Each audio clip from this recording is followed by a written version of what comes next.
produce the amino acids necessary for the chemical bonding of life as we know it. Boom, boom. Thank you, evolution, and thank you, the scientists who found that. You don't need to invoke induction or deduction to make a knowledge claim. You can simply not even have language of placing your hand on a tree and know that you're doing it when you're doing it. We're just talking about irreducible complexity right now. Yeah, and it's like saying that because someone couldn't show you how something's done in the lab doesn't mean that it's impossible. It just means that it hasn't been shown yet. That's a black swan fallacy. Okay, that's fine. But until you show that possibility, right, of life coming from non-life, the evidence is on our side. You have that same thing. The reasoning. You have life coming from non-life. Is on our side because life comes from life. You've never shown life coming from non-life. Instead, all the natural observations show life coming from life, dude. That's just a fact. Lion, I agree. All life comes from life. So then there's no creation from non-living matter. Right. So abiogenesis. Yeah, there you go. Creationism debunked. I'm just playing. Because God made man from mud. So you guys bring up you guys bringing up volcanic springs and all of that, and how maybe it's possible for the formulation of some type of RNA molecule taking form, but that's still not life, guys, right? So the problem is that you have to show that it's impossible in order for your argument to go through, and you haven't done that.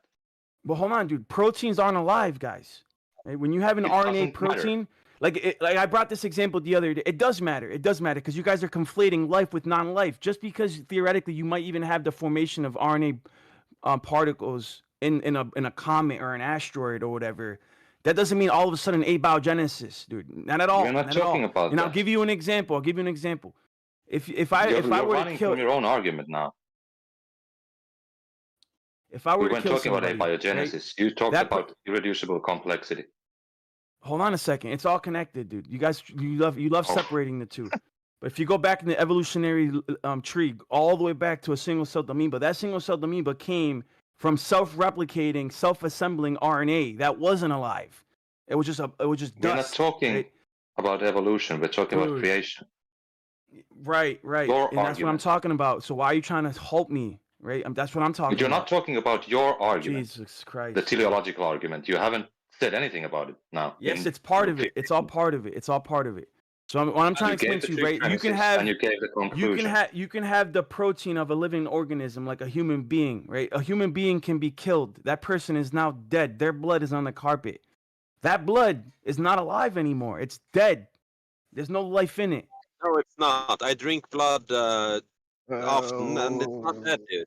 I store blood. You have proteins. Just because you have proteins. Justifying how the conclusion proteins themselves are not alive. But did we finish the irreducible complexity part, dude? Where are we on that? Right. Yeah, I'm trying to ask because Lion said that.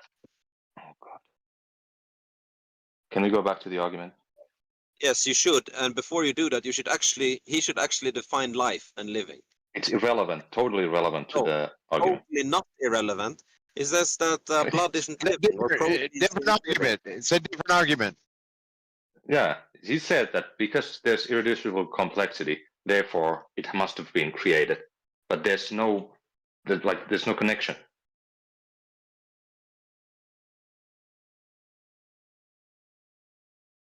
Like there's no logical connection between something being irreducibly complex and then it has to be created. I ask you for your evidence to support your premise that life can come from non-life. Now you're trying to backtrack because you brought up the volcanic springs, right? And my rebuttal to the volcanic springs as evidence is that RNA isn't life. So you need to define that's irrelevant to the irreducible complexity. It has nothing to do with it. Yes, it absolutely does. It absolutely does. No, your argument is that because something is irreducibly complex, even though they aren't actually, you said that can only happen by a creator, and you haven't justified that. Your conclusion doesn't follow from your premise. Yeah, You're gonna because keep talking past each other before yes, you I define have, life. dude. Yes, I have. All of nature shows that all life comes from life. All life is created from life, dude. Hold on. So Okay, unless you can let's show take me that. an example, where you have life coming from non-life, the evidence is on my side, buddy. As No, much as you want to assert your that I don't evidence have the is not- evidence, I don't have any No. evidence, I have no justification. My justification is based off of inductive and deductive reasoning. Now, what is your What about inductive and inductive deductive reasoning No, to but hold justify on. your position Yeah, that life I can can come give from you my non-life? Go reasoning. ahead. Yeah, I can give you my reasoning. You said that life comes from life. Humans come from humans. So then there's an infinite line of humans. Has to be, because humans come from humans, right? Nope, that would be an infinite regression fallacy. And what's the problem with that? It's fallacious reasoning. See what I'm trying to tell you guys? Like, reasoning is on my side. I even pointed That's out your that it is reasoning, fallacious. Lion. Because your we reasoning were is trash. created. We were created. Yeah, that's your claim, and you can't justify it. Well, Okay, it's so either give we were an created or example. you fall into an infinite regression fallacy. No, that's Okay, another so which claim is that it? you can't justify. Which one's more? No, which one's more reasonable? Or we came It from a doesn't less matter. complex What is- organism. Yeah, and what is more Now we reasonable are doesn't mean that having it's an true. regress. That's not Because we're actually that's not the point here. We're not dealing with proof with 100% truth here. We're dealing with Sure, so then you with don't reason, know. right? Then you Which don't one's have an more argument. reasonable? I do have an argument. That's not how arguments work. Yes, it is. Yes, it is. Yes, it absolutely is. Oh, well, okay, then it's more reasonable that there's an infinite line of humans before me. No, it's not. It's not. That's not more reasonable. It is. It's Because you infinite said that life regression. comes from life comes from life, right?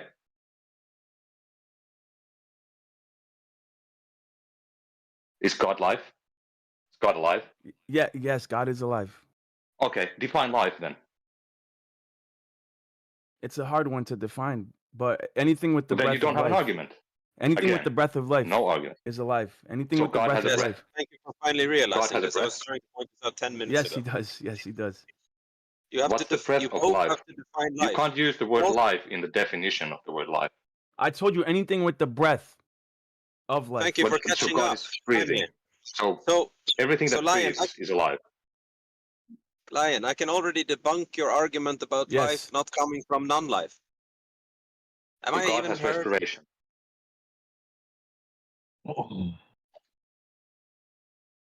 So It's just you trash consider argument. this is Oh, this go is on, this is Sinan. actually dumb. Go. This is actually dumb and redundant. Lion, you claim that blood is not alive. But you know, if you let blood stand in a jar on the side or just like in any container, like there you go, here's the blood. You know, suddenly there's life emerging in the blood. Like, but you call it decay because you imagine it not being alive. You call it a process of decay. But in fact, there are bacteria coming to life or like, you know, emerging in that what you call dead, which is the blood. There's the bacteria, it's alive, here you go. You know? But just because you call it decay, you can't even see it, so it goes past your head. I didn't say Point the proven, right? bacteria. I didn't say the bacteria. If you heard me earlier, I said the RNA or the DNA itself, which is a constituent of the bacteria, right? I'm not talking about the bacteria overall. The bacteria is a complex organism with many working parts in harmony that are indispensable to that organism, right? When we're just talking about like one of the building blocks of that organism, that's a false equivalent. So their evidence for life coming from non-life is showing RNA in a volcanic vent somewhere in the ocean. That was his rebuttal for my argument. Okay, No, can I clarify that? That was let's not his level it rebuttal. up. That was You mine. consider Lion. Oh, sorry. Look, that was not Lion, his do you rebuttal. That consider a was rock? mine. It was basically that. Lion, do you the consider? Oh, sorry. You go. No, you go. Lion, do you consider minerals to be not alive, or dead, or non-life? Non-life. Like a rock. Inanimate matter. Inanimate matter. Okay. So please explain to me how a tree or flora can be born from a mineral when in fact it does. It's not born from a mineral. It's a false premise. What's happening? What's happening? Why yeah, can so- flora spring from mineral? Why does the moss grow out on a rock?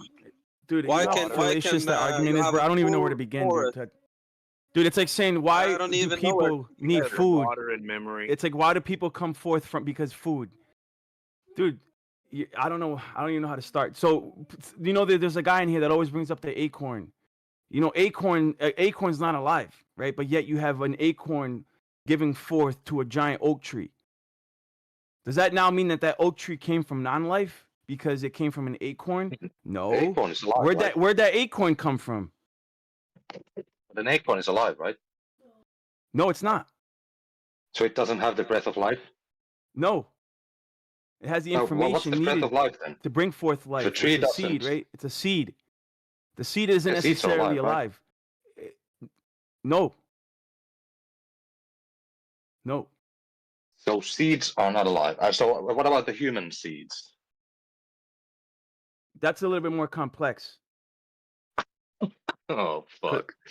No, because I'll Done. explain. Just I'll explain because biblically, right, when Adam was created from the dust of the earth, he was just a corpse, right? He wasn't alive until the breath of life entered his lungs, right? God breathed so into it's him life. and from non-life. animated him, right? So he was animated. Once you're animated, that's In that when the breath of religion. life. Yeah, in that religion, that's when Yeah, the that breath of life assuming that the Bible is enters true. that Again, another corpse fallacy. and it gives it life, right? So just because you have the information doesn't mean that it's alive. Just because you have a vessel doesn't mean that it's alive. It's once Yeah, the it needs breath the of life breath that you enters can't into that define. vessel that gives it life and it's animated. So a sperm is animated, right? It's moving around. An acorn is not. No, Well, a tree. Am I cutting out? That argument will come back to haunt you in other arguments. Yeah. I mean, he's racking up the fallacies quite fast. Does he actually think that an acorn isn't alive? Yeah. Yeah, I don't think it's alive. That's insane. So I just But, spoke for. but then if the acorn is not alive, then you get life from non-life. There you go. Yeah. Then your argument is trash. But even with the conception of a human being, it's not until the sperm enters the egg at conception where the spark of life happens. You can actually see it in the womb. There's a literal spark that But, And there's- but you that's just when- said that an acorn is not alive. It's chemical. it, It's like yeah, because phosphorus it's just or some it- shit. yeah, it's like It's not, an that's not, acorn, that spark that's is not not alive. God that we're seeing. It's just chemicals. But Okay, you so- can If reduce an it to acorn nothing is more not than alive, chemicals. That's It's fine. not God if that the we're acorn seeing. is not alive and it brings up a tree, then that's life from non-life, right? No, the life produced that acorn. Yeah, but the Ultimate acorn is truth- not alive, and it becomes a tree that is alive. Please don't tell me So- he's going to Yeah. claim a tree isn't alive either. No, a tree is alive. He has to too. But I'm saying that the acorn itself is just it's in a dormant state. It's just information locked up within a seed. Once the rain hits it, it goes through a Sure, and chemical it's not alive, reaction. and then where it it becomes sprouts. alive. Yeah, then it becomes alive when it's awakened, when it sprouts. That's when Sure, it's thank alive. you. Yeah, And we it can starts get to life eat, from right? non-life. It starts to grow. If it's just dead right there, like an acorn will remain an acorn. It's not growing. Zero or one. Looks like Activated or Lions un- figured everything out. He's telling us this in real time. That or he's Yeah. synthesizing it in real time. I'm not sure yet. It sounds like he's already figured it out, fully confident, his energy. But I mean, Yeah, that's what the scientists No, do we've- too. So We've talked about Yeah, it he in just here said that before, life guys. comes from non-life. I mean, there's no problem. No. His argument We've is talked wrong. about it in here before. So the evolutionists bring up the acorn analogy, like they have an argument, and I try to say, well, no, that's not the oak tree coming from an acorn isn't life coming from non-life. Even if I agree that the acorn isn't alive, because the acorn No. contingently came Jesus from a living fucking Christ. organism, right? It's a Oh, contingency argument. Life comes I think from you life, got- no matter how I'm you I chop think you it got up. the argument. Logic. I think you got the argument the other way around, because last time I heard that the evolutionist actually claimed that acorn isn't alive, and the creationist actually claimed that it is alive. Because if you have a non-alive acorn and then a tree that's alive comes out of it, that means that you have life from non-life, and that isn't good for that isn't good for evolutionists.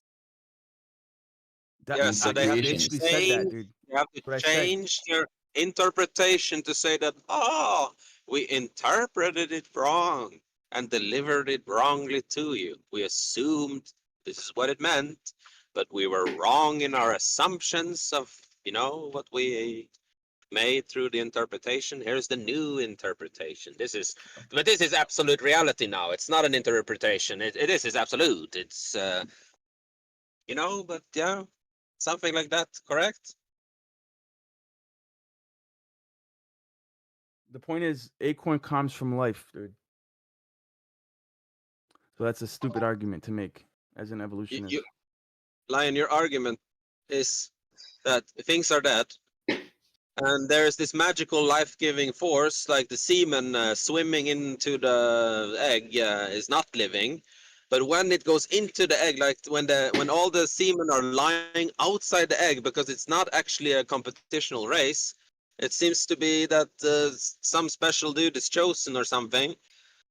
There's still no life, but as he enters, wow, life principle activation 0 Oh, to dude. 1. I didn't say that either, bro. I didn't say Mathematical I didn't say that the binary sperm construct. wasn't alive, dude.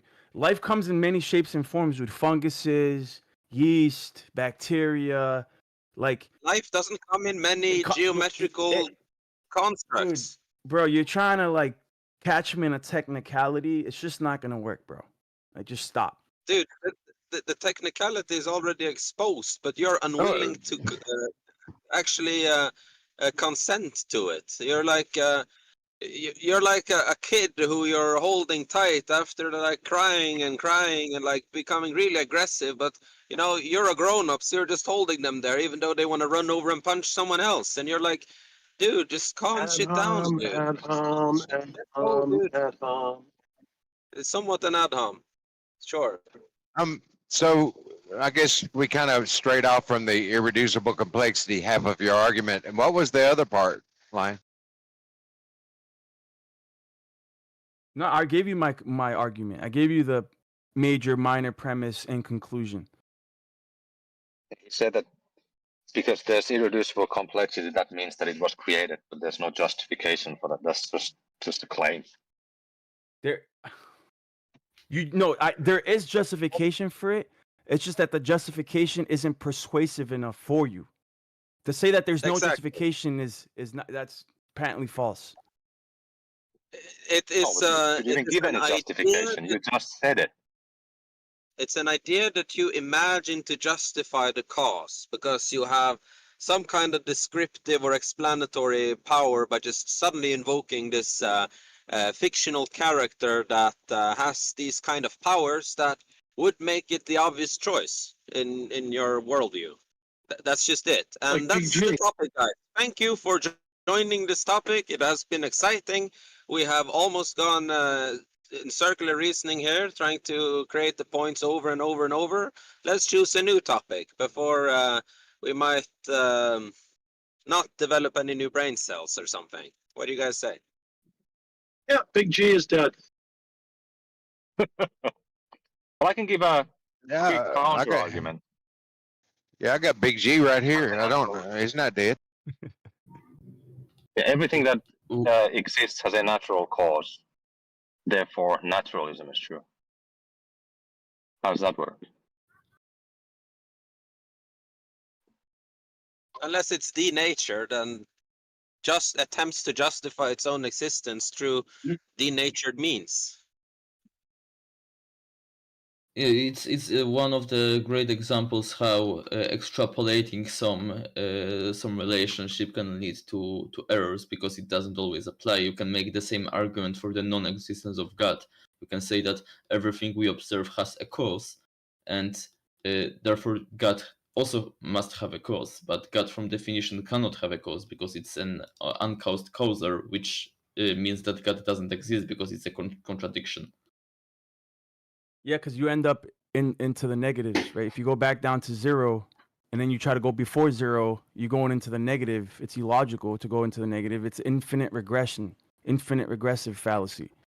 So what we're hearing now, So what's being exposed is that to justify your theistic doctrine or argument or position, you invoke maths to justify it. So you say, going back, we go from 1 to 0, and then going before 0, we have minus or regress, and but we can count, so going back, we can go to an origin, which is 0, where all the numbers are born and also end up, because 2 multiplied by 0 is 0. Great. I use some logic, and now that must mean that reality functions in the same way, I guess. I hope. It's just I about don't which know. one's Let's just which think so. position's more reasonable, dude. That there's a source, right? There's a source that we call God for all of creation, dude. If you have a problem with that, you think that there's a better argument to be made. If there's a better argument to be made, then make it. Because I have justification for knowledge, for reason, for intelligibility, for morals, for creation, for complexity in nature. What's your justification, buddy? I would disagree Buddy, that you my have a justification justification for is that- morals. Do you believe in the God of the Bible, the Abrahamic God? I don't want to get into that right now, dude. Because I already know sorry. you're gonna. Oh well, he make called claims, for but you won't Israel to even kill. justify them. There's no point in talking with you. You just make claims and you never justify them. We're not talking about which God. We're just talking about a God, the God, right? The God. But then you can't talk about morals or other things because they are not from a God. They are from the God.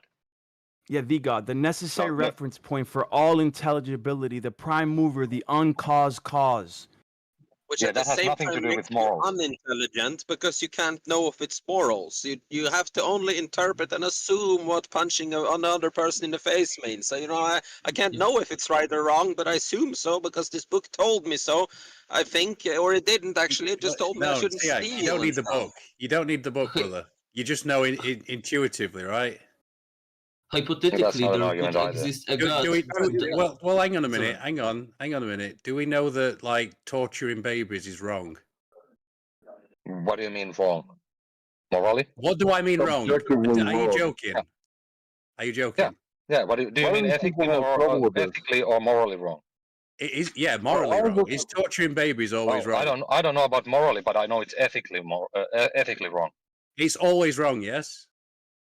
Yeah, ethically, yes. Because there's something outside of us that's independent of an individual. That's how we measure things. We use it to measure things by, you see. I know it's wrong because I don't want to be tortured. Yeah, because you're a degenerate and that you want to keep your lifestyle going. I get it. You don't want to be judged. I understand that completely. Now you're just spurging. That's not outside of me, Torturing babies is wrong because that's I not. don't want to be tortured. Wait a minute. Is morality subjective then? Morality is. Do you mean morality coming? Where does it come from? What do you mean? Well, I say it's objective. When you say morality, do you mean ethics? I'm saying I'm saying morality is objective. Okay, what is morality then? Well, it comes from God, obviously. That's why I said we've got to measure. Okay, then I don't believe that there is morality because I don't believe in God. Right. So you don't believe in oh my God. So it's preference driven then, right? He doesn't believe in harmony. Yeah. I don't want to be tortured, therefore I don't torture people. So it's your preference. Yes. So you got nothing to measure it by then. So in other words, well, I can measure it by others too, like what other people feel. Well, if we look at, say, Mother Teresa, and we look at, say, Stalin or some other evil dictator or something like that, we need something to measure it by. We need to say, look, that person's evil, and we know why, right? Yeah, because he did things to people who didn't want things done to them. Right, but what if he comes along? The thing is, he's saying this is the problem with secular humanism. It is whatever you want it to be. Right, so it could go down the road. It could divulge into madness. You've got no measure. Sure. You can't trust anything. And with objective morals, with God, Mother Teresa, being an atheist, would rot in hell, and Stalin, being a Christian, would be in heaven. But it gives us a measure to see which is better than the other, right? No, it doesn't. What? In the end, just say, "I like God," and you get to heaven. Yeah, I get it. He has an emotional rejection to the idea of justice being served. I can hear it in No, his voice. it's not justice. How is it justice for someone Stalin go to hell? Stalin of others? Hold on, Stalin did nothing wrong. Stalin did nothing wrong. Why would he go to hell? Stalin did nothing wrong. Did he kill people in his own family? I mean, that dude was a maniac. I mean, that's okay. I mean, God kills babies, so Yeah, but if you're stepping into the Christian paradigm and saying yeah, well, God's the standard. You can't what you No, judging him Stalin was from? the standard. Stalin No, determined morality. sorry, excuse me. What are you judging him from? What standard are you judging him from? yeah, Ultra I God. mean, yeah, it's absolutely subjective morality based on God's mind, so it's subjective, not objective. No, but do you see that God is the standard? So you can't be accused of murder. Sure, and I'm a standard, so you can't accuse me of murder.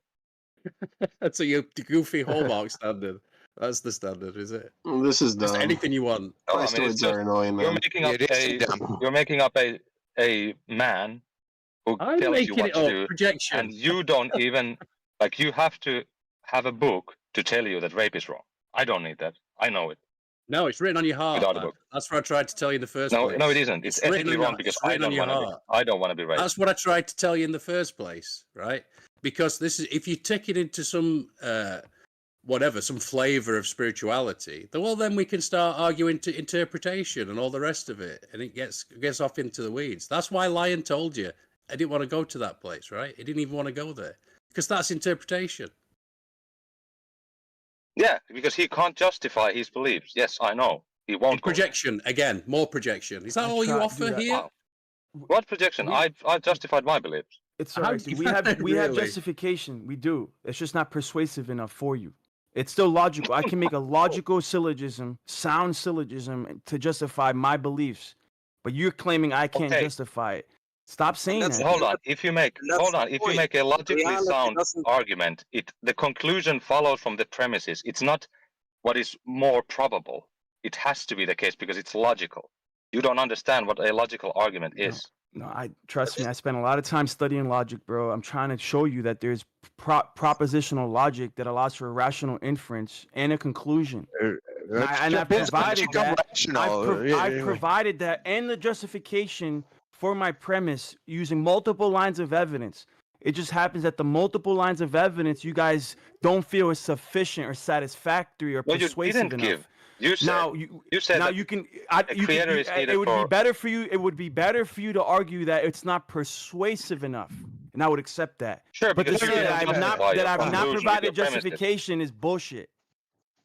No, what justification did you give? It depends on what you hold as what you're including in your rationale. If you're including supernatural acts in your rationale, then there's a total division of your rationale and my rationale. And what conclusions can we draw from that? How can we argue that when you're including supernatural stuff and I'm not? Yeah, there's no evidence for any supernatural things. So you can call it supernatural, metaphysical, paranormal, whatever the hell you want. The fact is, right, if this universe had a beginning, which in your model it does, even if it's a probabilistic quantum fluctuation at the beginning of time before the singularity, whatever the case may be, in your own model, according to Newton's first law of motion, why do you talk about our model? Hold on, an object at rest will remain at rest until an external force acts upon it, right? So for this universe to have sprung into reality, something had to occur fundamentally outside of it, external to it. That's what you guys refer to as. That's what you guys refer to as supernatural. So even in your own model, the ontology of the Big Bang includes a supernatural force. No, it doesn't. You're just saying it does. No, that's astronomy. It's like I believe, not burst on it, but I believe the energy was there, and all that. I don't think it says it came from nothing. I don't think. Yeah, Newton's laws of motion apply inside the universe. You can't have a supernatural cause for natural motion and say this is Newton's law. So the universe, you're saying, so that's even more illogical. So the universe created itself? No, the universe wasn't created. There is no creation. There's a universe. So do you understand what I'm saying, bro? Either the universe created itself or something created the universe. No, why do you? It doesn't come have up to be with the God word of the Bible. creation? It doesn't listen. It doesn't have to be the God of the Bible. You can even explain it through natural mechanisms, means completely leave out God out of the equation if you wanted to, right? But either way, something outside of this universe, something supernatural, which is beyond this universe, brought this universe into existence. No, it doesn't have to be that way. This is a They're just saying question. that it has to be. Why can we not? This is a question. Why can we not give those supernatural qualities to this universe? Whatever we're taking away from it and giving it to that thing which we can't prove, why can't we just give it to this universe and just this universe is doing it? Well, for me, if I get to a point of a lack of understanding, I say I don't understand that, but I don't attribute it to supernatural forces. I'm not inclined to consider, oh, well, maybe it was God, or or a God, or anything like that. And if I'm inclined to study it more deeply, I will. But I don't know. I just don't want to attribute that I don't know to God. Very it's just sound and reasonable logic presented right there. Thank you. It's just a logical contradiction for the universe to create itself. It's incoherent. It doesn't follow the cause and effect. It doesn't follow rationale. What's incoherent is to assume that you need syllogism or deductive reasoning or inductive reasoning to have I did like everything a right and they reality check indicted about me. what. Nice. You know. You don't. How can you need create enough yourself, of a Siak? How could you have created yourself? Think about it. Well, God did it, so ask God did it. No, God didn't create himself. God has always existed. Well, He then has no the beginning and universe no didn't end. create itself. Universe is always existent. Whoever's playing with the soundboard better not play with it too much. I'm just playing Depends what devil's you mean advocate by here for creating fun because myself. we're not going to get anywhere until we do that. So you're saying that the universe always existed, but yet everything that we look at shows that it had a beginning. Incorrect. I'm suggesting. I'm playing devil's advocate. I am not saying. So the answer to your statement is incorrect. You want to try again? Let's be really specific with our words here.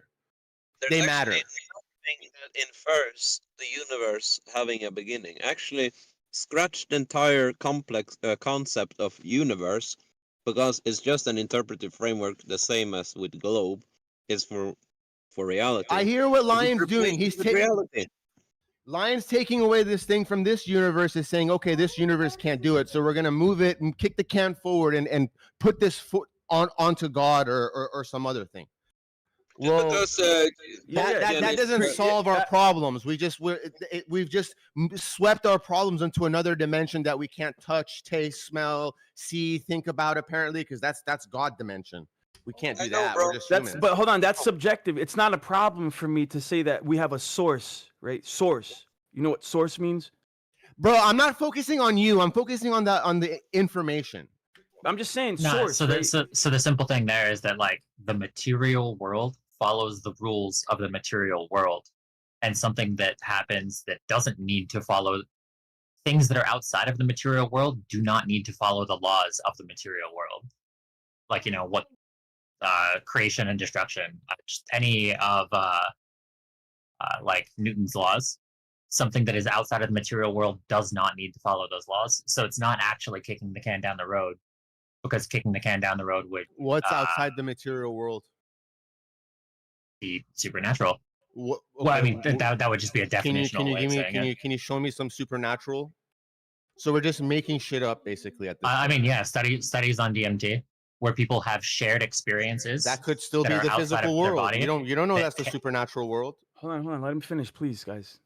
Yeah. So this is the thing that one shot me from being materialist is just studies in DMT to where people have no connection to each other, as in they've never interacted with each other before.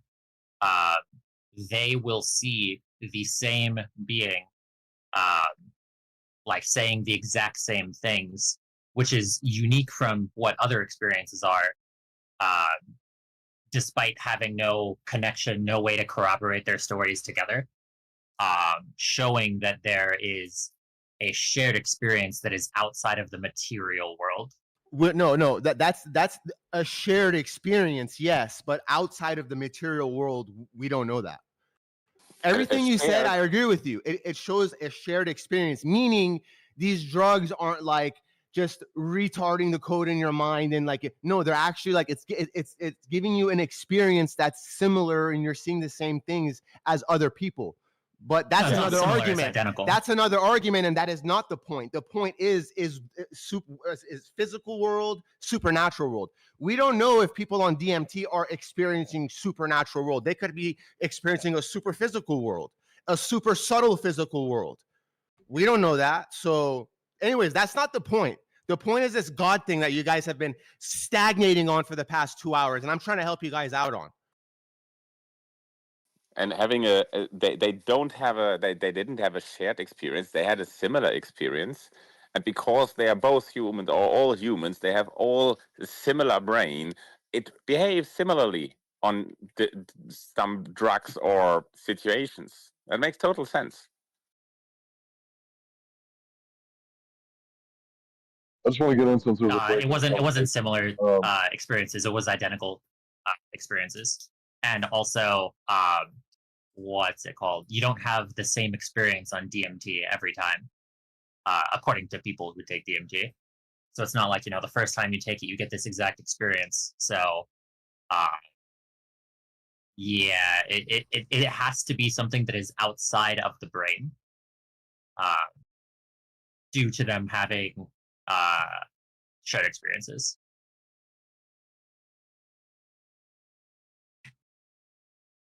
Yeah, my experience was definitely not the same as everyone else's.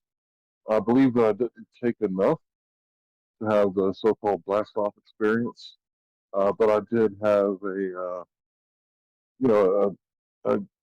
fantastic experience and a oneness with the stars and the earth and myself. I just wanted to say that I hear people all the time saying that you don't need a book to tell you to be a good person, which is true, right? You could be a good person without a book, but there's about a 5% or less or more, I don't know exactly, percentage of your neighbors that are absolute psychopaths. And if my neighbor's a psychopath, he's thinking about breaking into my house and stealing my wife and children, but he just happened to have a book that helped him realize that was wrong. I want the psychopath to have a book. I don't care if it's a Quran, Talmud, whatever book, Bible, whatever book keeps him from trying to steal my wife. That'd be great, because apparently you're projecting your own goodness, whatever goodness you have, onto everyone else, saying that you don't need a book. No, you don't need a book to know that it's wrong to people steal. But apparently, if you look throughout history, there's been a lot of people stealing. So maybe if they were following these good books that tell them people stealing is wrong, maybe that'd be like a good start. That's a good point, Larry. I've made that argument before. There was some horrible thing that happened. I don't know exactly. I don't really want to go over it because it's so horrible. But basically, some kids were killed or something like that, and the media covered it as or something where it was like it was a Muslim. It's a Muslim. Turned out later that it wasn't a Muslim. It was just somebody from Africa or something like this. And I was making the point at the time that even if the headline says he's a Muslim, even if he calls himself a Muslim and he goes and does that, then he's not a Muslim, right? I've heard North make this argument as well, and it's absolutely right. It's perfect because it's not just it's a walk, isn't it? Right? And so when it came out later that this guy, he wasn't a Muslim, I was making the argument I'd rather him be a Muslim. Just as you rightly just point out there, Larry, I'd rather him be a Muslim because then at least he might have some barrier to him doing something horrible. If he just reads these words or whatever, it resonates with him, whatever you want to say.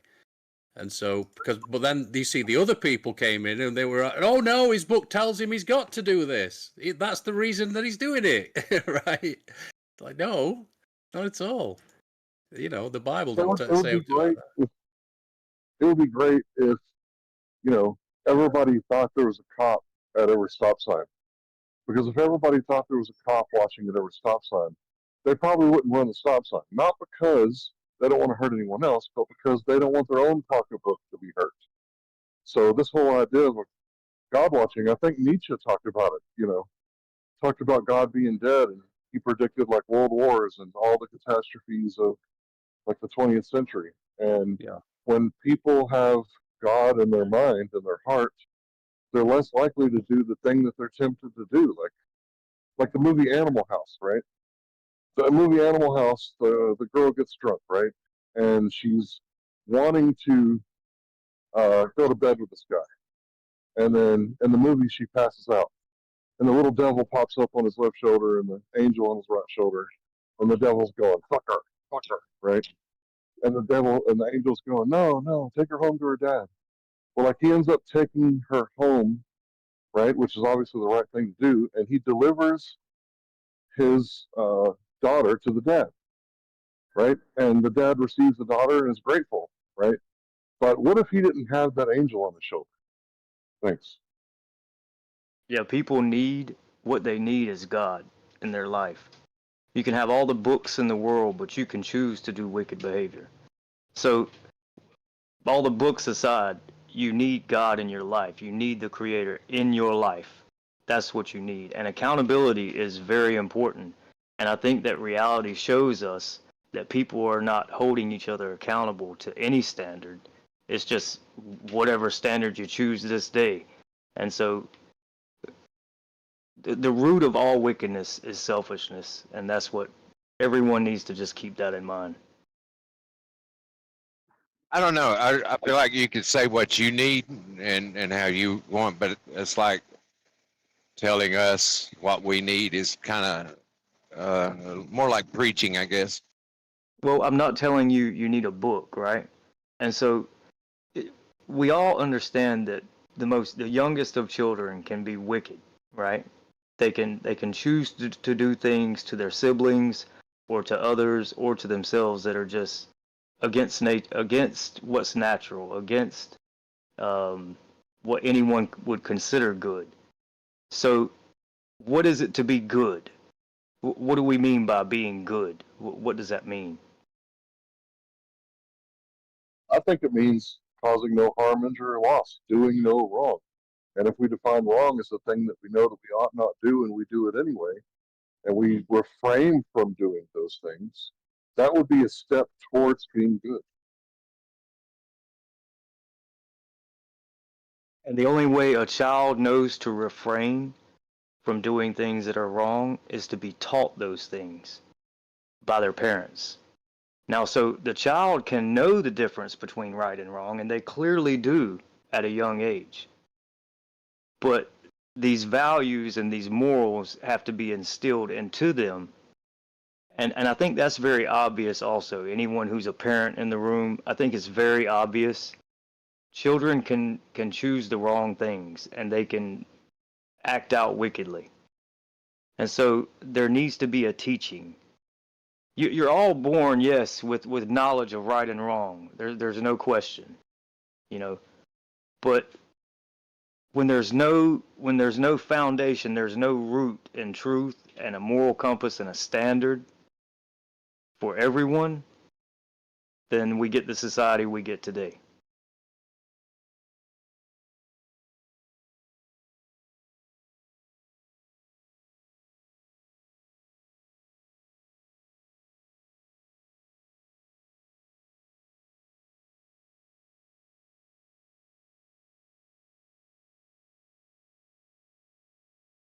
So that movie Animal House, I'm assuming it was made in like the 70s or sometime when Belushi was alive. But it took place in like a frat party. And she had already given consent, right? So don't think of like the modern day where we get consent in writing. She had already given consent and then she passed out. But she was drunk while she gave consent. So when she passed out, what would be the right thing to do, right? And for me, it's like really simple. If she's passed out, she didn't give consent. Because she passed out like right after that. So for me, it's like real simple. But for someone, you know, in the 70s, they might perceive it to be ethical that she gave consent. Whereas looking at it from a modern standard, especially from a frat party, they have to get like written consent or like audio consent because they don't want to be accused of anything.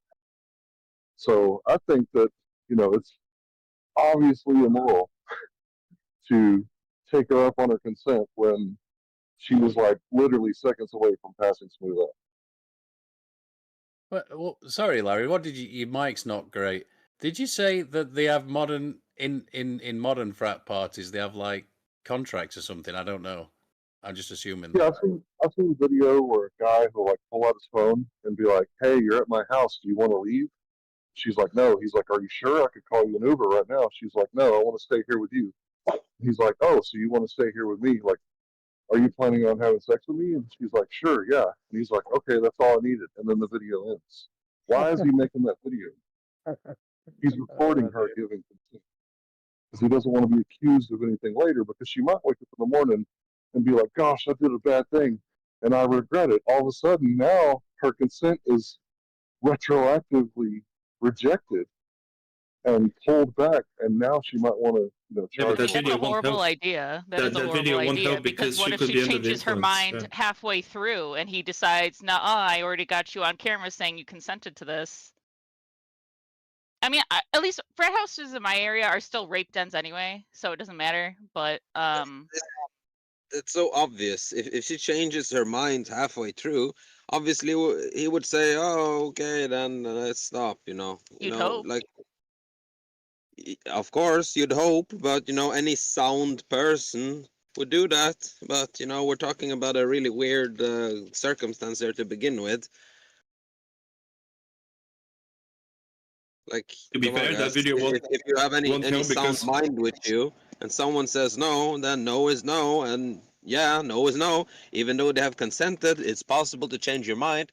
I mean, if I wanna go to the toilet now and I change my mind and wait an hour because something really important comes up, I am allowed to change my mind, and I don't necessarily need to go to the toilet now. I can even have impulse control and hold it back. Like, the video will not help, because she could be under the influence. Saying yes is meaningless then.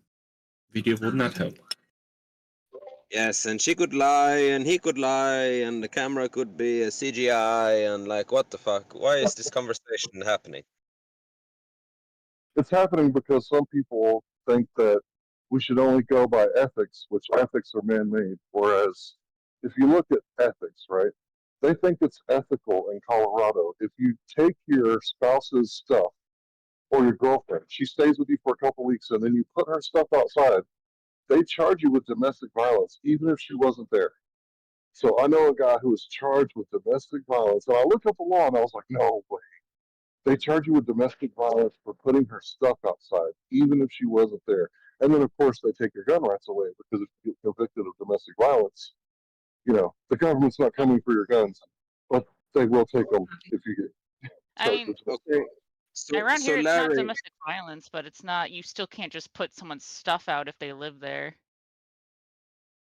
So Larry, your mic is kind of bad, like always, unfortunately. But from what I heard, you said that it's a couple that I guess broke up, and before she was able to find herself a new place, he just decided to throw her shit out on the street so that it's open for anyone to just come and steal, and being an asshole, I guess. And because he's being an asshole, they found a way to punish him being an asshole. Although maybe not the punishment is the correct, because maybe he didn't physically violate her. I guess in some way he did psychologically violate her, and in some sense he actually did physically violate her, because I mean, she has to do work to put her things back into the house, where they should be until she could move. But this should be a civil matter, obviously, because he victimized her, but did he domestic violence her? That's a totally different thing, and to conflate the two, in my opinion, is immoral. But you might say, hey, it's totally ethical to make sure this guy can never protect his family again because he threw his girlfriend's material stuff outside next to his garage. But there's domestic violence is both physical or psychological violence. Yeah. Like if you're putting someone's stuff out on the street, especially when they're not physically there to do anything about it, you are saying you don't have a place to stay. I would argue that yes, that is domestic violence. You are putting your partner out on the street with no warning. Why did he put him out on the street? Why Yeah, did he and put also the that's a girls good outside? question. Why was he putting them out on the street, especially when So she she wasn't had his there? car. She had his car, and he asked her to bring it home because they were fighting. Instead, she took off in his car and stole his car because he revoked his consent for her driving his car. And then when she didn't come home, he put her stuff outside. Now, this is the story that he told me. I wasn't there. I don't know if any of this is true. Yeah, I mean, two But this is wrongs. what I heard. So to me, domestic violence is like when you know, kidnap your wife and tell her she can't leave. Right? Well, That that's would be not like what domestic domestic violence. violence is, though. Okay, so just to put this to rest, domestic violence is also simply to exploit another family member so that they have to undergo work. So in this scenario, he put all the stuff on the street. Now he forced her to do work. He exploited the very fact that she wasn't home. Now she has to do work by moving her things back into a location where they're kept safe. Well, he has to do work if he doesn't have a car, a vehicle, and I don't know the whole story, but if someone takes your vehicle, obviously there's not a good relationship in the beginning. There's no trustworthiness. So she's taken the vehicle. He told her to bring it back. Obviously they're not on good ground. So there's many other factors that we're not considering. But is it like a tit for tat, or is one I worse mean, than it's the not. other? In It this, shouldn't. in this, It's not in supposed this to be tit for tat. They aggressed I against didn't. each other. No one said it's supposed to be tit for tat. I said, is this what we're looking at, or are these both equally? I would say they're both equally bad, but he did put her stuff out when he should have called the police. He shouldn't have put her stuff out. That was where he made his mistake. Okay, so this is very simple. Let's categorize it correctly. So we have physical, psychological, sexual, and economic violence that is under this domestic violence. So in the physical violence in the sense of things, he was denying not someone food necessarily, but maybe denying access for hospitality. And the psychological violence of things, he was harassing because he moved all the things outside. He was also controlling by exploiting a time when she was not there, moving them forcefully outside, and also ignoring her necessities for a home. So we have three things there already. Can I ask what state this happened in? Because state laws are very different depending on these. It's Colorado, but I'm just curious. How come she can revoke Colorado. consent Okay. mid-drive, but he can't revoke consent mid-drive?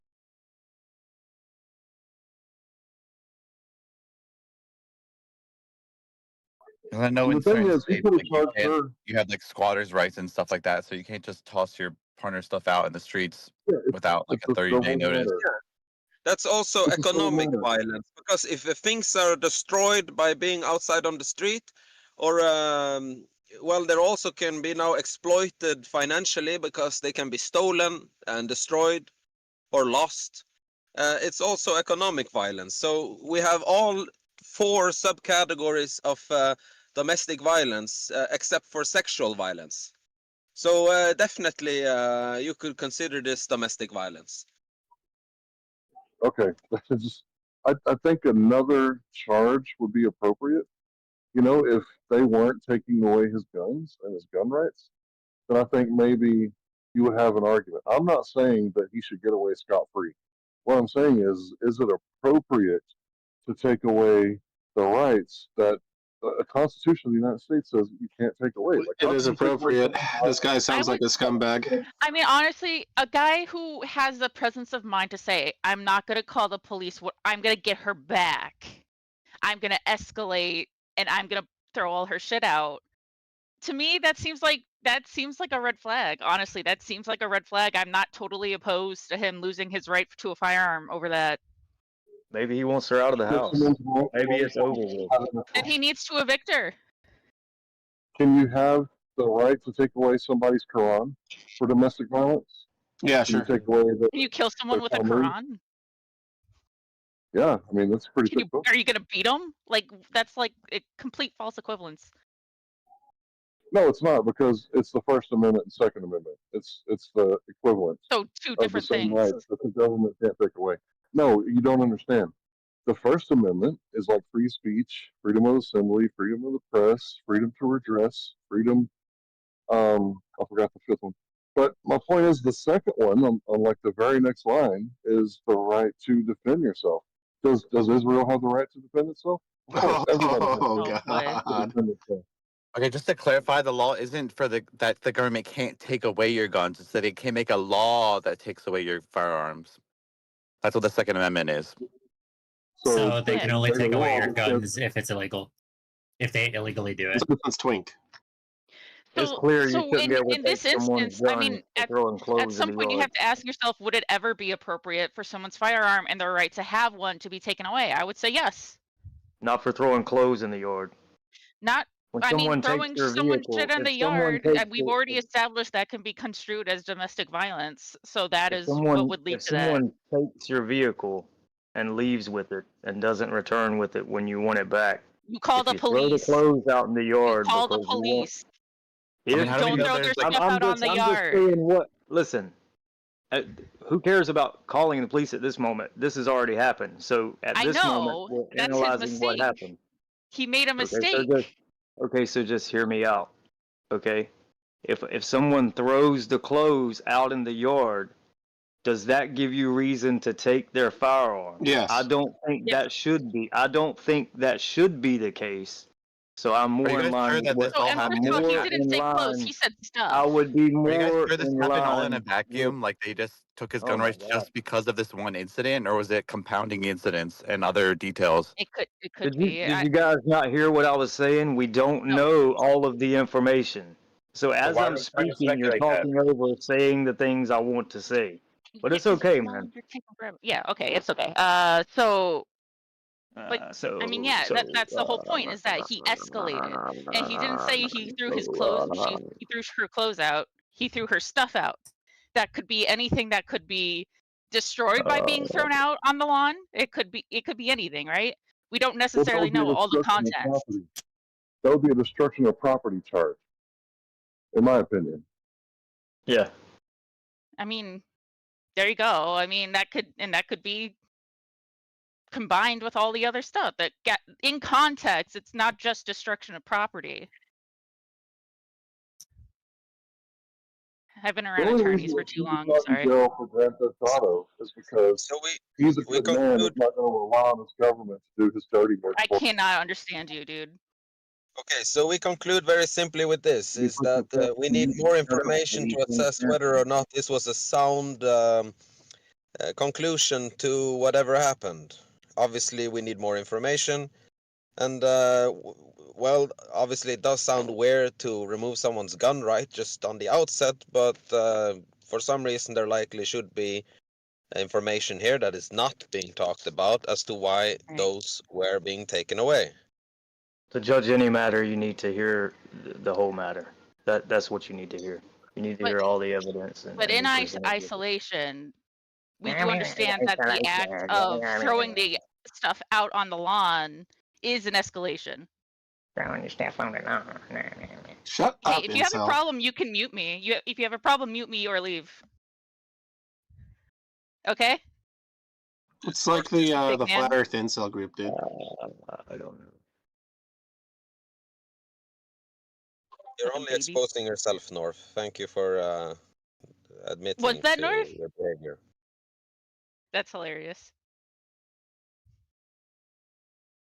I think it goes back to impulse control. Mhm. If you guys want to shift the topic. Impulse Yeah. control. Definitely impulse control. People have problems, interrupting people when they're speaking. Silence, white boy. Yeah, I'd call them the kettle black North. No, that's what I'm pointing out. I'm just pointing out that's what's happening, and once you return the favor, it's all. There you go. Is that fun? Is that fun?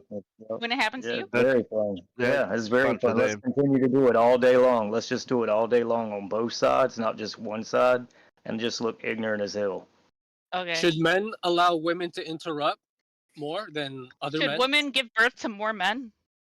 Should women? No, I said should men allow women to interrupt? I know, I said something different. Oh, okay, sorry. But now you overtalked Eden in a sense. So could Eden finish his like what he wanted to ask before the It was a tall question. was interjected with, even though maybe it was the words were Okay, more shut up, clear. Zach. Okay, dude, are you gonna shut up and let him repeat it, or are you gonna keep repeating that he needs to repeat it? Are you impatient, or can we just allow Eden to talk right now? Bro, you were the I kept talking. Okay. Should men allow women to interrupt at a greater rate than other men? I think so. I would agree. What's the setting? All of them. In every setting, Eden? Oh, maybe not. No, maybe not. I don't see a reason in any setting why I shouldn't. I think both parties should have equal rights to be heard and to speak. I mean, that would be most obvious. So true. That's why things are so out of order, it seems, huh? Uh-huh. How Yeah, about see in what I a mean? war might fall in council? love Should a now. woman have equal rights? Let's say you Oh, were doing a God. war council. Here we Should a woman have go. equal rights in that? No, men have full rights to be bullet sponges. Next question. Or so you Yeah, so so you agree that that's women the shouldn't have rights in that scenario? Women being in the military is not my concern because we're more likely to be raped or victimized by our own countrymen in the military than combatants. So I you're a think strong woman. if men Yeah. wanted women to be in the military, they should probably stop like raping them. They should probably have a relationship with God, huh? I think I speak for every man in here when saying this, that men in general shouldn't be going out and be abusive towards women. Especially, you see, I guess this is a good point in showing how corrupted one can be through military conditioning. I think that's really the problem. Not men in themselves, but how the men are conditioned to behave as going through, for example, military or the No, training of military. it's not just the conditioning. There's a million and one. It's really fucking complex. So I know people. So I grew up next to a military base. I knew people who worked in the military where their entire job was taking care of this specific type of shit. While you're not completely wrong, part of it is the military conditioning. There's a million and one factors as to why people act this way. Of course. But the overlying and generalized one is that simply your freedom is being taken away from you and you're forced to do things that you don't actually want to do. It's very simple. I mean that, but I think it is worth mentioning. I mean, obviously there are a million and one factors to consider, but I do think the military conditioning is a larger factor than some of those other ones because I mean, look at Okinawa, look at South Korea. You know, look at places where our military is stationed and look at what why the locals are protesting to get them out. Most of the time it's because they go out and they rape somebody. Okinawa is rape. Yeah. Yes, Okinawa is rape. South Korea is also rape. South Korea less, but Okinawa is infamous for that. The US Marines. I don't even know if I'm comfortable with saying the conditioning, considering the propaganda in general. The recruitment recruits the worst type of people. Instead of creating so much hostility against them, you should actually just feel sorrowful for all the young men who's getting conditioned to behave immoral against other beings and life in general. I mean, imagine Stella Luna to be conditioned just to shoot on sight without question, and then come home and have an existential have PTSD for the rest of your life, be left on the street and get no help from your from the government that conditioned you to be in this way, because now they just overlook you and you're a shadow on the street. I mean, it's a horrible experience. My sympathy is more with the person who got shot and killed, personally. But I mean, that's just a difference of opinion, I think. Your sympathy shouldn't be selective to those that doesn't exist anymore. It should be selective to both, because in of itself the situation shouldn't exist to begin with. There shouldn't I don't be know. created situations of conflict so as to excuse the supposed necessitation of killing or murder, really. Can we if all young... So go ahead. can we all agree that war should go back to the time to where it was armies fighting against each other, and it was just, you know, one army and another army in a field versus bringing civilians into it all the time, like how modern wars have been? Can we all agree that that'd probably be better? In the olden days, when I would enter a town as Alexander, I might include civilians as casualties, right? So that's not guaranteed. Yeah, what happens when one of those armies wins and proceeds? What happens to those towns that they reach? It's not pretty. Yes, but you know, that's because they've learned to see others as just things. I mean, I'd have more sympathy if, for example, in America, we haven't had a draft since NAM, right? If young men were still being drafted, I would, of course, have more sympathy. But currently, and I believe we are still in a recruitment deficit. I'm not sure. I'd have to look that up. You are. You are. Okay. It's deepening, actually. Oh, well. There's a crisis of mashallah. recruitment. Recruit young women as well? No, we shouldn't recruit anybody. I mean, Israel does this. Israel does Israel does do unisex this. recruitment. Yeah. Israel recruits unisex. Yeah, and look at them. What a They fine have army they conscription, have, huh? actually, not recruitment. Yeah, they conscript both men and women. Oh, hi. Look how And I their should army know, is like. because I had to morale, evade that morals, procedure. and everything. Yeah.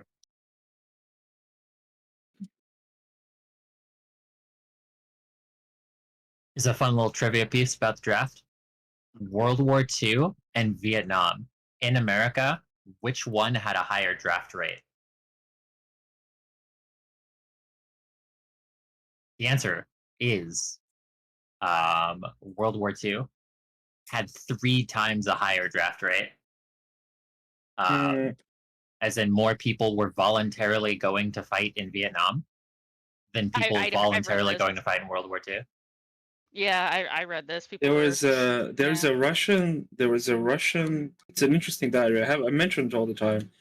I think the guy is named Andonov, Nikolai Andonov. He's like a lieutenant in the Soviet army. He was in Stalingrad, and then he proceeded to Berlin. And you can see the transformation. He describes the thing that's happening on the battlefield in his diary, and you can see the transformation from being very like averse to causing harm and killing people to what happened in Berlin, the Soviets. And he describes a certain situation in regards to armies entering towns, specifically that part of the conversation, where they're entering a specific town in Germany, and because they're the Red Army and they're advancing, they enter the town, and every person in the town has committed suicide. Would you care to guess why they did that? Because they thought they were going to get raped. Correct. And that still happens today. I mean, to be fair, Yeah, war it's is kind not of, fun. I wonder how many it's kind of women ironic. volunteered in Vietnam War. I'm curious. Hopefully not a lot. If you want to talk about women in the Red Army, though, I'd love to talk about women in the Red Army. Multiple. The Red Army, whole units. Snipers, reconnaissance, technicians. I'm talking about the Western feminists. Oh, why the Western? Volunteered. Why? Why only the Western? Western women during World War II were making bullets and artillery shells for the men. I'm talking about Vietnam, bro. Do you have hard hearing? Yeah, but you keep restricting like different criteria and saying, well, did women fight here, as if that's something that's even why would anyone even bother addressing you? Women were not recruited for Vietnam, or not actively being recruited for Vietnam, even though women did participate in Vietnam as primarily like wartime journalists, reconnaissance, saboteurs, resistance organizers, and medical professionals. No, not any of what I asked, but thanks anyways for your opinion. I mean, you said Vietnam, I'm talking American women. quickly on the difference in the draft rates. In Vietnam, 25% of soldiers were drafted, so the rest were volunteer. And in World War II, 64.6% were drafted, so only 35% of World War II soldiers volunteered. So do you have any women statistics, Yasuke? That's what? Crazy. Does it have any women statistics, like how many women volunteered, if any, for the Vietnam War? No, that is without a scope. The point here is that, like, in popular culture, it would always be thought of to be the opposite. Like, if you ask, 90%, if you ask 100 people, 95% would probably think the statistic is flipped. As like World War or Vietnam is always thought to have been the war where, oh, everybody's getting drafted and like everybody's dodging the draft. Whereas in reality, it's like the opposite, in that World War II was the one to where people didn't actually want to fight it, whereas people wanted to fight in Vietnam. Which is crazy because, God, we really didn't need to go over there. We did not need to do what we did. Do you want to hear something very interesting? What's up? There was a not platoon, a squad of women snipers, and they used to taunt Nazis that women are killing them, to the point of Nazis having an actual PTSD if those women appear on the field, because they were so misogynistic and so like toxically masculine that they could not accept being killed by a woman. That's epic. They used it against them. Yeah, All praise to the Soviet Union. You're right, Zoidberg. That's true. Hey, can I be heard now? A little better. But You were, it's still pretty bad. you were really muffled earlier, Larry. Yeah, sorry about that. I'll try to do better. So I wanted to say that when the Moors invaded Germany, Germany would fight with the women. So the women would be on the front line fighting with the men, and they would be topless, right? Because it was kind of shocking all the Muslims a little bit, because they weren't used to that in their culture. Germany. So when the women were getting, well, not modern Germany, but Germans. I don't think the Moors ever got to Germany. What are you talking about? Okay, so maybe I'm wrong. I'll look it up, but I'll finish telling the story first. This is a story I heard. Photos? So it's just a tale? Okay, gotcha. It's a fairy tale. Okay, I'll look it up. How about that? Okay. Thank you. There's Larry. That's actually way better. I guarantee you the accounts- Moors didn't get. Oh, sorry, Scylla. Well, there's some accounts that before Probably the Romans. some of the philosophers like Plato, Aristotle, whatever, Socrates, before their works were translated into Latin and read by greater populations of Europe at the time in like the 13th and 14th centuries, historians at the time would remark that there were women fighting in like smaller conflicts or even greater wars, even commanding men, and they would make no comment on this. But after that, was one, right? She was a tribal leader. But after those translations got circulated, and they had this idea that women are like these craven, like weak-souled individuals. Suddenly, every historian that witnessed a woman in combat was like, "I can't believe there's a woman in combat here. Can you believe that?" Like there's a marked difference in historians pre and post, like. Funny that they still accounted for a woman in combat just with disgust or something, but yeah. But they would act like it was like this crazy shit. I mean, Boadicea led her Celtic troops into battle with the Romans multiple times until I think she was killed. At least they just wouldn't blame, so. She put fear in their hearts for sure, dude. There's other women that fought against the Romans as well. There was like a Central African woman. Let me look her up because I feel like yeah, but we Italians cannot be defeated. That's the truth. Whatever, man. Did we get defeated? No. Shut up. You didn't get defeated in World War II? Have a look, what? man. No. Actually, we did. We defeated ourselves. Got your asses whooped. The based communists took over the fascists because the fascists were weak, and then we fought against the Nazis. Based. Research World War II, bro. The funniest thing, Mussolini. The Nazis had to come and rescue you. You got your asses whooped. Yeah, the fascists were incompetent, but II. the communist partisans completely decimated the Nazis and the fascists. I mean, the thing with Italy is like, who cares if they win or lose? Like, they're just kind of irrelevant. Whatever. Like, Really, we gave you the Renaissance, the Roman Empire, Western values. Really, irrelevant. I mean, in terms of war, can somebody mute that guy? In terms of war, the Roman Empire was a dominant faction Who's for hot micing? hundreds of years. Let's not forget. For the voice, I was thinking of Amanu Renas of Kush, Kingdom of Kush, from mid to late 1st century BCE. Oh my God, you were Jewish? Here's the main thing, everyone. We should be unapologetic in this server for our support of abortion. Thank you. Okay. Yeah, so past 500 years, Italy has been irrelevant.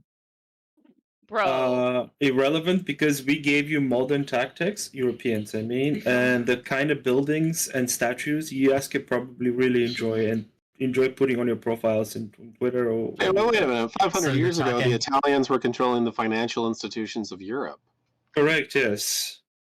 The Genovese Doges and the Venetian Doges would control the trade in the Mediterranean, which means trade with the Far East. Yes, correct. Culturally, you did a lot, but militarily, the past, while you've been really nothing. I mean, But right also, now, Italy is poised to be the second most powerful navy after the United States in the Mediterranean, with a third aircraft carrier being built, facilitating F-35 squadrons. Well, that's truly delusional. That's truly delusional. Yeah, that's like saying that, we're giving a Fincantieri class frigate to the Ukrainians to fight the Russian orcs. Oh my God. So you're invoking That is truly absolute delusion. morality? Like really, like all of Europe can't really muster why would that be up a absolute fighting morality? army, I'm just saying this is what we're doing militaristically. And you can interrupt when someone's talking. That'll I apologize. Yasuke interrupted you Someone was first. talking to him, SE. Yeah. God damn. Complaining about being interrupted is more annoying than being interrupted. Real. By the That's way, like NASA Shilton. a quick note for mental digestion to all the conservative types here. If they think that the Russian represents strong Christian or traditional values, the Russians are the first population with the highest amount of AIDS in Europe and in the world, I think. They're number one when it comes to a usage of drugs. They're number one when it comes to premarital sex. They're number one when it comes to alcoholism and cirrhosis of the liver and cancers related to alcoholism. So there you go, traditional values. They also have some of the highest abortion rates. Like, traditional values. They're not a. Are they saviors of? Yeah, are they saviors of traditionalism? I don't think. Oh yeah, the Russians are more Western, more American than the Americans are now. Yeah, it's very sad. I mean, apparently the AIDS that's happening in Russia has to correlate to something, right? They see. I don't know where the cirrhosis of the liver my friend, has to correlate to something, right? Degenerate, dysgenic, like drinking and having sex, right? I'm just finishing my thoughts, man. Like you interrupt me. Okay, go now, please. Wait, I have no problem. I have no problem calling Russians gay. It's not an issue. Mm-hmm. Russians are not gay, man. Russians have traditional families. They have traditional values. They are religious. Again, he's going to interrupt me. Bro, you got issues, man. You got serious I do. issues. It's called Russian AIDS is the issue.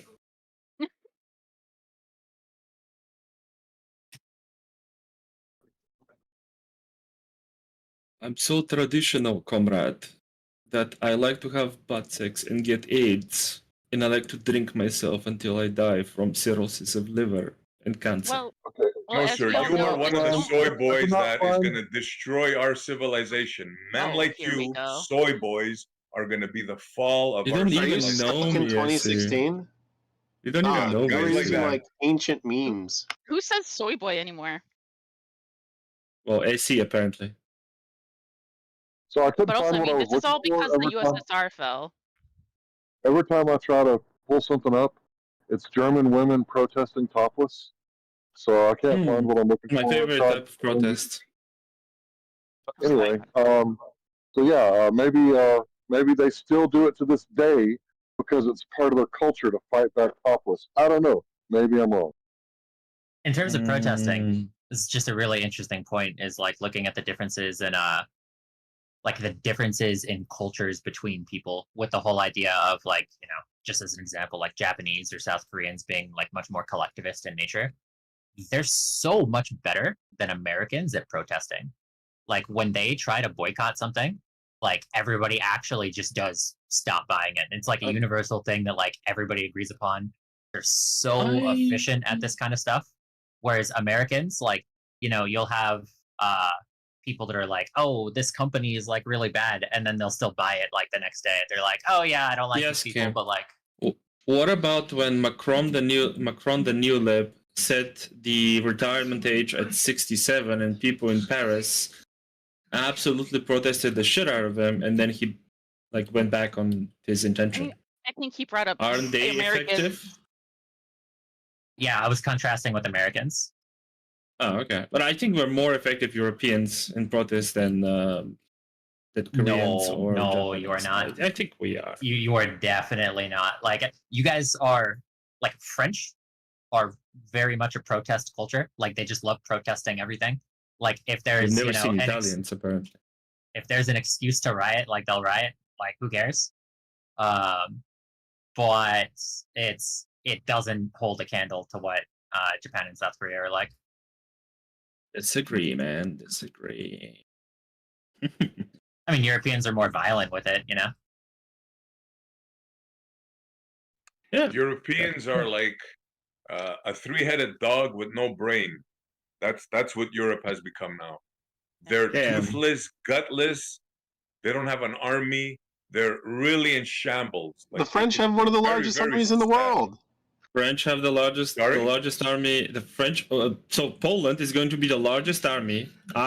Even when it comes to the U.S. Marines, U.S. Army, and U.S. Navy and U.S. Air Force in Europe, Poland's going to be number one. The UK have a massive army. The French have a massive army, and now Germany is rearming and increasing its military spending. Italy is rearming again, increasing its military spending. I don't think we are toothless. Overall, we have 12 aircraft carriers, one more aircraft carrier than the United States and Europe, which means we can deploy at least four, the rule of three, at least 3 or 4 aircraft carrier groups in Europe, in the North Sea, in the fucking Baltic, in the Black Sea, and in the Mediterranean, and in the Atlantic at the same time. I think so. If that's the case, if Europe is so strong and powerful, why are they begging for peace with Russia? Why are they actually threatening, what's his name, to Zelensky to make a deal? Why is the president saying make a deal or we're going to walk if you guys are so powerful? Military might is a lack and it's just to attempt to justify your little wiener, you know. Or your don't play games, bro. Answer the question. Do you know the answer? Why are you talking? Somebody answer the question. If you're so begging for peace, if Europe is so powerful, why are they suing? I think he needs to prove that they are begging for peace. Well, what did Trump do? Why didn't he like scold him at the White House? You got no cards. You got to make a deal. You got to stop. Why? Why don't you just invited Macron? He invited Macron, and he tried to like. He can't fucking control himself. I was responding to your question. You said answer the question. Fucking little girl, man. Montreal, you have this like mental compulsion to complain again and again and again if you're being interrupted. It's not a mental compulsion. You've interrupted me every single time. It's fucking Discord, man. Do you not understand that? Every single time I spoke. Finish your thought. Like, and you're a mod, bro. You're a mod. Finish like, it's amazing. Okay, yeah, that's why I apologize. Finish your thought. Let's not continue the conversation of how we are victims, and let's so answer the question. Answer the question put forth. Why? Can I speak now? If Europe is so strong, why are they vying for peace with Russia instead of attacking? Can I speak now? But why? Can I speak now? Yeah, when somebody else is not speaking, that's your cue to speak. Yeah. So when Trump met Macron in the White House, and Trump said, oh, you got to make a deal. We're not going to give you money. Macron put his hand on his leg like a true Chad to the woman that Trump is and said, no, we will continue to fund Ukraine. He was not begging for Ukraine to surrender. You're saying Trump is a woman? So based. He is so a woman. true, King. So true, King. He's I absolutely agree. a woman. I agree. So hold on, He is you a think- woman. Woman, I'd like him more. And he probably wouldn't be a rapist either. Still didn't Women answer can be my rapists. question, by the way. Somebody put his no, leg yeah. on somebody? That's your answer? Macron put his Chad French hand on Trump's thigh and said, calm down, honey. Europe is funding Ukraine. Don't worry about it. And that's it. So you think that, let me put it in the form of a question. Do you think if the Americans pull out, that the Europeans are going to be able to sustain what the Europeans are Americans funding doing? around 60% of Ukraine, man. Of all the total America foreign has- aid. You America can't be more has effectively- delusional than it's amazing. America has Western effectively media pulled has- out, and Yeah. right now Montreal, Ukraine is only being supplied by us. America has pulled out. What do you mean? Montreal, my man, I'm a communist. I don't like Western media. What can I I don't tell know you why- guys, I man? don't You're know why living every in an time you hear- alternate reality. Like Every the time you hear reality is something going to you become don't crystal like, clear very soon for you guys. every time you say you hear something you don't like, you go on this like tangent, this like repeatable phrase tree where it's like you guys are delusional, the truth will come out, you're ruining our country, something soy boy. Can you actually like respond to people with thoughts and words? I can give you, I can give you details. I mean, of course, it's an obvious response to delusional thinking. Yeah, It's not though. An obvious response would second be of an all- actual response. listen, man. If you think that Europe can replace the states militarily, you are delusional. It's that simple. Not militarily. No one said militarily. They're funding Ukraine. They're broke. Europe is literally broke. So are Do we. you not understand that? So are we. We're also broke. Wait. Yeah. Exactly. Essie, just a quick mentioning. You understand that people aren't interested in war and more expenses? And more death. Like, if you assume the most powerful, doesn't mean they necessarily want to attack someone. Like you said, even if Europe was more powerful, why they would like to go into war? Nobody wants to go into more Second war. of all, you're like nuclear armed nations do not go into conflict with one another, or at least sustained conflict. Like, it's in no France one's and the interest. UK nuclear armed nations. Italy is a nuclear armed nation. We're not going to go directly into contact, but we're going to fund Ukraine with ships, also- with weapons, with Italy shells, is with nuclear tanks. armed. So, Yes, we have nuclear. We have nuclear weapons in Italy. Also, That's news to me. I didn't know politics, that. relationships Really? are way more complicated than just having nukes and attacking each other. No, but do you understand, guys, that what's going on here is the total West, the total might of NATO, right? Europe combined and America, Canada, were supplying arms and training to Ukraine. And Russia has defeated all of it. Do you guys understand that? The significance Russia of has that? not defeated it. Look, it's just going to end up in a quagmire, as it has for like the past 3 years. No, it's not. Well, you remember they were saying, "Oh, if we just give them another military package, they're on the verge of winning. They're pushing them back." You remember those? I didn't believe those that, Montreal. I didn't believe that, Montreal. Nobody says that, by the way. Who said that, Montreal? You're talking to people who... Amazing, man. You guys just we do not reality, trust man. Western media. I do not trust Western media. I don't trust Russian media either. Oh, so you don't remember the times that they were saying that, oh, if we give them one more aid package, and then made interruptions. I remember that time, yes. I know it's devastating, bro. It hurts. No, when you hear it, right? guy. You're gonna hear it Rhetoric. anyways. I'm gonna Stop finish my using sentence. rhetoric. Montreal. You're not. I I'm do gonna not finish my sentence. believe Go at ahead, any read it time out. that Ukraine is going to win the war. I don't think they're now going to win. listen up. If you don't stop talking, I'm gonna have somebody mute you. I'm gonna request moderation, because I can't mute you because I'm a mod. Now, can you please shut your mouth long enough for me to say a sentence? If you can you do that? promise not to talk about I will moderate. red tape. Can you put him on mute, please? He's got If you issues. promise that you're not going to say that I believe that Ukraine was going Put to win this the clown war. on mute because he has issues. Please don't tell me what to do, SE. I'm trying to help you. Red tape, don't talk. When he finishes, you talk. That's it. All right, but Let's I go. will Finish your say. thought and be concise, SE. Okay, Red tape, stop. So what I was saying was, there is no chance in hell for Ukraine to win this war. Everybody knows it. Now, my question is, why were they saying, oh, give us just a little bit more aid, give us a few more F-16s, give us these weapons, and we got the Russians on the run? Do you remember that? It didn't Yes, happen. of course. But God damn it, man. You already sounded like you were about to finish. I am finished. Hence, I'm not talking. You have this real bad problem of like finishing a sentence and continuing for 2 seconds later. No, bro, you're just being a soy boy. Answer. Dude, it is not real. year 2016. No one says soy boy.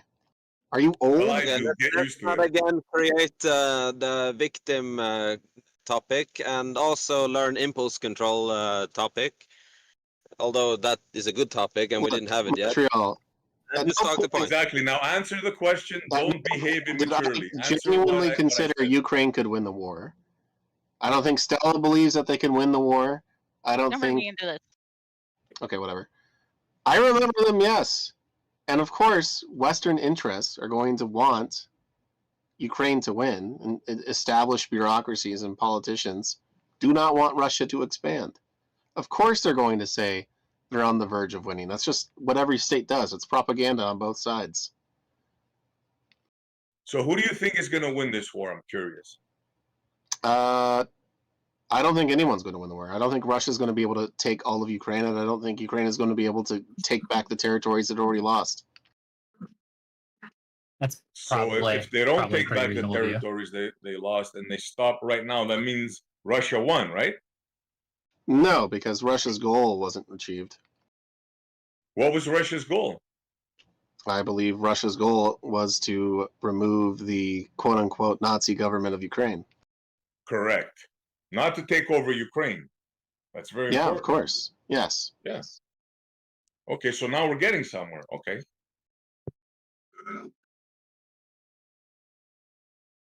So now that we established that Ukraine will never win the war, now that we established that Russia does not want to take over Ukraine, now you're starting to get the picture, right? It's the West fighting till the last Ukrainian is what's going on right now. No, yeah, I agree, but I don't think It's a Russia can take. pathetic. Yeah. So you agree with me? winning? But what does winning even mean in a modern war? It is just a loss of resources without end for both sides. They cannot win something. Yeah, well, both sides lose in a war, to be sure. But in this case, Ukraine is going to lose Crimea and all of its eastern states along the Russian border. I mean, it's devastating. They're going to lose like a good portion of their territory.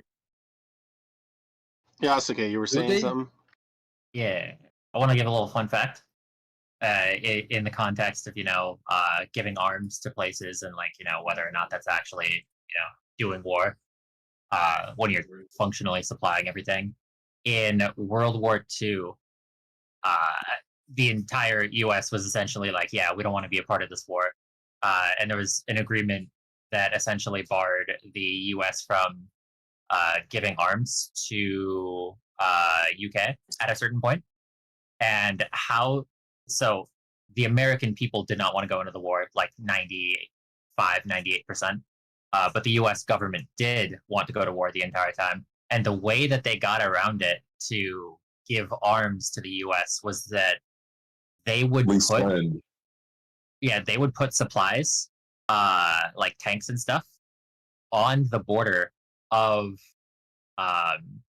Canada and the US, and they would just drop them off at the border, and then Canadian farmers would take that and then move it across the border, in which it could then be given to the UK. No, we created something called lease and lend. We couldn't sell them legally, so we would lease them to the UK or lend them to the UK. Was it a different part of the war? I believe. No, Like that was a program, but yeah, different that was timing. when that was in the beginning of it when we weren't officially in it, but that we never gave Canadian farmers tanks to give to UK. That never happened. That's Yasuke. The whole idea that? that Russia is going to achieve its war goals seems ridiculous to me. It'll obviously gain territory. I never made that argument. I said that your conclusion seems to be the most likely. That like it's just kind of going to be a wash. Like Ukraine's going to end up a ruined country from debts and the rebuilding costs for generations. Russia has lost a good portion of its youth and has lost a ton of essentially decades of development from sanctions and losses of trade. It seems like the initial goal of the war was just to be like a quick, the initial a bunch of guys stormed the border and could have taken everything. They weren't expecting Ukraine to put up a genuine fight. I mean, Russia's logistics throughout their entire history have been horrible. It's World War One, America gave them 1 million trucks. World War II, same numbers. The original estimate was Ukraine was going to stand for 6 days, and legitimately they ran out of gas. I mean, that's how inept they are. I mean, they're one of the most inept armies I've ever seen throughout history. All they do is just run forward into bullets. I mean, there's no tactics, there's nothing. I mean, that's where the joke in Europe comes from. When there is a video game called OrgZ, right? And that's why we call them orgs, because they have a Z on their tag, and because they just rush. It's a tower defense game, I think. Yeah, they just. I mean, you look. I think this is a gross oversimplification. Modern day Russia or Soviet Russia? Well, Soviet Russia was much more competent. Modern day Russia is a vampire state. It's living off the fumes of what was once the Soviet Union. I mean, look, Soviet Russia wasn't much more competent, Yeah, it was. And unless the winter hit, they were speaking German. What are you talking about? No, Rene, that's not. Rene, that's ridiculous. That's true. And that is ridiculous. That's a gross oversimplification. So you truly believe, as the Blitzkrieg was happening, they were capturing millions of Russian soldiers just running directly to at that time. At the start of the war, the Axis had an advantage in manpower and equipment. The Red Army was being rearmed. So the start of the war, they had the I think it's Operation Barbarossa, where they both invaded Poland and then they stopped. That wasn't Operation Barbarossa. I don't know which one it was. But Operation Barbarossa is when they invaded the Soviet Union. Okay, so yes, when I'm saying that operation, if the winter didn't happen, I don't know how Russia would have maintained. No, that's ridiculous. Why is that? Because the Germans just did not have the capacity to actually defeat the Soviets or the British. Okay, I disagree with the Soviets. British, they didn't. I don't know about them, but the Germans had no capacity, the manpower, or the logistics to genuinely occupy all of Russia.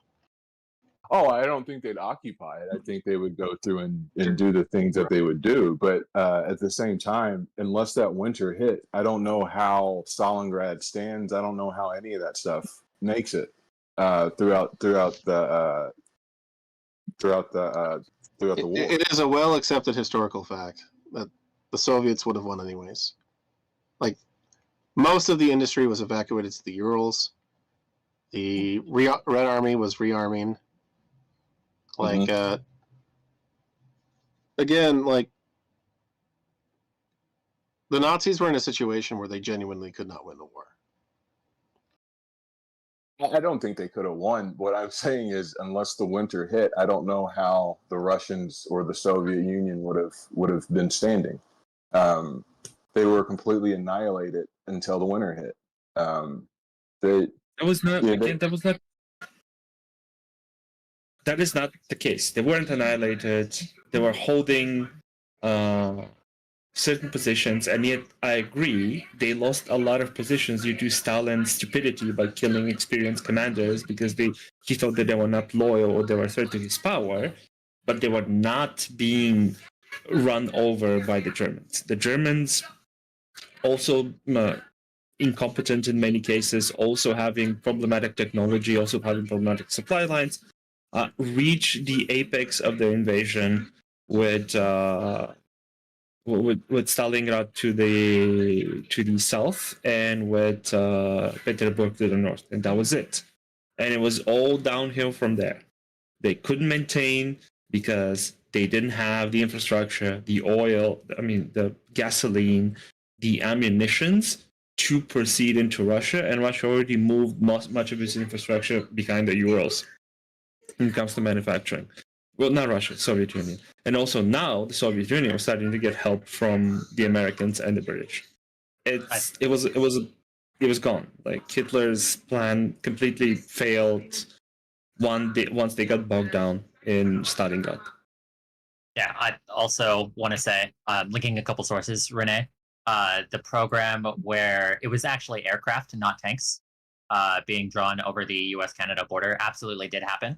It's very well documented, and it happened for about a year and a half before the Lend-Lease Act. The Lend-Lease Act happened in March of 1941, and this process happened in 1940 up until that point.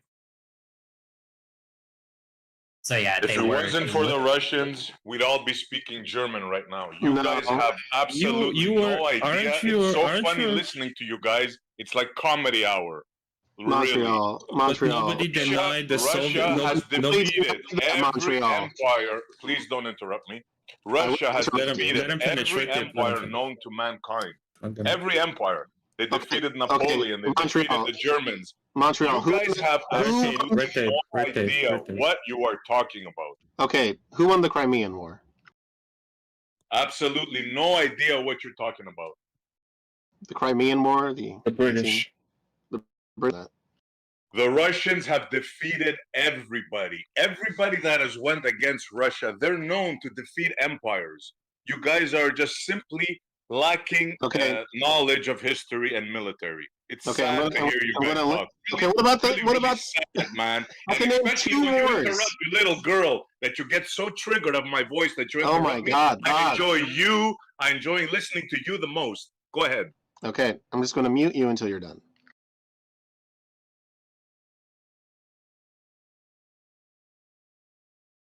You're gonna mute me? He's waiting for you to finish, essentially. That's what he's saying. No, he wasn't waiting. He was talking while I was talking. He's so triggered that he was talking while I was talking. That's what happened. I have linked two wars. Very, within the modern era, as in industrialization, etc., where the Russian Empire was defeated by other empires. So I don't know what you're talking about. They've never been defeated. I've never said that. You did. I said they defeated. Listen to what you see. You interrupt me. You didn't even hear what I said. I said they defeated many empires. You see, you're doing it right now as I'm talking. Like you have serious issues, buddy. Calm down, fucker. I'm very calm, bro. I just like to hear you get triggered every time I talk. You're like enough. a little girl. Stop engaging in meta. Stop engaging in meta and finish your thought and be concise. Rotate, don't interrupt him. He's the one that's doing meta, buddy. Wake up. Okay, both of you need to stop doing meta. As you finish your thought, be concise. That's all I want. Please. Let's have a good conversation. I was very concise. I'm always concise. Don't tell me to be concise. Tell him not to interrupt me while I'm talking. Okay, enough. Please finish your thought. Thank you. So what I said was Russia has defeated all empires that come to attack it, right? Has defeated Napoleon, has defeated the Germans, right? They are a land empire. There's nobody that's going to defeat the Russians. Do you understand that? And especially not Ukraine. I'm done. Okay, guys. Did you hear that just now? He said everyone. Russia has been defeated many times before in the past. Somebody took over Russia? Who took over Russia? Yeah, he The said Mongols. he said somebody invaded Russia and took over Russia. I don't know if they have or not, but that was what he said. He said nobody's ever invaded or taken over Russia. The Polish-Lithuanian Commonwealth were so powerful that they drilled and took over Moscow at one point. Vikings from the north took over Novgorod, which was a independent principality. Multiple principalities, Russian principalities, including Kiev Principality, have fallen to Mongols and the Golden Horde. Multiple. Do they have the largest country in the world right now? Sure. Who has the largest country in the world right now? Russia. Russia. That's right. Russia. What does that have to do with you gotta anything? learn that they will not be defeated. You, the West, will not defeat Russia now. You have to understand that. Aren't you learn the West history, too? learn what's going on. They will not win the war. The West, us. This is all just rhetoric. Is doing. Please let me finish, bro. Like, try to fucking control yourself, man. So what we're doing now is we're literally giving them money so they can fight to the last Ukrainian soldier. It's a crime against humanity. I mean, to be fair, who's really contesting Siberia? And it's not a very contestable land. In this sense, like militarily, over the course of history, like France is probably the most impressive place. As in, like, you know, they got people all around them. And, you know, generally managing to maintain certain things in a super, super contested land. It's a much more highly sought after resource, the French land. What does that have to do anything with what we just said? On the idea of like Russia being a big country. Like, size doesn't really matter when, you know, majority of it is useless ice that nobody really cares about. You're joking, right? You didn't just seriously say that, right? They have the largest resources in the world. They have everything: fresh water, mountains, lakes. Are you kidding? Like, Man, who is I feel like contesting- I'm talking to amateurs. I'm gonna go on mute. Who is man. You guys contesting You Siberia? have no freaking clue what you're talking about. Like, who has ever in history contested Siberia from Russia? Like, how many times have there been wars fought over the land in Siberia? Either stay on topic or don't talk, man. That's all I can say. Okay. I see you really seem to like Russia. AC, aren't you the West too? You are Quebecois. You are the West. What do you mean? There, now the personal stuff. You know what, man? I don't even know why I waste my time talking to you. Okay, bye, Jessica. No, but you say the West will never defeat Russia. You are the West currently fighting Russia. Canada is fighting Russia by proxy. What do you mean? Confusing. That's what I'm saying. Yeah, we're all guilty, bro, and we're getting our asses whooped. You guys are just clearly not able to see reality. It's not my fault. Okay, I thought you were going. Bye. All the West combined has given weapons, training, money, and we got our asses whooped. But you guys think you're winning. It's beyond words.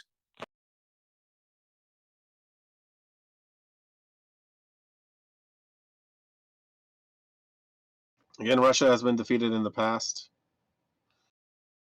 I don't know what There you go, man. this insanity is about. Now you're interrupting me. You're wrong, man. Just admit you're fucking wrong, man. That's all you got to do, man. That's it. Don't keep digging your grave, dude. Just say, I was wrong. I got it wrong. There's no way they're going to win. Even if I talk bad about history, that's not going to change my argument. And that's it, man. Just fucking be a man. But he's not wrong. You are. Yeah, like I'm a proud defender of the Soviet Union, but you see, that's the Russian Federation is a vampire state. If this was a war between NATO and Russia, Russia wouldn't stand a chance. Well, no one would stand a chance because that's a threat of nuclear war. That's a whole different issue. That's why it hasn't happened. That's a whole different issue. Yeah, of course. That's nuclear war. We're not talking about nuclear war. We're talking about man on the ground capability. There's no chance. You stand no chance against Russia. Zero.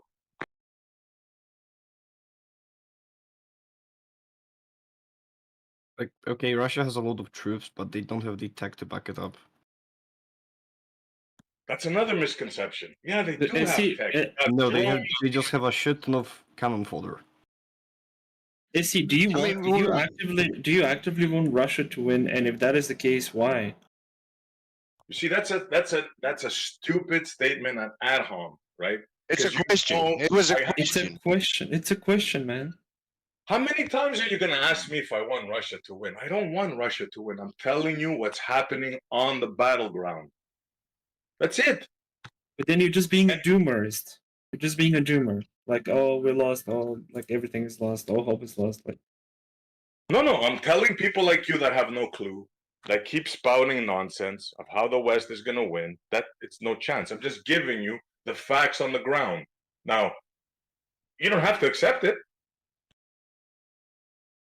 Wait, I mean, has somebody here actually said that Ukraine's going to win, or I don't know? I may have No missed one that. here said that. No one here said that at all. So what's the problem? What's the issue then? He's telling me that Italy could take on. This guy was saying Italy has power, the Europe have power. And when I asked you guys, if they're so powerful, this is the issue, right? You guys think that with the help of the West, Ukraine could win, right? And my question was, they said if we give them a little bit more guns, a little bit more ammo, a little bit more planes, which we gave them, they still haven't been winning, right? So what's it going to take for you guys to just say, stop it, the war is lost, every penny we send there is another Ukrainian person that's dying, right? What's wrong with what I'm saying? Stop helping the Ukrainians because they're not going to win. What if we don't want to stop? What if we don't want to stop? What if the Ukrainians decide when to stop and we don't have the right to tell them when to stop? You see, that is a fucking stupid statement, bro. You're detached from reality, man. By making that stupid statement. I just told you they have no chance of winning. I just told you that if you keep giving them money, you're just gonna kill more men. Did that go right past your freaking head? I understand that. My question is, if the Ukrainians say, "Hey, give me money, I want to continue fighting," right? And we're saying, "Okay," and we give them money, and at one point they say, "I don't want to fight anymore," then we stop giving them money. What's the problem with that? What's the problem with that arrangement? If your friend is a drug addict, are you gonna still give him money so he can take drugs? That is not a fair comparison, man. Bro, you don't have a brain, man. If I have to explain these things to you, like I don't even want to talk to you, but you're not a reasonable human being, bro. You just okay. I'm gonna mute. You talk to somebody else. Things, God damn it. Just forget it. Go eat some pasta or something, bro. Go look at Mamma Mia or something.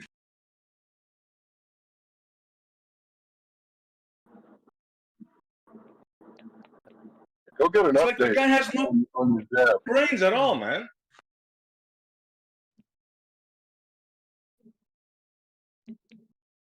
Like, is what I'm saying difficult to understand, man? If the war can't be won and you're giving them more money to fight a war that can't be won, do you not realize that that is wrong? You're just giving them money so people could die. Do you not understand that? Montreal, they're against the Vietnam War because it was sustained so long, but they totally support the war going on now because it's a lot of white people only that are dying. So they're all for that. I don't get it, bro. Am I the only one with logic? Like I don't understand. This is a no-brainer.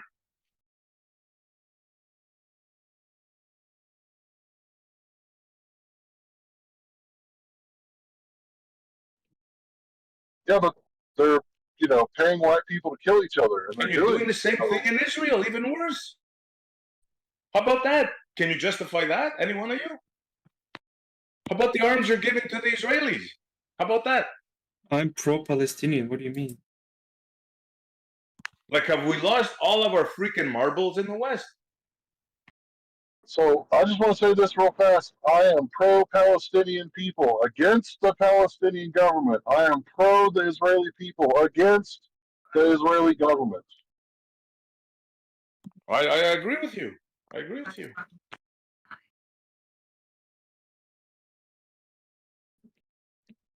I am pro the Ukrainian people against the government. pro-Russian people against the Ukraine. Right, and I am pro-American people. Very, very important. And I'm not for the war. I'm not for Russia killing people. I'm for the war stopping. I'm for peace. That's why I'm talking, wasting my time here.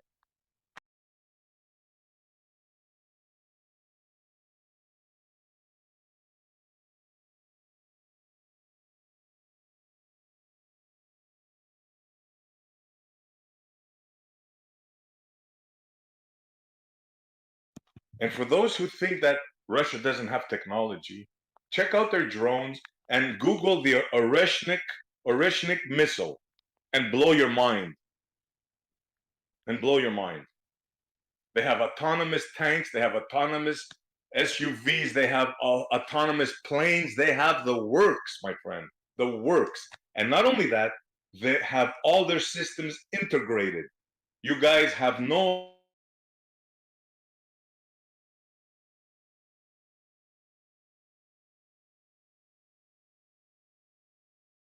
I mean, it's just facts. I mean, I don't hear anyone arguing against anything you're saying, but it's almost like you're talking to someone that's not here. I don't know. Okay, but they were arguing before. Okay, I'll stop talking. I'm chill. If we're all good, we're good. I mean, why am I talking then? I'll shut up. Power to the people. Fuck the government. Both sides. Hooah! Hooah! Because do you think that these people would have got together and without a government said, yeah, let's go fight like overseas. Let's go fight in Africa and Japan and Germany. Let's go fight in France. Like, there's no way that shit would have happened without a government. I was going to ask a question earlier. Do you think, God forbid, not that I believe in God, that it turns out the UN says, all right, guys, let's get together and get on the ground over there and mow Russia down? You think Russia would have a chance? Are you talking about NATO? Who are the countries Yeah. that you're talking about? NATO? You have to be specific. Yeah, the NATO members of NATO, all the countries involved do make a unanimous decision to light in on Russia and stop the war. All you have to do is stop the war, stop funding Ukraine. Why would we go send more people to go die and kill and murder and rape and pillage? I'm sorry, my Wi-Fi died there, left lane. I don't know if you heard my answer.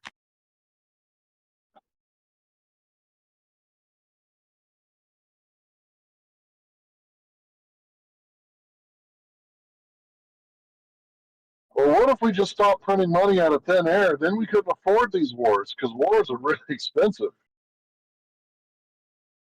I don't know. There's just kind of been a fear of mine that that's what it's going to come to, that something like that would happen. And then that's going to, put boots on the ground, and Americans are going to die, and other people are going to die, and more people are going to die. Right. I don't know if you heard me because my Wi-Fi died. Can you hear me? Yes. Okay, this is the answer to the question that the military experts say, right? If NATO right now was to decide to attack Russia, right? First of all, they would stand no chance if the States wasn't involved, right? Number one. They would just sweep through Europe like if it was a full military war. They stand no chance. Maybe Poland would hold them up a little bit, but yeah, according to the experts, Europe is like a paper tiger. Now, here's the problem now.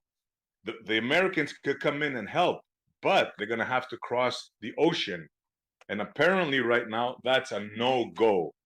There's no way that the Americans could get troops enough in numbers to match what Russia has on the ground. So that is impossible. They will kill most of you guys, and us too. Canadians are going to help in the water. So that's the military assessment of that scenario.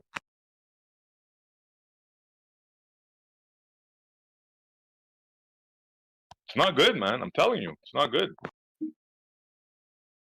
Oh, how would they do that? To my understanding, Russia has one aircraft carrier, and while it is supposedly a nuclear aircraft carrier, every time it has moved for the last 20 years, there's been a big plume of black smoke, as if they're using the coal backup power on it. Yeah, that's a joke, that thing, but they're not going to use that. Aircraft carriers are like obsolete now. Oh, aircraft carriers are obsolete. Wow. In modern warfare, yeah, they're practically. I'll explain you why. You want to know why? Yeah, this is fascinating. Right. Yeah, you're gonna learn stuff now. Listen up. So the Chinese and the Russians have been specifically designing missiles that are unstoppable to defeat just that, because that's your biggest threat, your naval fleet. So they even have in the desert an aircraft carrier which they practice on. They have these special missiles, right, that are unstoppable, and they think about 6 of them.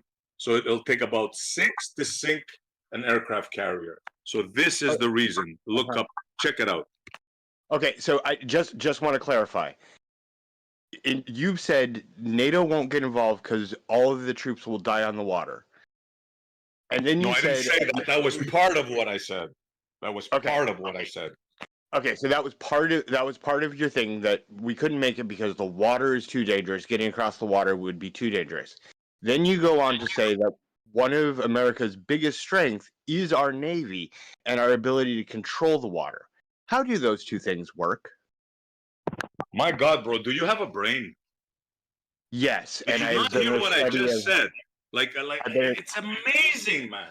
Did you not hear the missiles I just explained to you that were designed specifically to take out the aircraft carrier? Yes, they don't work. So what's your issue then? Those missiles don't work. They are detectable. They also only have a range of about 50 to 60 nautical miles, while a task force usually has vision at missile height down to about 150 nautical miles. They don't work. That's the big problem with what you're saying. My God, did you just make that up in your mind? No, I'm actually quoting from the Proceedings magazine. Would you like a copy of it? My God, man. My God, yeah. Just stay in your fantasy, bro. Just stay in your fantasy. Read one article. Think you know what the fuck you're talking about, bro. This is my favorite part. Do you know what Proceedings? Do you know what Proceedings is?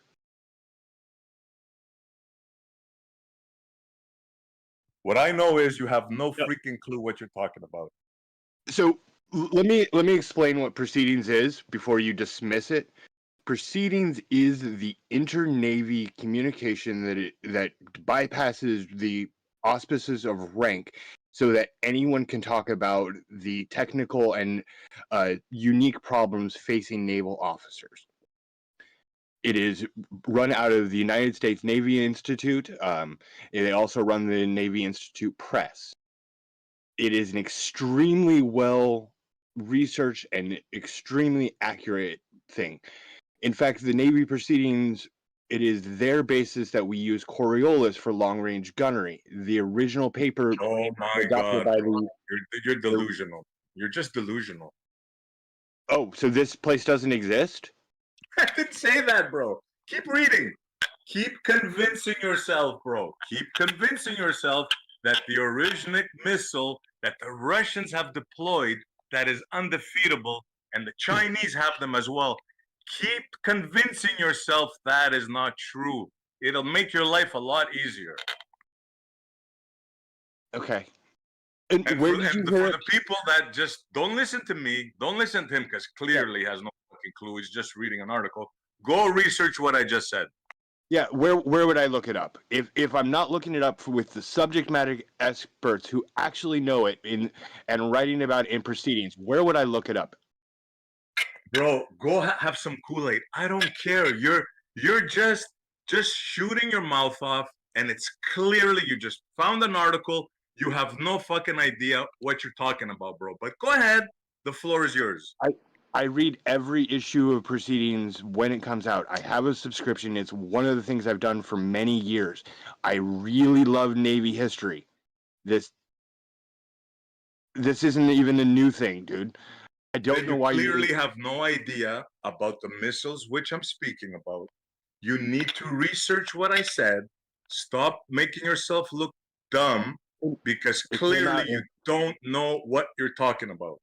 Now, let me bring that home. Do you guys know about the Houthis? You guys hear about the Houthis, the terrorist group, the Houthis? Well, that group with missiles not even resembling the accuracy or strength of the missiles I'm talking about managed to make the United States Navy task force aircraft carrier tuck their tail and leave the area after they lost 2 planes due to aggressive maneuvering because of those missiles. You have no idea of what you're talking about, bro. It's very clear.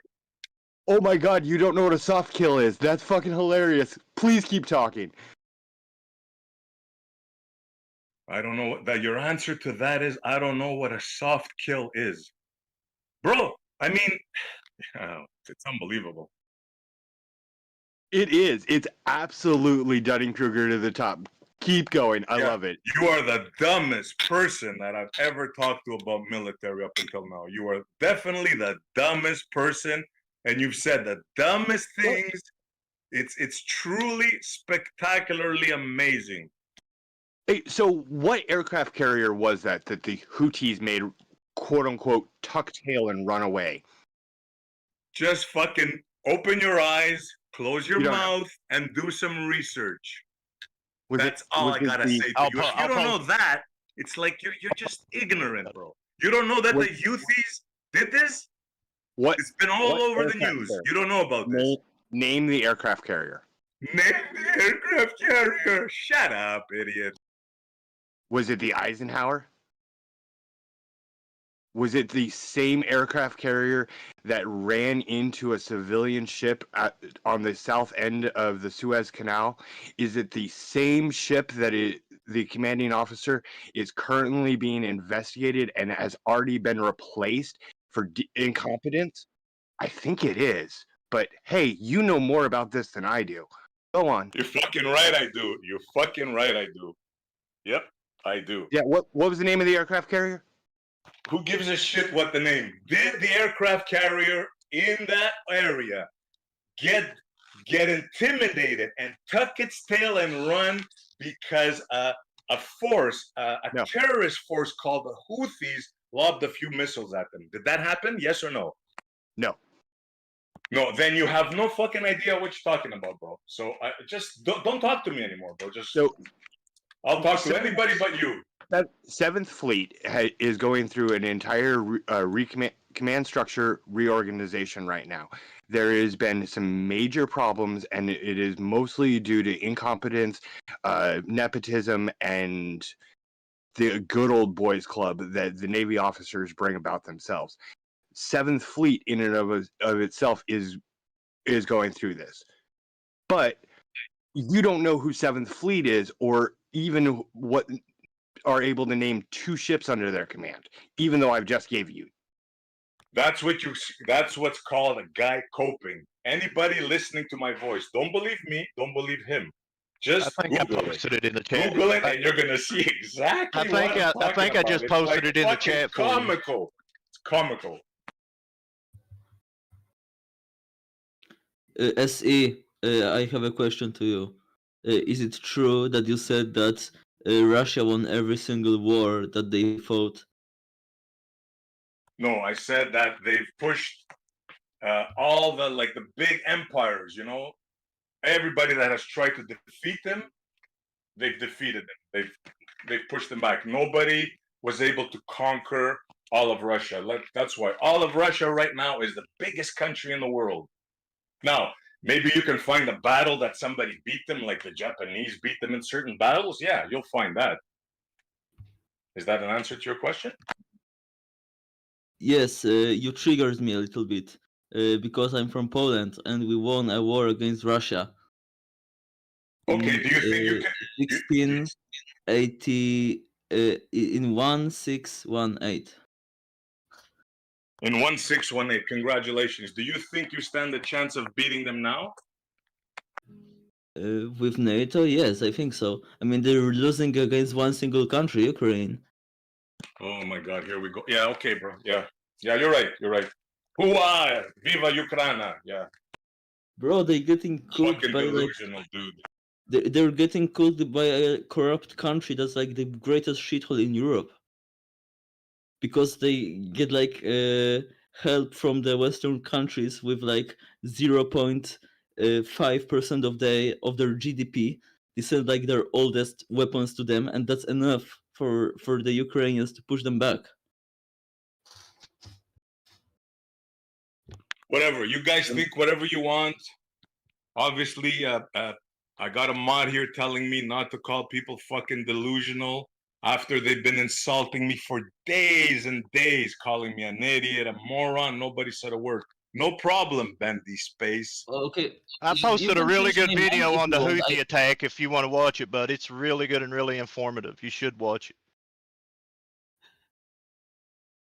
You can change my mind if you want. You can logically explain. I will change my mind if you can logically explain how Russia, which cannot capture the whole Ukraine right now, right? They cannot go through the country that they can't even reach the border of NATO.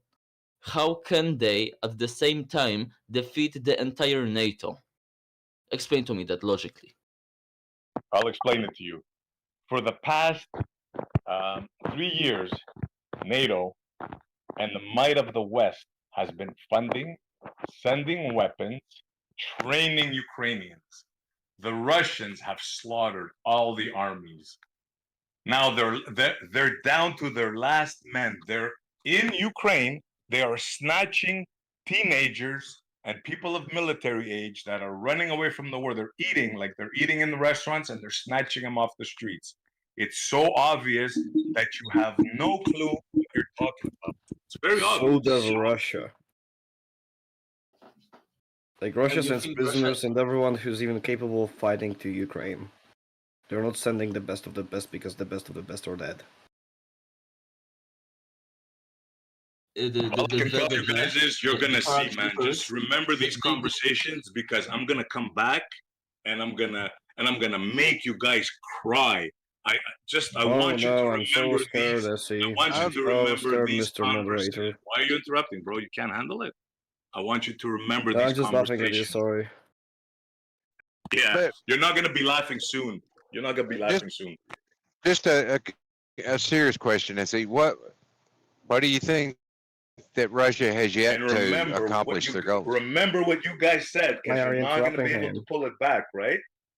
You think Ukraine is going to win this war, and it's freaking delusional. And remember what I told you. It's because of guys like you that more people are going to die. You're going to send them more money, more weapons, because of people that are intellectually, I don't know what to say, like you. You don't see the facts on the ground. I think you make two different claims. You said that they would beat NATO. What? You said they would beat NATO? Did you say that, SE Montreal? That they could beat right NATO? now? Yes. If NATO attacked Russia right now, you get your asses kicked. Correct. That's what I said. And I'll give you details of why the military people say it's going to happen. I did before. Maybe you weren't listening about crossing the Atlantic, like they did in World War II, bringing the only chance you soy boys stand in Europe is if the Americans come and help you, but they won't be able to do that like World War II because the experts say the ships that are going to bring the man across the Atlantic are going to get sunk before they reach. So yes, NATO right now, according to the military experts, stands no chance fighting a war on the ground against Russia. Correct. In Russia, you mean, on Russian soil? Do you have a? I mean, you do realize that in that area, yeah, on the ground. Do you realize, you know that Russia's population is like 150 million, and NATO's population is like 700-800 million people, and Russia's economy is smaller than Italia's economy, and you expect them to win? How is that even remotely possible? I don't It's a see fact. like When I expect them to win, if listen. NATO wants to beat Russia, I mean we don't even have something remotely close to a war economy like Russia do. If Okay, NATO try really listening to switched what their I gears said. up, It's not me that says this. Bro, It's the the economy military of experts. Texas Yeah, is but greater Every than the single one economy of I've heard entire asked Russia. them that question. yeah, They there said you the go. same thing. NATO right now is a paper tiger. It But Russia doesn't can't stand even a take chance. The only Ukraine. chance it has is if they bring troops from America. And they won't be able to do that because they will be sunk in the ocean. If you don't understand that simple sentence I said, you should not be in a military conversation. But they can't even take Ukraine. How do you expect them to take a whole of NATO? They're like 10 times the military technology, and like we're and like fucking 100 times the people. Yeah, What? even It's if not the remotely US close to doesn't give reality. any help, even if the US doesn't give any help, if they can't defeat Ukrainians alone already, if you add the EU armies, the They're European not trying armies, to defeat they are Ukraine. going to You get have to cooked. understand, this is not a war. This is a special military operation. Russia has Bro, you're not so unleashed delusional, the actually. dogs. You They have call to it a war understand now, that. by the way. This is They call not it a the war now. full capacity of Russia. Not even close. Well, it's not the full capacity of NATO either. It's not even remotely close. It's like nobody even Russia, feels it barely. Russia What are you talking literally is about? switched to war economy. Yeah, they That are is the actually. correct. So That's the first correct thing you said. Yes, yeah, Russia is so in it is war actually technically economy. a war. Yeah, That's bad, SE, that they're a war economy. That's not a positive thing. yeah. It's That great for means you. that The they're economy is struggling. up. People are working. People are happy in No, the that means streets. all the people are People suffering are because some idiot volunteering guy in has to kill a country. I can't believe you just said it's not a war, it's a special mission, SC Montreal. You couldn't be more Russian propagandist if you tried. Yeah, that's straight out of the Kremlin. Yeah, Jesus it Christ. is. So that is exactly what it is. You guys When just you, don't know when, about when war. you, Yeah. when you say that, we can smell Putin's breath.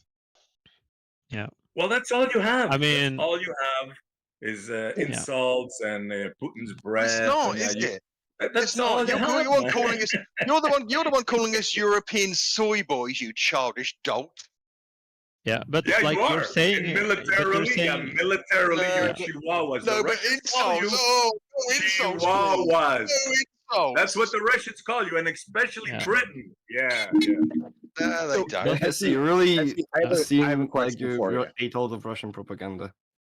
I just I'm just I mean, telling they you are. the facts, man. they. The I'm facts. just telling you England the is a facts. shadow of dude. itself. France is a shadow Yeah. of itself. Germany is Everyone's nothing a shadow. militarily. You And just gotta come to terms Russia's with reality.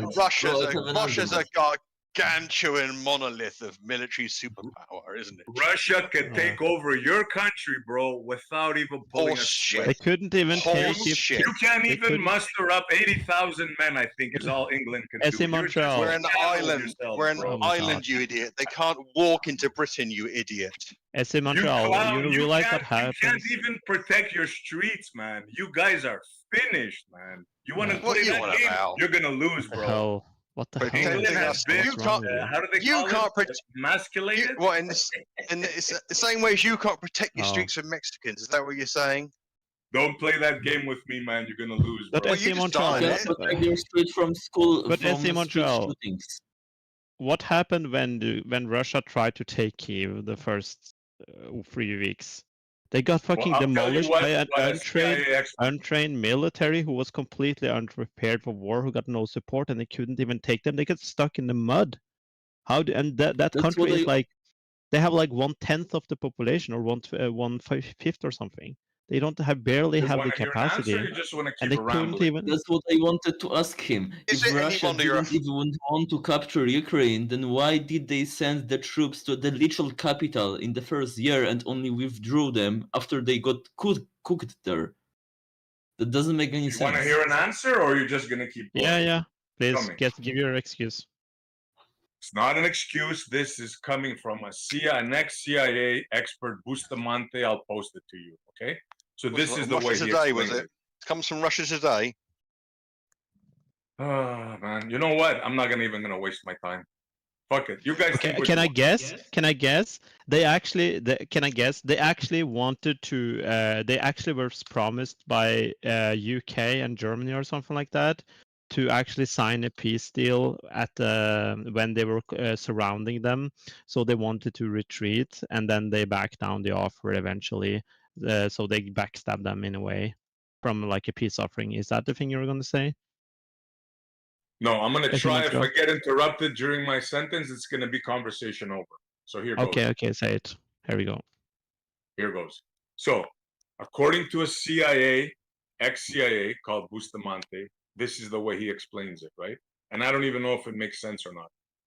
The Russians miscalculated in the beginning. They thought it was going to be easy. So what did they do?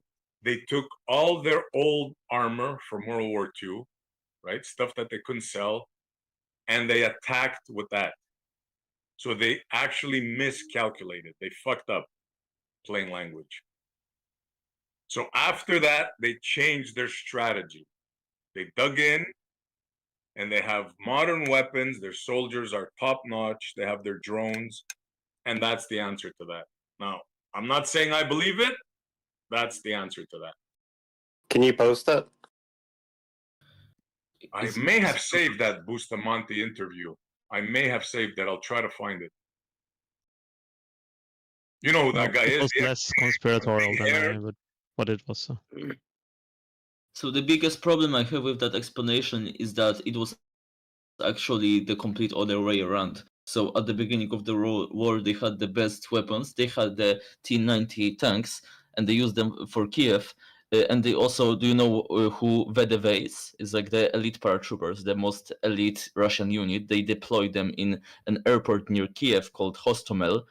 But then that unit got encircled by the Ukrainians and they got cooked. So they deployed the best units at the beginning and only then started using those World War II, those old USSR tanks. After We have they got different information. Yeah. No, it's like captured in photos and actual videos of those battles that they have modern equipment. Okay, so why aren't they advancing now? Why are the Russians okay, first of all, do you believe that the Russians are advancing now and the Ukrainians are on their back foot or no? Even that's the law. Maybe there are some negligible gains for Russians, but it isn't like some large territory. Maybe like 1 square kilometer per day or 2. I see the problem here now. This is this is the fog of war. You're getting information. I'm getting information, and it seems like we're both in the fog of war. But I'm telling you, the information I'm getting is from military men. I'm not just making shit up, right? I'm getting this now. Maybe I've been fooled. It's possible, but can you entertain the possibility that you've been fooled as well from your side? I think the possibility is much less because I've been interested in this war since the beginning, and I saw the actual videos and the footage of, for example, this battle of the Hostomel airport, and they indeed had the best elite units there, and this alone would falsify your theory already, because this isn't only like reading some articles and some opinions like you did. I actually watched the videos of what was happening. First of all, don't assume I just read some articles and what I did. I've been following this war from the beginning, so just don't condescend me like that. It's not polite. Okay. I want to know who's going to be shooting these missiles, what ships that are going to be destroying these missiles and preventing America from joining this war.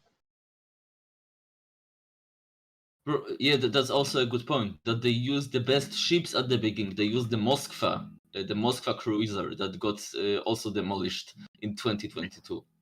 Right, the flagship of the entire fleet. Well, Yeah, Putin's personal flag is still on the Kisnikov. We've already talked about how that is a piece of shit and death wish ship, and I feel bad for any of the sailors on board it. So, SE, how are they going to actually deploy these missiles? You think? I don't even want to talk to you. You're a comedian, bro. You think that they're going to deploy them from the aircraft carrier? Just don't talk to me, man. Please. Just I'm asking where I don't want to talk to you, bro. I don't want to talk. Are they going to deploy him from orbiting platforms? You're ignorant, bro. You're ignoramus. Don't talk to me, please. SC Montreal. Andrew Bustamante. Go on. Can we just not call names and do all of that? It's just don't talk to me. I don't want to talk to you, bro. Don't talk. Don't address me. I do not wish to talk to you. It's that simple, man. Don't cry. Don't talk to me. That's it. That's not very honest. What if everybody? What if everybody in VC? The guy's a clown, bro. I know. Montreal. Most of us think that you're a clown. What if everybody in VC said the same thing to you? So don't talk to me. If you think I'm a clown, don't talk to me. I'm fine with it. Montreal, I'm asking a question. If everyone in VC did the same thing that you did because we think you're a clown, would that be acceptable to you? I don't care what you think of me, bro. I don't care how you think of me. You're irrelevant to me, man. Do you understand that? Kool-Aid can think the same thing. I don't know why you're grandstanding like this. I'm not grandstanding. Just if you don't want to talk to me, shut your mouth and don't talk to me. I know, but he does want to talk to you. So I mean, let him. Good for You don't him. have Are to you going to be a respond. lawyer for him? You don't have to respond, but like you shutting it down and grandstanding is kind of a weird you want, bro. You're not going to win this game with me, bro. Just shut the fuck up. It's not about winning. It's sort of about poking the bear at the moment because you are triggered by whatever reason. You can poke anything you want. You're not. Your objective is not going to succeed. Let me put it. I mean, that's fine, but you're grandstanding and shutting someone down in VC for no reason. I don't care what you think, bro. I'm not shutting him down. There's a reason. He doesn't have reason to. He's doing he it. Talk to anybody else but me. And what you're doing now is not going to work, bro. So the reason he's doing it is because it's showing that he's got a dialetheism going on. First of all, he knows that the largest navy in the world belongs to the United States. He knows that the first and third largest air force in the world belong to the United States. He knows there's no way he can possibly do it, but he wants this to believe so much that he made a statement about these naval weapons with no platforms in which to launch them. He knows this, but he can't allow himself to realize it. This is why he's a flat earther. Now that is the dumbest statement I've ever heard, that he thinks those rockets have to be launched from aircraft carriers. Remember that statement. That's why I don't want to talk to this guy. I never said it had to over and over. He has from a no launch clue platform of what he's talking about. He's extremely triggered. Bro, what launch don't waste your platform time. You're not gonna win, bro. Don't waste your time. So you could launch it from 3 different type of platforms. You could launch it from a surface platform, you could launch it from a submarine, or you could launch it from an aircraft. What You see how he just platform? changed his mind after what I told him? It's fucking beautiful. You see now? You're realized trying to shut him he was down, and wrong. he's Now he's continuing. gonna make the other platforms. It's Montreal, he's spectacular, man. continuing the Keep conversation, digging and your you're trying to grave, shut it bro. down. Keep talking and keep digging your grave. You see what I just said? Montreal, I said you're he's shutting it down. He's gonna change from an aircraft carrier, and that's exactly what he did. Now he figured out that it's not There's only such a an chance aircraft for a good carrier, conversation here. and that's why he's talking over me. So, SC Montreal, I just checked out Andrew Bustamante, and the first interview I found, he said that the Russian-Ukraine war was a proxy war. That's his most strident declaration, and he That's thinks correct. that It's a proxy war. And so, hang on, and in that he says that the Ukraine is being effectively funded and bolstered by the West, and Russia by China, and by virtue of that, he thinks that Russia can't win because he's saying that all that's happening is a war between the West, predominantly the US, and a war between China is being fought as a proxy through 2 agents in the Ukraine-Russian war, right? Now, Right. Who does he say is going to win the war? He doesn't say anybody's going to win the war. He said it's a proxy war that no one's going to win. Bustamante said that? I don't think so. Yeah, I got. You sure? Saying that? Are you sure? Yeah. Yeah. No, he's in saying that. I don't remember him saying that, but if you can find me a clip of him saying that, okay, fine. Okay. No problem. Okay. No, but in him actually stating that it's a proxy war of that nature, you're right. Would it not be daft or unwise to assert that Russia could take the entire Europe? What you're saying is you think China can take the whole of Europe. Is that what you're effectively saying? What? China? Yeah, he's saying this is a proxy war, right? Effectively being funded between China and the US via the Russian. First one I found. Well, there's many.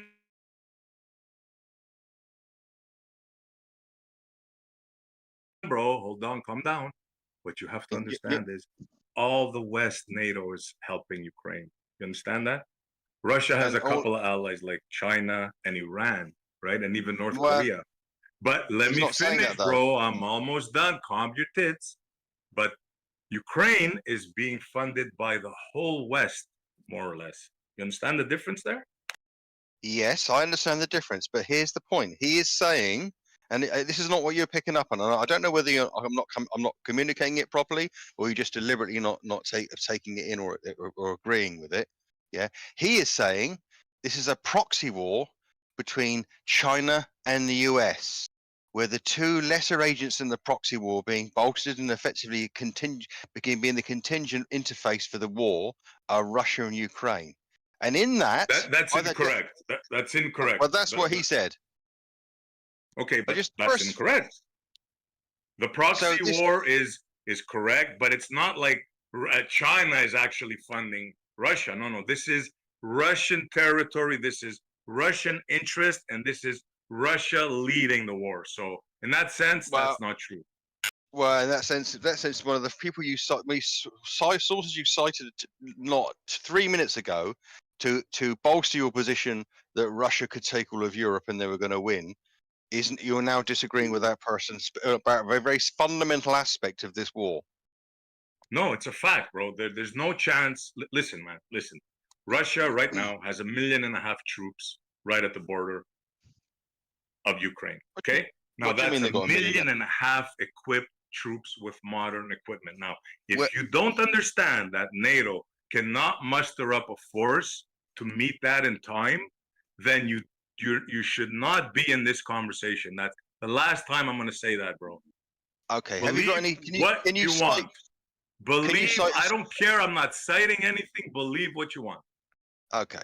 If you can't cite the notion there are 1.5 million citizens in Russia sitting in some enclave near the Ukrainian border, fully armed, being fed continuously, but not doing anything. If you haven't got a source for that, we'll just take it as a fantasy military city. Yeah, you win, man. You win. White flag. You're right, bro.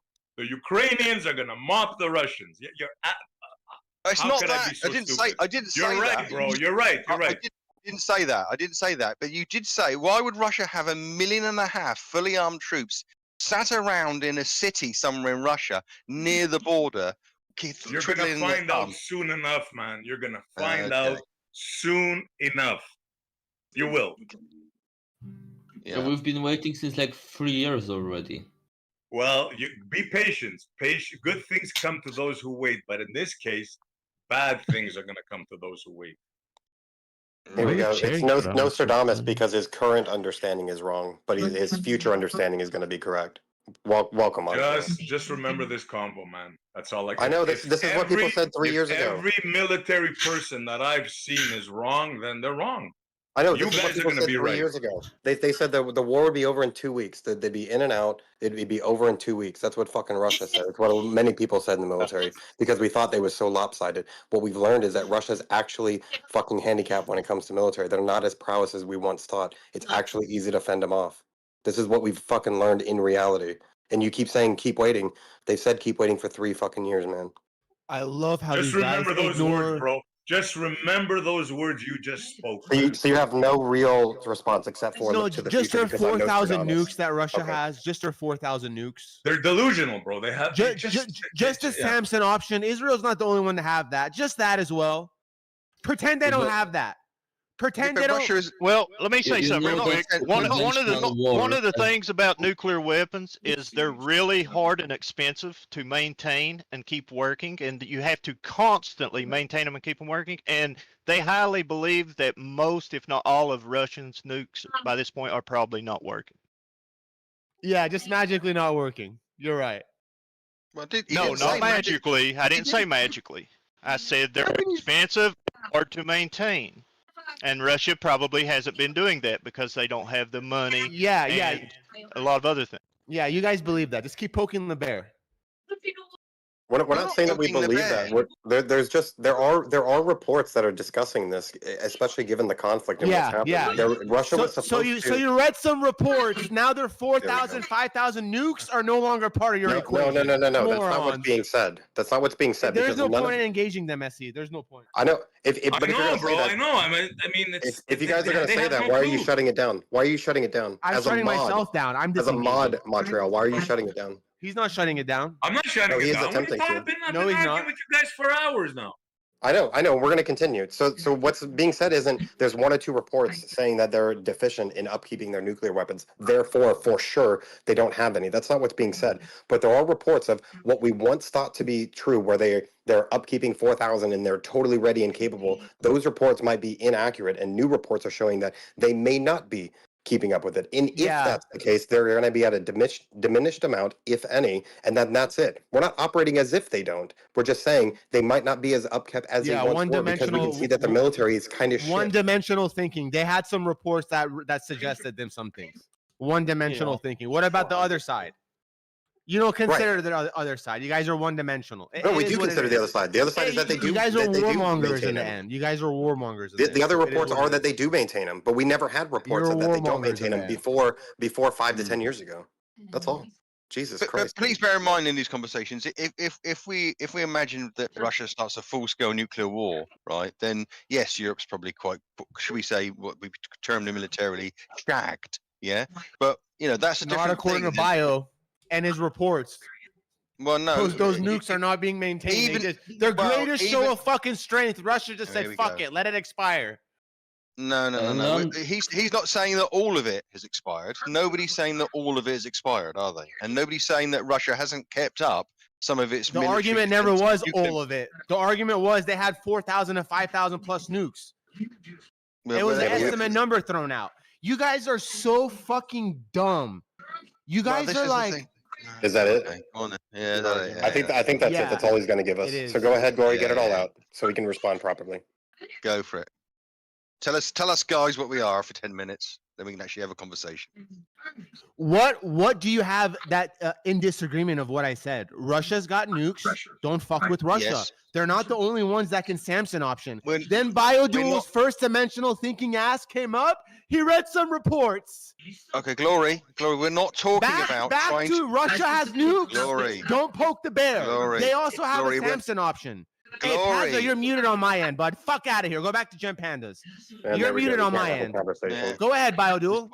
This is why he's a pointless waste of time. Oh wait, you're a Gem Panda mod too. You're also muted. Anyone else? And there it is. We can't have a conversation because I want to be when we're being calm and trying to have a conversation. You're not having a conversation. You're actually not. We're not talking. We're not talking. What happened? You guys ran off everyone in your server over there, so you're trying to do it here? No, not Montreal, I'm going to plead with you just one time, just one clear, concise time. Can we have a conversation, or are you going to allow this to continue? I'm not allowing anything.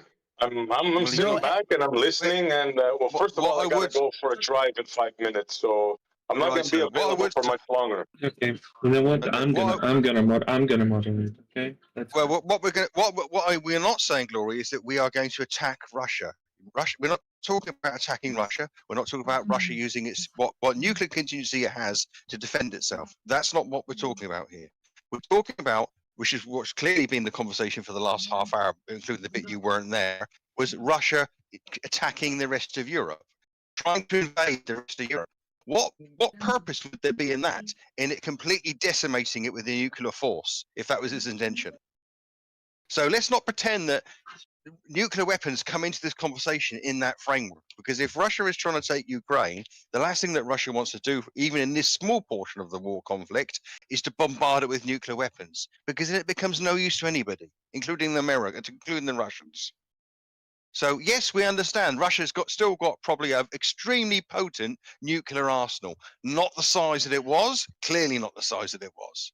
Reports for the last 30 years have been telling us that, including those from our own espionage, our own agencies who are investigating what's going on in Europe, in ex-Soviet Union and also European Soviet Union and in Russia itself. But that's not what we're talking about. We're not talking about a nuclear war here.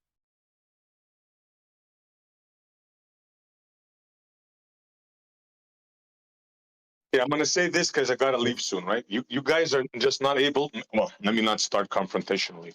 I want you to understand of these missiles that I'm telling you. I want you to understand that aircraft carriers are not what they used to be, right?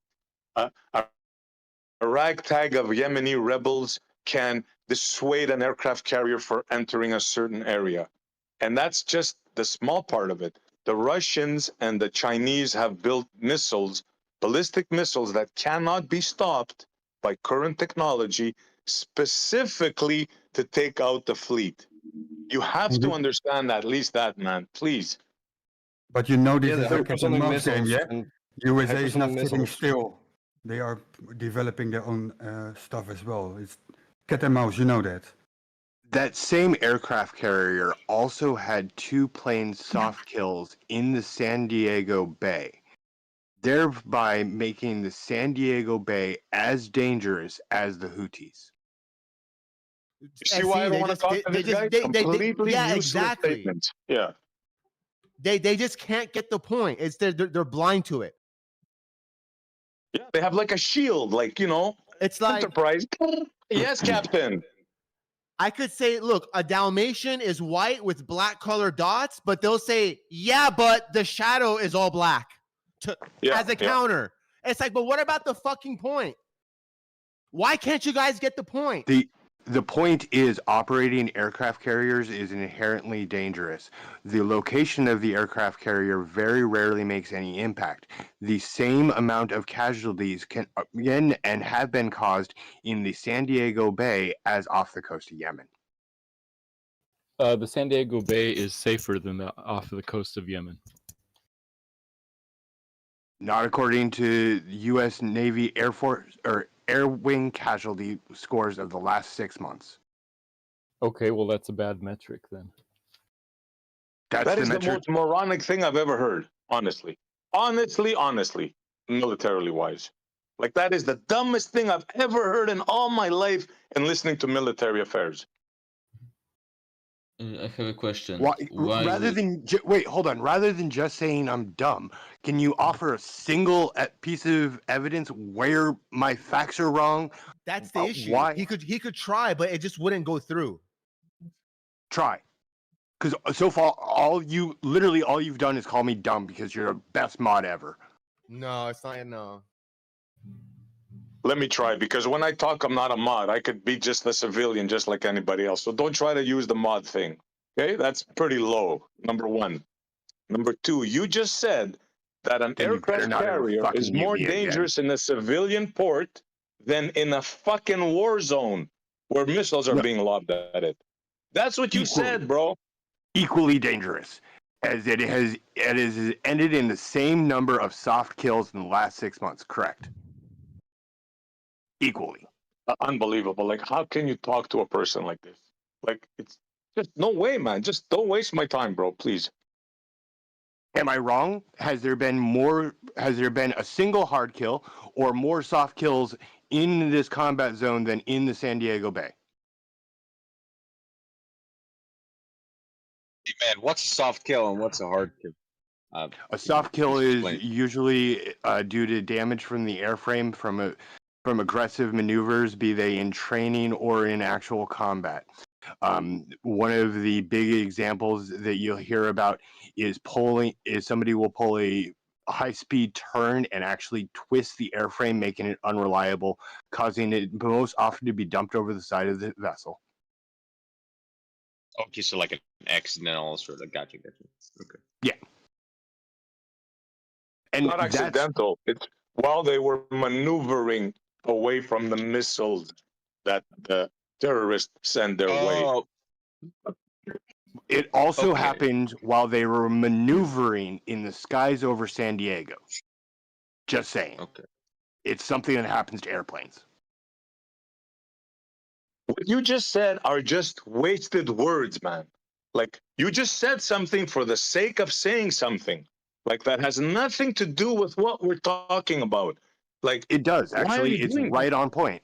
The point is, it is just as dangerous to operate the aircraft doing the same maneuvers in training over San Diego as in combat. The same problems occur as the airframes become stressed and become soft killed. That is the same, literally the identical thing. 2 planes on each one. All I can tell you is, bro, God bless you. Have a blessed day, because there's no way I'm gonna get through to you. So have a great day, bro. As he is not I'm getting going it. for a drive. Like, Can anybody show me where he's never those gonna two are get it, different? bro. He's never gonna get it. How are they different? Like I said, have a blessed day. I'm gonna keep listening, but I'm going for a drive. Nice talking to you guys. Have a nice ride, SC. You have a blessed day as well. Have it noted that Pizza C won. Your God's sake. I posted the proof in the chat way a while ago that nobody that he wouldn't watch about the Houthis and exactly what went down over there.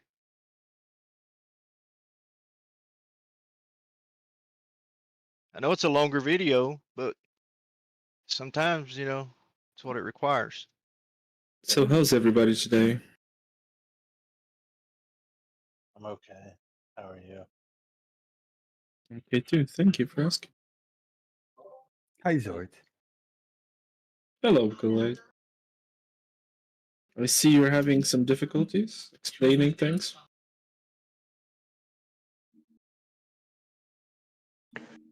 Don't worry about it. I had the same problem with SC 20 minutes prior.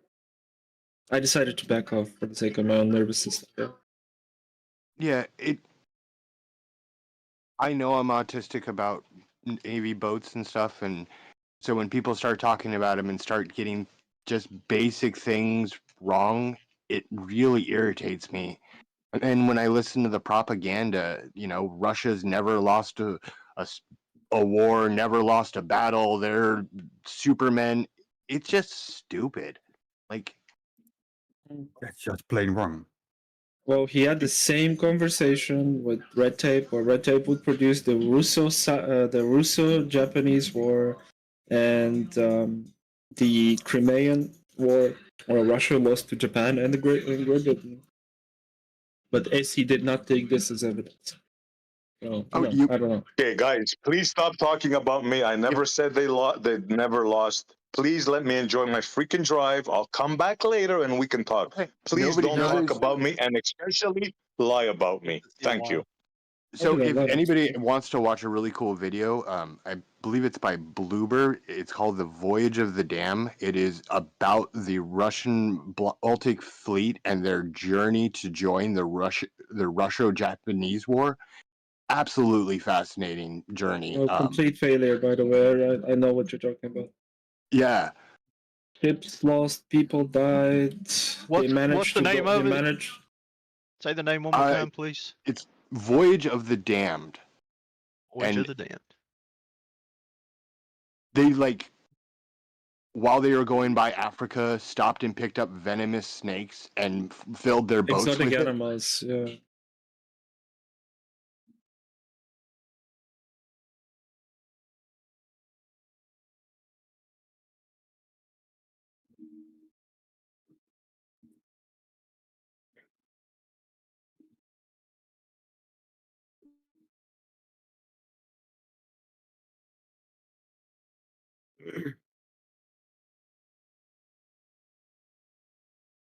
So, what do you think about the assassination at the Jewish Central Museum in Washington, D.C.? Murders are bad. What do you mean? Murder bad. That's deep, bro. Well, I mean, you were the one that asked the question. Did you have a deeper question?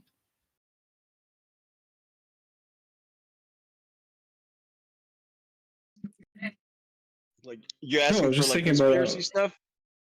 I'm just thinking, like, what do you guys think? Like, a lot of people say it's a false flag. Other people say it's justified because the Israelis are genociding Palestinians, and these people represent the government. The guy was specifically, I guess, like, in some department for propaganda against the Palestinians, so it's completely deserved. Other people said, well, the shooter was an idiot. The people in that conference were pro-Palestine, so I was just probing the room. What do they think about? What is their interpretation of the event? That's all I was asking, I suppose. Political violence is never justified, in my opinion, morally. I understand. You know what? I like Matthew's answer. I'm gonna second that for sure. And regardless of what the TV tells me, I actually don't know. I don't know who killed who died, assuming what they say is correct, which of course it's not. Doesn't matter anyways. It just shouldn't happen. I see. So, I have a question. If I take a point in the North Atlantic and a point in the South Atlantic, and I connect them, and I travel from the North Atlantic point to the South Atlantic point, and every 69 miles I measure my angle to the sun, and then I use my measurements to put on a two-dimensional coordinate system. What would I get? A straight line or a curve? You never get a straight line. You have to get a curve, dude. Interesting. So that's one way we can find out that the Earth is curved. I mean, look, I don't know any boat that travels in a straight line is constantly correcting as a drift. But regardless, I'm gonna assume the water, you're no drift. I'm You're traveling from in a north straight to line. south. Yeah, north to Yeah, south. the surface. You're taking an arc along the surface of the sphere, so your see, results should never be a straight line. Should be an arc along the surface that you can't see, but you've traveled, right? Yeah, of course.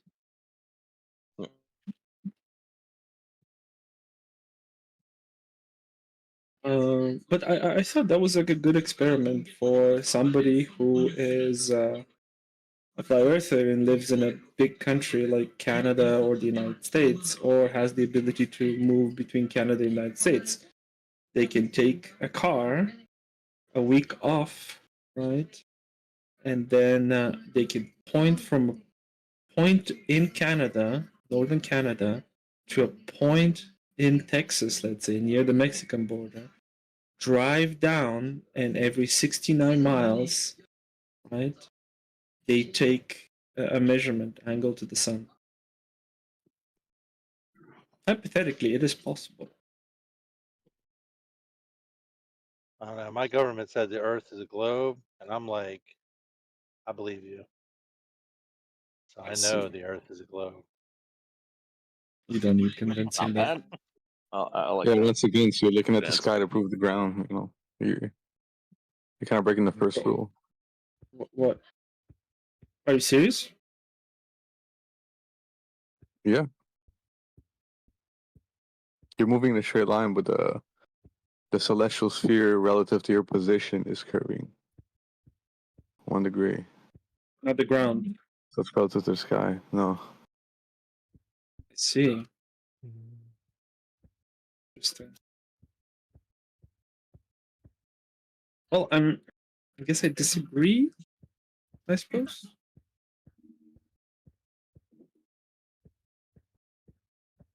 That's fine.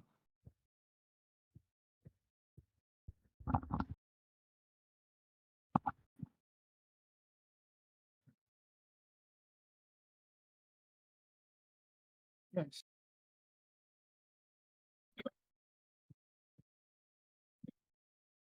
That's funny.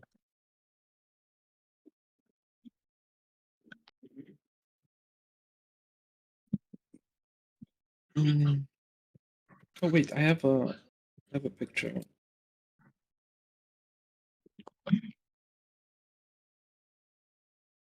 Well, I got a question for you then, man. Yeah, go on. Asked about the boat.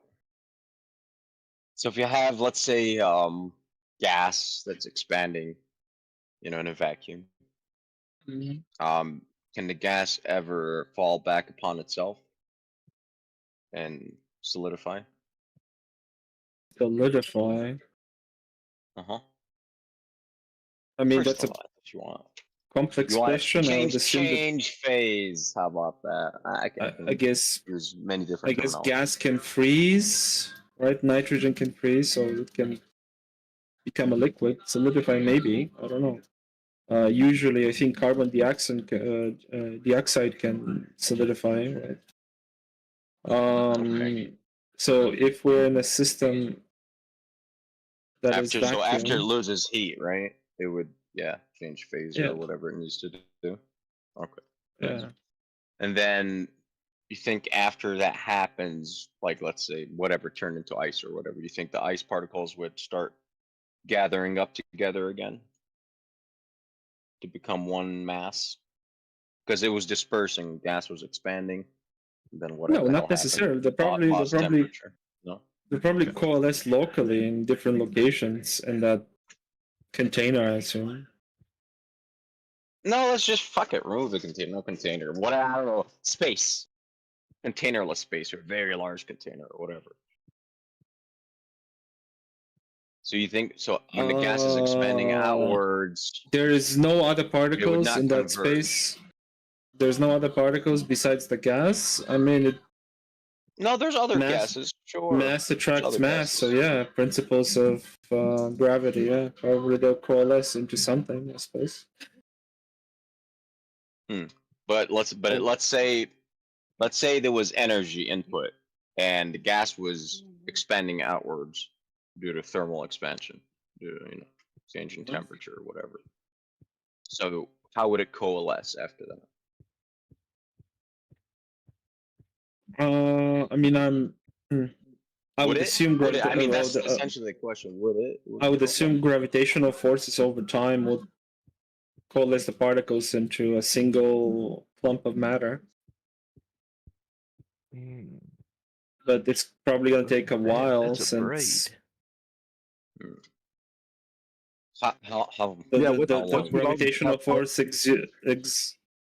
exhumed by these particles is probably very small, so it's going to take a lot of time for them to reach a state where they're coalescing. But once they become like more of a clump of matter, they're going to attract more and more matter around them.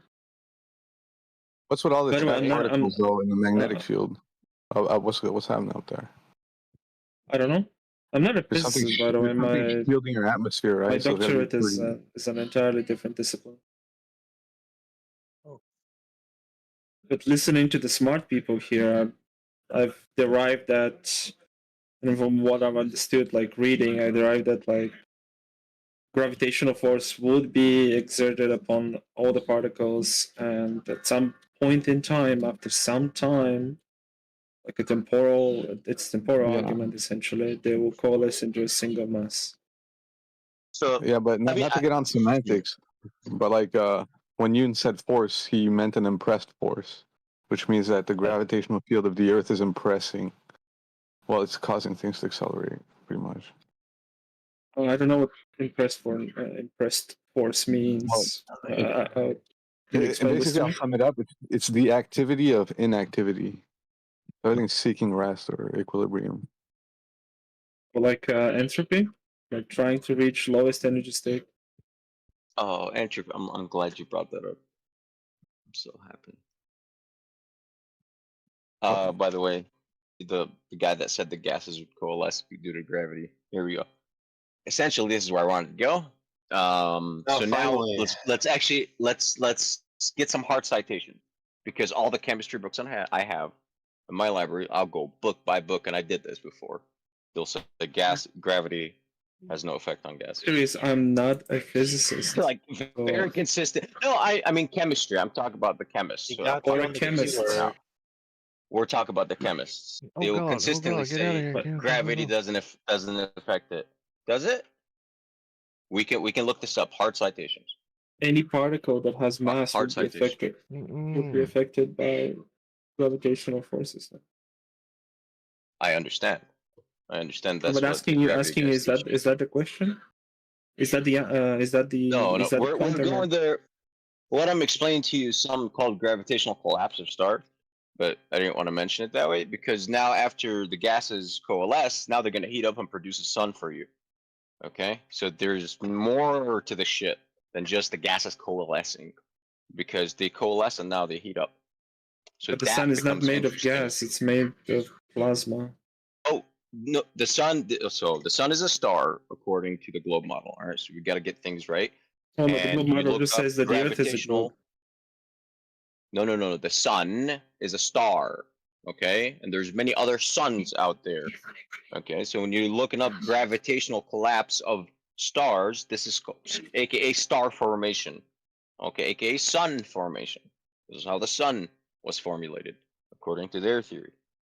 Bunch of gases expanding from the Big Bang, and then they coalesced, right? Like you said, and they organized themselves into a higher order system. If you just I model the wouldn't whole use thing the as a word system. organize for inanimate matter, but for the sake of this conversation. Well, how did it happen then? Because so gravity coalesced them, gravity organized them.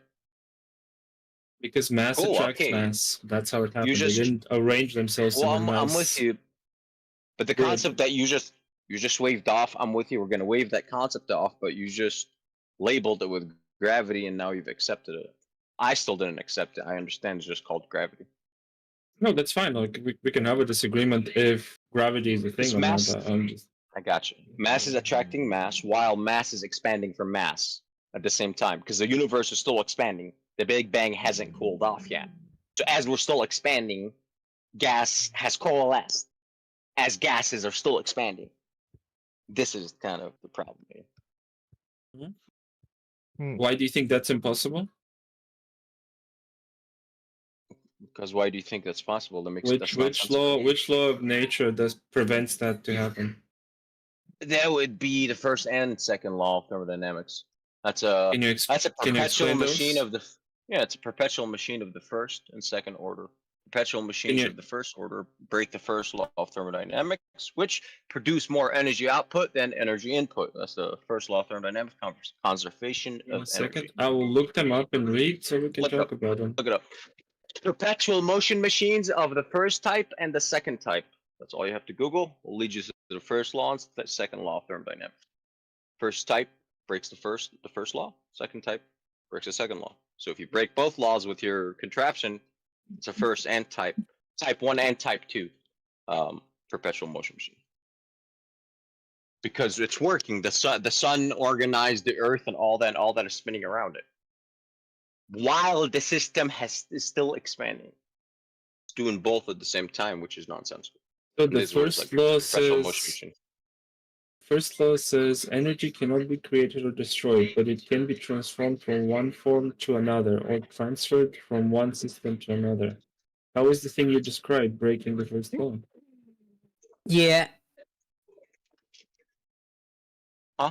Cyrus, I recommend you read the full law, not the meme that you were inspired from. This is not what meme?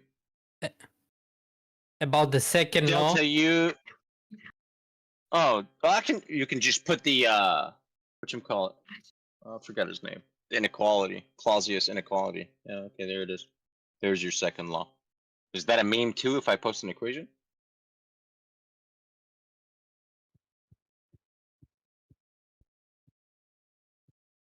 I don't know. So yeah, we can talk about the equation and the second law if you want. I'm not sure you understand it correctly. Oh yeah, okay, explain it to me, Professor. Entropy is always growing, basically. This is the second law. So is the order increasing or decreasing? What order? Entropy. Order of the universe. So entropy increases or decreases over time? Entropy increases. So there's local entropy and global entropy. But again, this has nothing to do with what you said about the sun and stuff. Oh, it doesn't? Ah, really? Yeah, because it doesn't violate if you treat the universe So what as a does closed entropy increasing? Ah, okay, closed system versus the open universe is system. closed Go ahead, system, carry on. but planets are isolated system. You understand that? There's no such thing as an isolate. Yeah, there's no such thing as an isolated system. Do you understand that? Clearly, in the same thermodynamics. Ideally, yes. Yeah, because of what it has to be like isentropic and adiabatic. So what? Yeah. Like So no, sorry, I got you're it. not. You're I not gonna got get it that. wrong. I got it wrong. You're right. My description was totally wrong. I'm sorry. You're fine. It's okay. Rewind. I meant the universe is the isolated system, for the instance. And Earth is a closed Oh, system. that's right.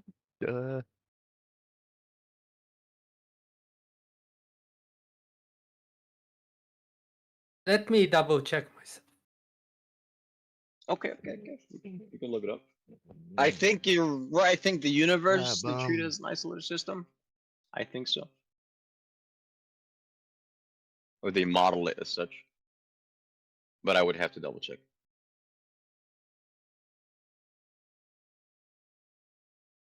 I mean, we can talk about how the isolated system is theoretical anyways. Yeah, but the point is that It's not a big deal. that matter forming into stars doesn't say anything about entropy, because entropy is just the movement of stuff and growing thermodynamic state. So it doesn't violate anything. Okay, let me get you a paper. Hold on a second. Also, the meme that I meant is the flat earth meme when they say you cannot have a vacuum next to pressure because of the second law, but the second law doesn't talk about that. Oh, no, it wasn't. I wasn't talking about that at all. I was just talking about the stars.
So, what's your position that space as we know it in the model cannot exist or something like that?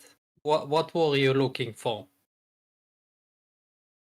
No, I'm looking for the paper, but we can discuss stuff while I try to find the paper for you. Okay, my position on space. Let's see. What is Earth suspended on? Nothing. Everything else is suspended on nothing. Then what was the singularity? The Big Bang, right? Big Bang. We had a singularity that happened everywhere. That's quoting Mr. Krauss, Lawrence Krauss. So where did this thing exist? Did it exist in space? The same space, or did space like exist I then think with the Big Bang? I think we don't know the second before that. We only know from the second it started the billions of years of expansion. I'm not sure And we how we know? define it in science. And we know about the expansion because of the what? The cosmic background microwave radiation, yeah? Or how do we know that the expansion is legit?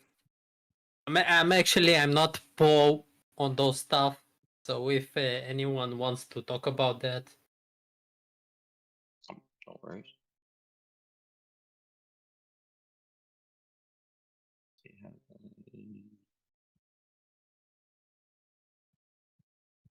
But as far as I understand, the description of the expansion doesn't violate any thermodynamic rules for a system which has matter or energy. Well, the expansion, the problems will with the expansion will be like hyper specific to the instruments. Then like you got two satellites, the original probes, the Kobe Fears, KOBE. Then you had the WMAP. WMAP was a faulty instrument from the black body, the grounding issue. So, and the WMAP gave us the axis of evil result, if I'm not mistaken. And then with the Kobe Fears, you can also see how much they have to fudge that data to also give you that image. You can go down that rabbit hole of shit. These faulty instruments sent up by NASA, supposedly. From the shadows. The expansion of the universe is an interpretation of the Hubble relation. Redshift, you talking about? Redshift, the correlation between redshift and distance for galaxies. Yeah, and I think there's this guy, Faulted ARP or something like that. There's a bunch of guys that spoke against it, but I forgot their points, so I'm not going to argue against it now. ARP did Go not back speak and do against my it. homework. ARP did not speak against the expansion of the universe. That's a common misconception. He believed in the expansion of the universe. You have videos by him, so like I said, I have to go back and restudy it. It's been a long time. I know where the material is. I need to go review for sure.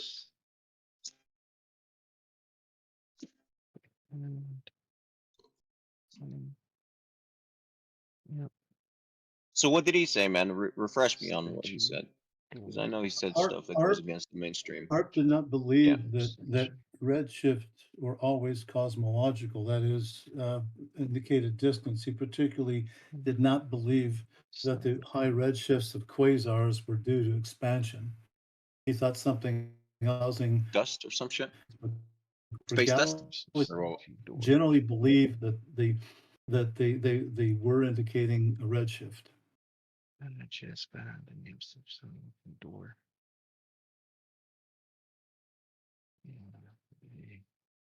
Lower.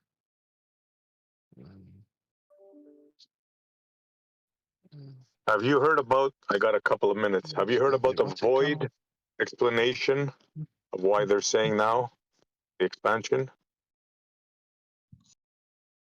What do you mean? They're saying that the void. Check it out. It's called the timescape theory. So they're saying that in these gigantic voids, and they think we're in one of them, that dark matter is not even needed. It has to do with the void and the timescape theory. It's quite fascinating, actually. And It goes against the cosmological model. That's another issue. I don't know if you heard about it. This is said to have served. It goes against the Oh, Big man. Bang explanation. Yes. Oh. Due to the distribution of matter, there shouldn't be voids like that, according to the model. I have real shitty internet, like horrendous internet. So I'm gonna try to upload a screenshot of one of the papers I was talking about. I'll get the other one. I wish I could upload it, but man, my internet's so bad.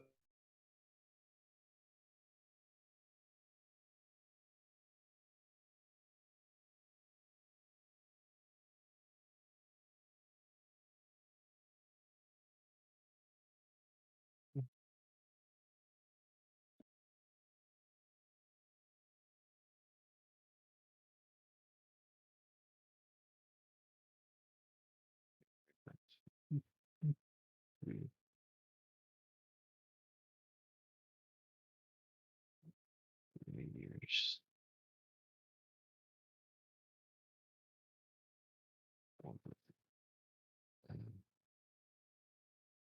Oh shit, now we have something that is called dark energy. According to this timescape cosmology.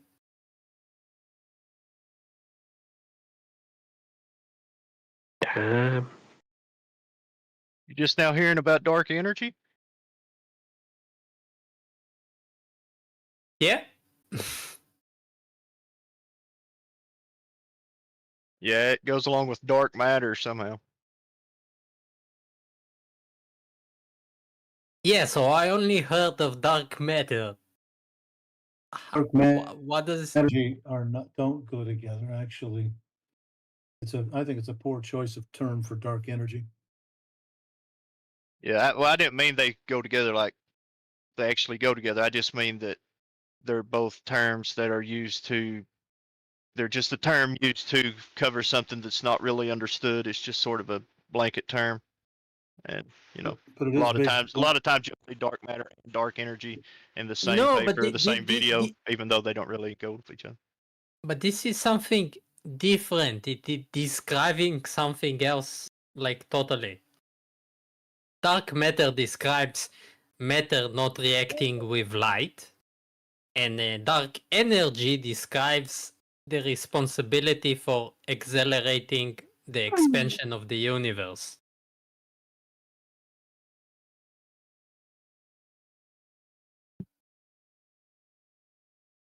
Cool. There you go.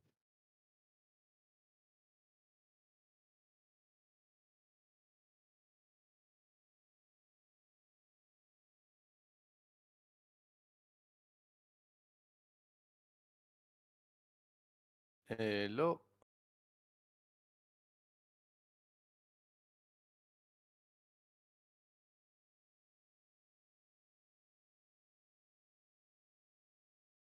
They need better names. Hello.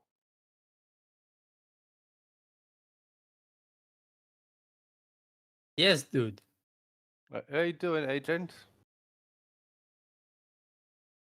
Fine. Good, good. Am I coming clear and loud? Yeah, yeah. That's good. Are you new in the server?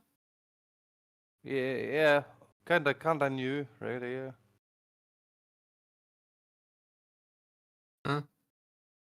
Well, welcome. I don't know why it's quiet today, but I'm sure guys will come soon.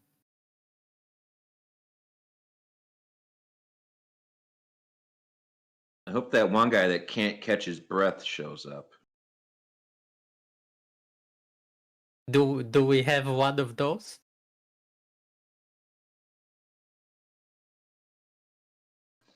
Yeah, I don't know how he could talk for 5 hours when he's just perpetually catching his breath. He's the biology guy.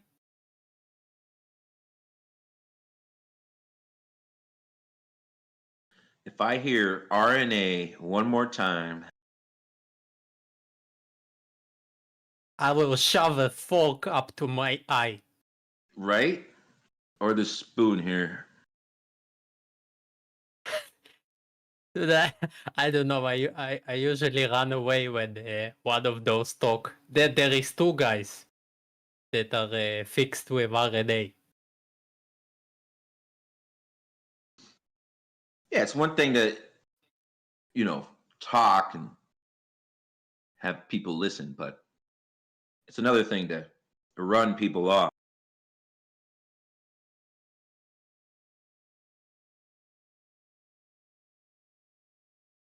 Because he talks from so above you that you cannot even go into the conversation. Then he gets pissed off because you don't understand him. Then it's a self-feeding loop. It's I'm trying to talk to you as if you're a fifth grader and you're still not getting it. Let me try to talk to you as if you're a baby. Goo goo gaga. You got it now? Man, without flat earthers, this server will be dead in less than a week. Yeah, but who cares? Flat earthers, they see a server and it's like a black hole. They just have to go fill it until it sucks everything through, even light itself. This is where we don't agree. Flat earthers suck the air, suck the energy out of the server. Oh, it's the opposite. Flat earthers are the energy. All you globers here in this room, you would not be here if it wasn't for flat earthers. This is already confirmed. This is already time tested. Globers don't cling to each other unless there is a flat earth opposition. Did you notice how many times I just speak with people on general topics here, which has nothing to do with flat earth? You'll never hear me talk about flat earth. Do you mean And many people Discord? will say that. Do you mean that we wouldn't be on Discord or we wouldn't be on a? No, I mean these this communities particular? and like this channel specifically and other ones like it, like the once great Globe Gangsters, which was great, just like this one. And then it became not great the moment they didn't realize where the real juice in the community was, which is the flat earthers. I hear The you. Globers let it get to their juice. head. They started muting, banning, kicking the flat earthers till no one showed up. And in less than a week, the server was dead. Yes, absolutely. Didn't you just describe M agent Geo? is muted on my end. Didn't you just describe So while Geo? you guys sit here and listen to M agent's sociopathic dehumanization of flat earthers, having him come here and giggle and laugh while dehumanizing flat earthers, his actual goal and intention is to not have them come here. What that means to you is you no longer will have a community. He was saying the opposite just before you said that, by the way. If you want to unmute him, you could hear that he's not giggling too much. No, he's not going to be unmuted. You just go back to the small talk, the bullshit waste of time small talk until a flat earther joins and the real conversation begins, because that's how it works. I don't know what this guy wants from me. He wants you to go back from whence you came, agent. I think all he's saying is we can't be too hard on flat earthers, and we sure can't run them all off every time somebody has an idea.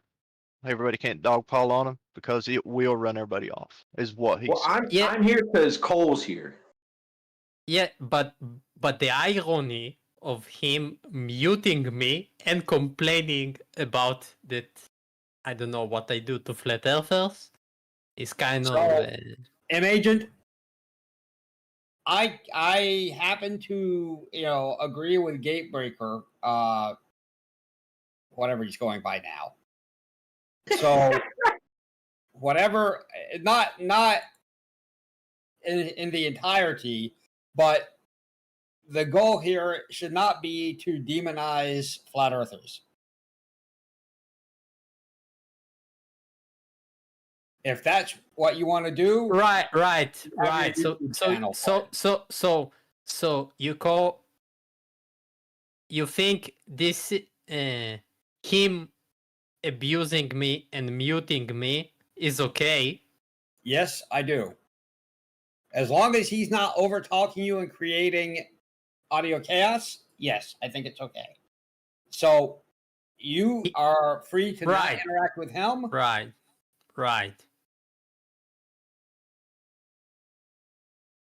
You know, you have the same option.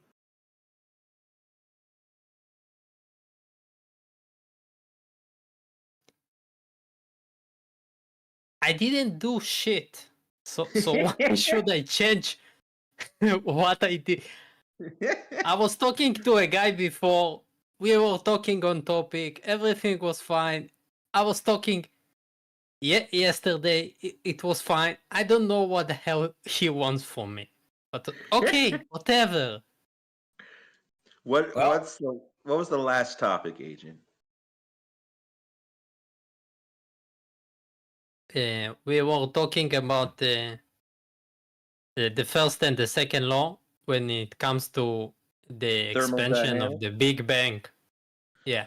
Now, I always hear Neil deGrasse. I actually see his big hands and hear his voice in my head as he talks about the stardust, right? Now, what happens in big grain and corn silos when there's too much dust in the air? What do we all know happens? Explosion. Exactly. Now, is there air in there to make the explosion? Was there air in the ever expanding universe before it got all burnt up and turned into whatever we all are now? Who knows? But I picture us coming from stardust, and that stardust was just, there was just too much of it. And it You mean sucked like a big ball of resin? So it's like You a know, hot ball of resin?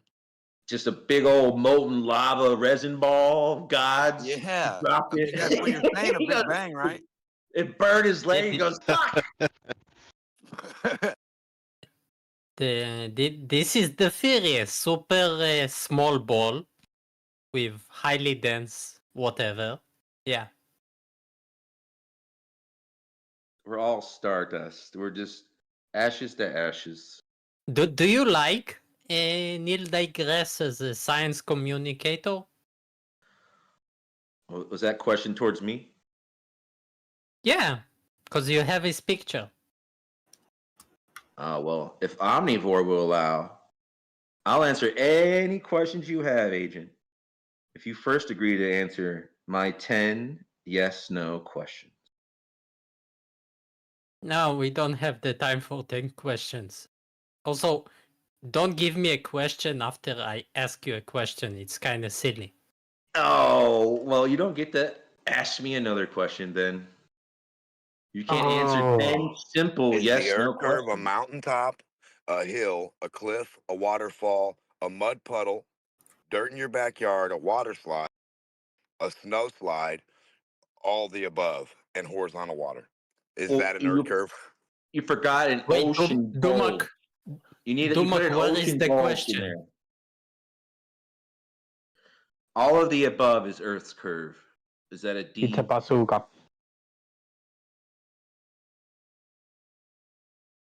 You know why they call it Spaceship Mother Earth, right, Agent? Yep. Because that bitch got curves. Can you dig to air? No. To 14 psi. Can you dig down to 14 psi sea level? Can you dig down to 17 psi? No, sea level. Can you dig down to sea level to prove it's there? Australia. Can you go under Can you dirt show and dig me- over that way to sea level? 14 psi you that show- way. That's what I want to find. Can you The show 14 me psi that's not where I'm at. gradient in a jar? That way. The curve Earth psi that way. When the rocket goes and goes around the Earth and it goes in its 14 psi all the way for 24,000 miles, then slingshots after 2. What's the temperature of gravity?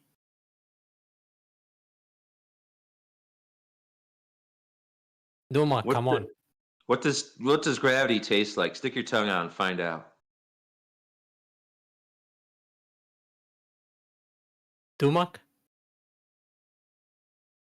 What's the melody of the dome? What's the resonance of the dome?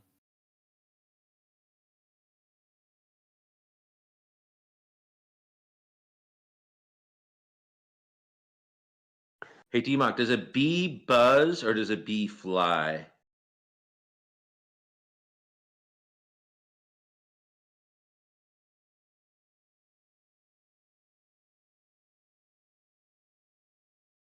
If Jin was here to answer, he would say that the butterfly sting. He would say the butterfly stings and the bee flies. No, he would say, "Dear audience," and then he would say what you said. Oh yes. Ladies and gentlemen, you heard it there. The butterfly stings and the bee buzzes off. I have a clip of him saying, "I sting like the butterfly, I fly like the bee." And first he made that mistake once, and then when he was trying to correct himself, he did the exact same mistake again. I'd seen my profile picture and I thought it was melodic in here and I got scared for a second. Is the shirt or vest that Neil deGrasse Tyson's wearing the same as Melodic's profile picture? So wait, which is more scary? To walk now? I forgot the other guy's name with the white icon. No, between the biologist. Oh, Neil deGrasse Tyson or Imachu Gichu or the Bill Nye the Science Guy? No, those are weird, not scary.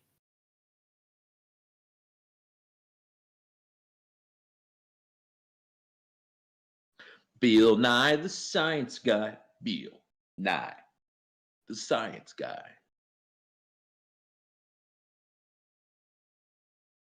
You know what comes with great claims? Great proofs. One of Joe the Joe Rogan's favorite lines of mine is, Do you do proofs in science? Who what? Do you prove things in science? You keep asking me questions and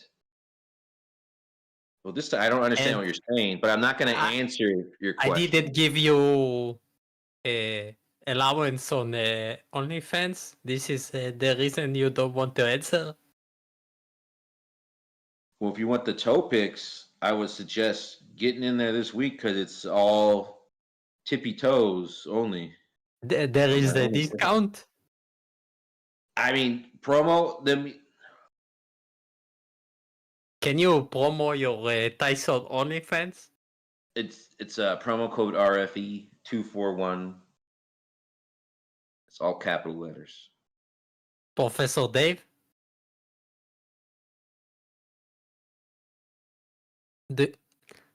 Right?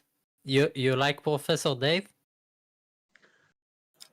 Professor Dave. Dave Weiss?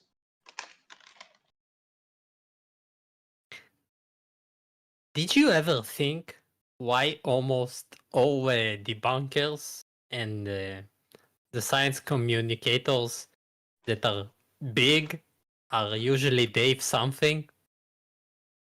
Yeah, I was like, there's too many Daves in the community.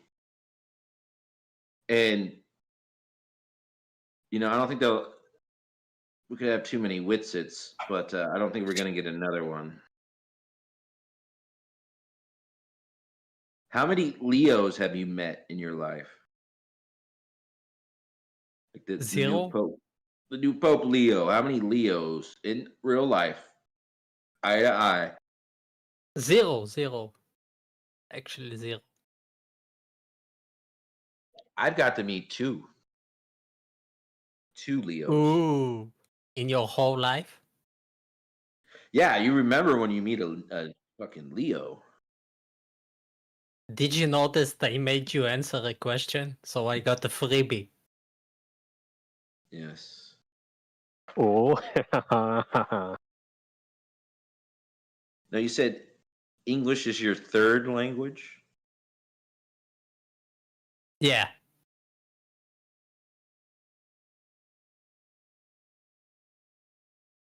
Let me see. You can look at someone's profile and see if what device they're on. So I see you are not on your cell phone.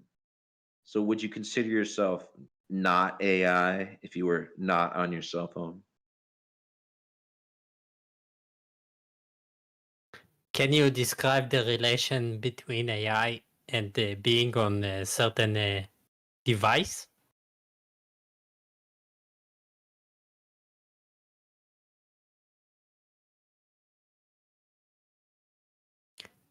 Don't worry, I'm still not AI, but I am planning on copying Omni here as a clone voice crier that loves to debate and unleashing it against people.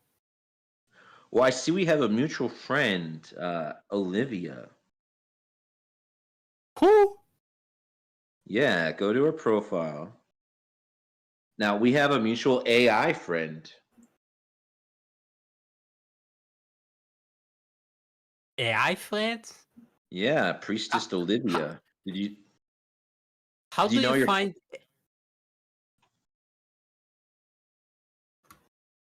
You're friends with AI on the internet. I think you're AI. You say you're not. Are you a jar in a box? Is that a European term I'm not familiar with?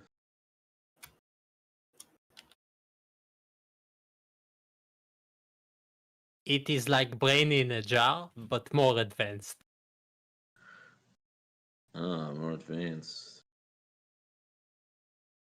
So in Europe, is it only you hear about these? I think it's the Middle Eastern countries who say, I don't have to pay taxes. And they're sort of like proud of it because they're so fucking rich, I guess. What the Now, fuck? you get to Everyone pays taxes. you What get are to you like talking not about? trust the government that you pay your taxes to, correct? Everywhere you get to not trust your government, but you still pay taxes. You're sort of forced to, right? Abused to, yes. Oh, some people like it though.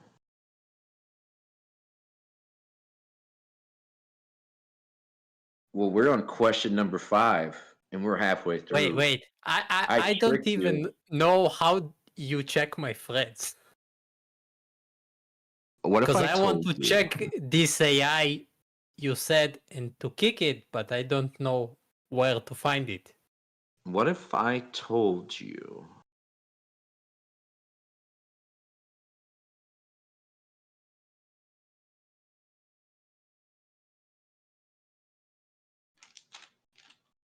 I'm still not sure. Are you a flat earther?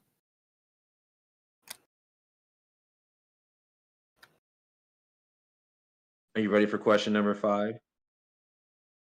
You need to first answer, are you a flat earther? Question number 5. Do you now, or have you ever worked for any of your government's secret intelligence agencies? Yes, of course. What if I just Question- worked for a regular intelligence agency? Raytheon? Close to it, close to it. Question number 6. Do you now, or have you ever had, a sexual fetish for any of the following? Ladyboys, femboys, transgender male to female, or furries?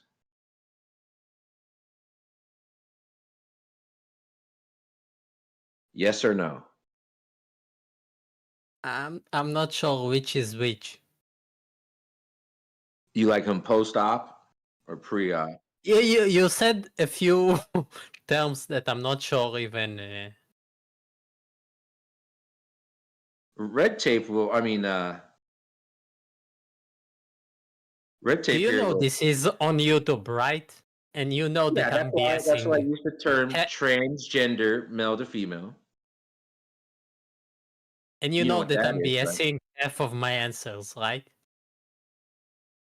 Don't engage with Marty. He's just a troll, man. If you just say no, then you're safe because you think you'd know what sexual fetishes you had, right, Agent? And you can safely say no and you can move along to the next Agent, just don't engage with Marty. He's an annoying troll. Is Red Tape catching his breath before he talks? He moved over here because people started ignoring him in Gems. I left Gems because of you, Red Tape. Hey, gravitational collapse guy. I got the paper for you. Gravitational collapse. Yeah, we were talking about the star formation shit earlier. How it violates thermodynamics, first and second law. And he was like, how exactly? And I had to go dig up the paper. Yeah, 30 sure. minutes to find it, but I got it. Yeah, I got you. I'll post it in the chat. For the paper. Here. Sure. Okay. Is it a white paper? Yep, it's a white paper. It's a gray paper. Were you in grade school last time you had paper that wasn't white? All of them are white, I think. There is brown paper, but I use it for masking and stuff, not for printing. Like her. So the first law of thermodynamics is all energy must come from other energy and is not magically created like the Big Bang was with its stardust, correct? The second law of thermodynamics is entropy.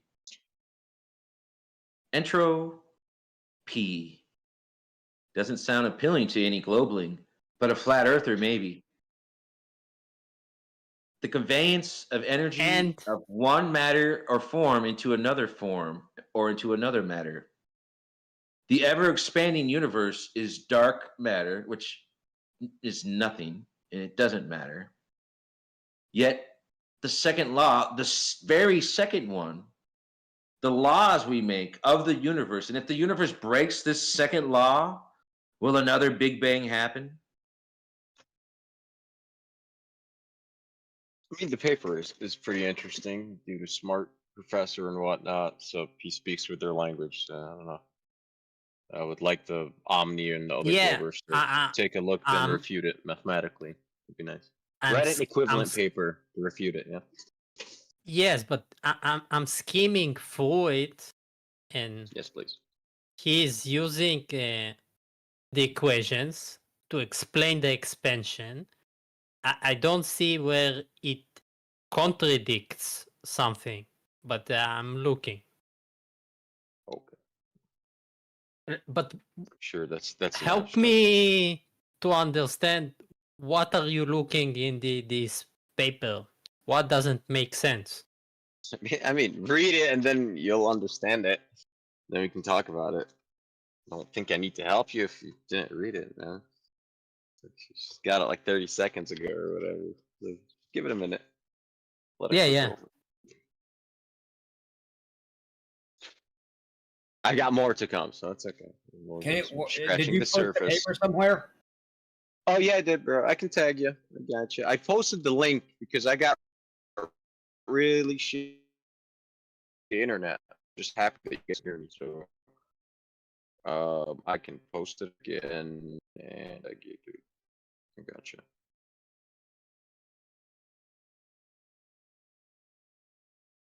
What's this paper supposed to explain?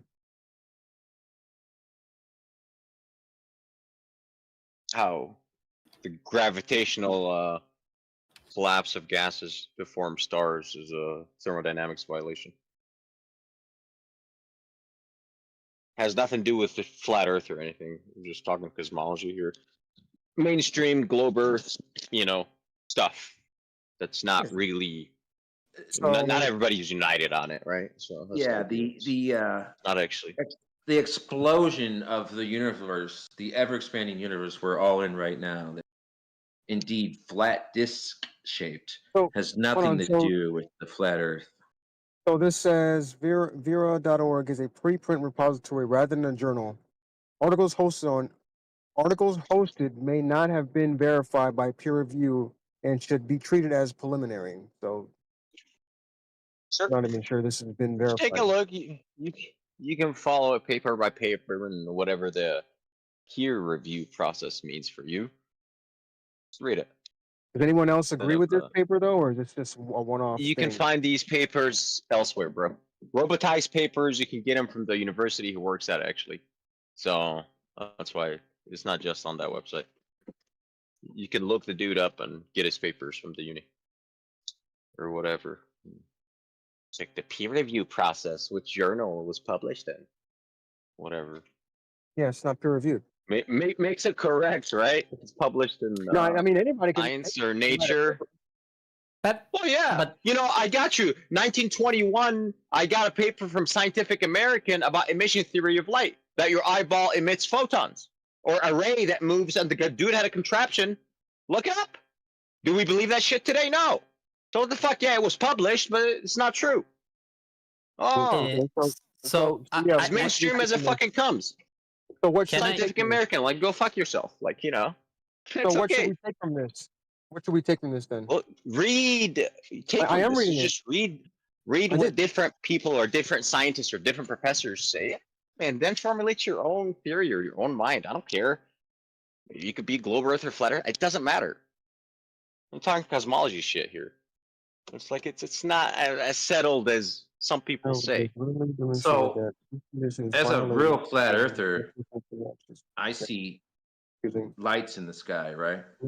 And I don't have any cosmology to believe or to dispute over. So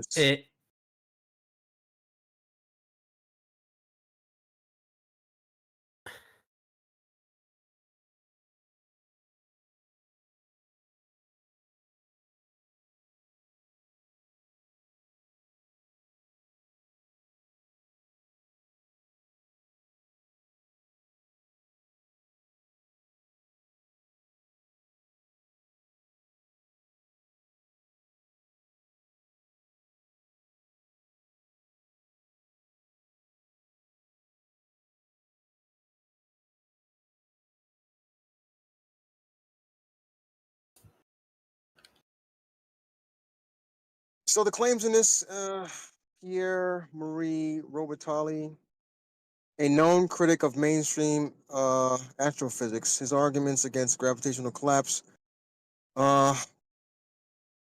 particularly regarding the genus instability and the viral theorem, are not supported by the broader scientific community and often stem from a misinterpretation or misapplication of thermodynamics principles.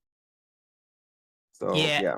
I already found the Professor Dave explains debunk video of Pierre.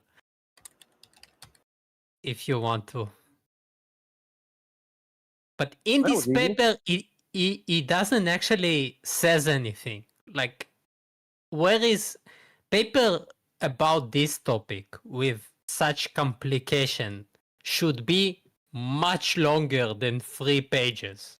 It's not a bluff piece or. I didn't find anything that like show me the meat.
All right, you want meat, I guess.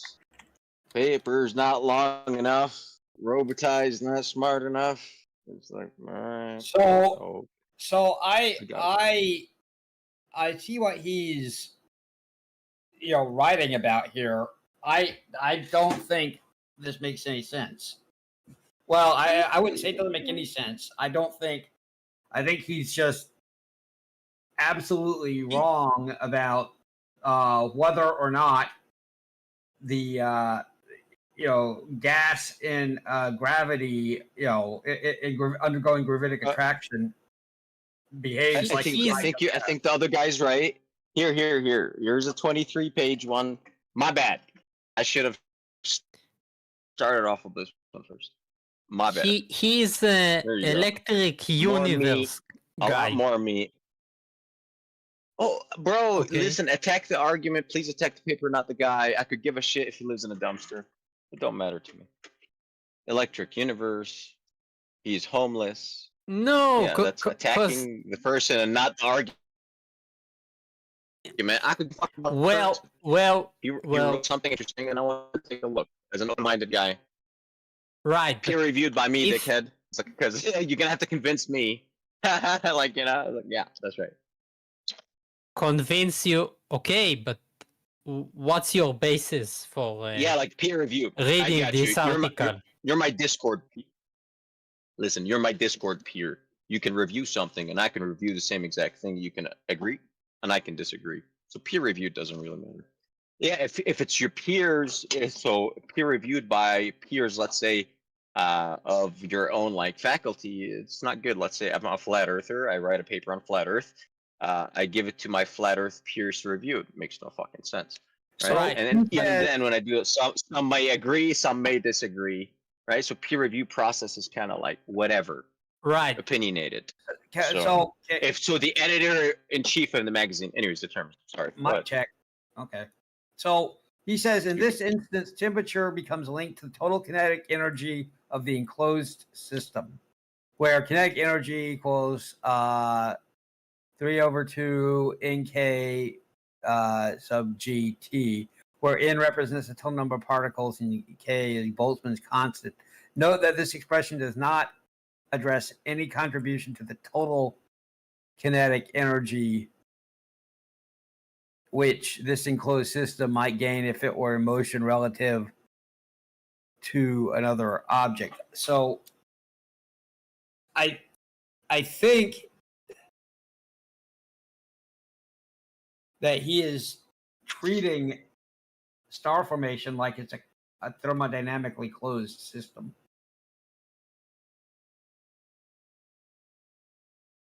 Is he? I mean, you have to model the system if you speak thermo, so you don't you got open or closed. We're gonna isolate it.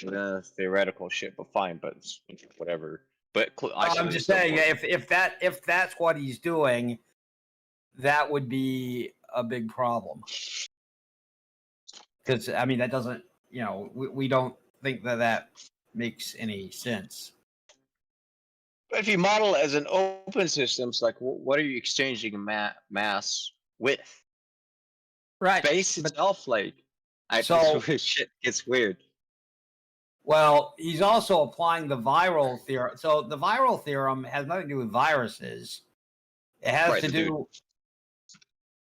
What's that? Go ahead. Sorry, carry on. It has to do with the balance of kinetic and potential energy in a system. Or I guess the relationship between the total energy in the system as it's whether it's kinetic or potential. However, I think that's so this is talking about star formation, which apparently, according to science as I understand it, and I could be wrong about this, I'm not any kind of expert in stellar formation. It reaches a tipping point, at which point it undergoes rapid collapse. Like there's very slow attraction, and then it reaches a point where, a critical point where it undergoes extremely rapid collapse. And I don't think the viral theory applies to systems that are not in some kind of or near equilibrium. So I don't know. To be sure, you know, he's saying a bunch of stuff which I am not any kind of expert in. So I may have some of this wrong, but it sounds to me like what he's doing. Yeah. Did you see Neither I am I. linked a video of 50 minutes explaining all the stuff that he gets wrong? No, I didn't. I Maybe was just looking at the white paper. No, dude. I'm good, man. Look, this guy got plethora of papers, so if the guy that's making the video is refuting him, he needs equivalent papers. This guy, Robitaille, he will, like, write a paper just for you to refute you personally. Like, if you're an academician of his level. Like, so if that guy on video writes a paper, he will reply. Like, him and his buddy, like, dude, they emailed me. Like, they will get back to you. So, what's his name? Crowthers. Like, the Electric Universe guys. So they're pretty active. You know, so if you actually have a scientific, like, argument with them, you can articulate it, write a paper on it, dude. Email it to them. It will absolutely get back to you. right. But I think neither of us is on the level to actually check all of this and all these formulas. Because I don't know, unless you bring PhD Tony not here. from my. I'm sorry, go ahead. I mean, me and Omni, we don't work with those stuff. We can estimate stuff and say stuff, but we know what you know. We can Google same stuff that you will Google. So I just looked this guy up. Yeah, I don't know. Did you see there is few Reddit pages about Omni. scamming? Bro, he didn't scam nobody. Just hold on. Just stop. Just once you look at his shit, like, just as a scientist, just don't have this. He's not a flat earther, guy. He is absolutely a globe earther. It doesn't okay? matter. Like, he's not a flat earther. You yeah, can it do. does, dude. Because you guys have a, like, he's just charged up against the guy. Dude has, like, liquid, like, metallic models of the sun. Liquid metal models of the sun. Like, Right, he's got interesting ideas. All right. Yes. Maybe true, maybe not true, but they're interesting. Yes, but they're interesting nonetheless. And he writes stuff. He's serious. He's sincere. He's more sincere than me and you. Like, you know. So. Okay. Well, anyway, I certainly don't understand all the stuff he's talking about there. Like, how stars are formed is not something I can speak with any, you know, I couldn't reasonably speak about it with any energy, any exactness. So all gravy, man. I was just honest. I think even if we want to, we cannot review it on the level that is needed to debunk it. We need a physicist. I would say. Yeah. What video is it? I'd like to watch it. What video? You said it's about star formation or star creation? It's a white paper that claims that star formation violates the second law of thermodynamics, or all the laws of thermodynamics, maybe. Yeah. Oh, okay. And there is video. I thought I heard something different. Okay, I got it. No, there is a video of Professor Dave debunking this paper and some more. And some Reddit pages. I don't want to debunk it or anything. I was just wanting to read it because I'm doing stuff right now that has to do with stars, and I'm just going to check it out. But I thought it was a video. Yeah, it's not a video. I posted a link for a couple of them. Yeah. Anyway, so I really am not familiar with the guy. It just seems like he might be an oddball. Yeah, I feel like he might be. Well, he's definitely onto some weird stuff. But yeah, whether I mean, you know, it could. Yeah. I don't think you're wrong to say that it's maybe interesting, and I don't. But he's like Eric Weinstein or whatever. He knows the physics. He knows how to baffle it enough to sound smart and special, but it doesn't mean that it is backed up by reality. Like from reading this paper, I don't know where is his actual connection. If you want his background and where these guys come from, well, No, so their background, I mean, their electric universe. If you read their papers, if you go look at all Robotai's papers, right? Start from the earliest. All of them are bashing the like Einstein and the theory of relativity, special relativity, Big Bang theorem, all these, and they get into the mathematics, like a black hole universe, and whatchamacallit, and what's the other fucking sort of universe people describe all the time. They cannot coexist.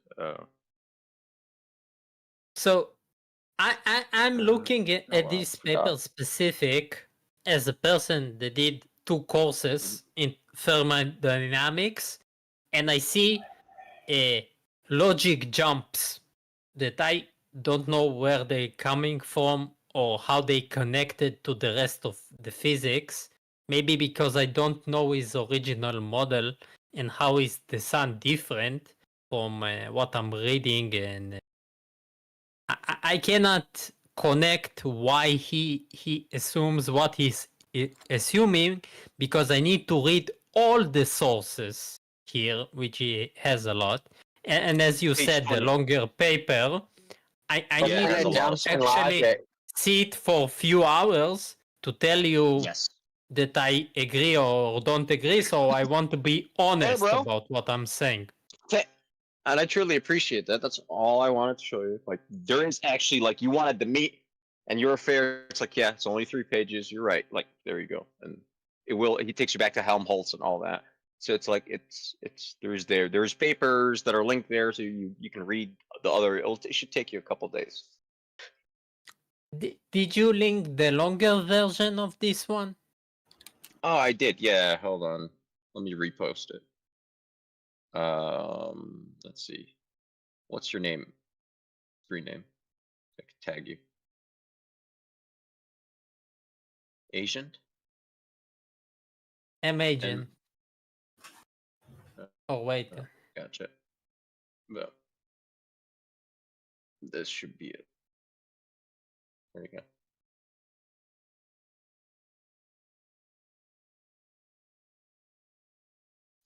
I mean, this is where I learned about the Einstein stuff. Like, so how did I learn about like how to solve his field equations? Well, from these guys.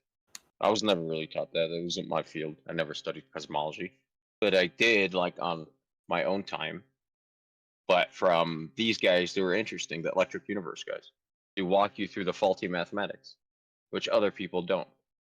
You know, the black hole universe. Where did it come from? All right, and all that. It's Hilbert's error.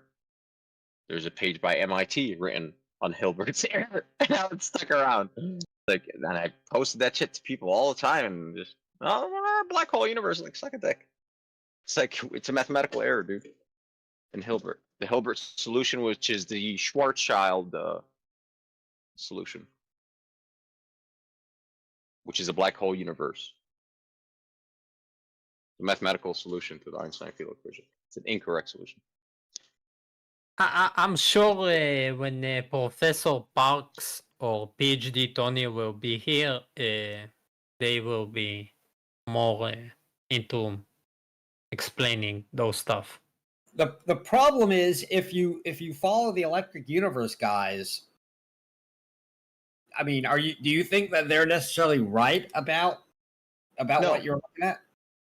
I'm a flat earther, so no. Like, I mean, I don't think I'm right about everything I picked up either. I don't think everybody picks up all the right pieces of the puzzle, but I'm trying to, regardless of the information I like or not.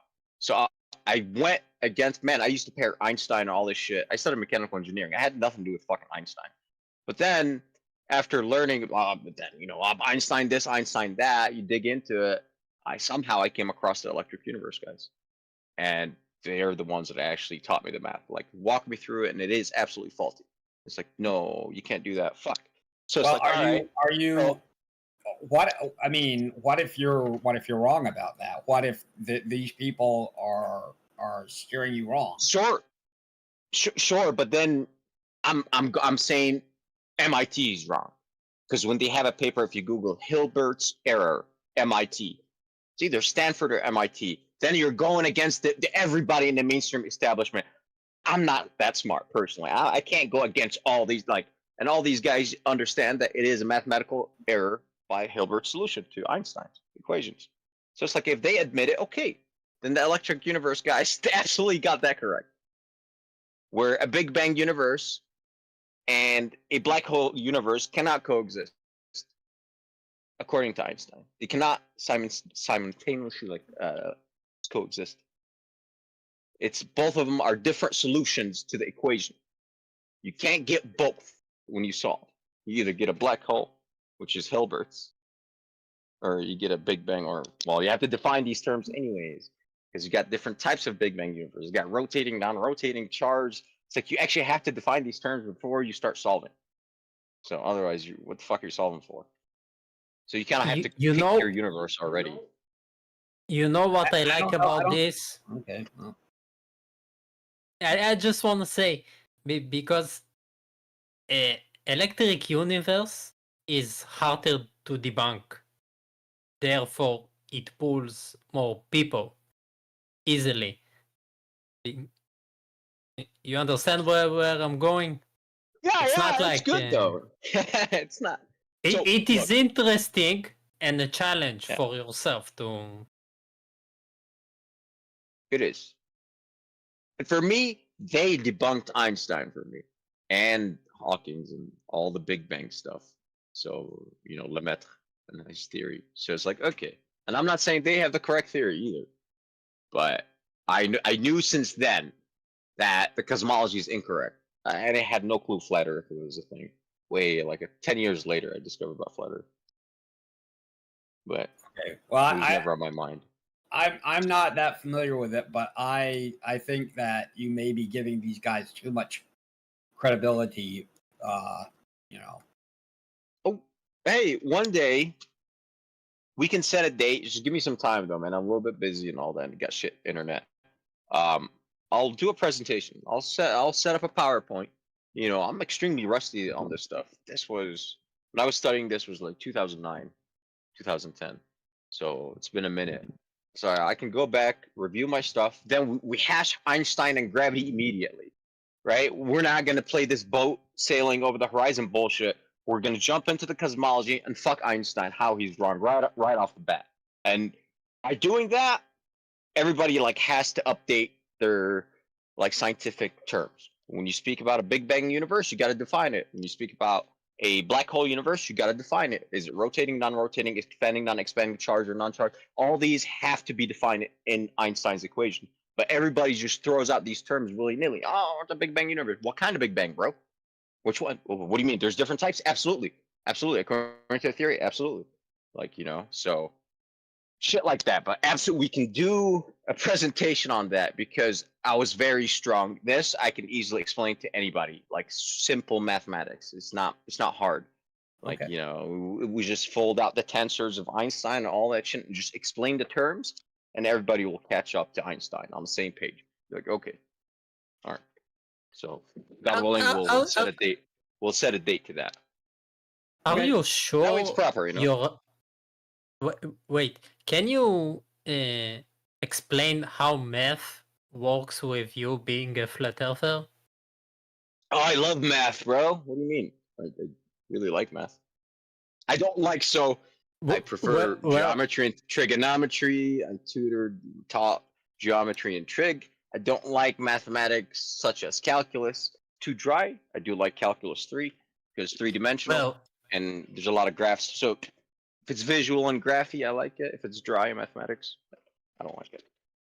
Well, I used to Series think and that infinite series and puke. all you need to not be a flat earther is to know geometry. Really? I would think. Well, you get into the curvature, the 8 inches per mile square and stuff. It's that's what I thought too. All you need is algebra, know the equation of the circle, and go out on Earth and hey, it's not a circle. Because we can do a 2-dimensional cross section, Geometry. XY all you need axis, or algebra. Say I agree. Yes, that's all you need. You do it So, algebraically, then go out in nature, geometrically confirm it.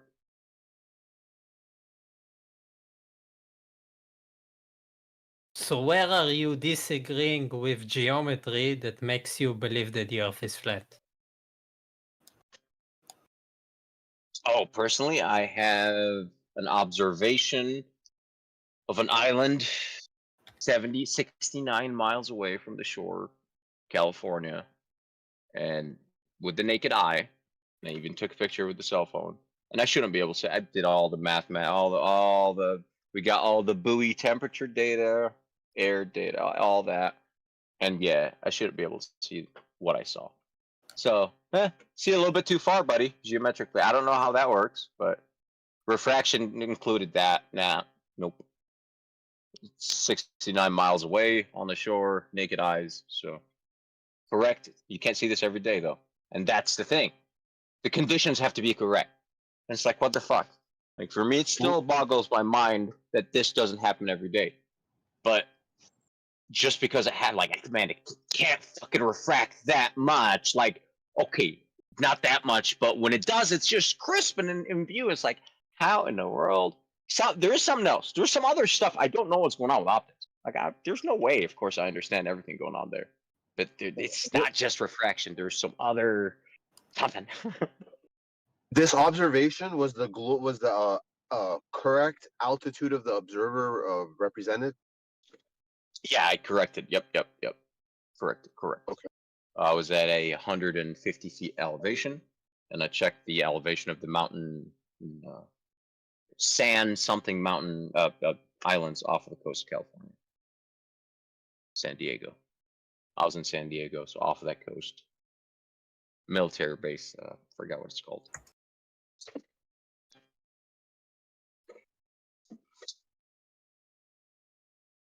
Maybe when you can share the details, if it's like a solid, even if it's just one example that the global model can't support it, share the details and let them attempt to defend it as best as possible.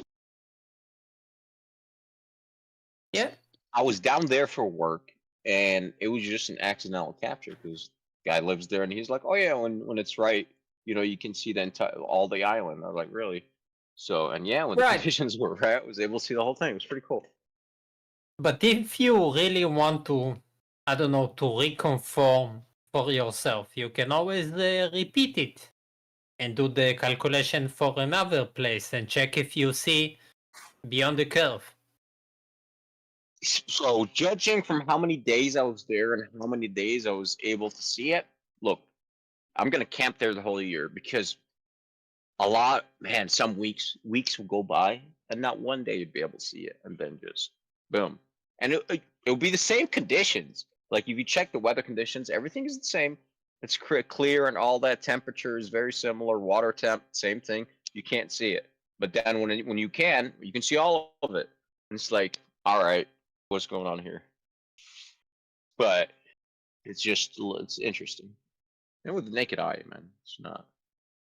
His cell phone camera was able to capture it too, absolutely.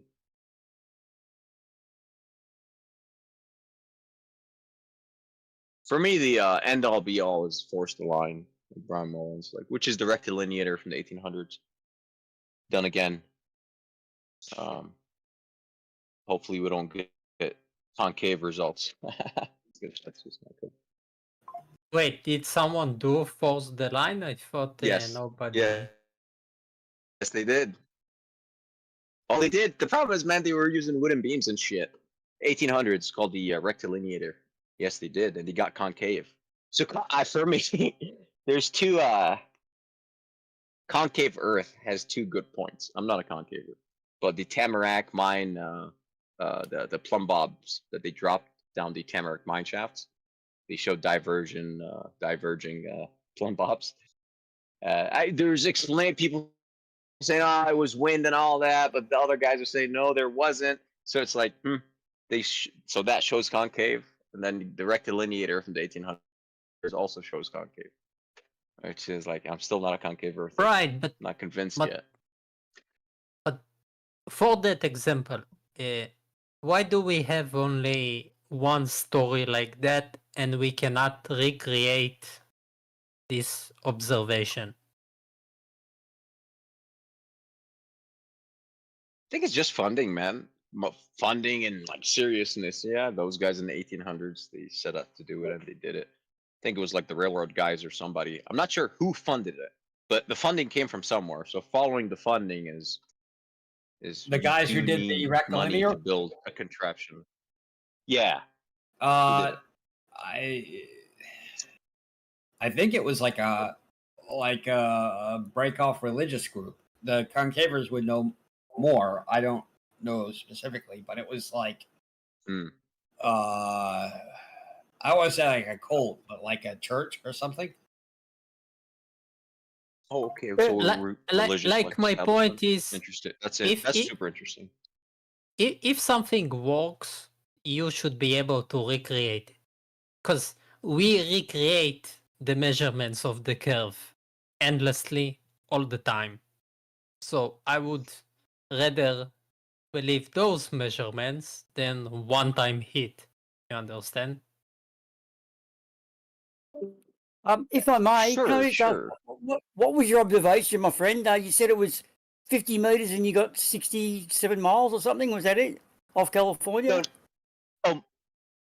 No, the island is part of the closest part of the island is 69 miles off the shore. Yeah. I was just like not even a mile from the shore. My elevation was 150 feet.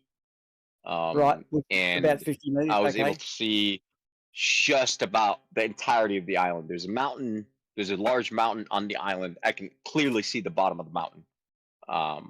You know, so but that bottom layer with the naked eye, it's you're looking pretty far out. So yeah, of course there's that fuzz, but damn, you can see the entirety of the mountain, clear, super crisp. And took a picture with the cell phone. Yep, got it. Recorded it. I can definitely get it. I sent it to Jesse, actually, and he's the man that checked the buoy temp for me. Because I was working, so I was like, "Oh, hey, here's the island." Snapped a pic. I shot it to Jesse, Path of Light, and we looked at. I told him the temp, time, and all that. He looked up the buoy data for me and all that, and it was pretty cool. So I can at least go back to DMs and get it from him for sure. Sorry, dude. Just that was you gave me the long way on there. So 150 feet, and it was 69 miles. That's all I really asked. So yeah. Yeah. Okay, thanks for that. That was a very enthusiastic answer. Thank you very much. I'm just checking it out myself. You I'm bet, getting man. some funny things here. So I'm just going back and rechecking my work because you know what it's like with math. You don't want to say, "Oh, you got this wrong," and then discover I got it wrong. But yeah, I'm not getting 67 miles at 50 meters. So yeah, okay. But you don't always get it. You can't always see it. Most So what were the, no, yeah. were there extenuating I would circumstances say at all? Was it a Dude, nice clear it had- day? Friday, yeah, it had to whatever? be a nice clear day, but not every nice clear day. So that was the problem. Not every nice clear day you can see it. And out of like 90 days, man, I would say what, maybe 15 days total, so 2 weeks or so in total out of all that you could see it. So And it's not what an everyday season thing. What season were we in? That was the winter. Winter, okay. January, correct. Right, January. Cool. Okay, thanks for that. I'll just go do some checking. You bet, man. So January through, February. Yes. For sure.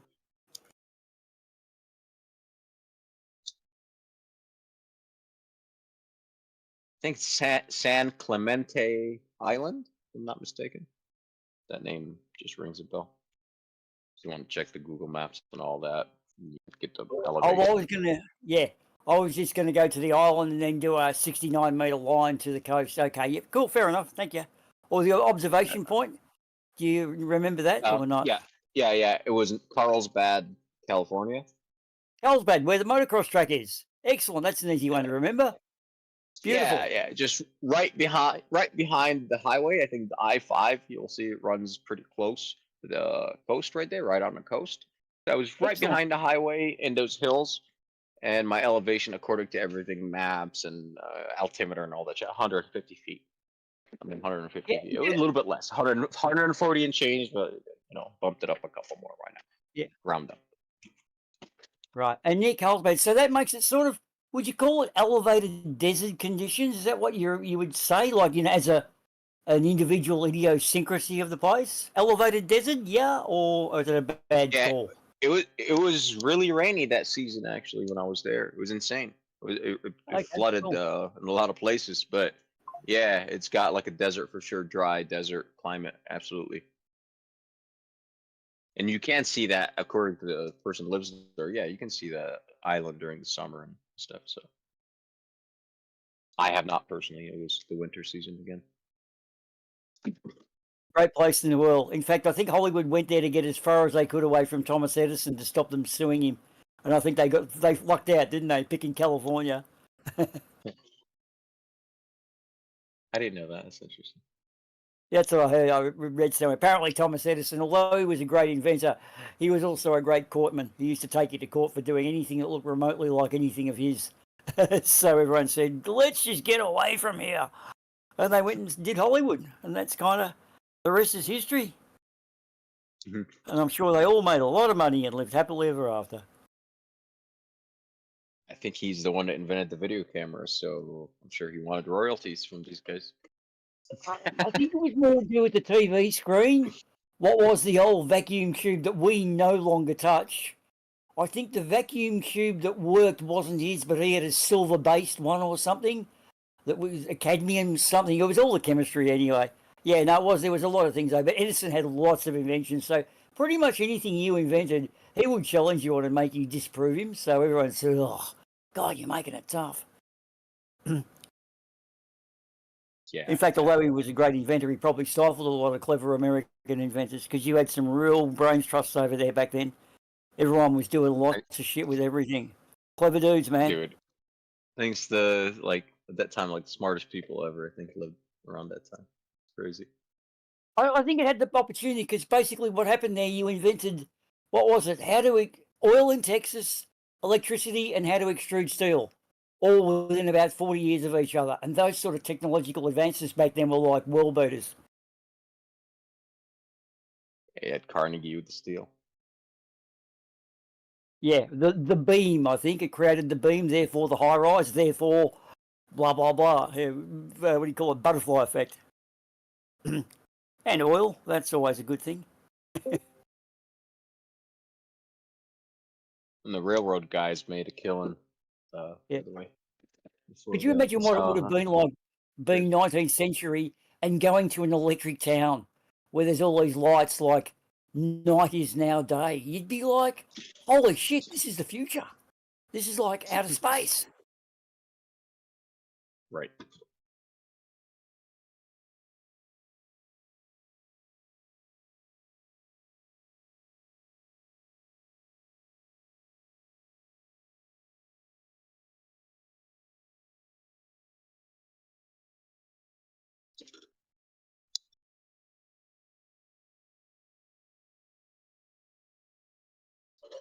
Yeah, man, cool. I'll God willing, I'll start getting some of that old information together, get some slides together.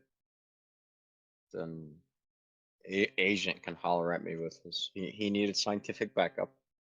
So when they arrive, we'll hash it out.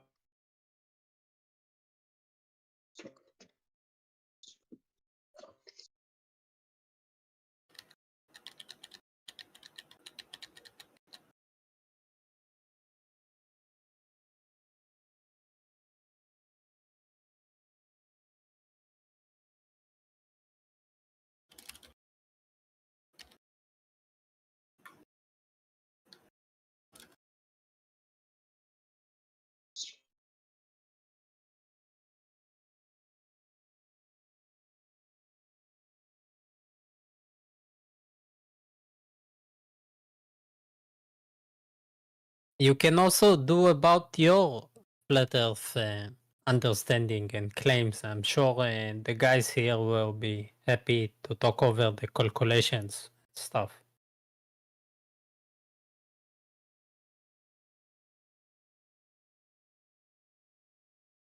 Oh, why am I a flat earther sort of thing? I never really actually discussed that. I just discussed the nonsense of Einstein. I will give you all the gravity equations, and then just remove whatever I don't want from the equation because it's algebra. And I'm gonna ask you how you got big G. Always. And why is it a real constant? Or is it like Right, we just but chose it to be a constant? Like, yeah, does it change? right, but before the complicated stuff, we can always talk over geometry and the shape of the Earth. Well, geometrically, how was I able to see that? Makes no sense. I'm on a Like sphere. you know, I'm sure people would love to hear how the 24-hour sun works on your flat plane. I don't have a fucking model, you see, and I do not care. You see, I don't again. I don't want to discuss the science of it. There's no Right, hard but equations here. I want because all the only relations we have is observations from a fixed point on Earth, or you can do a moving point and record the gearbox that's running above, and then we can say, hey, are we moving? Are we rotating, or are they rotating? Cool, cool, cool. We can fight about that later, but I promise you, all our data is going to be the same of where this celestial object was and what angle. Boom, all that is going to be correct from me and you. Because we're just looking up recording it. We're just gonna fight about ocean, right? Or as it was from the beginning. Well, who's moving? Because we're all seeing this. So are we moving or are the stars moving? And I'm I pretty don't fair even here. care about moving. I'll give you the. I'm talking just about Basic. the shape of the ground that we navigate, we measure, we do everything around this ground. So I cannot accept when someone tells me I don't want to know the shape of the Earth and I don't use it. Because you use it. I definitely don't use a sphere. Sphere. I don't. Like, there's no. Whenever I have to level a foundation, I don't level it spherically to match the curvature because it's too small. Right, No, the but differential element that I'm working with is way too small according to the curvature, so I can always neglect it. right. So it's But like in practicality, we all neglect it. Let me give you a small example. You turn your phone on, okay? Your phone must be between three antennas, okay? To locate you specifically and triangulate you on top of this Earth, so you will receive service and the provider will know who you are. This is how GSM network works. It cannot work otherwise unless we know where we are. So you use the globe all the time, even if you are not aware of that. No, that's cool. I'm sure I'm using radio frequencies that are being emitted out due to most of them are panel antennas, and you can look up the model of the antenna and the propagation shape of the propagation of the waves. And this is exactly how, because I know the guy that builds the towers, actually one of them. So it's like for AT&T and T-Mobile. So I know exactly how they build it. They're like, none of that shit is involved. Okay. You might say it's involved in the mathematics for mapping where you're at or whatever. We can debate there. What matters? But it's definitely not an equipment.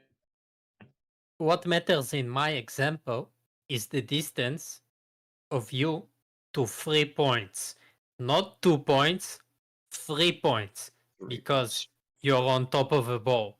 Okay, and those distances are real distances, and therefore, since we can locate anyone or anything in the three-dimensional space that we live in, then we know the three-dimensional space that we live in, and we are not on top of a flat plane, which we cannot know the distances.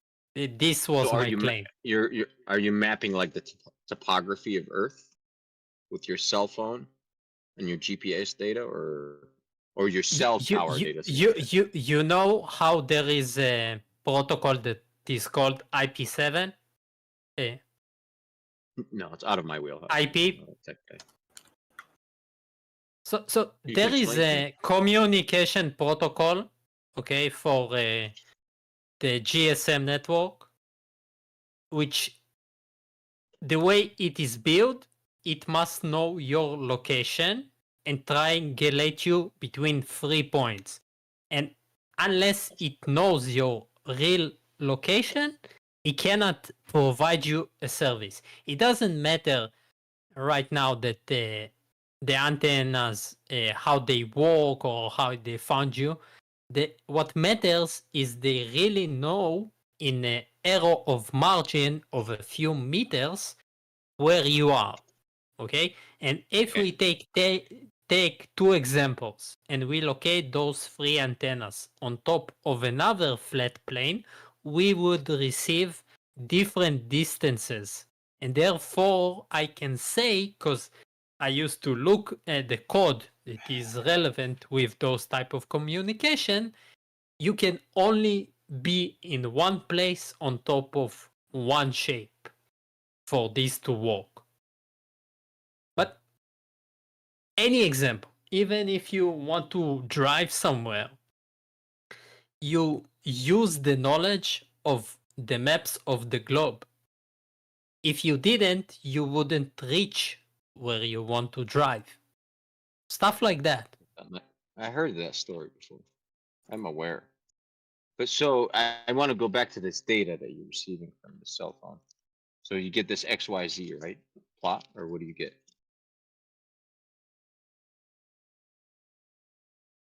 Yeah. It depends, but you can represent it via spherical coordinates, which is the radius and 2 angles, or you can do XYZ. But I can transform between. It's fine. But so when you map all that, aren't you mapping the topography of the Earth? As your elevation changes with your cell phone and all that. Let's say I'm just going to use this. You're describing a globe, so you can provide a service on a globe. Okay, what if?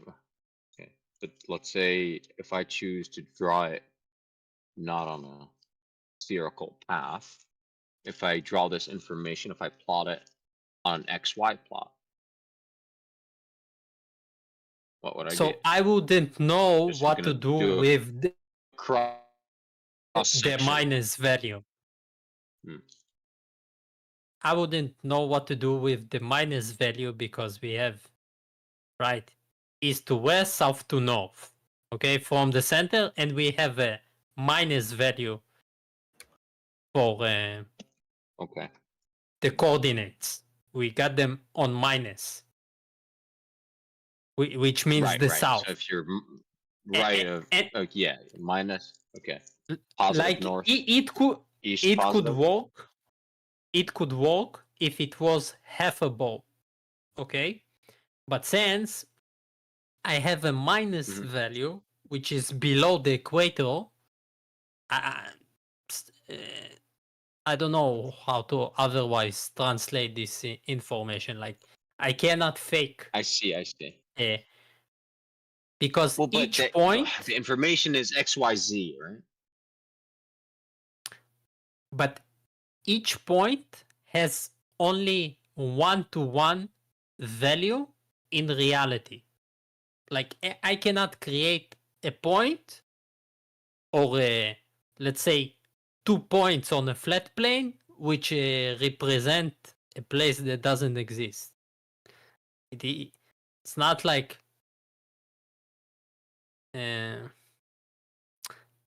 I should better do this explanation with a pic or something, but yeah.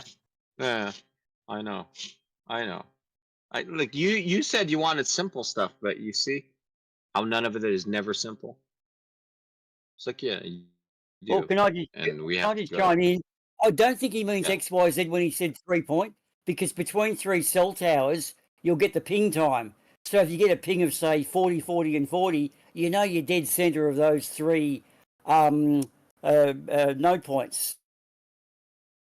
So that's your ping time. That's not XYZ three-dimensional astronavigation, cell towers is what is it, a Euclidean triangle, I guess, or something? But it's ping time to the tower, and if it's say 40, 10, 10, well, you know it's a long way from one tower, but very close to the other two, Much who are probably closer very close. to the- Yeah. Right. So you would solve for So the by the- leg that's 10 milliseconds, and knowing the speed, whatever, you can figure out the distance from the tower based on What? the ping. Yeah, of What course. I Is that how mean? they do it? What That's I what I'm Okay, mean? okay, thinking. gotcha. Thank you, sir. Actually, okay. Yeah, So, it was a translation thing. let's go I back. kind Yeah. of get it. Eventually, you will get a latitude and a longitude, and when you have a value of minus, it can only go to a globe. This is what I'm trying to say. But you're just below the equator, right? To the minus.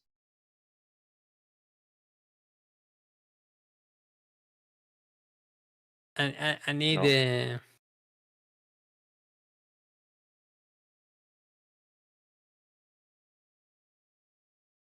Because so if you got curvature obstruction between you and the tower, does your cell phone still receive signal? Because we absolutely know it's not satellites. Get out of here. Like no, it's from the cell tower, of course. If your tech guy. phone works, It's you bouncing must or something, right? you must be between 3 points. Otherwise, no. At least. Right. At least, yeah. Yeah. So that okay. Yeah. So how would you map the curvature ever if when you're below the curve? It's interesting. I'm just working it out in my head. I'm walking out. I should shut my mouth. Probably. So if I got a tower, so I can't. So if I got 3 towers on the shore, I gotta have towers in the ocean in order for me to have that like signal. No, then I would not be able to. All satellites. It depends. Some give Forget it full satellites. satellite. Nah, don't complicate things for me now. I'm not worried about orbital mechanics. We can all work this out because you got towers tied by fiber optics and all that, like tied tower to tower across the ocean by fiber optic, and off we go, right? So it's like okay, there's no satellites involved. I know that for a fact. Yeah, that's just bullshit. Maybe at some point the tower will take it to some satellite, beam it like some dish, beam it up to a satellite for communications that we don't use, whatever. But yeah, we need towers.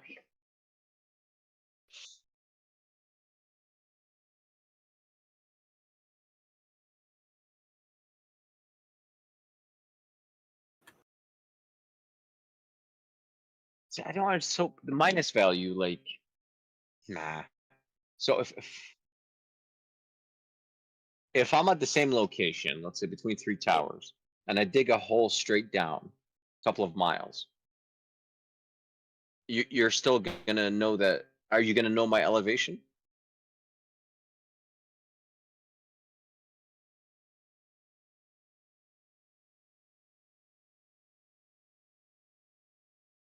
In our system, we use 2 numbers to describe any location on the Earth. And XY, right? Longitude, latitude, yeah? Or no? no, it is an angle. What is it? Oh, so it's in polar coordinates?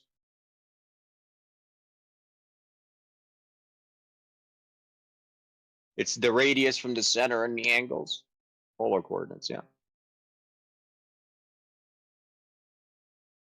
If you want to call it spherical, whatever, polar.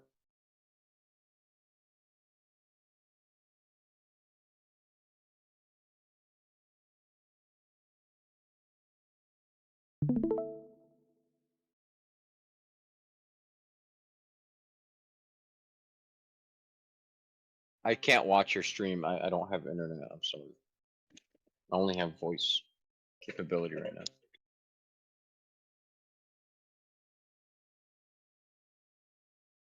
now. It's a problem to visualize it without. I know it's not a problem. I know. I need to visualize it.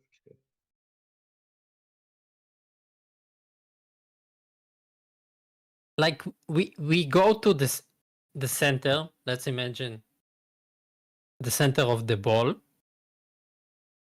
and you have a minus 90 and 90 degrees to describe the 180 when it comes to east and west, but you also put a line over it and you have same 0 and 90 top and bottom, which we only would do because we live on a ball.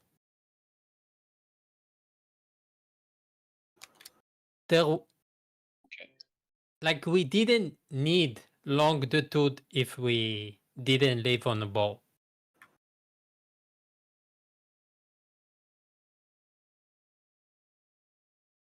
I mean, it's XY, longitude, latitude, but I know you're trying to explain something else. It's not XY, why- not XY. It's curved XY. Yes, it's curved XY. It's a grid though. Like each one is like a circle. It's not a line. But on the map, it's XY. When you're plotting charts, XY. Or polar. No problem. You can convert. Absolutely. You can convert between the two. If we lived on a flat plane, X and Y was good enough, and let's say Z for the height, but because it's a ball with 360 degrees, we choose the system of between minus 90 degrees to 0, which is the center of the Earth, and 90 degrees to the other side. And therefore, we can describe with one value of two numbers any location on the Earth. It doesn't matter what height or where you are. It wouldn't work otherwise. That's my evidence. Okay. I'll look into that. I'll try. See where I get.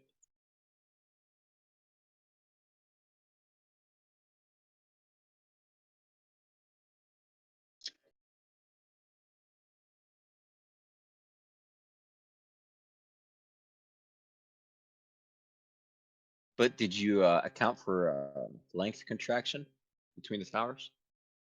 Yeah, let me fuck with you now. Let's get real. Bust out the equations. I heard about this theory, but no. Of course not. No. Of course you didn't. Of course not. So there you go. You're gonna. This is why I take people. Because to it's Einstein not relevant.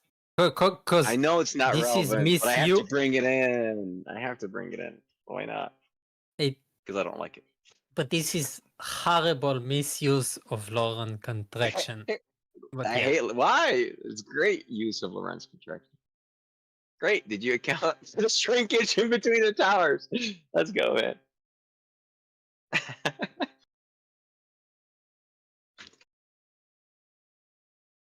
You don't account for shrinking. I know because the towers, the instrument shrunk, right? So the instrument itself, the tower is shrunk. Don't worry about it. As you're moving through time, have no fear. I got you. Einstein's here. Right, but also interesting point about that. If we go over the equator, distance should expand, should be bigger, but they are not. They are the same. What, did your ruler get bigger or something? How are you measuring distance with No, light? think about it. Atomic If you clock? draw a flat plane, right, and you go from the center to the edge, and you cross the equator, the distance from the center of the disk should grow. I don't know. Okay. I think you're making a fatal mistake. All right. So if you go on dateandtime.com, see that beautiful square Mercator and how they model the sun? That is the model I work with until proven otherwise. Okay. Do not ask me about the sun, how it works. I will always say I've got no fucking idea, and I don't think it just magically appears. But this is what I model Earth as. Now the center disk, spinny stuff, I've got no idea what you speak of, sir. No idea. When you model the path, I model it this way. Well, because you can't. It's up to you. Okay, mathematically, I go this way. X, Y, Mercator, simple shit. Well, do you want the pitch about how a flat plane should work, or? I mean, go for it. Or you just don't of one of those that doesn't care how it should work. I like models. Like, of course, you try to model what's in your head, but for me, so I always modeled when I speak of whatever. I always modeled Mercator because I'm practical. Now, of course, I can always speak about the flaws all day long, but I'm just like, yeah, just go to dateandtime.com. like talk about that one. I know that one. Leave leave that alone, okay? Well, the model If there, we but only- just for visual representation, what you see when you go on the website. Leave that alone. Let's just talk about what flat theory means. Go for it. And the thing is, we live on a 3D shape, okay? Flat Obviously. Earth by itself doesn't provide us enough information. Because that's not, you already know Do that's you not agree? what flat earthers mean. Nobody says it's a two-dimensional world, yeah. Right? Right, so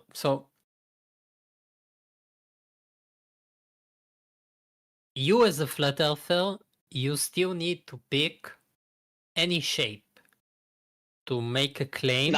Non-sphere. Non-sphere. How about that? Good shape. Non-sphere is not a shape. Correct. So I'm a non-sphere. I'm a globe Earth denier. If you want to put me in a correct camp, right? So you can classify me. Correct. You and open-minded you want to for call be a yourself- trapezoid or some shit. I could care less.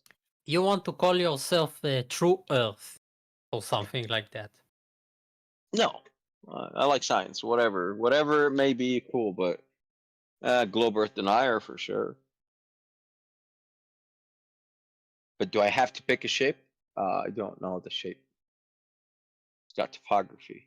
Right, because ideally, when you talk with other people and you have some contradicting idea, you need to bring the idea. Because if you don't bring the idea, you both basically agree on the first idea, even if you don't say so. I'm confused.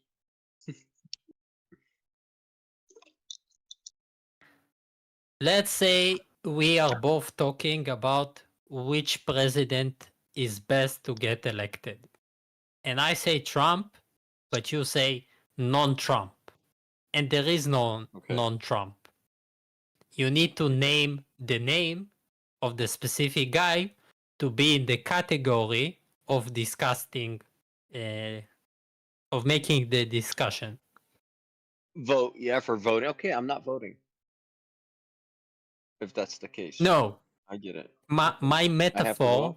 my metaphor was that shape of the Earth is a scientific topic, and claiming there is no shape isn't a position. You need to I don't pick a name. know if it's a scientific actually subject. I'm not sure about that. I'm not so sure. Okay, so in order to be in the discussion, again, my opinion, you need to understand what we as human beings see a scientific discussion. Do we have a knowledge about a certain thing and we developed a theory maybe, which is the globe? Then I would say It's a a scientific scientific topic. discussion.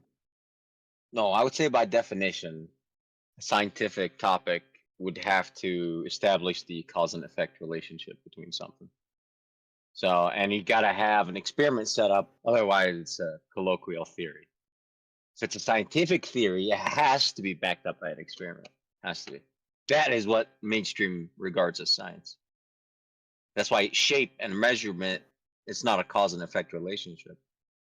And so I don't think it's a But science question. this is not the definition. This is not the definition. Anything What is that a we scientific observe, theory? No, you can look it up from what a university defines anything that we scientific theory is. observe and collect knowledge about is a scientific topic. Oh, I don't know if I agree. I don't know. Are you trying to establish the cause and effect relationship, or are you plotting data? No, I don't need to establish the cause and effect Because for something data or to be a scientific topic. Data acquisition is a part of, if you're inquiring scientific something question. Yeah, data acquisition is going to be part of it, but you can also acquire data without a scientific research in mind. I'm just going to plot times when I see rabbits outside or I see deer outside, okay, for no reason. But if I try to figure out something, perhaps it is a scientific quest now. All right, so this I might look in this data to establish cause and effect between something, why the deer show up. You know, if that was in mind, sure, scientific quest. If I'm just plotting data, I'm plotting data. Okay, so I don't know. What's the shape of my phone is a scientific question. Can you agree? No, you take your ruler or whatever instrument and you start measuring, and you can determine that. And is it a Right. regular shape and So- irregular shape? Rocks have irregular shapes. I can't, like, if you tell Who me cares? what shape is that rock, it's irregular. Well, this is definition of shape. I'm If you want a shape. I'm Scientific asking you if a shape of an object, any object, is a scientific matter, then the shape of the earth is also a scientific matter. I don't think it's a scientific matter, man. I kind of laid that out. So why I don't think so. But you may call it a scientific matter, sure. So you're using so instruments, sadly, I guess. I can't. I need you to agree to this basic No, we type can of agree. knowledge. Actually, no, we can agree to disagree, and I want to hear what else you have to say. Actually, so I have no problem with disagreeing with you here. We don't have to stop the convo. Like, you know, it's okay.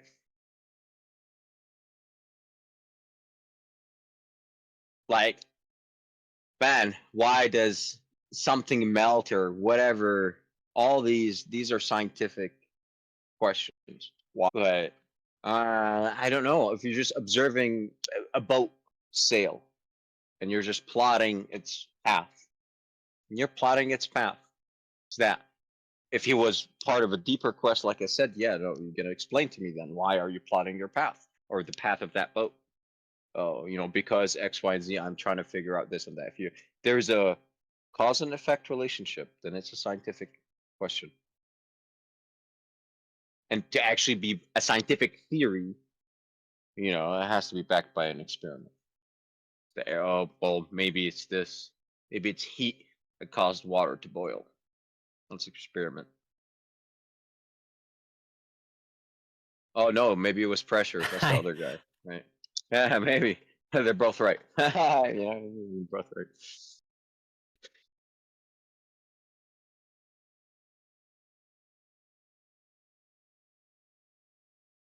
I like math, bro. I like science, man. Like, guys, just dive into the meat, man. Like, I don't believe you. You don't believe me? I don't believe you. Come on, we can start solving equations. You'll believe me then. You'll believe me then. Do you know partial differential equations? Ew, yeah, that's fine. I had to, you know, but I didn't finish that course. but I had to study it for mechanical engineering. But you don't really need the differential equations. They are in thermo, I but don't. it's an I don't. algebraic expression. You just cancel it out. Dude, I'm sorry, but I don't believe you studied mechanical engineering. You can test it. Go ahead. Test the thermodynamics. You are What's not an working adiabatic in process? mechanical engineering. No. You are not working as mechanical engineer. No, I don't work as a mechanical engineer. Of course not. Study. No, not my. Why? Not what I Of do for a course living. not. Usually, if you go to study do you something, want to work for a living? No, I don't want to work for a living, bro. I want to retire. Like, no. Thank you. yeah, it makes sense. But like, I mean, usually people that study any engineering field go to work in engineering, and for me, it is pretty easy to understand that somebody is working in this field or not. I think for most people, when you say stuff like you like math but you don't like geometry and you cannot understand What? why I never said I don't describe like the geometry. earth. When did I ever say that? Well, I was trying to break down what you were saying. Not, like I said, visually. right. So what's the shape of your phone?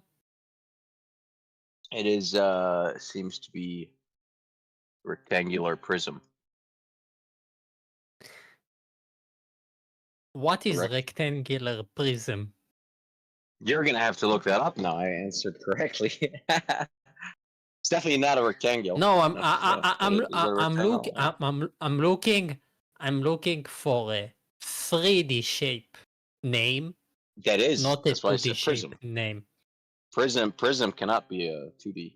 That's why it's what did I say? Rectangular prism, because it's a 3D shape. I Rectangular answered correctly. prism. Prism. Okay. Not cubical. That's the shape. No, it's not cubical. What? Why wouldn't you not say all sides? Not all sides cubical? are equal, because not all sides are equal length. But all angles are 90. So, if sides are not equal, and all of them have the 90-degree angle relationship, then it's a rectangular prism if it's 3-dimensional, or a rectangle if it's 2-dimensional.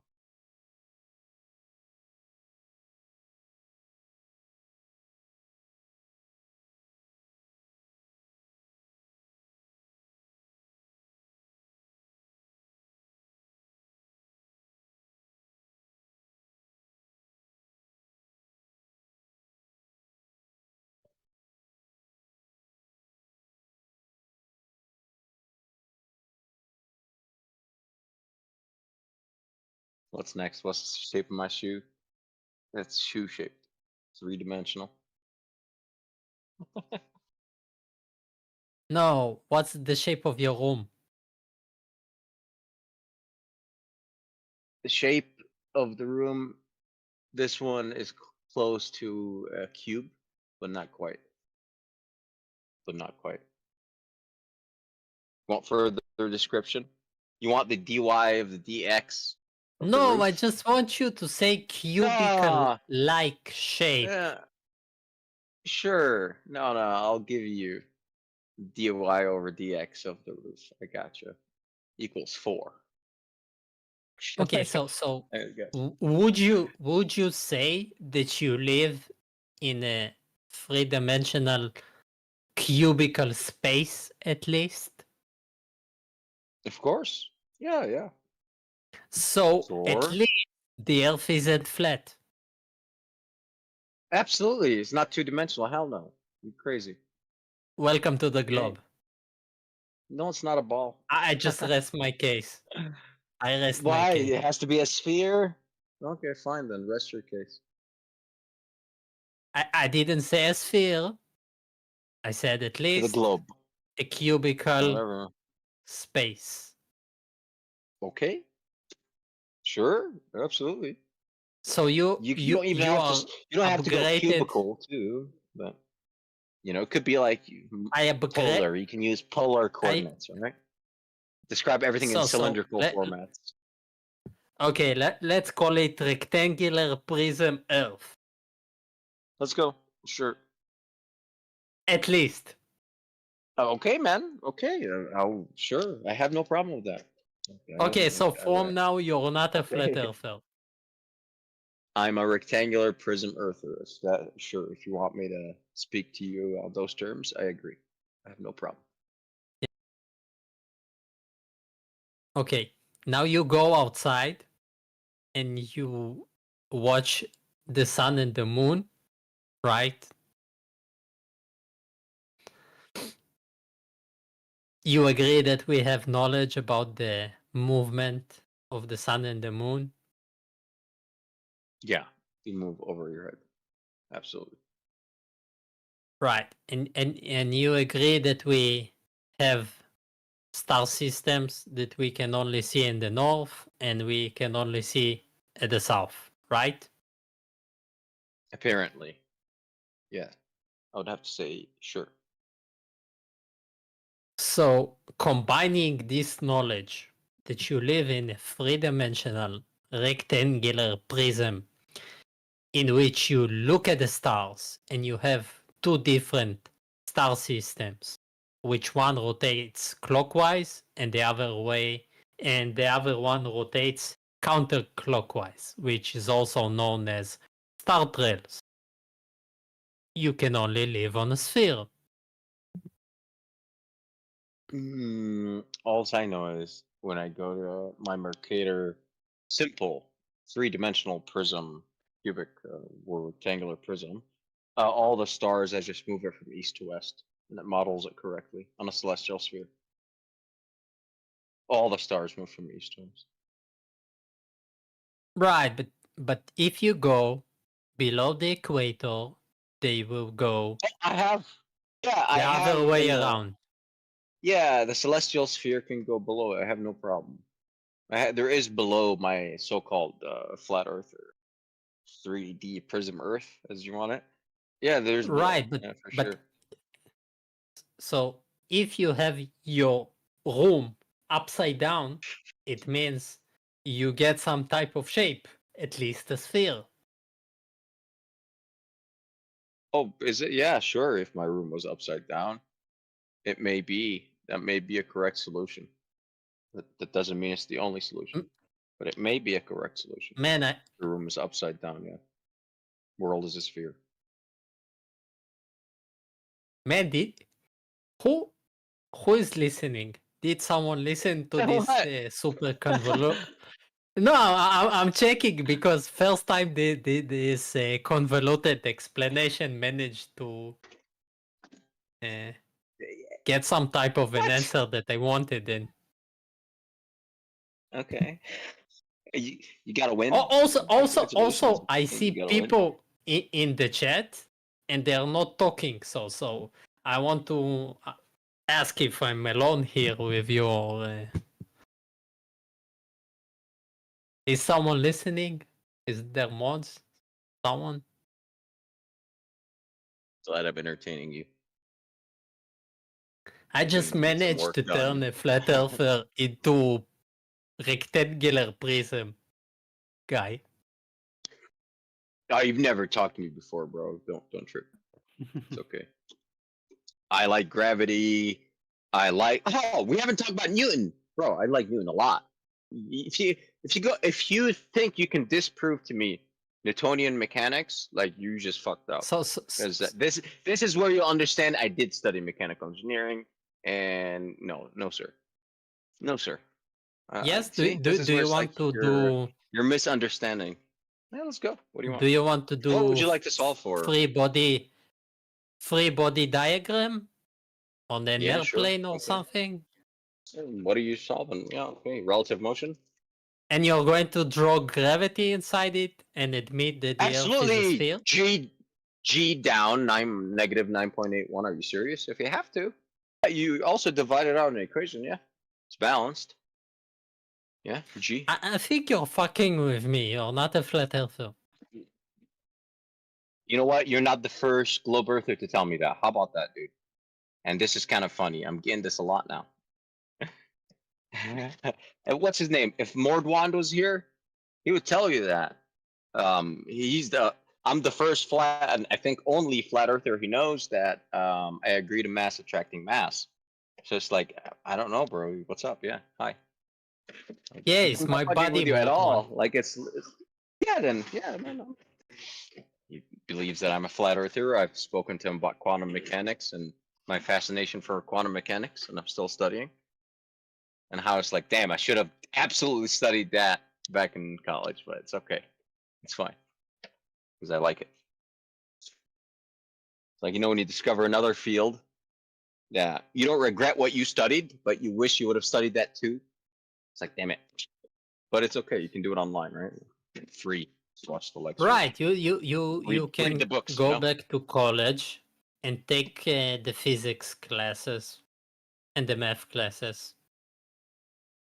Yeah, today, man, with YouTube and all that, you can just watch the lectures, from all these universities and stuff, and just pick up same knowledge. You can go on like MIT's website. You can download the exams for the course. You can download the course curriculum, all of that. So you can self-study, and if you do want to verify it, yeah, you can go to school, pay the money. Because if you're doing it for self-studies like I'm doing, like just to actually like understand more about science, I don't need a degree in it. Right? So that's a lot of money. Unless, hey, come to college for free sort of deal. Absolutely. Yeah, sure.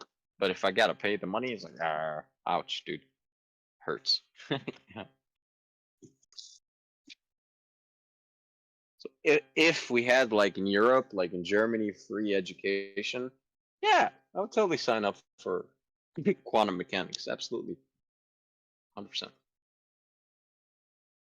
No, you can take like a course in Brilliant or something. Oh, yeah. No, I go above that. Brilliant, dude. That's surface level, man. Just watch Feynman's lectures and stuff like that. It is free. It ends way thicker. No, they get into the math and stuff like that. Brilliant just touches on it. Like, it's basic. I don't know. Maybe now I haven't been on Brilliant in a long time, to be honest, but it's, some of it is like pretty basic. It's not super in depth, but maybe it is now. I don't know. I would have to go and check. I could be mistaken.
Dude, I'm surprised you haven't talked about gravity this whole time. Like, no. Why not? Like, so let's get serious, man.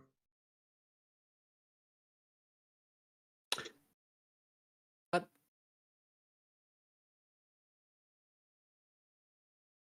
What? I'm sorry. you need to disagree with something, and as far as I see it, you agree with everything. So there is no contradiction. Oh, if there's something that's not settled, I don't have to necessarily agree with it. It's okay. I can stay neutral. It's my right to reserve my judgment on something until I have further data. It's okay.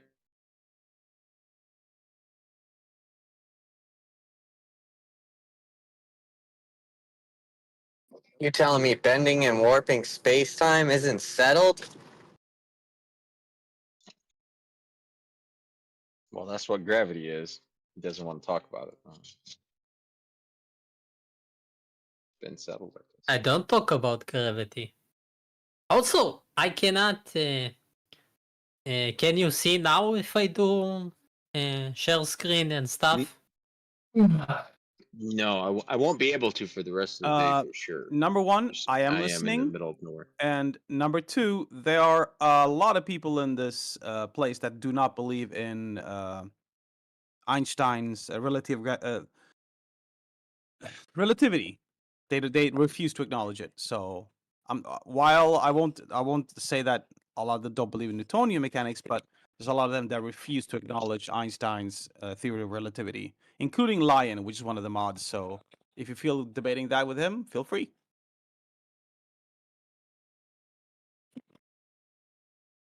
Dude, he's a global. I made him one. Yeah, I heard it. Didn't you hear the last hour? So Dr. Pepper, Dr. Pepper, are you saying it's settled for sure that space and time are bending and warping to cause gravity wells? It's settled. We never discussed that. Hold on.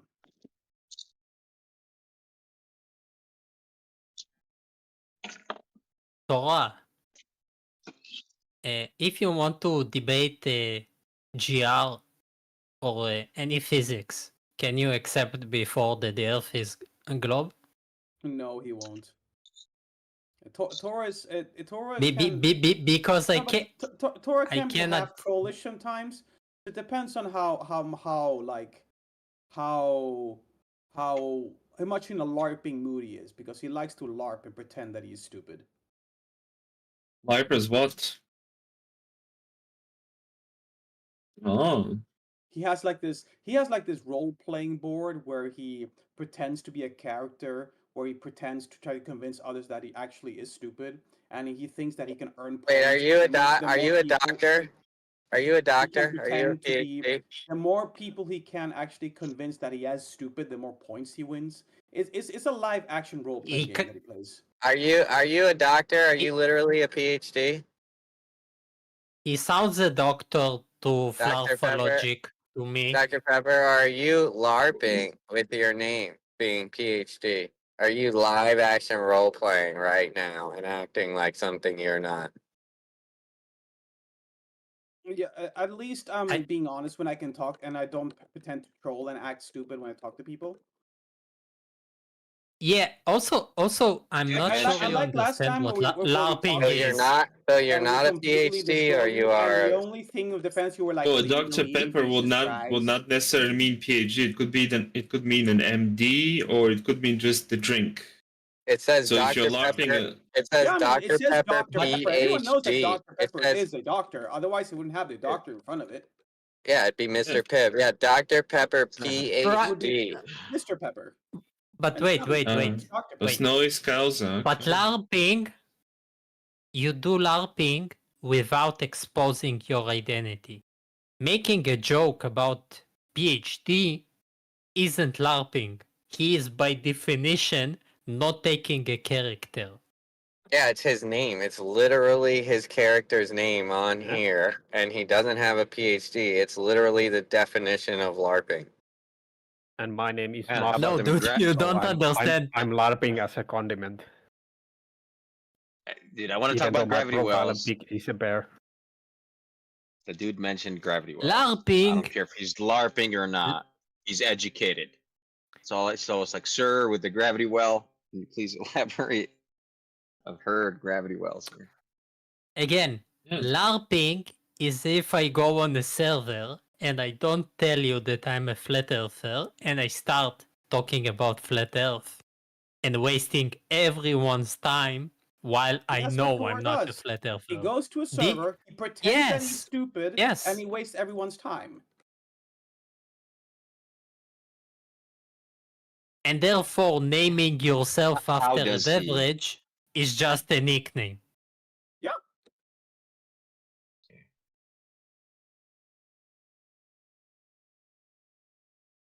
So it's settled then? It's definitely bending and warping of space-time? Are you smarter than Einstein, Tora? We're talking about gravity. I don't know how that question Maybe- follows. Maybe he is. Maybe we need to do a Dr. Honoris Causa for Toraso, you know. Well, I was kind of curious of what Cyrus thought because He has like he has a title himself. we wanted to have like a good conversation about gravity. So I was wondering what Cyrus was thinking. Are you thinking it's space and time bending, Cyrus? Me? No, but absolutely not. But I'm gonna hold them to that. I'm gonna hold them. I'm gonna hold their feet to that fire, sir. Absolutely. That is absolutely where I'm going. And I don't know. There's many direct citations for mainstream that refutes Newtonian. Even though that's the mechanics I go with. But if you don't go with curved space, like you just fucked up. Joseph Marie Aubatier is not. He's a radiologist, a good radiologist, but he lost his university position because he started spamming the Thorn North Hill, whatever the fuck his name is Electric Universe stuff. Are you hot, And Mikey? that's indefensible. No, I'm talking about the thing that Sirius mentioned initially, because he was quoting or using the work of Pierre Marie Robatier, who's an American radiologist. He used to be a teacher in a university. He lost his position because he started doing the Electric Universe stuff. None of what he's saying has any empirical confirmation. He says that the what create- empirical the crea- information? the- What the empirical creators- information does space and I'm time not bending done. have?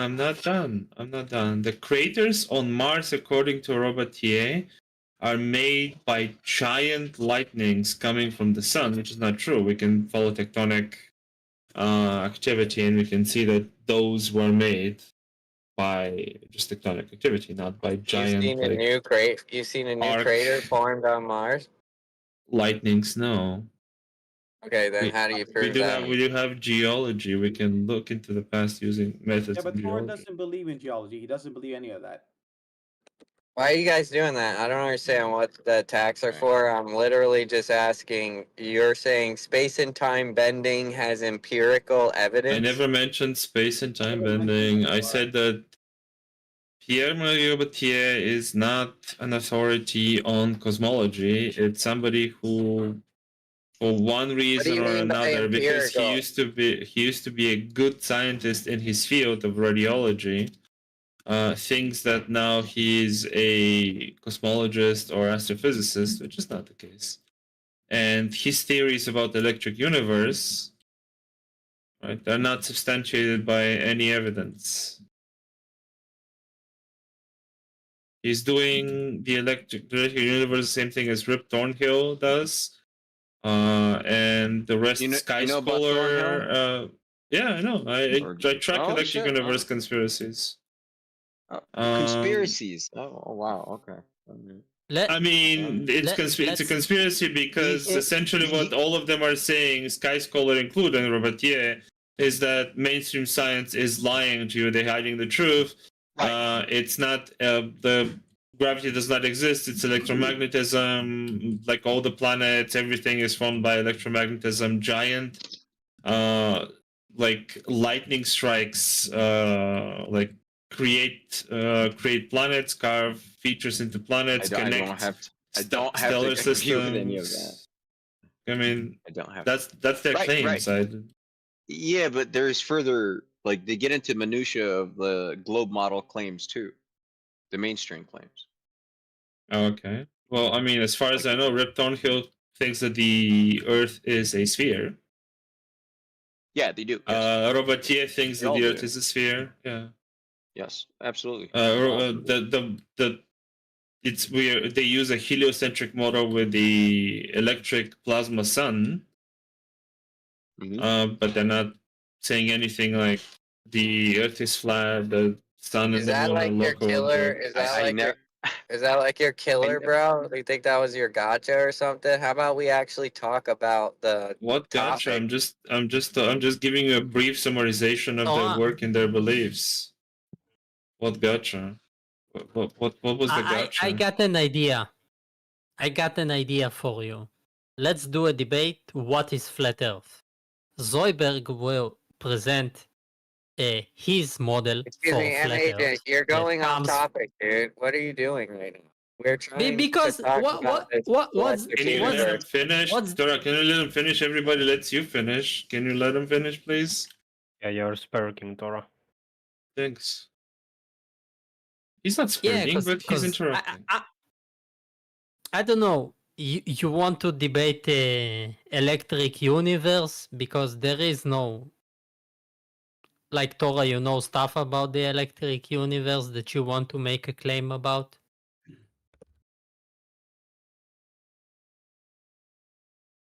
I mean, electric universe used So to I- be a legitimate plasma cosmology. Actually, used to be a legitimate scientific field until that model was disproven. Like, it's not a functional model. Like, but it used to be a model in science. It used to be legitimate science. In the 80s and 70s and early 90s, it used to be something that people would look into, like legitimate scientists. Right. So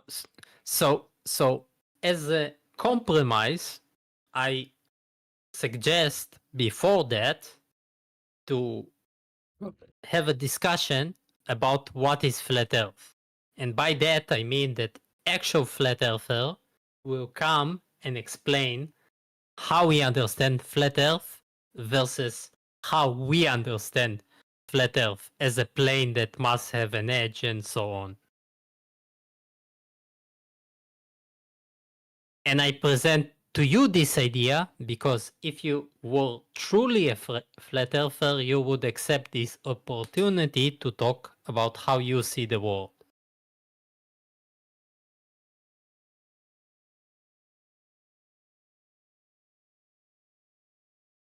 I find that actually very interesting. I would agree to that.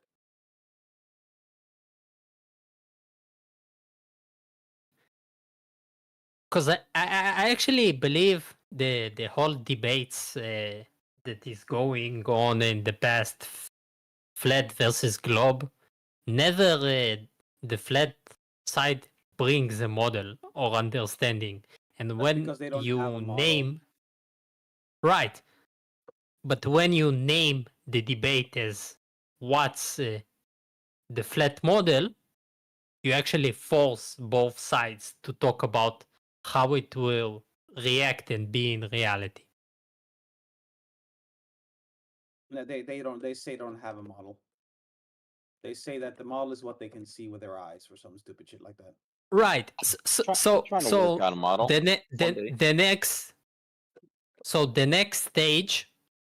One next stage, if you're really bored, Dr. Pepper and Zoidberg, you can both go. One of you will represent a shape, and the other one will not represent a shape. Or infinity plane versus finity plane.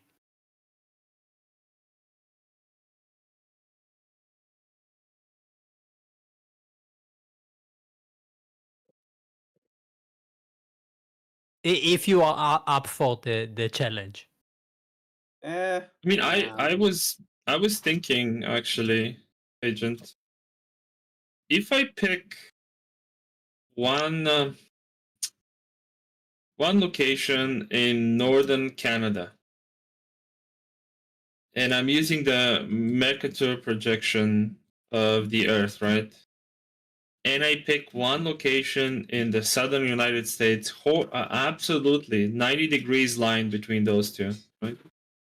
Between those 2 points. And I start walking from the location in Canada, and every 69 miles, I measure my angle to the sun. Yeah. And I record that on piece of paper. And then after I'm done with the trip, I put all of my points I've recorded every 69 miles on a two-dimensional graph. Would the line be straight or curved? And would that be a legitimate experiment proving that there is a curve to the Earth? Is there anybody who can Do you know? Object? Do you know YouTuber that is called Thunderfoot? He did something like that between 2 points, which is easier to show the curve. Okay, that's interesting. I know who Thunderfoot is, but I did not know he did this. Okay. Well, I mean, Is that a legitimate experiment in the eyes of flat earthers, or? He did something not long ago. How you can prove and measure the size of the Earth in less than $100.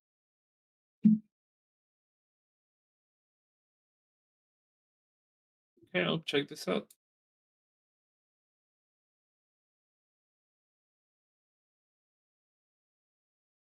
My question, I suppose, is for people who are flat earthers. Do you guys think that's a valid experiment? Like Torah, do you think that's a valid experiment? Sirius, do you think that's a valid experiment?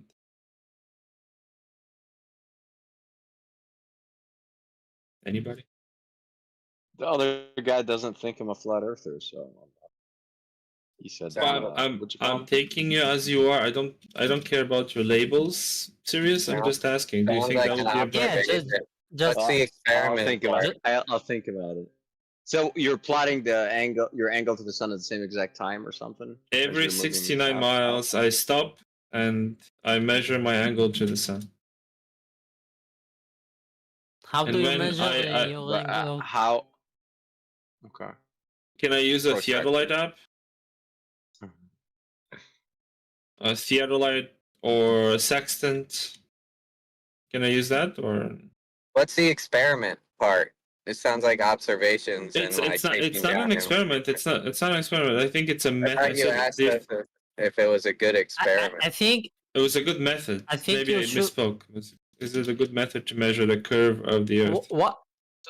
Just to be clear, What if obs- I you don't get do why it people at say this. night? Observational experiments exist. I don't know why you pretend that's not a thing. Stop No, but pretending even that observational experiments aren't it's a thing. fine. It's fine. We can call it just an observation, and recording my observation. Would that be a good method to show the curve of the Earth? I don't know. How do you know it's not curved visual space you're measuring?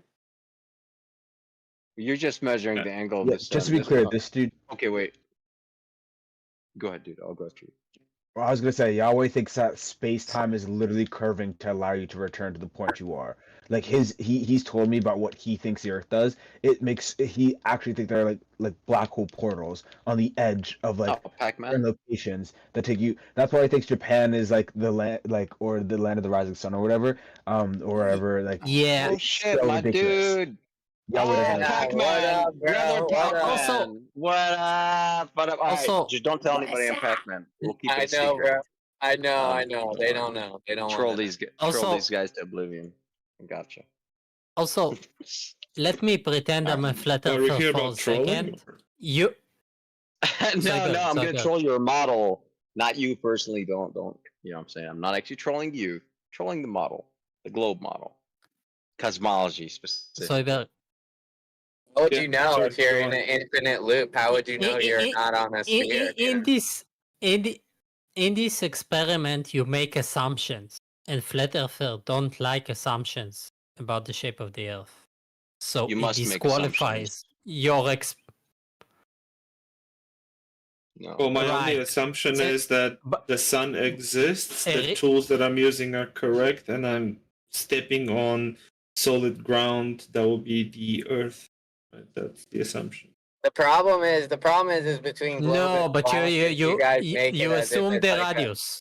Hold on one second, I made it. The problem with the globe and flat is like you make it as if it's like a true dichotomy, like it is Pascal's wager about the Earth, but it's not. You know what I mean? It's not like we have to accept the gamble. There's absolutely no reason.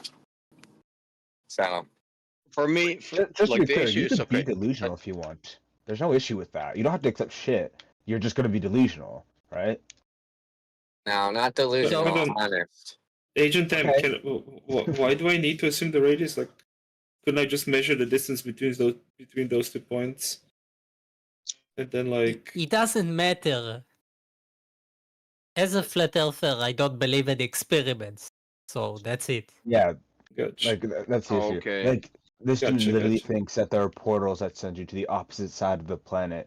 Like that's literally what Torah thinks, right?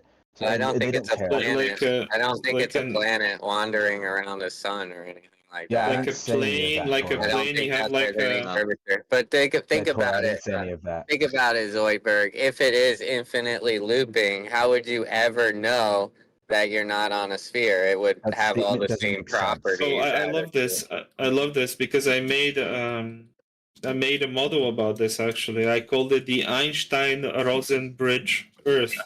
Einstein-Rosen bridge is a very fancy word for a wormhole.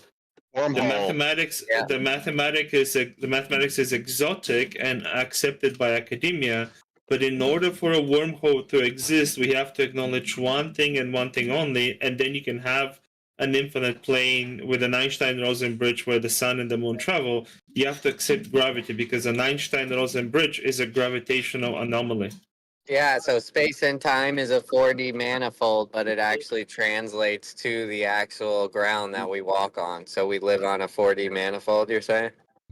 No, I'm not saying that. That was what he said at all. All I'm saying is that in order for an Einstein-Rosen bridge plane to exist, right, plane Earth to exist, that the Einstein-Rosen bridge continuously is used for the sun and moon local objects to travel between one side of the plane to the other, you must have gravity, but if you don't accept gravity, it will be difficult to explain an Einstein-Rosen bridge. And if you want to benefit from accepted I don't dispute gravity. academic mathematics, I you don't would accept dispute the Einstein-Rosen gravity. bridge model. Yeah, I don't dispute gravity. Okay then. And we don't dispute ether either, according to Einstein, right? Sure. He needs the ether for his model to work. Quote from Einstein. I mean, no? that puts you in an interesting the hell is proposition. the So, ether? so what you're saying is essentially is that the Einstein-Rosen bridge Earth exists, the sun and the moon travel.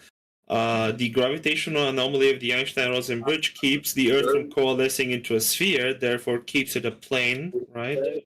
Because of the gravitational anomaly. But if that is the case, we should see anomaly like some sort of anomaly symptoms around the objects of the sun and the moon when they pass from one point to another through the Einstein-Rosen bridge anomaly. If that's the case, you should be able to provide us with such evidence.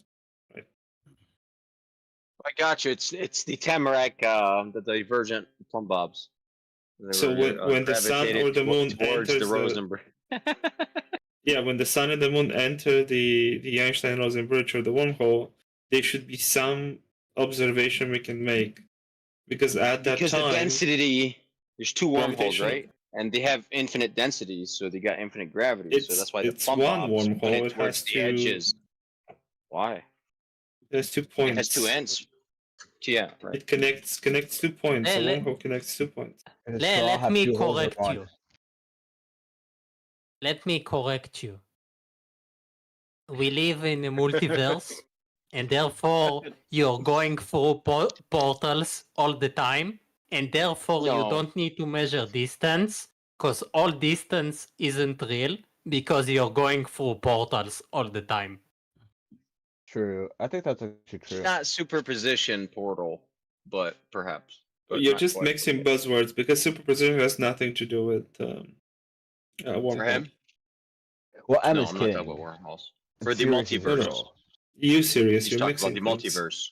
No, he's talking the other Yeah, guy. but even not in the you. He's talking multiverse, about the multiverse. we're not How could you talking about exist superposition. Yeah, no superposition. Has nothing to do with superposition. If you exist in two universes at the same time, You don't exist in two absolutely universes. You You don't exist in exist only in one. two universes. You pass exist from in one only to one. Okay. yeah, you That's pass from the one to multiverse. another. No, it's not. Okay, you guys don't think superposition have anything to do with the multiverse? Like I'm an idiot? Not in this case. No, Maybe you you're can not saying think of you're an an idiot, you're exotic just case trolling. where it does. Yeah. All right, well, get you some papers. Fine. This ain't my Robotai either. So okay. All right. Good enough. I mean, if you present me a paper on radiology or by Robotai, then I'll probably believe it. He was a good scientist when it comes to radiology. So Yeah, I don't. I just I know. debunked Chauvil's profession, and you weren't listening. I mention again, distance doesn't matter. You cannot measure distance because you're all the time inside the portal. Correct. By the way, Shubil, I want you to be my witness. You know I invented the Einstein-Rosenberg Earth, and now I find myself with a follower, which is Sirius, who believes in the Einstein-Rosenberg Earth. No, we're I will playing take along. over. It's good. Look, we've been Oh, always it's- been oh, Hackman you're pretending? Portal. Don't worry, I got you. Hackman Earth. Yeah. Well, that's what it is. Yeah, Don't man, you're worry. tempering my... You can Serious, I know say you're a troll, Einstein but trolls are actually Rosenberg. delusional. You're tempering my excitement. Did you hear I'm about not my? trolling. I like the idea. No, but Sounds like, good. if you think about, Did you hear- about it, if... Sorry, go. I have it. 2-pole multiverse flat plane. Now argue with that. It solves the rotation of the stars because Well, I look, see space-time what is I want to flat. see. So you're gonna have to model a flat I plane for the universe. I just send my camera through a portal, and then the stars rotate clockwise or counterclockwise. You're always in the portal, dude. You're in the bridge. What the Don't worry By about the way, it. it's kind of interesting because if flat earthers do accept an Einstein-Rosenberg Earth, which explains day and night and the seasons, by the way, then they're in a very privileged position where they now have to antagonize academia with accepted mathematics written by Einstein himself. If academia already accepts that mathematics, therefore your model has more legitimacy than whatever you have now, right? So you can antagonize Okay, They don't academia want to do using the this. work, obviously. They don't so- care. Why do you think I wouldn't? Like, I appreciate the idea. Thank you. Okay. Yeah, so can you build us a model? Then we debate it: flat Earth versus flat Earth. Hold on, serious, I'm Sure you gonna send can. you something. Thank you, sir.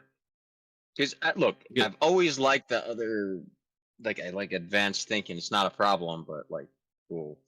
Yeah, bendy Here, space time and shit and whatever. I designed this. You I know, but designed if- this myself. wormholes- I designed this myself. I'm gonna post it in chat. I'm gonna tag you. All right. Serious.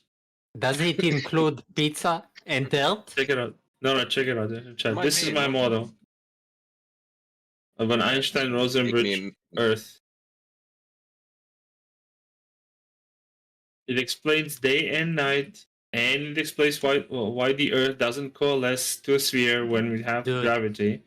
But you Dude. have to accept gravity. It has, but it has thickness. Why it How has much is thickness? gravity that you're proposing Sick, here? Mass wants to coalesce into a sphere.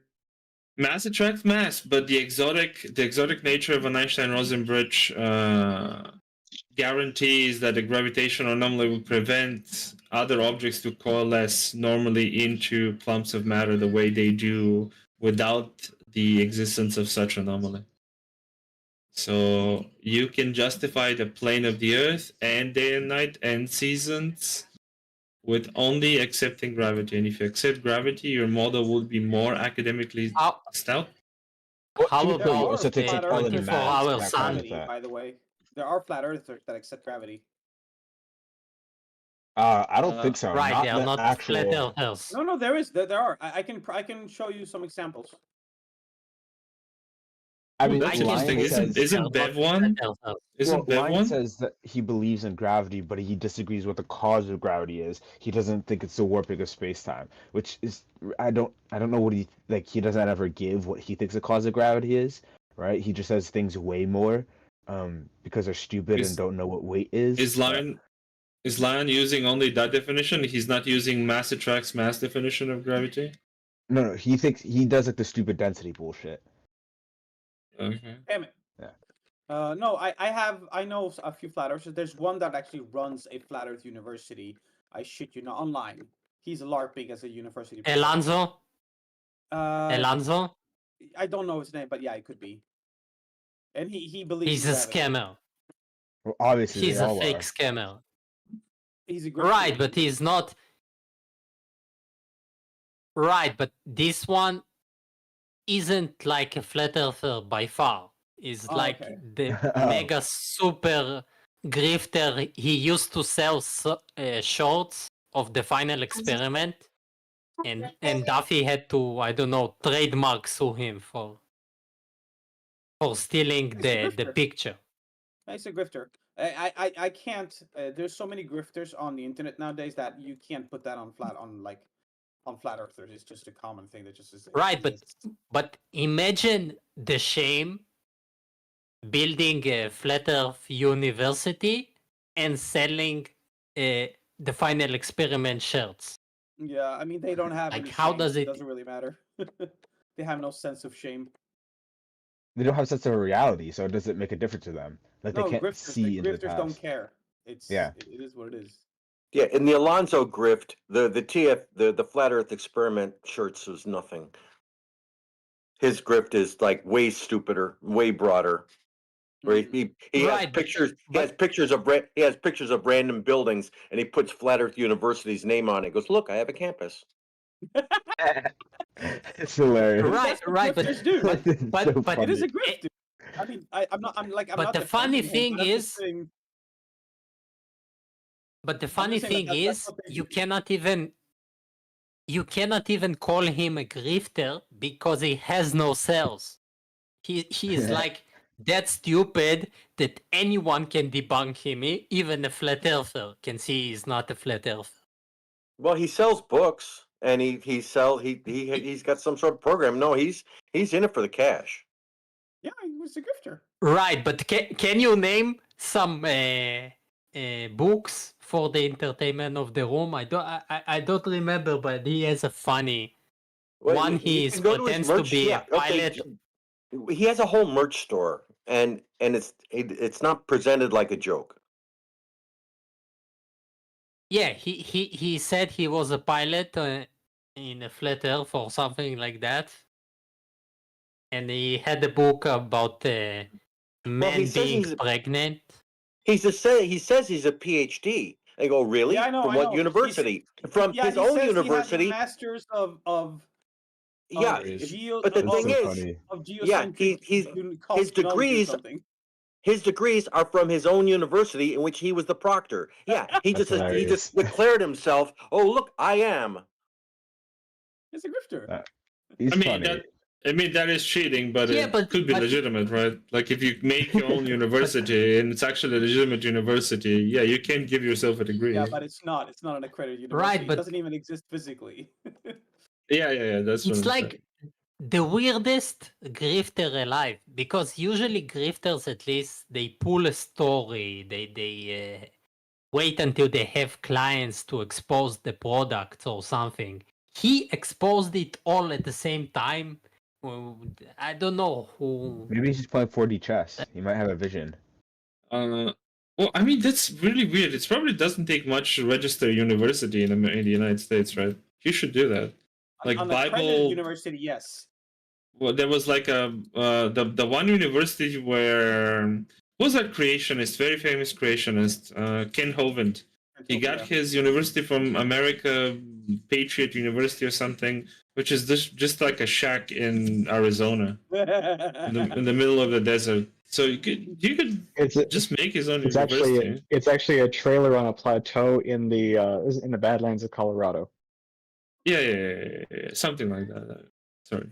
Yeah, and when he was called on it, he claimed, "Oh no, I got it through a subsidiary of the original one, which is out of Australia," which was a blatant lie. Okay. Guess even more. Right, but at least he bought his degree or something like that. Alonso just opened a website, a bench, scraped all the scams that he could, and went on one debate where he humiliated himself. Is it like it's? I actually know who you're talking about. He wore a stupid hat when he was debating like the old dude on modern day debates. I think I know who you're talking about. No. He showed up on another one, I think. I think you're confusing Alonso with Jake the Asshole. No, I'll look into it, but I'm thinking of like a semi-overweight white dude. Different guy. No, Different guy. Alonso is a young guy that Shane is slightly. did Shane's overweight. Shane is not overweight. Shane is three-dimensional overweight. Yeah, that's crazy. With 4 chins. Yeah. Yeah, Shane is mass that doesn't attract mass. Damn, that's Shane is crazy. 4D, 1D for each chin. That's crazy. Are we supposed to be nice? That's what it says in the voice channel thing. Yeah, I said that subtitle. Be nice. Be nice. If we're not being Renee, you're hot micing. Renee, you're hot micing. Oh. Wow, why is it so chill? Normally, like Tor loses his shit by now or something. No, please don't invite him. Sorry. Don't. Do not. What the fuck? I'm so tired. I can't Don't even poke speak the bear. anymore. Provoke. Do not encourage his autism. instigate. Okay, don't encourage. Yeah. it. All right, we're going to talk about communism. No, we're not. Do we need to talk Mostly. about communism? That kind Have of we sounds not boring. been educated already on communism? Who here is not educated on communism? Raise your Me? hand, SC please. Montreal's not educated on Okay. communism. No. Okay, we need to move you This is to annoying another as hell. room. I'm gonna make another room called Re-Education Center, and we can go there. And for the people who are not educated in communism, give them a quick course, a crash course. I don't want to learn about communism. I don't really care that much. Do By you the want to way, be a that was- PhD in communism? No. By the way, that was amusing as all reason earlier today, where SC Montreal was clamoring for a mod when he was the one that needed to be modded. Yeah, I had to like step in and try to like That calm the guy is situation annoying down. as hell. Yo, I can't believe Omni made that dude a mod. It's so insane. Omni literally chooses some of the worst people to be mods. It's like really crazy. I don't object to any flat earther being a mod. I object to the fact that they want to moderate their own debates, which kind of sucks. Omni's like a pretty not Omni, like Lion. As much as I dislike him and he's stupid, he's a very fair mod when he's debating. But like, just Essie is the worst. It's insane. I still would like to hear Lion debunk general relativity. Yes, he believes that Einstein is wrong, and I would love to see him prove it. Well, he I can debunk realize that relativity because he presupposes that the Bible is true, and because the Bible is true and the Earth is flat, general relativity is wrong. perhaps we should wait until they come here. So right now, they Yeah, cannot defend themselves, I suppose. I like people that think they're smarter than anyone alive, by definition. I don't know. He might be better than a Nobel Prize winner. He may be smarter. There's a chance. No, I'm talking about Essie. Oh, I was talking about Lion. I think Lion Can- thinks that a can you circular find argument, it? a circular argument is a Montreal is, justification for another certain. Lion thinks that a circular argument is a justification for another circular argument. He's not that smart. I mean, he may be cooking there, you know? He might have a point. I have a challenge for you. Find me a topic that Essie doesn't know better than you. I mean, there's like a lot of showmanship. I think with SC Montreal, there's like a lot of bravado and rhetoric in what he does. Cool story, bro. Yeah, You believe in that fantasy? Oh, this is just part of the degenerate West. Okay. His accent is not. The thing with Montreal is it's so weird because like he really he wants to engage the conversation, but he only it makes sense, but he only wants to engage with people who don't know what they're talking about. So like he tries to make himself look smarter by doing that, but then he loses his shit when anyone who knows what they're talking about responds to him. It's crazy.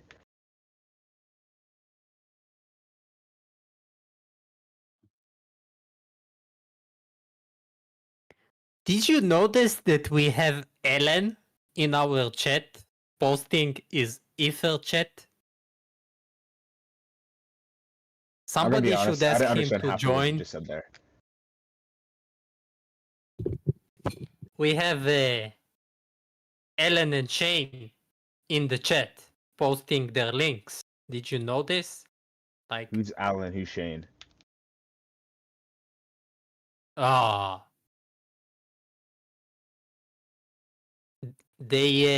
main characters that post theories about the ether and Ether, debate. ether cosmology, boys. Yeah, so can one of the admins ask them to join us?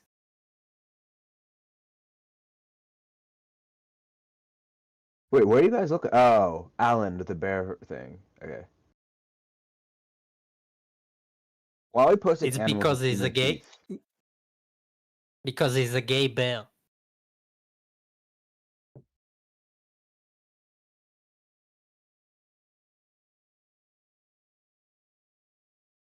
Also, his boyfriend has 3 kids.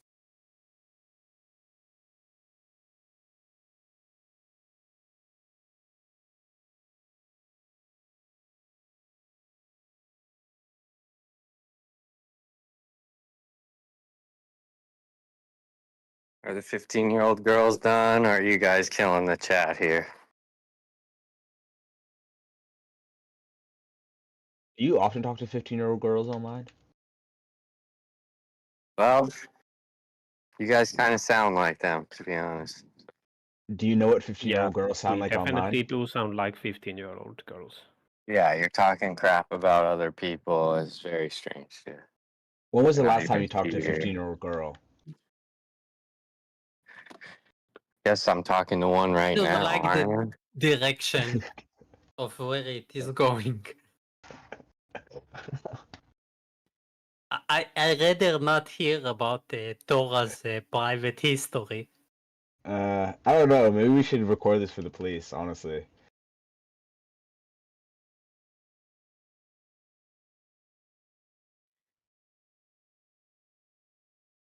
So, Bro, Torah, what kind of what's the shape 15-year-old of the girls earth? talk like? Like, if you think I sound like one, They you say are like some a fucked up lot. people, They bro. say the word like a lot. They go literally like, oh my god, like SE. Oh my god, like. That's how you sound, bro. It's really weird. I don't think I said "oh my god" once. I do say Yeah, no like a one. lot. But that's just Oh my because I'm a god. Zoomer. So Oh my god. Oh my god. Did you see that other girl with this like purse? You know, what I've really noticed is that there are certain hours where there's a lot of flat earthers who just circle jerk how stupid the globies are.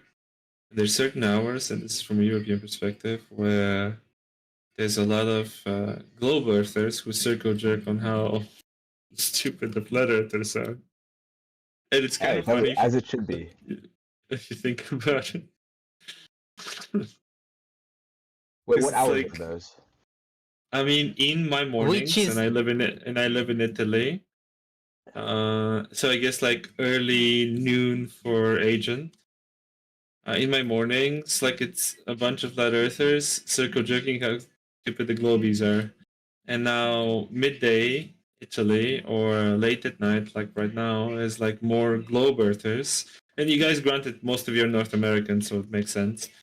The globies like dominate the chat. Yeah, but like I don't know. It's just it's what the whole point of Discord is. You get with like-minded people, and then you shit on the other side.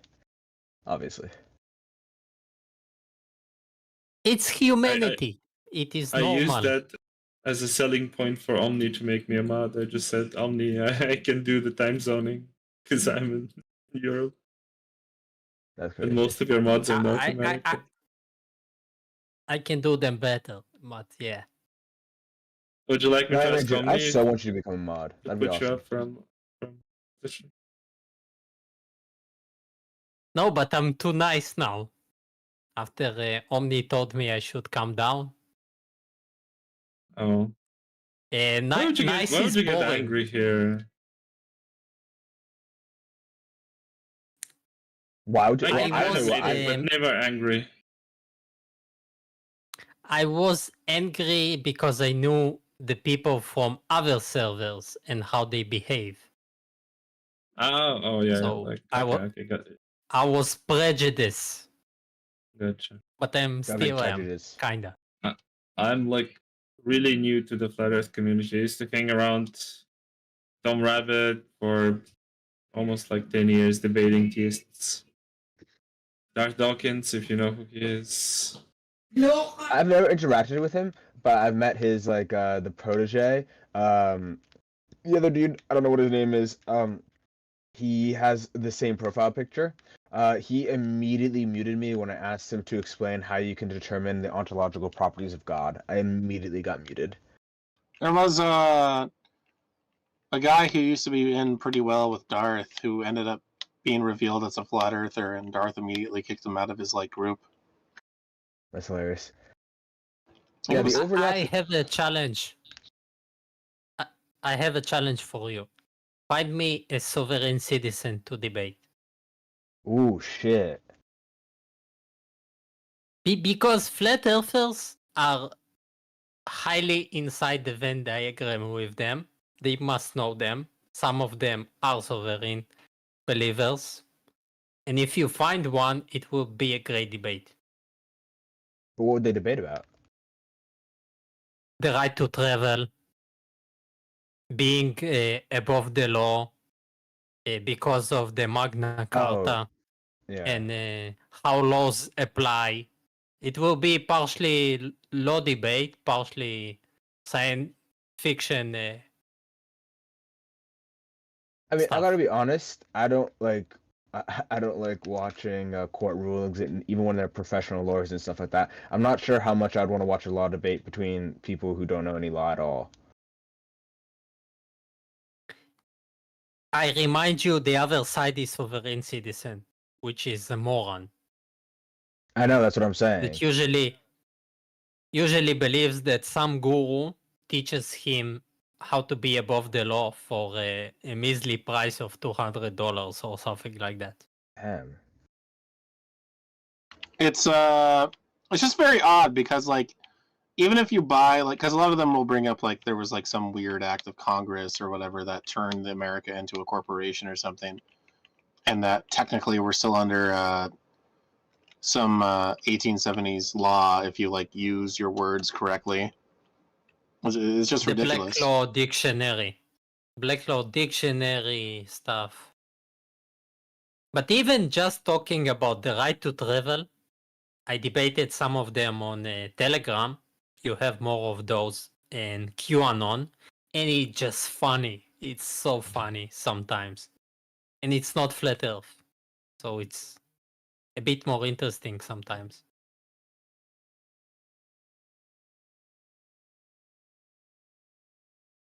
But usually, they're elderly people that didn't discover Discord. Therefore, it's harder to find them on those servers of debates. Ask, like, Montreal probably knows some. If Montreal doesn't, you know who definitely would? Taking Back Eden. He for sure would. Yeah, I will ask him. We can do a survey event.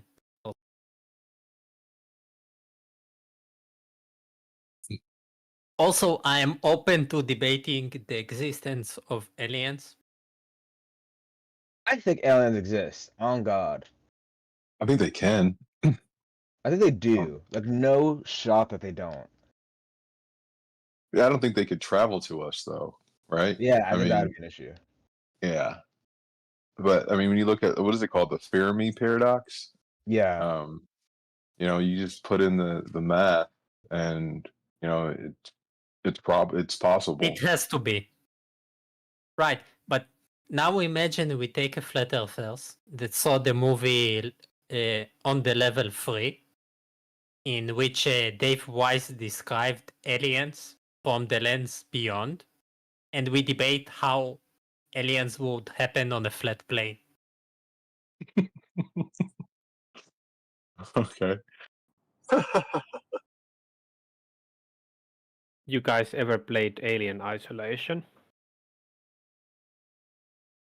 Mm-mm.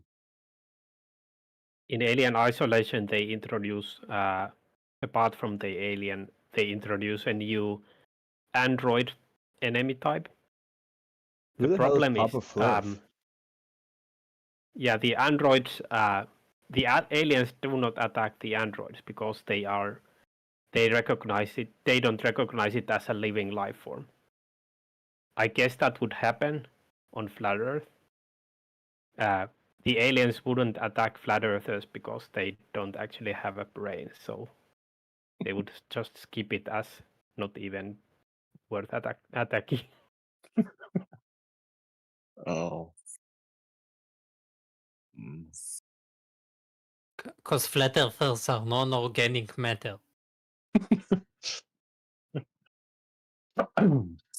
Did you know there is on stream a game that is called Flat Earth Simulator? On Steam? I bet you that's your favorite game. Yes. Yes. Oh no. Is that wait, who is that? Is that Rob? It is Rob. Oh my god. The fact that searcher recognizes people's voices is kind of concerning. What does that say about you two, Akda? It says that I can recognize people's voices when they talk a lot. Yet I don't really come in here and talk a lot, but Yes, you do. must You whine all the time. acknowledge it. Yep. I see whine it. all the time. Yes, you do. That's interesting. Why don't you give me an example really. of me It's whining? Yeah, Not why a don't you give game. me an example of me whining? Weren't we just talking When I about? come in here, yeah, go ahead. I mean, weren't you here for the last conversation with Taylor when we were talking about abiogenesis at the very beginning? Today, no. No, I not haven't been today. Yesterday. I was here for some of your conversation with Taylor, yeah? Yeah, so you were whining. I remember So, it. well, what do you remember that I whined about? I don't remember what you were whining about because I Yeah, don't really take no, it in you that just- much. you I just just- recognize that someone's whining Yeah. in the background. All right. Okay. What you call whining may have just been me making a statement. Yes, But that you doesn't call mean it you weren't whining. whining. All right. Whining can be statements. It doesn't mean it also doesn't mean I was whining. It's just your I know. interpretation of the statement It's I just- made, right? The likelihood, it's a lot more likely Yeah, that don't you're answer my whining than not question. whining. That's cool.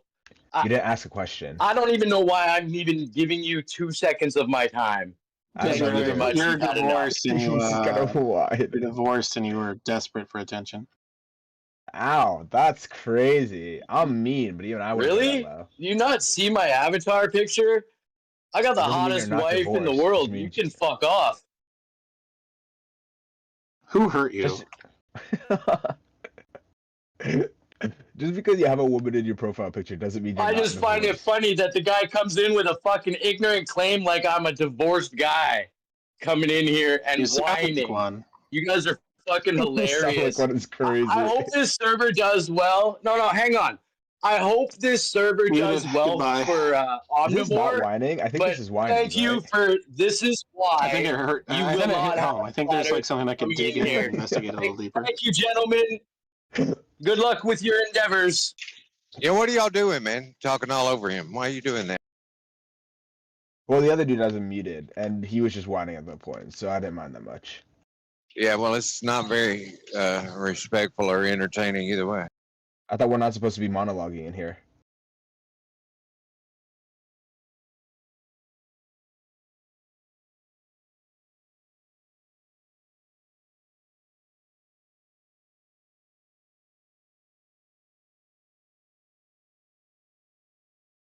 Does anybody know about like dreams? Yeah.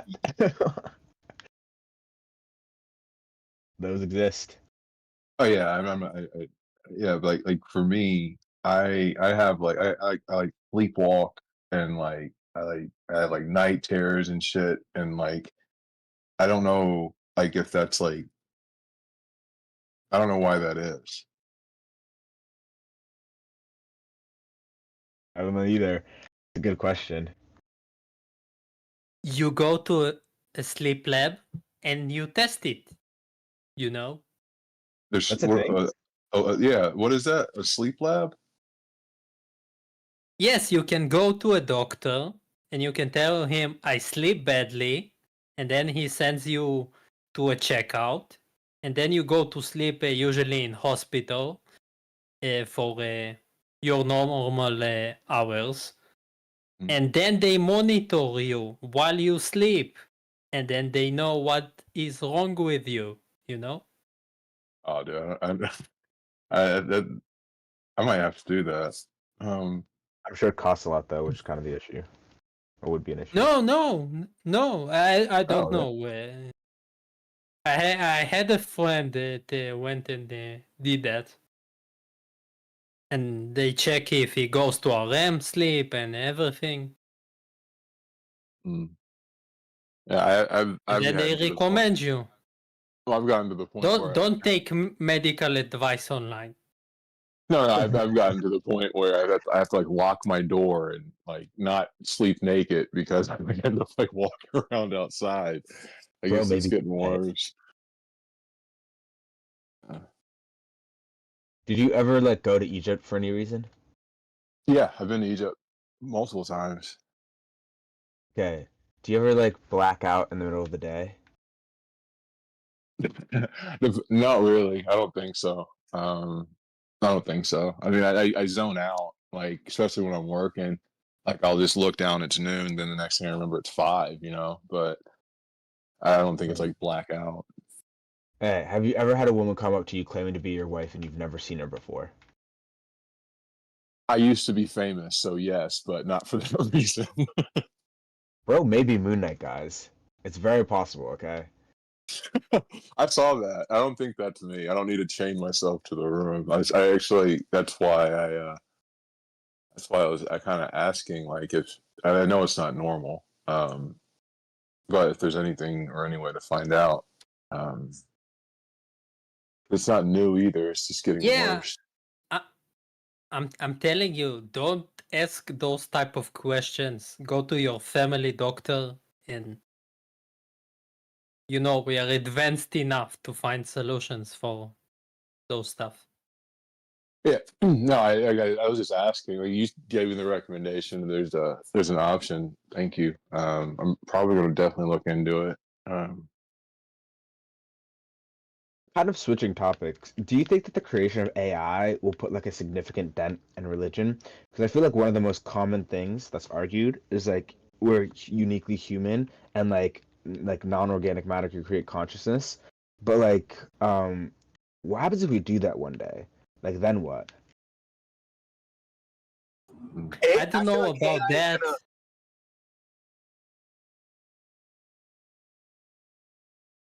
You can talk. I'm sorry. Yeah, you should be M Agent. Come on, man. Okay, he's not going. I don't know if I interrupted him or he interrupted me. Just go. But AI is going to change a lot of stuff. My bet, it would even kill Flat Earth. You think it will kill Flat Earth? Yes, because there will be so much. I mean, it will kill Flat Earth grifting, because it will be so much easy to create a fake character that distributes this information on autopilot. That will be the whole industry will be dead, both Yeah, I feel for like you Flat wouldn't even Earthers need and debunk. like you wouldn't even need to show up for a debate. You could just send an AI to do it. That is what I'm saying all the time. I talked with more than one. We were planning on making an AI bot for Discord and just releasing it on Flat Earthers. That's hilarious. If you ever do that, let me know. I would want to watch that. I did it on maybe you Globers should use that AI to get a fully a fleshed out model, micro to macro. You're not sitting on perfection. There's still answers needed to be found out. You're so right, dude. Wait. That's right. Here goes AI asking a dumb fucking question again, rather than getting the fucking point, bud. That's right.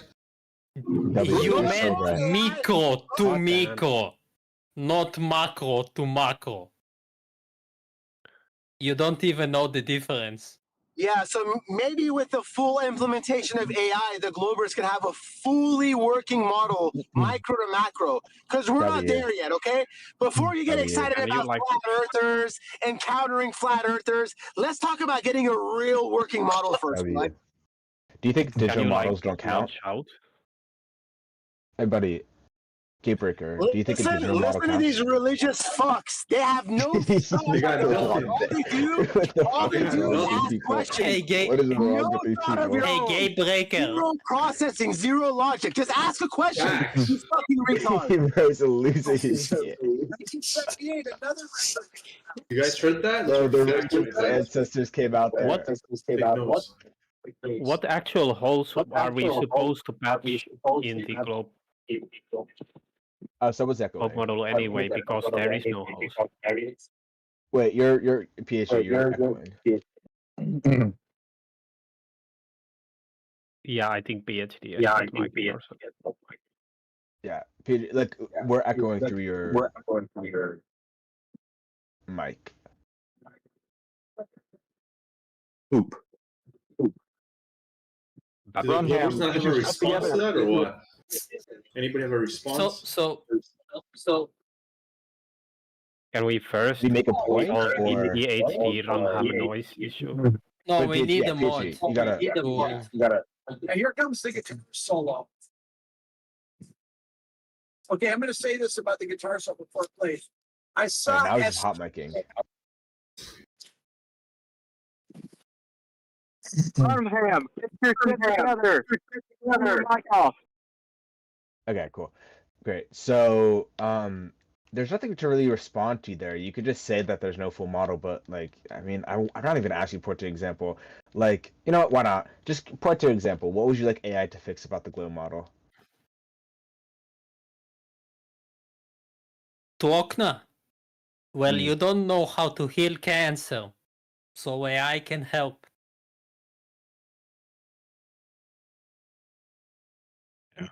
Yeah, I don't even think he's gonna respond, but okay.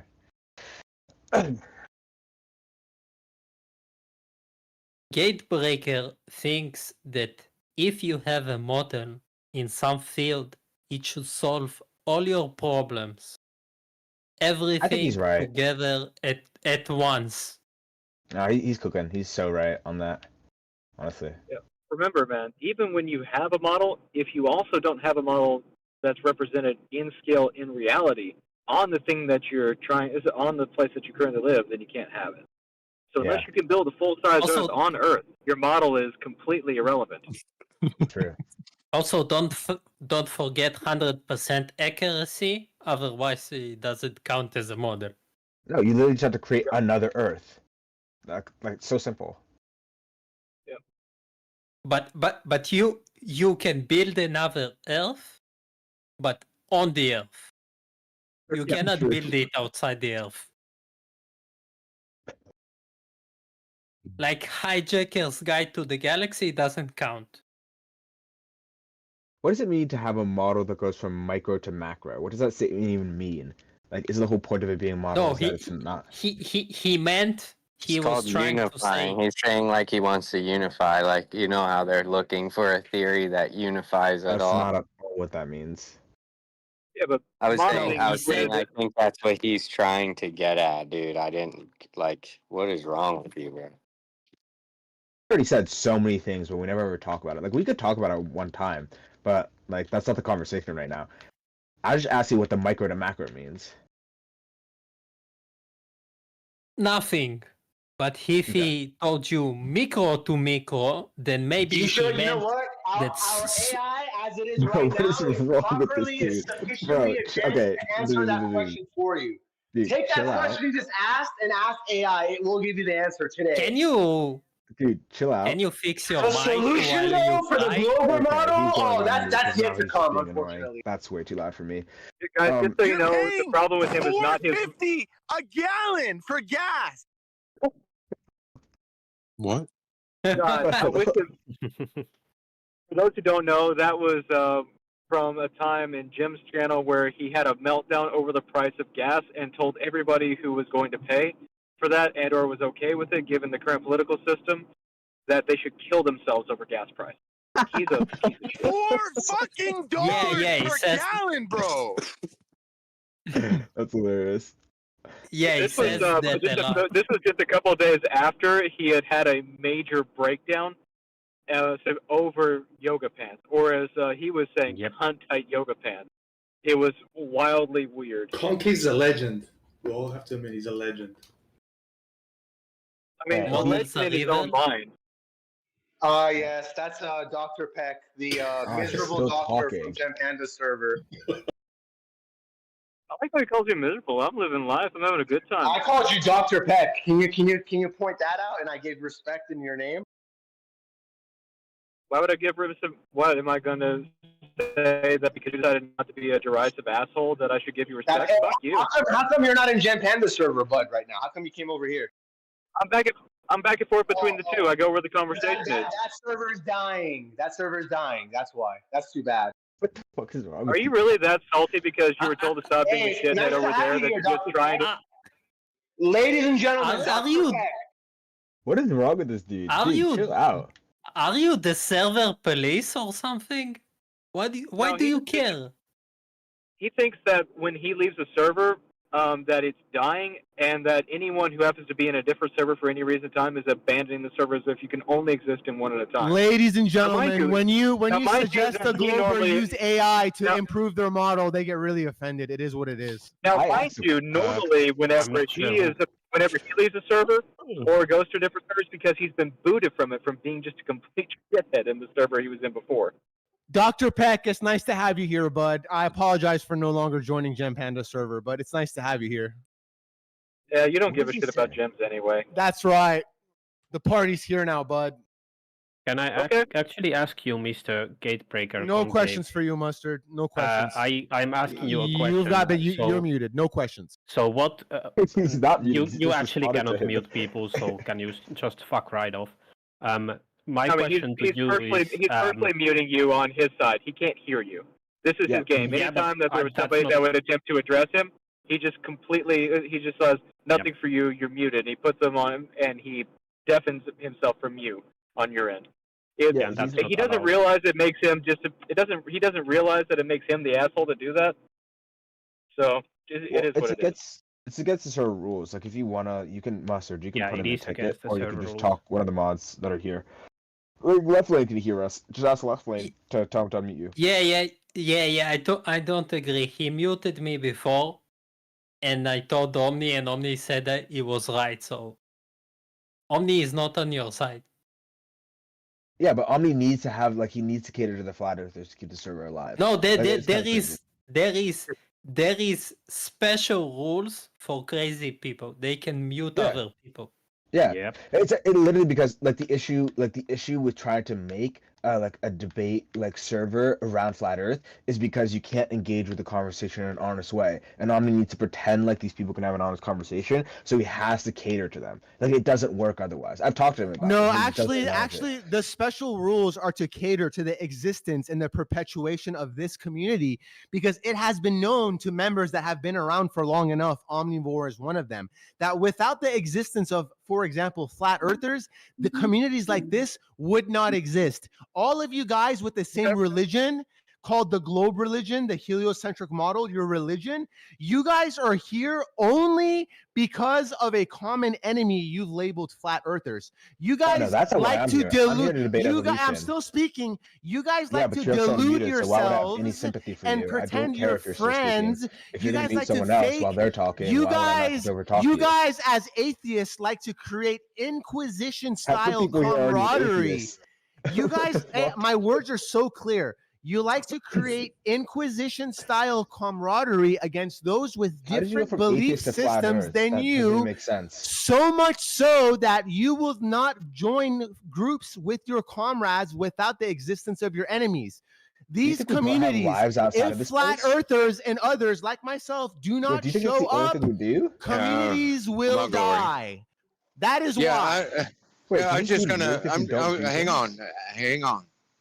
The point of this server is diverse views, diverse opinions come together and talk about the things. It's not a fucking circle jerk where you just come in here attack people and make fun of people. You got, you know, you have to be accommodating and a little bit considerate to preserve the purpose of the server. Where were you the past half hour to hour, Left Left Lane? These guys, all they've been doing is crap. I'm busy. I'm busy, man. Left, do you not see the issue with trying to have an honest the mods conversation? are not the enemy. Don't put it on the mods. That's the worst thing about being mods in these communities. Other people like latch onto you to unconsciously have the mods aid them in their debate. Globers are failing to convince flat earthers, so they like to get the mods to help encourage muting and silencing. But nobody is the mod. We are just Sorry, go ahead. We are just talking for the sake of entertainment and getting to know other opinions. Nobody is an enemy. Nobody cares outside this. I think.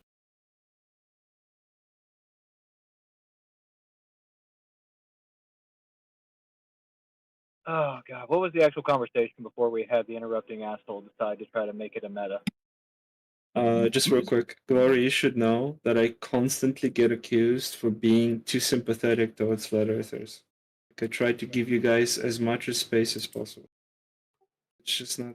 So before we were talking about AI today, as it is, I asked the ChatGPT, is there a break in the Glober/heliocentric model between the quantum and the macro?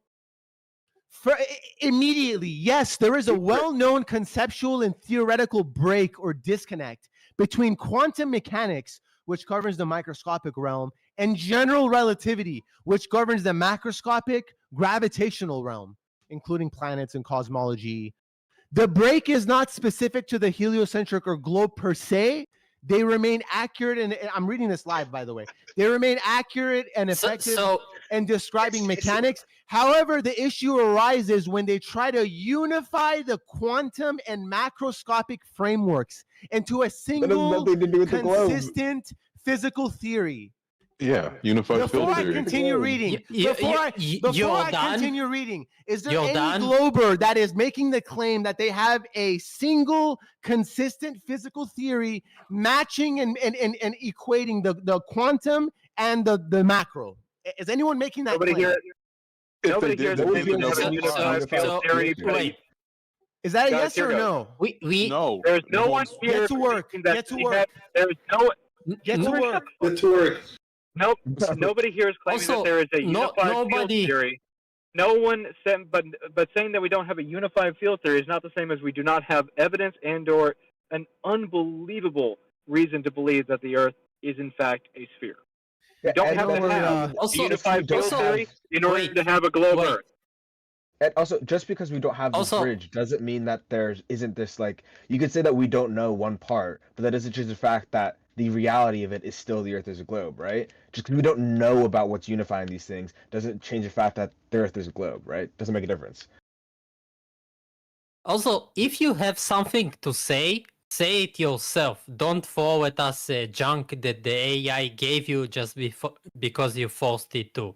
It doesn't he doesn't have a brain himself. He needs to use a computer. I prompted ChatGPT to make it simple for me. I'm trying to destroy some kids on Discord, and it said, "Okay, let's do this." Glory, there is a break between quantum physics and the big stuff, like planets and stars, Globers.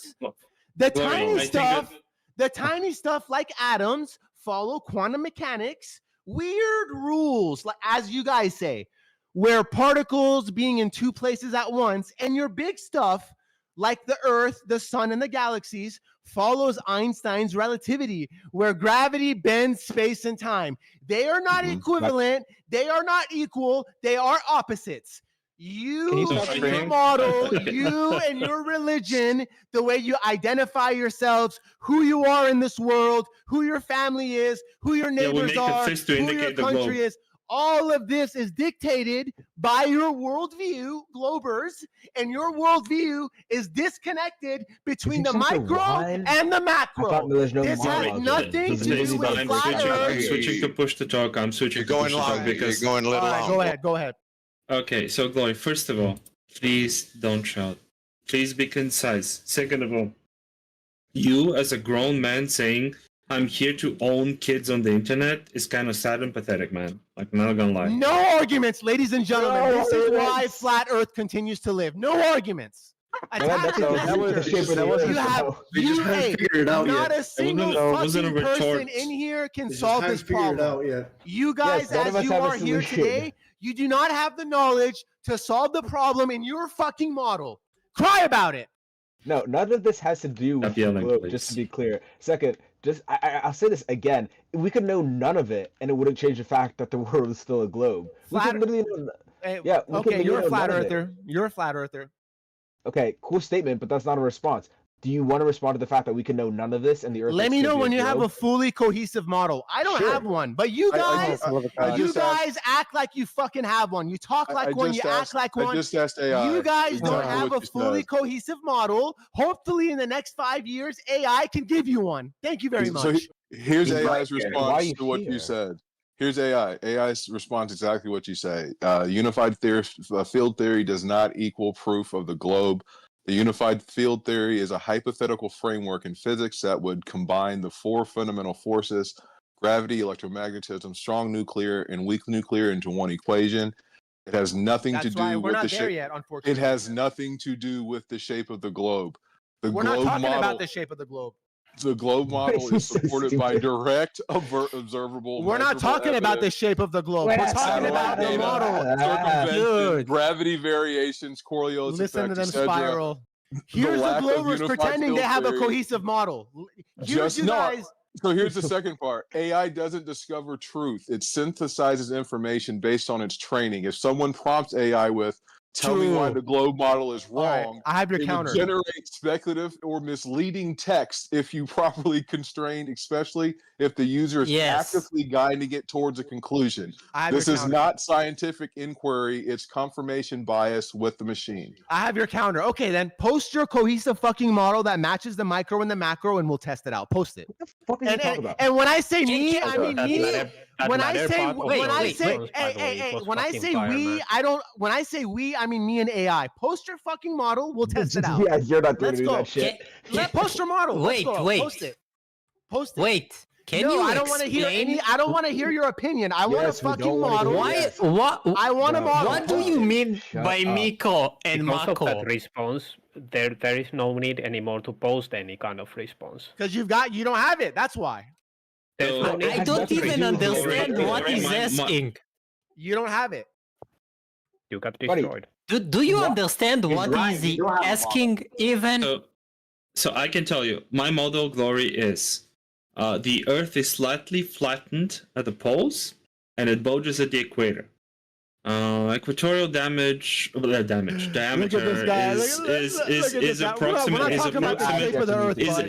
well, no, that's the model. Equatorial diameter Bro, is you're doing approximately. the equivalent of a Bible, Glory, Bible please, thumper I beg quoting you, some I passages. beg you, let me finish. Glory, I beg you, let me finish. Is this going to include a model? I will let. I will give that you will my be the model. That will be I the will model. give You my record the data I'm undivided giving. attention. I will give you my undivided attention if you can promise me if in your delivery it will be a model that solves the issues in your model. Yes, yes. Okay, I'll do I it. believe that the Earth is of this shape. I believe It's so. like religion first.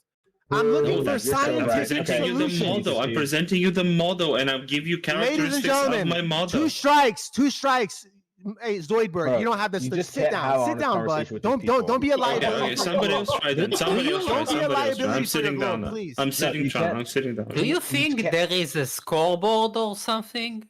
Do you think Yes. you're inside the basketball game? Do you guys feel that silence of the Globers holding their Get fucking respond, breath? It's yeah. What do you? No one but is wait, holding. Hold your why is breath. no one? Hold your breath. Maybe Hey, can we AI in the actually next mod this 5 guy? years will give you a Guys, solution can we for your I actually model. hold dude. my breath all the time because I do free diving, but I don't hold my breath for your fucking stupidity, man. Hold your breath. In the next 5 years, AI might fix your model. By the way, It is I what could it is. just tell you that you were lying. Tell that you were lying Fix your before model? because you actually shut up and you buddy, listened to what I you're was a flat saying. earther to me right now. You're Yes, a you flat are a earther. retard. You're a flat earther right now. You're just saying shit. You've got a religion. You don't have a full.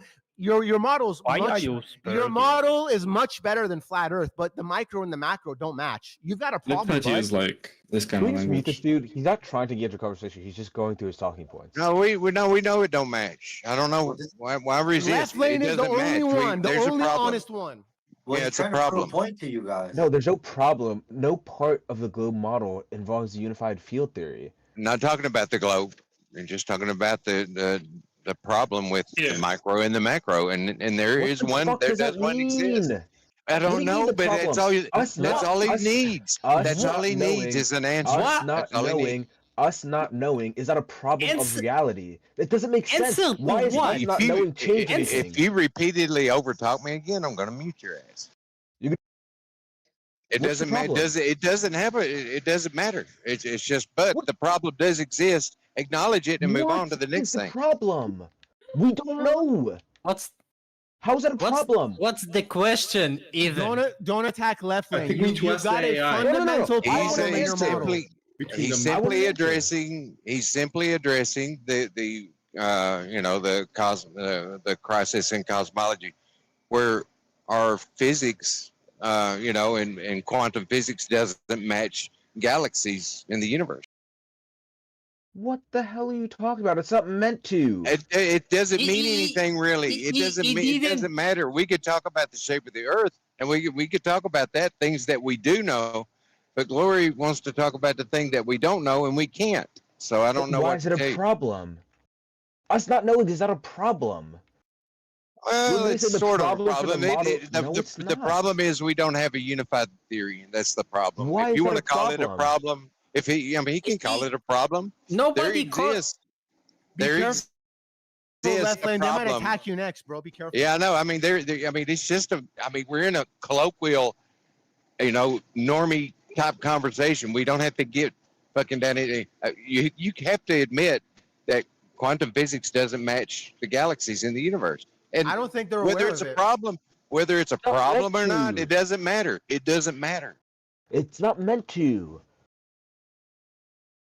Why would It quantum is physics meant to, and of course it's a problem, but I'm not sure why. Like, he isn't looking for an answer. He's looking for a tool to berate people because that's what he does.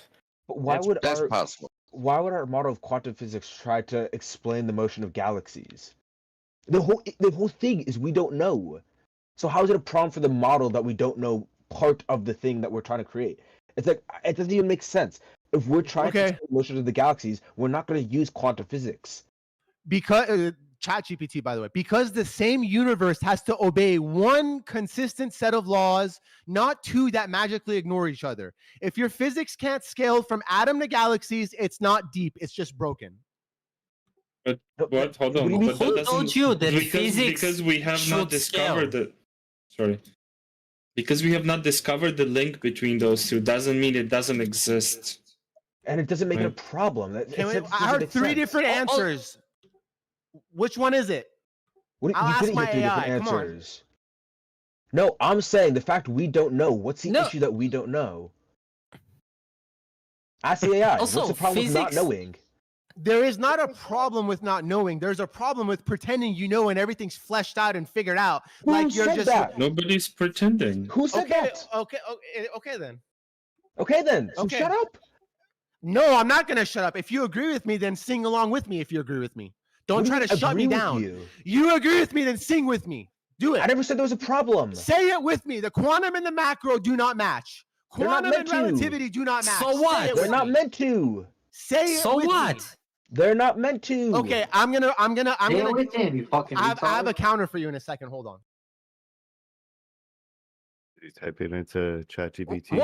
What's the point? If he doesn't know what he is even talking about, I can replace him with a bot right now that will even speak better and nicely.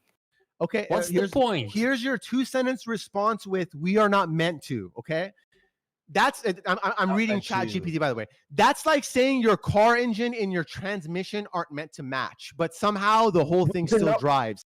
If quantum and relativity don't unify, your entire model of reality is running on a glitch, not understanding.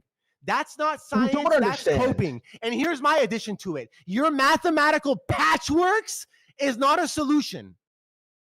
Are you not going to acknowledge the fact we don't understand? The analogy you gave has two parts that we do understand, and then you're trying to say, well, we don't understand. I'm not denying the globe. I'm not denying sphere. You're not I'm not acknowledging denying what I'm curvature. saying. I'm just saying what is understanding.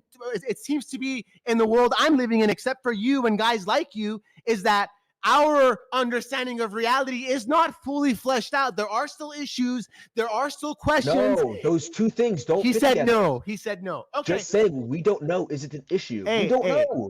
Let me know when you have a working fucking model that Let me know when you start to equates realize the that quantum isn't an issue. and the macro. When you do, I will plug it into my fucking AI and test it. Until then, I win. Let me know. Sure, you win. We don't know. Is Good this for is you. this It's is a this problem. all it is? The conversation is about winning or losing. Jesus Christ! So we need to work for you, so you will plug it to AI, and then what? Why don't we just ask AI ourselves? Why do we even need you? Okay, well, next time you guys hold hands together and make fun of flat Earth for this and that, just remember you don't have a fully working model either. He doesn't understand. It wasn't even a claim, was it? Why? We have a working model of the globe. We have a working model of quantum. We have a working model of cosmology, roughly. Like the fact that we maybe don't even have What is the issue? mathematical language to describe them both at the same time isn't necessarily a problem, is it?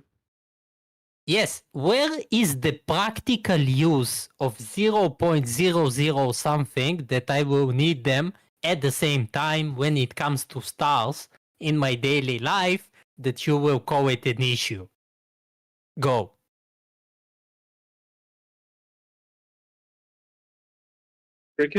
Can't. There's no issue with not Okay, knowing. I You just don't know. put your question into ChatGPT. It says, they're spiraling into. If it doesn't affect my toaster, it doesn't matter. Okay, and your answer is the issue is that the issue.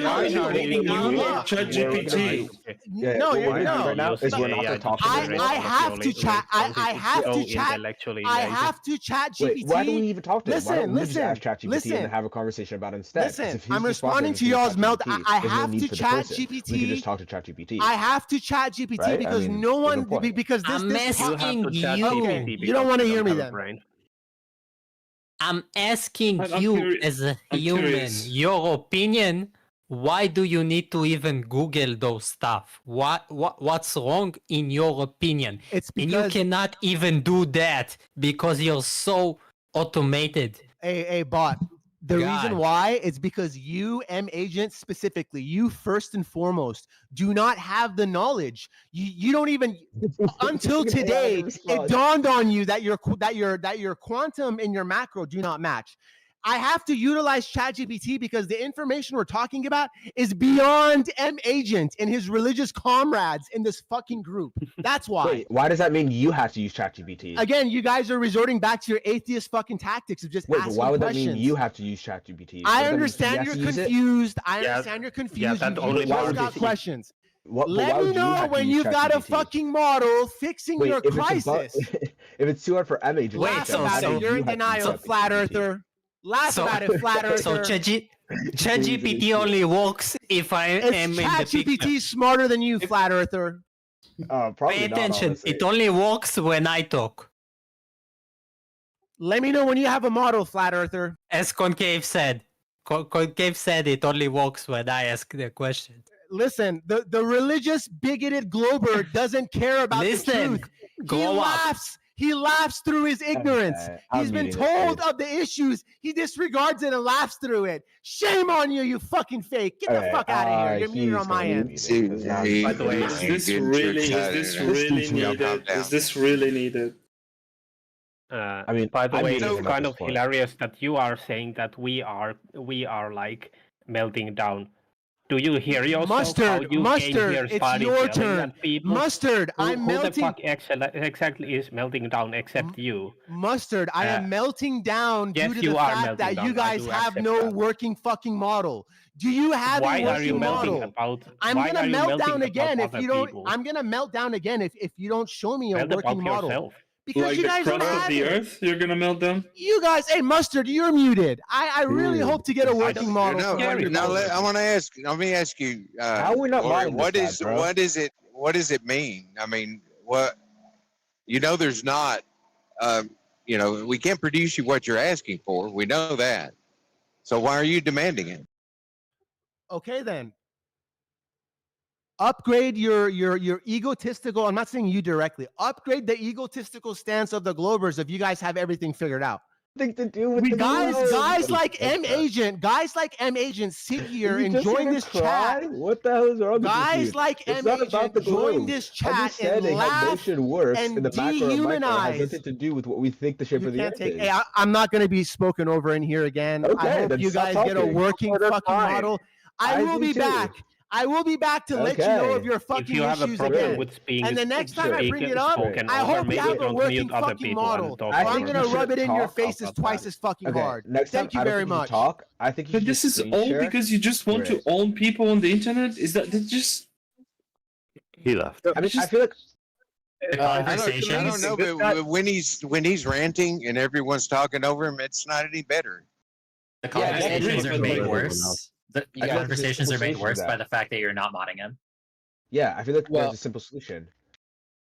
He was one person, the main interlocutor, and with opposition at least 6 people. Like it would be a conversation killer if we mod them, if you moderate them, right? Yeah, That's you the problem. guys need to placate to the flat earthers to keep this channel alive. You have to give in to It's delusional not people. placating to the flat earthers. It's just that the fact is the conversation was ongoing, and he was the main There interlocutor. was no conversation. Yeah, He's also he said he was the contradicting. main interlocutor. That was There wasn't a the thing. conversation though. Guys, We said we something that didn't you're know, both and he said, missing, "Ha ha." something you're both missing here. Something you're both missing here with Glory. Glory thrives on the idea that he can make people react to him this way. He feels like it validates him bringing this up. When we behave in such a way to where there's multiple people trying to shout him down to tell him he's wrong, or that he's not understanding something, or that he's misrepresenting something, he doesn't care. He just loves the fact that he has now gathered this amount of attention so that he can feel like his quit is justified and that he was right, no matter how stupid what he said is. So just ignore him and treat him like the child he is. One person pat him on the head when he's done being a dickhead and being like, "Is that it?" And he'll be fine. Yeah, ignore, but do not fucking overtalk. It's getting ridiculous. There's too much, like, do anything else, but do not overtalk, please. About him. He was the first person to interrupt. He actually came into the conversation interrupting. Okay, that's whataboutism. Just take It's care not of whataboutism. yourself. It's if you're going to tell Take people care to of not your own interrupt, self. tell You're him. grown up. It's not Hey, Les. whataboutism. The Hey, thing Les, I about have him a coming quick in to question. interrupt, if he was the person coming in and interrupting, repeatedly breaking a conversation without 6 people jumping back over him, he would have been modded for being an interruption for his bad behavior. By covering his bad behavior with additional bad behavior, he gets out of here scot-free, and now we're being told by the mods that we have to behave. If we behave, he's the one that gets smacked down for being the little bitch that he is. Yeah, they have to placate to the insane people just to keep the server alive. It doesn't work. Hey, Lush, when you it's interesting your take, you know, because you have a very respectable and like calm demeanor about you. Do you ever think like, you know, hanging out with rotten apples, you know, you could become rotten yourself? Is that a concern of yours ever? You're a weak person. Well, it doesn't matter because I'll still hang out with you, okay? Damn, that's crazy. I appreciate that. Thank Was you, it Les. That's crazy. mutual? Yeah, so in that revealing of the issue between the quantum my and the God. macro, not a single Okay. Glober even attempted to give a Oh my fucking God. solution. It was pure religious denial. I sent Oh you a my solution. God. Pure We need religious denial. moderation. All We I need got, hey, moderation. ladies and gentlemen. Moderation, please. Moderation. Sure. We need it. Yeah, we need moderation, dude.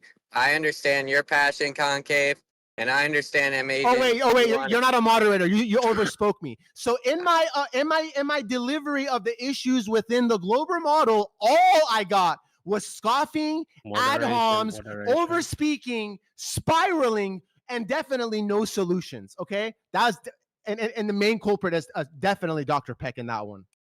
So let me know, let me know, M Agent, let me know Mustard, let me know Tuakna, Okay, you're just repeating. let me know when you guys have a I thought we're working not allowed to model. monologue. fixing allowed the to monologue issues or in your no? model. So we are allowed to. I really can, funny I can that let you he, know. I'm not he felt- even gonna look for a working model because that's not my job. My job is not to placate you. So Stay religious, bud.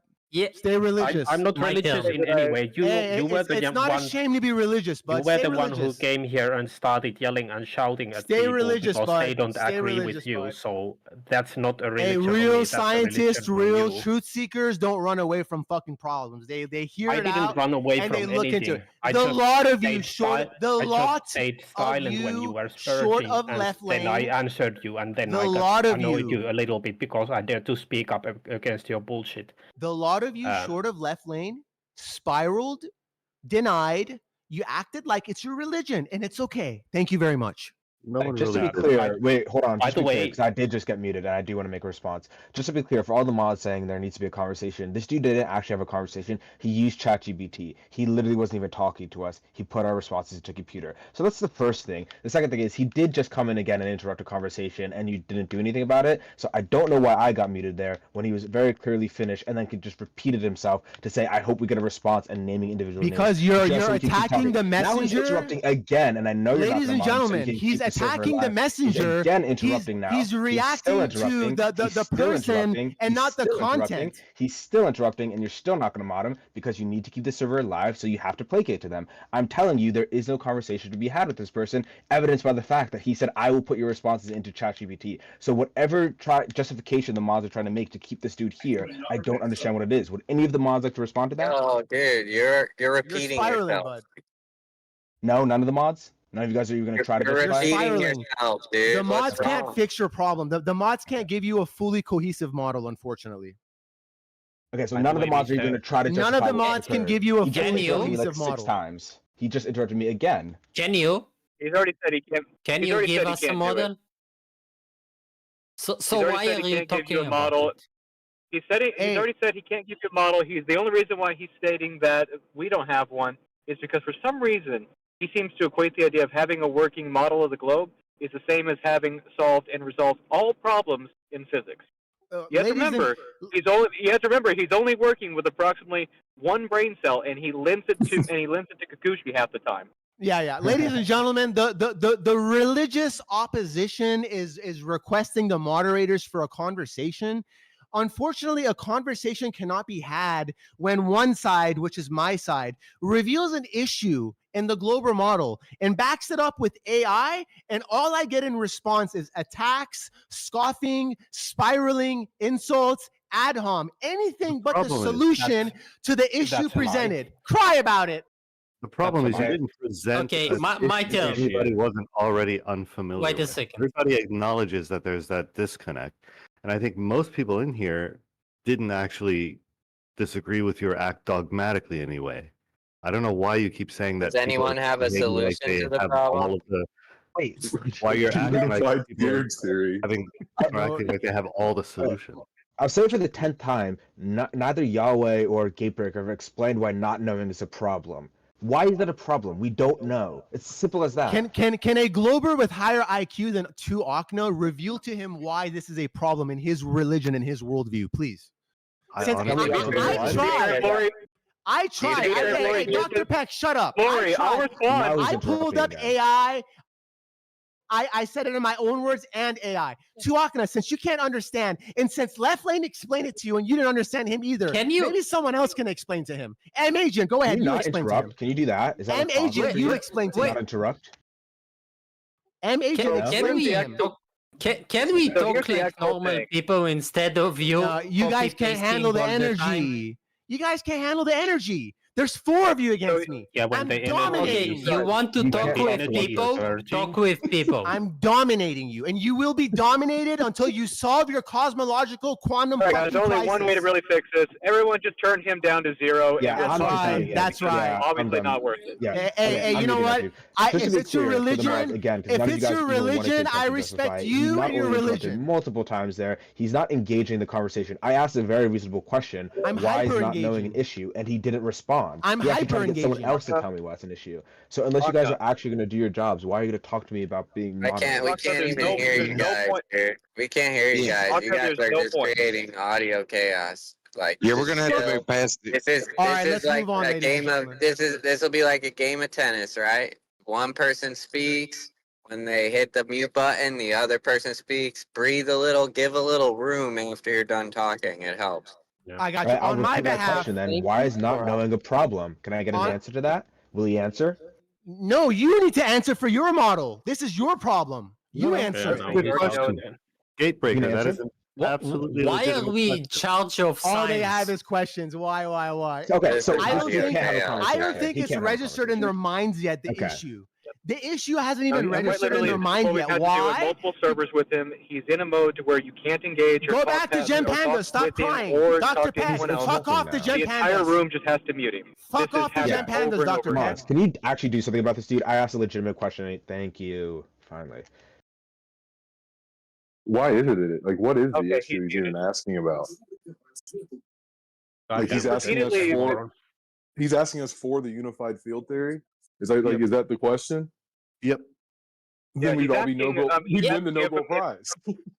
So right now, what he's Don't stating have is it mixed because our the globe Earth religious model does dogma. not have a unified field theory, it necessarily means that there's an irreconcilable problem with the globe model. As if Hold that on. makes any sense. Hold on. Why is he muted if you guys are engaging with him? That doesn't make any sense. No, we're not He wasn't engaging with him. engaging I'm with letting someone Yeah, who is you're saying what he said. Yahweh, So stop then now we have to interrupting. unmute Yahweh, him so stop we can interrupting. hear what he Yahweh, said. stop Dude. interrupting. I don't know who Stop you're interrupting. talking to, bro. Stop Why are you interrupting. interrupting me? Dude, What is stop going on? You interrupted Why someone is this else. dude in the You middle of my interrupted someone else. sentence I have no talking? sympathy Real for you. quick. You Okay, interrupted hold someone on. else. When this dude, hold on 1 second. All right. You So when interrupted this someone else. guy, No, I'm not gonna when hold on. once you got, interrupted dude, someone hold else on who was once, actually having a bro. conversation to make a bad point. I'm not gonna stop unless you let the other person finish their point.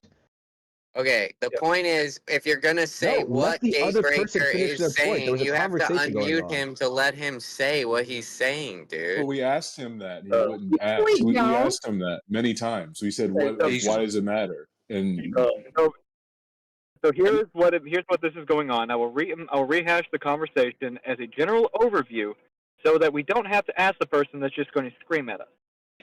How do we know you're representing him properly? He's not. though? He's not going to represent me properly. That's the truth. So go ahead, misrepresent me. Go ahead and defend your model while you're at it. Go ahead. we let him You said we're finish. religious I will. atheists. Can I jump in there? Okay, so here's where we're at so far on this. Let me jump on. Let me jump in there. Guys, everybody. No, okay, I guess I won't rehash it. Who is that? Let me jump in there real quick, guys. Guys, please. The unified field theory has nothing to do with the globe. You guys have to understand that. So hold on, guys, please. Don't let anyone say the globe model has a unified field theory problem. We're not doubting the globe. Nobody has to do with that. Yes, someone did say that. We're not doubting the globe. We're doubting the globe model as it is. We're not doubting the globe being spherical or curvature. Guys, remember, rhetoric, psychology, all of these things. Let me handle this guy. Let me handle this guy right here. He just keeps interrupting. Are you guys really not going to do anything about it? Guys, brother, relax, brother. Yeah, You're going to get back to the conversation. I'm going to leave in a minute, guys, because you guys like to shout. No, don't leave in a minute. I'm going to leave. Keeps interrupting. Don't leave. What I'm saying to you. What I'm saying to you. The flat Earth model is based on psychology, rhetoric, and philosophy. So when they say the globe has a unified field theory problem, Nobody's talking flat Earth. Right. You have to say. This guy just joined. You have to shut them down. I'm just letting you know.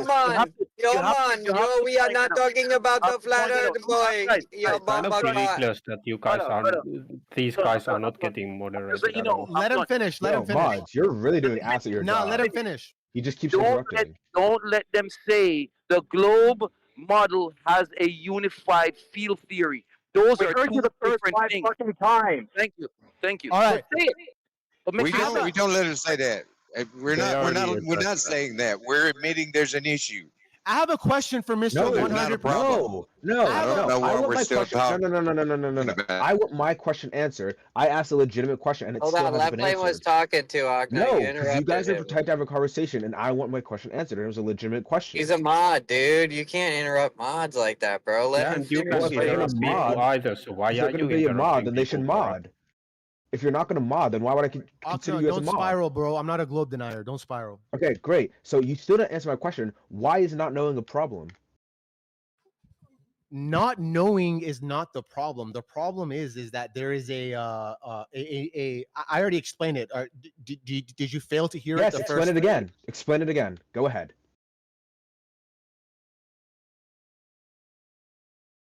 Do you need ChatGPT? You can use ChatGPT. I'm going to pull out ChatGPT. Yeah, I get it. There's no way to have a Give him a conversation with minute, this person. There's no point to talking to this dude if he's He's only going to use scrolling up, ChatGPT. bro. It takes I'm a scrolling minute up for him. to Akna. I'm scrolling up. Tell me the Quote point of talking- ChatGPT. The issue, Tell me- yes, there is He'll tell you in a second. there is a well-known conceptual and theoretical break or disconnect between quantum mechanics, which governs the microscopic realm, and general relativity, which governs the macroscopic gravitational realm, including planetary systems and cosmology.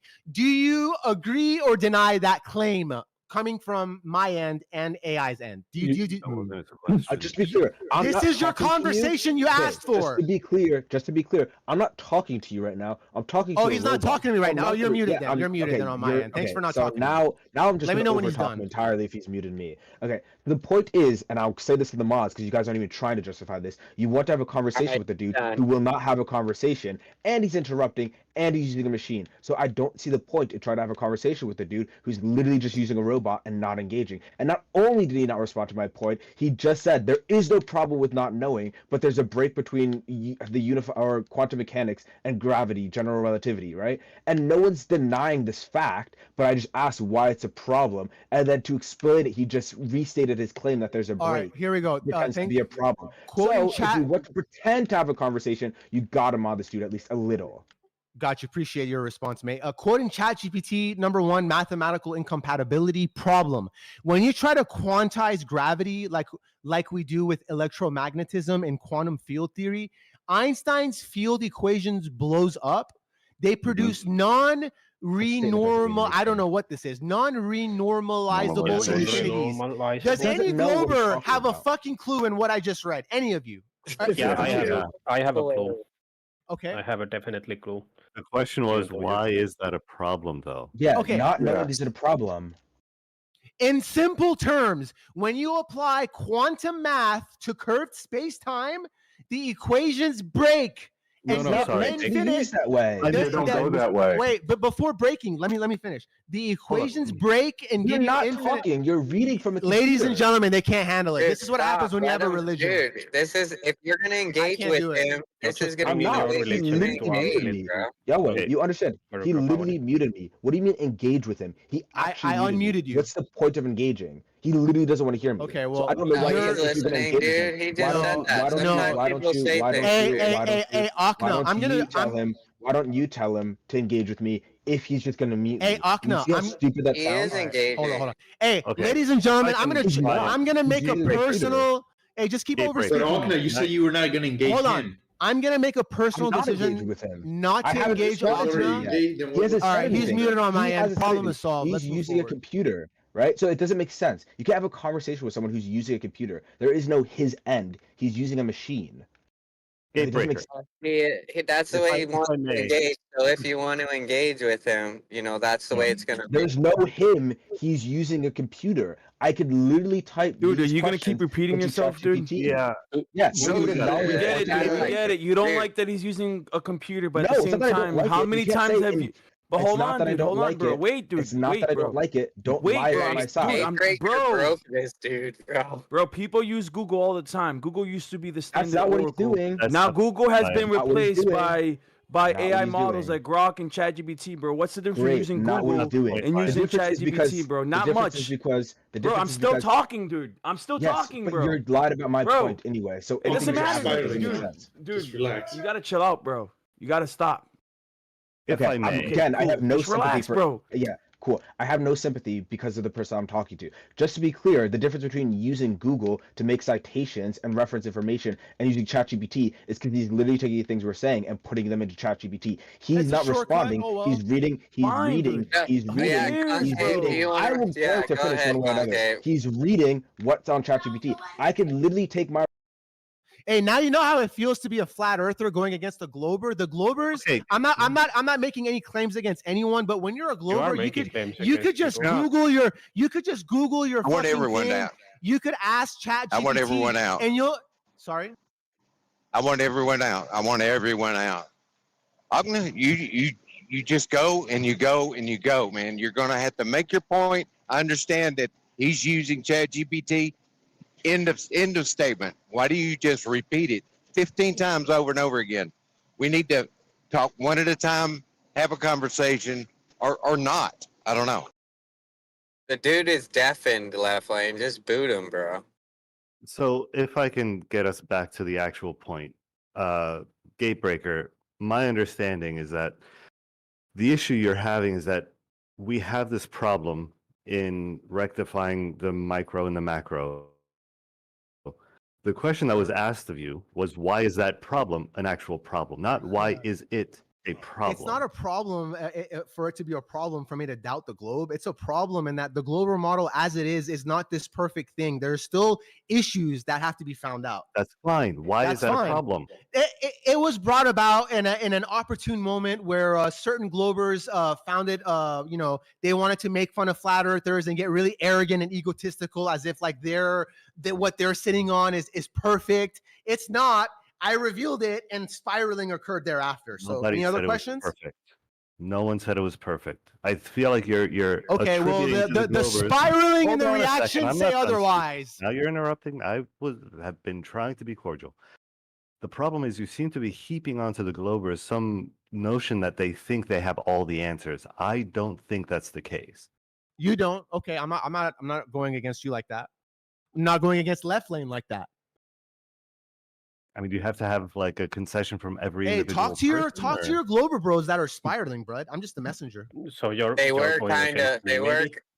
they were kind of like being braggadocious about the globe. They were definitely getting into it. Like they were like, I don't know what was going on, but they were definitely like, we have the model. We know. They were like, yo, what if I go to Canada and I start plotting, spiraling? What are you talking about? What are you talking about? Yeah, but Gatebreaker, you weren't talking about the globe, right? You were talking about combining the micro and the macro. You're talking about a unified field theory in the globe, assuming a globe. No. I know you guys are so used to like elementary topics like straight lines and bullshit like that. It's not about the globe. I'm gonna move further, and you guys feel free to stagnate all you want. Stagnate. By the way, if I may step in, Mr. Concaver, you were lying about my position because you were saying run away from the problem. You were one of the ones spiraling, bud. I take zero responsibility of what happened after your spiral. If in the future, you so can the mods mute this person? Thank you, because I'm not gonna have a shouting competition. People are trying to sleep here. So, Mr. Concaver, I clearly said that there is a problem earlier in the conversation. So if you are in the retarded delusion that I don't know that, then you didn't listen and you're being an idiot retard.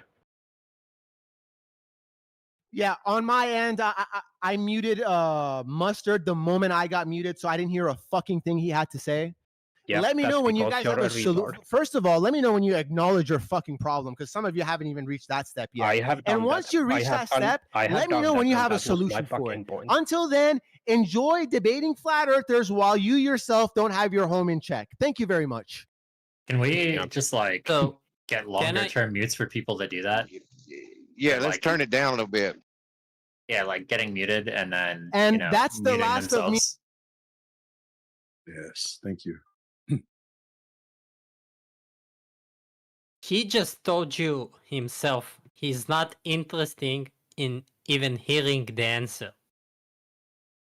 And when dealing with a flat earther, it's not hard. Yeah, maybe there's some imperfections or unknowns about the heliocentric globe model, although I don't know of anything glaring. But flat earthers just say all those things they don't know. They can't know. It's unknowable. So I don't know how an imperfect model doesn't trump a non-existent model. He's a concaver, and they have a Bryce 3D or Blender model. Therefore, it's legit. No, he's not. He's not a concaver. He's a whiny girther. He is looking about what to whine today, and that's it.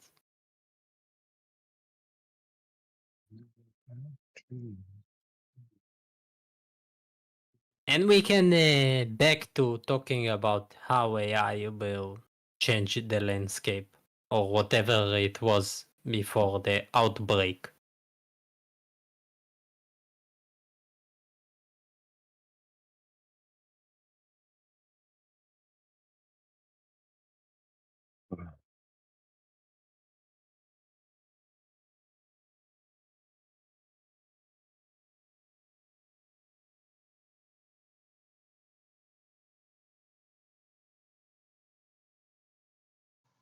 Something I don't hear much talk about is what would it look like to have a unified theory that brought quantum together with Einstein and it all worked out. What would that even look like?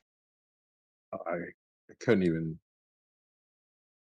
So can I ask the physics department here? What practically it would solve for us that we don't have right now? Gravity on the quantum scale? Yeah. Things would look a lot like they do now. Yeah, and what we are going to do with gravity on the quantum scale? Oh, that's not my department. And therefore, I cannot understand why it's such a big problem for stuff. Honestly, I think it might help in understanding. I suspect it goes back to the early universe. I would love to ask like an actual physicist a couple of questions, but I think will it help us? Will it help us make a smaller CPU or something? Probably not. I think that's well within quantum itself without including gravity, but I think it might help us understand the early universe a little better. See, I go right along with that. I go right along with that in a different view, so to speak. That, I wonder if we could figure it out, if we could manipulate it and literally go, time travel, maybe. Yeah, remind me when Professor Parks or PhD Tony here to ask them what is the practical use. For the grand unified theory is just simply the curiosity about the universe and better understand how it works. It's no more or less than that. So you're saying it's not a problem, it's just question of curiosity, and even if he's right. What do you mean by problem? I don't understand how you're using that term. I don't know, he called it a problem, so I'm still trying to understand after 2 hours why it was a problem. Well, it's not a problem. It's just the belief that all the fundamental forces of nature can be unified because there's a history of doing that in physics. We don't know if for certain that they can be unified, but the hunch that it is to be way off in the future. Actually, I misspoke. I said grand unified theory. That's not what they call the unification with gravity. That's called the theory of everything, TOE for short. Grand unified theory would unify the other three fundamental forces first. Right, so would you agree with me? For most of our calculations, predictions, design, this knowledge wouldn't even help us in the grand scheme of improving accuracy or something. Probably not much. I mean, let's face it, general relativity it doesn't really impact our lives much every day. With GPS devices, yes, but beyond that, it doesn't affect our everyday lives. And before there was GPS, it didn't affect everyday lives at all. So I can call his claim quite neglectable in the grand scheme of the model of the universe. As far as most physics is concerned, yes. I mean, but we would still be missing out, we think, on some very important parts of physics if you want to fully understand the universe. Or better, I should say, better understand the universe. Great. So I want Concave now to respond from his own mind, not AI, if he wants to really push this point after we explained there is no point. I'm not interested in your invitation. I do kindly appreciate it. Let me know when you have a model solving the issues I've revealed to you today. Thank you. Sure. Would I having, will. I was just asking I a question. will make. Go ahead, Magic. I just want to say, I will personally stop working, stop doing everything that I'm doing, and I will make this mathematical solution just for Concave. I don't even take the Nobel Prize for it. I will give it straight to Concave for a judgment, and he can put it inside his AI because he can't read it himself. So kind of like what Left Lane was saying about like what it would give us, you know, like when we do go through the Big Bang, we talk about the Planck epoch, and that's when all the fields and everything were unified. Right now, we're just saying that, but with this, we could prove it with math, basically. I'm asking. I'm not making a statement. I don't know, but by the way, don't we have another issue when you go close to the black hole? The rules of physics kind of bend. As far as I understand, we don't know how his physics will change, and it will change closer to the speed of light, which is far more. The math breaks down when you get to the singularity. But most people, I think, at this point agree that that's not exactly representative of physics. It's just an approximation. Right, but this is another issue, let's say, that we don't know, but doesn't bother us right away. Yeah, to call it a problem, you have to ignore all the technology and you know things that we've done, things engineers have done, and you know, processing, computer processing, and space travel and large scale engineering and I don't. It's not a problem, obviously.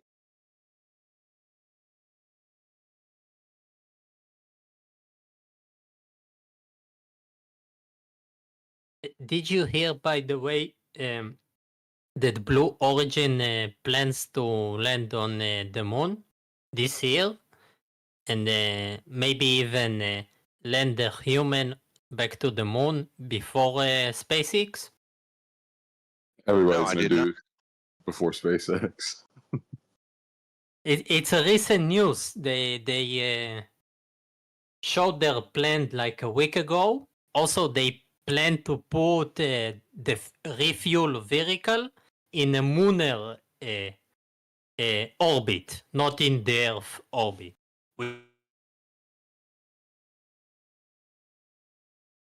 Which is fresh idea. Has Blue Origin ever Yeah. put anything in orbit? A capsule, right? In orbit?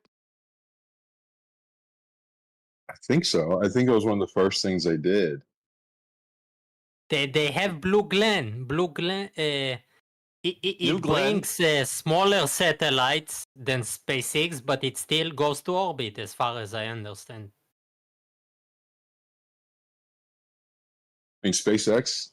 I mean, I don't really think that they're going to be advancing our lunar missions rather rapidly. We've already wasted $3 billion with them. Yeah, NASA is also in trouble money-wise. Yeah.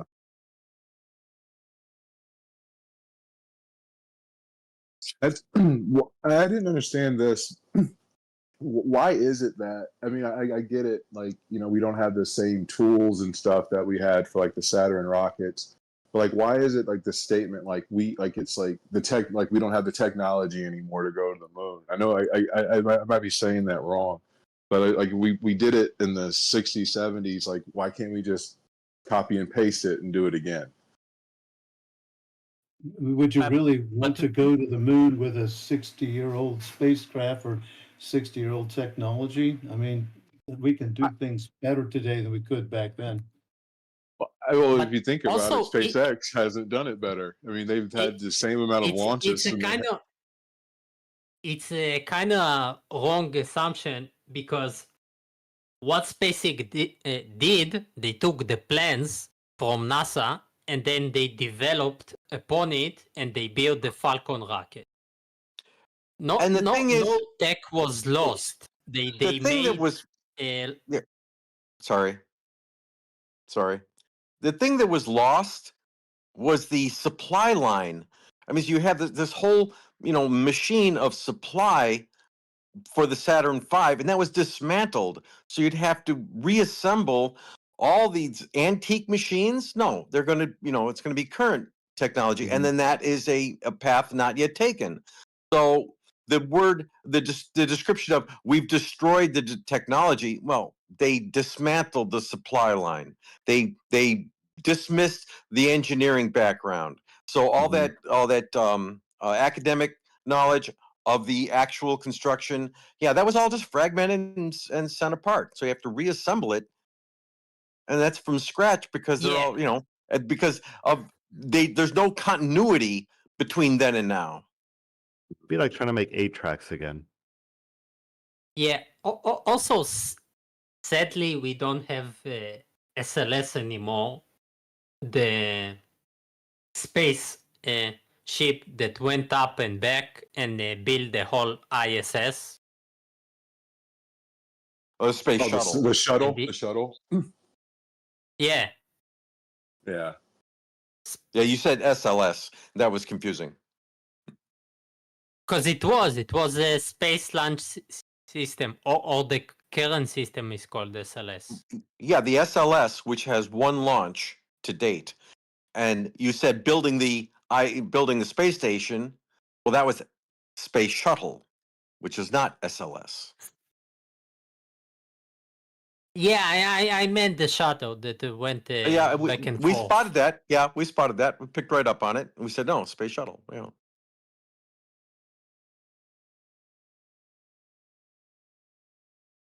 Space shuttle was pretty inefficient.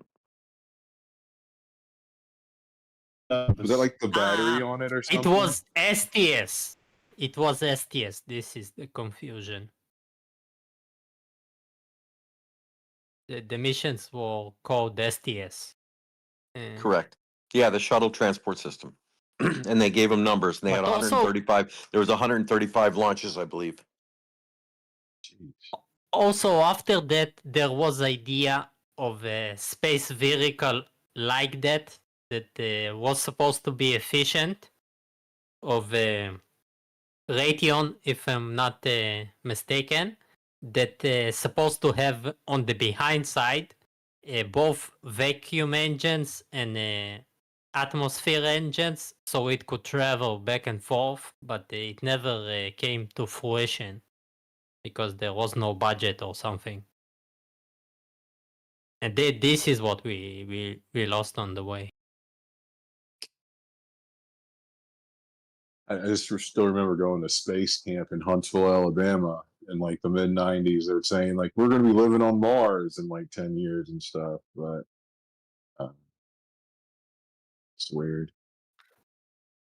But what do you think would happen when let's assume in a few years we have a second moon landing? Do we still have a flat Earth?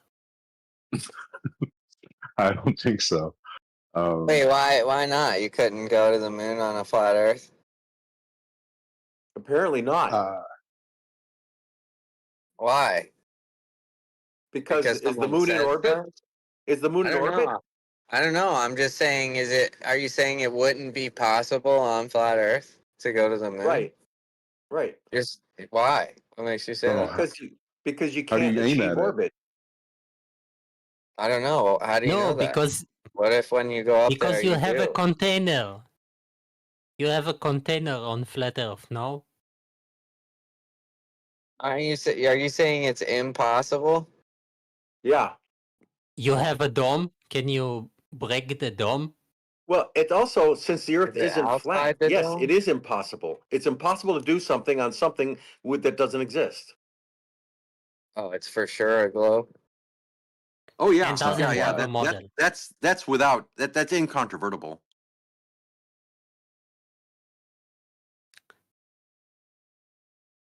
Unless you I'm have just the surprised flat though. Earth. I'm sorry, but I'm just surprised that like you would say it's just impossible. Like you would be like, if people went back to the moon, would there no longer be flat earthers? But I just don't know. Maybe there would be some that are like, yeah, it's possible to get to the moon. You know what I mean? Like, why not? Yes. So if we go extra imaginary and we assume that the flat plane is infinite and all we have is above, then if the moon is inside the atmosphere, you can go there. But there is no backup in reality to what I said. Or if the dome is outside the universe, then you can go to the moon.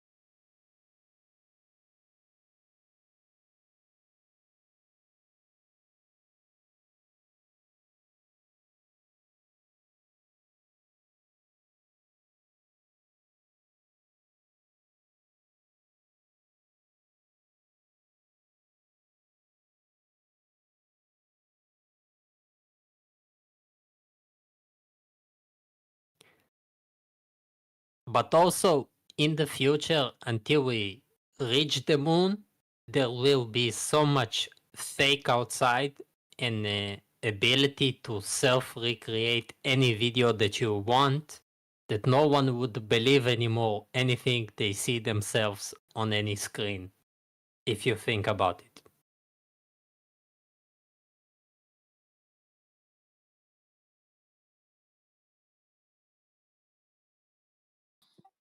Regarding faking on screen, has anyone heard anything from Witsit lately? Yeah, Witsit is back.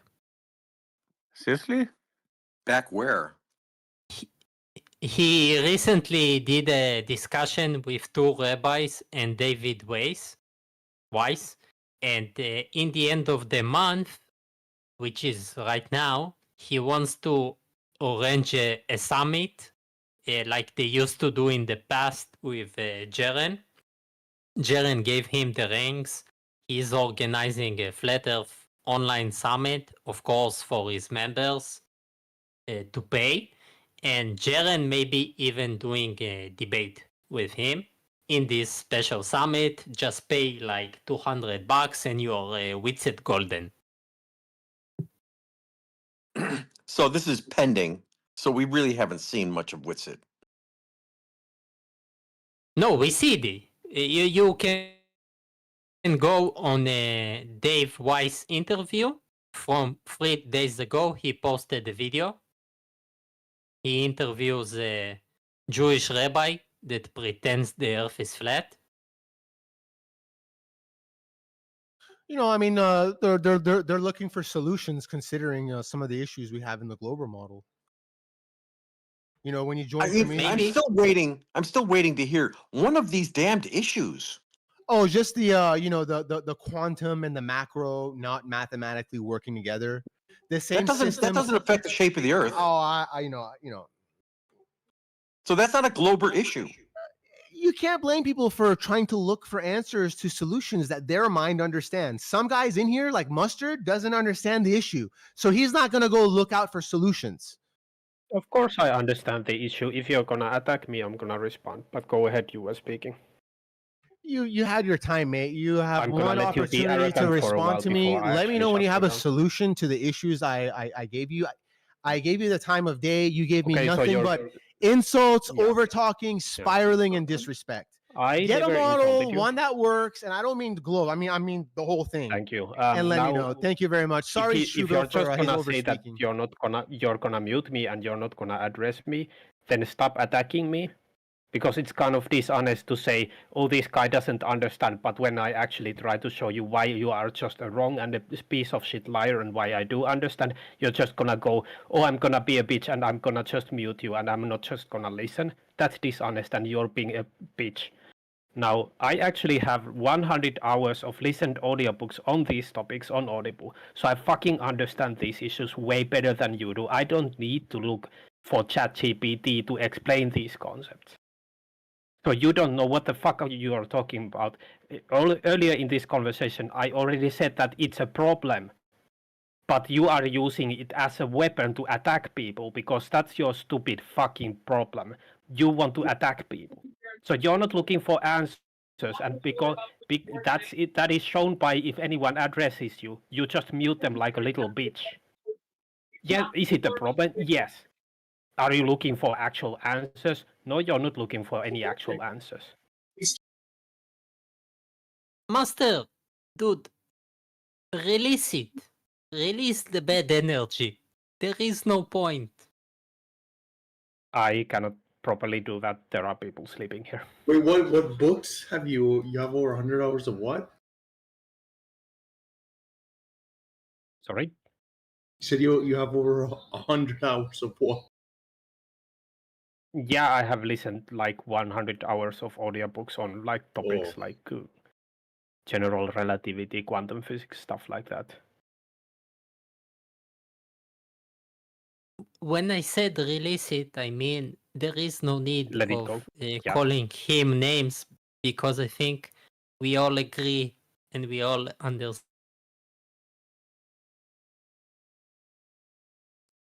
I got what you meant after I said my response.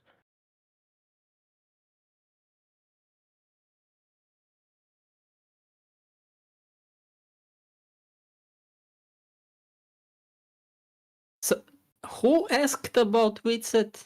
Yeah. That was me. I just found the interviews. It's actually on his channel. Also, Dave has been going to shows and saying that Witset is broke now and they all need to give him money and stuff like that.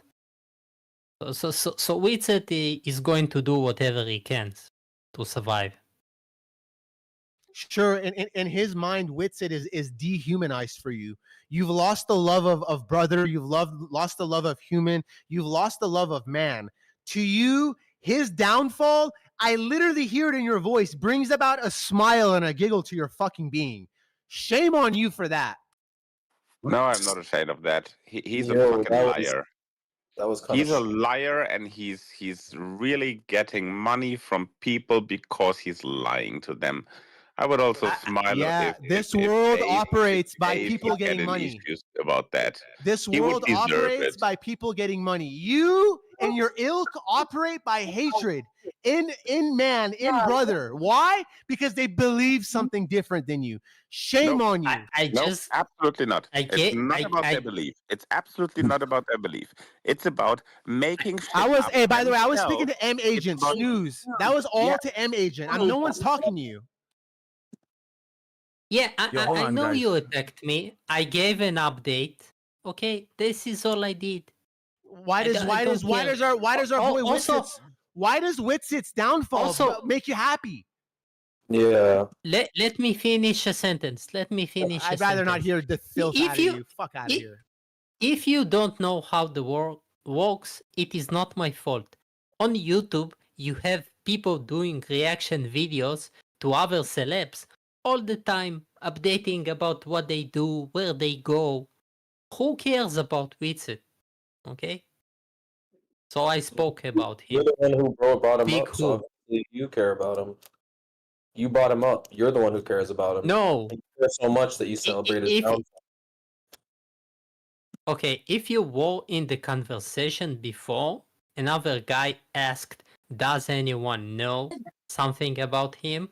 And I know, because I talk with Jaren, so I shared what I know. You care because you know about it. So it seems like I mean, if you're in flat Earth, you get if there are new videos, and if you see that there are new videos, you know about it. You guys also care about it. And in my opinion, I'm not the one claiming not to care about it. He's saying no one cares about it, but clearly him and his friend are the ones who care the most. Bringing him up, knowing relevant news about him.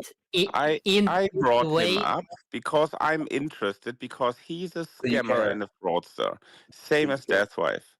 Those people are actually scamming other people and getting their money for making up lies and lying directly on the internet.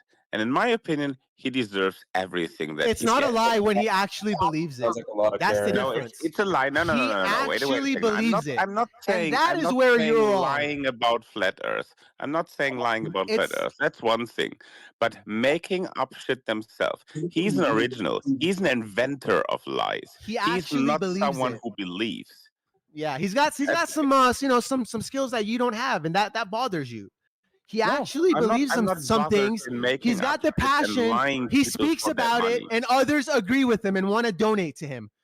And you get salty in the middle of that. That's too Oh, bad. you He's think going to scammers are continue. fine? Let You me think let me. people lying to other people to get their money is Well, good? you see that you're gonna continue to insist he's lying, and I can't undo that from you. Okay, if you want to misrepresent your fellow man, you go do that. He's going to continue to speak his mind. People are going to continue to resonate with him, and he will continue to get more donations than you ever will in your fucking life. You've got two choices. You could cry about it, you could deal with it, or you can continue to get more negative, more Two toxic. choices, and you just gave 3. Yeah, hold hands. It's funny. All 3 of you guys have the same accents. Why do you guys have the same accents? You guys are all We don't even hateful. have it. You're hateful against flat earthers. Bro, They have accents. bro, hold on, Hey, guys. Hold on. yeah. That's very Listen. Hold Three on. Oh, absolutely left wing. Go different ahead, left wing. accents just because we are not Americans. So Dude, listen, I muted you for a second, Concave, because you're just stomping over everybody, not letting people talk. I'm gonna unmute you, but you gotta go one at a time. And you can't clip people in the middle of their sentence. I've been listening, dude. It's unbearable. Please, dude, go ahead. Thank you. Or did they have any actual defenses to the accusations, or Why do I live in a world where why do I? What were you saying? do the men with accents have any defenses against what defense Concave against is what? saying? Defense against what, George? Against what? Against talking about No people? accent. Welcome to the internet. Welcome to the internet. Y'all sound Your like defense for Squidward. not being American. Y'all all sound like Squidward. You sound like my butthole, but I don't tell you. Mine actually was true. Right? That's why it's funny. Wow.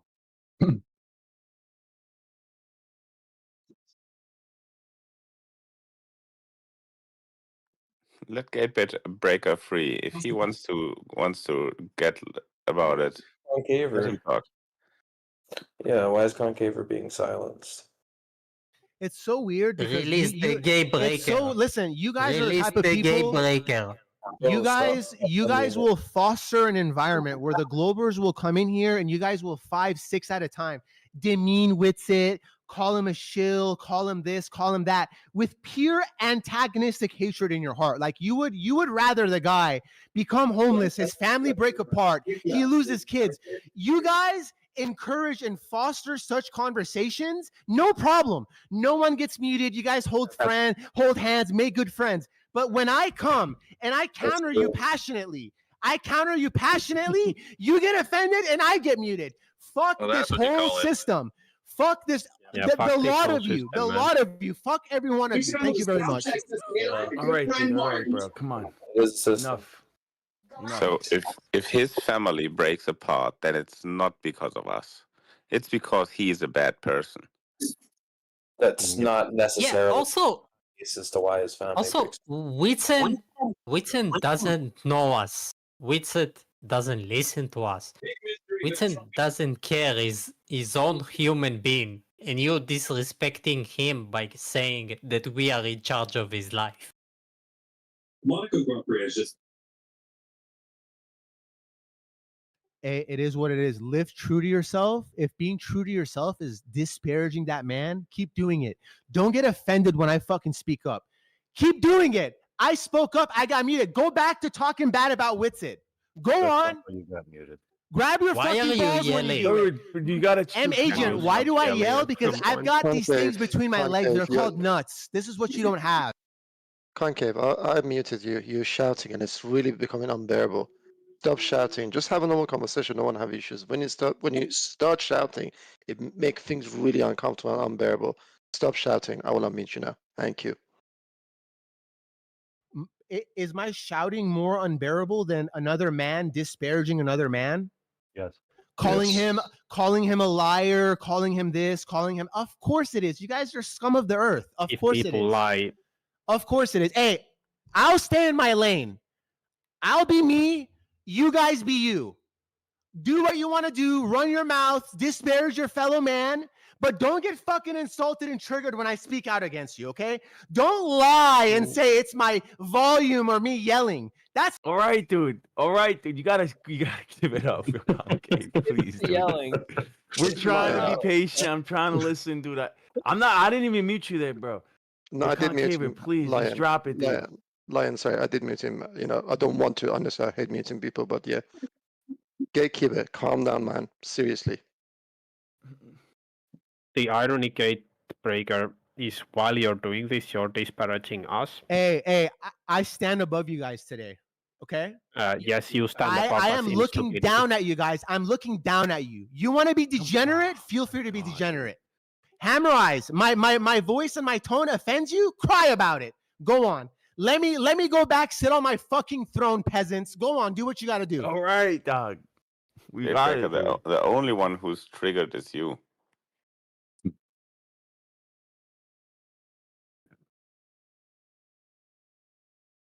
Let's get a topic going.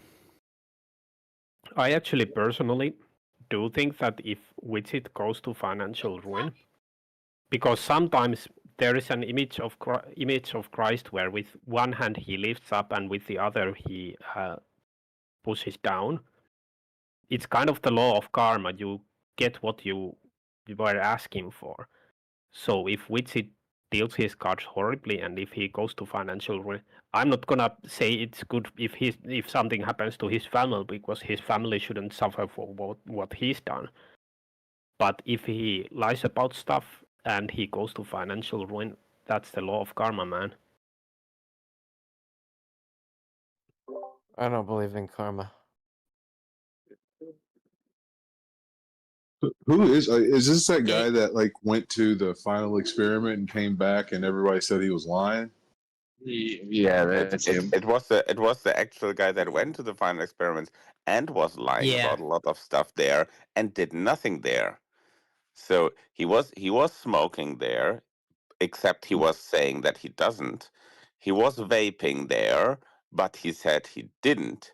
And he did nothing in Antarctica beside of standing there, looking in the sky, and afterwards continue, yeah, maybe it wasn't real.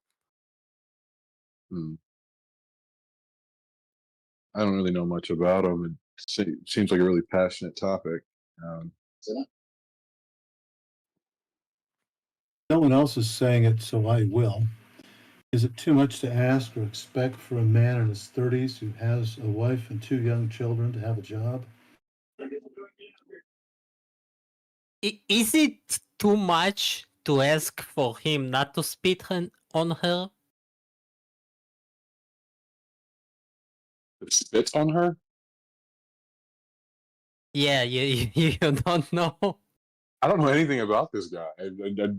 I just hearing people scream Come about on, him. man. I'm We like, don't this have to guy get must be into all like that. Superman or something. I don't know who he is.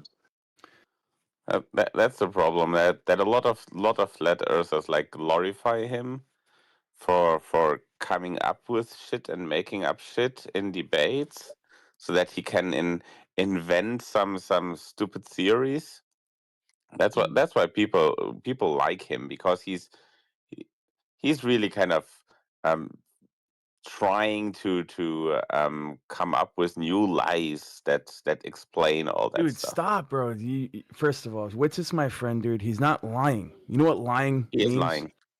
Yeah, he might have lied about vaping in Antarctica, lying but means regarding means knowing that you are wrong, but still telling that it's true.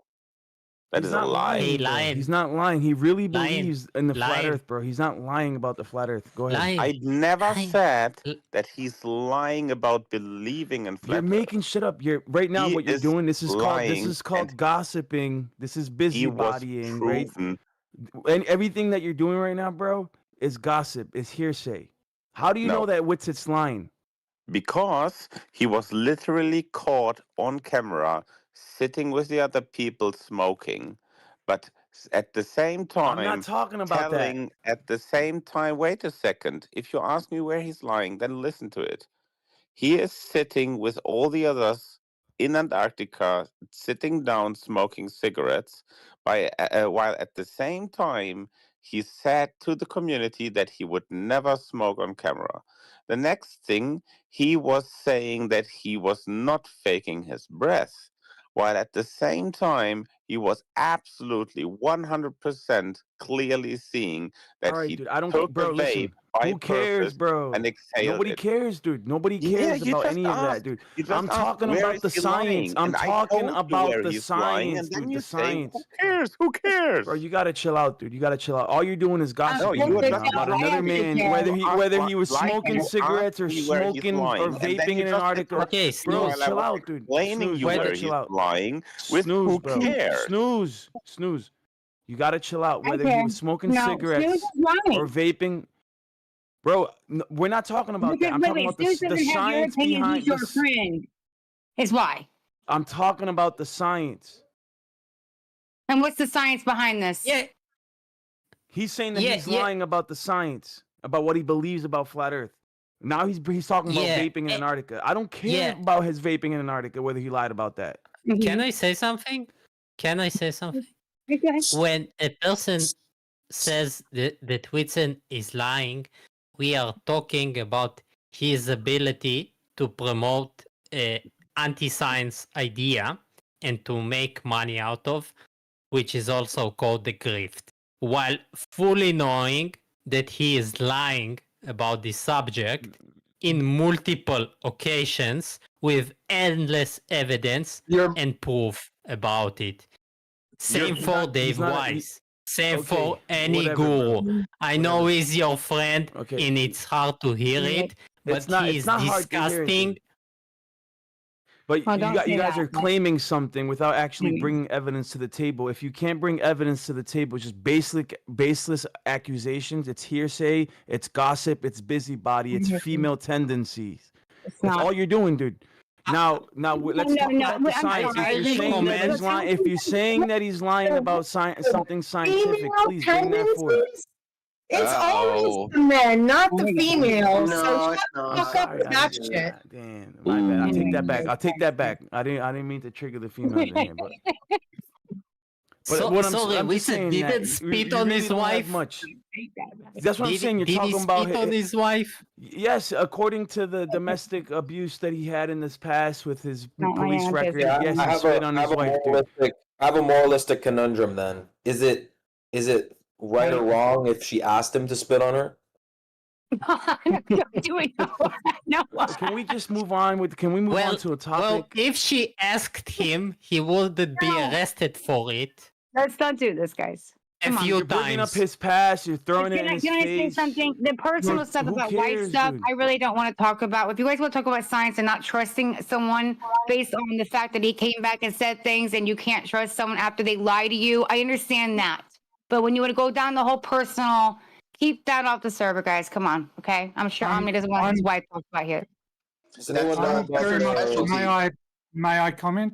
I'm very anyone much know about agree or that- is it up to topic change or what's up? Yes, it's about the topic change. I'm very much in Oh my agree god, with dude! I was about to change it to something good, and now it's. Okay. It is unwise and it's just rude to speculate about the private lives of people just because they happen to disagree with you about whether or not the Earth is flat, right? Correct. Let's just leave it alone and move on. Yep. Agreed. PhD Tony, I have a question. I have a personal question for you, PhD Tony. Sure. Do you know about, because you're a guy who likes to explain things. Do you know about Paracelsus? Paracelsus was a magician, an alchemist / metaphysicist from the 16th, I think the 16th century, 15th, 16th, somewhere in that time. Yeah, I've read some of his works. What do you get from him? So I mean, there are some good things about him, like he rejected sort of a lot of the. I think he was not at all a fan of astrology, so he was moving in the right direction. That being said, he still has some very out there, unsupported assertions that he makes. Would you agree in the saying that he's the father of toxicology? I don't know enough about him to either agree or disagree with that. Perhaps in some rudimentary form, maybe, but he's more famous for his metaphysical writings. Like the only reason I've encountered his writings is reading histories of magic and that sort of thing.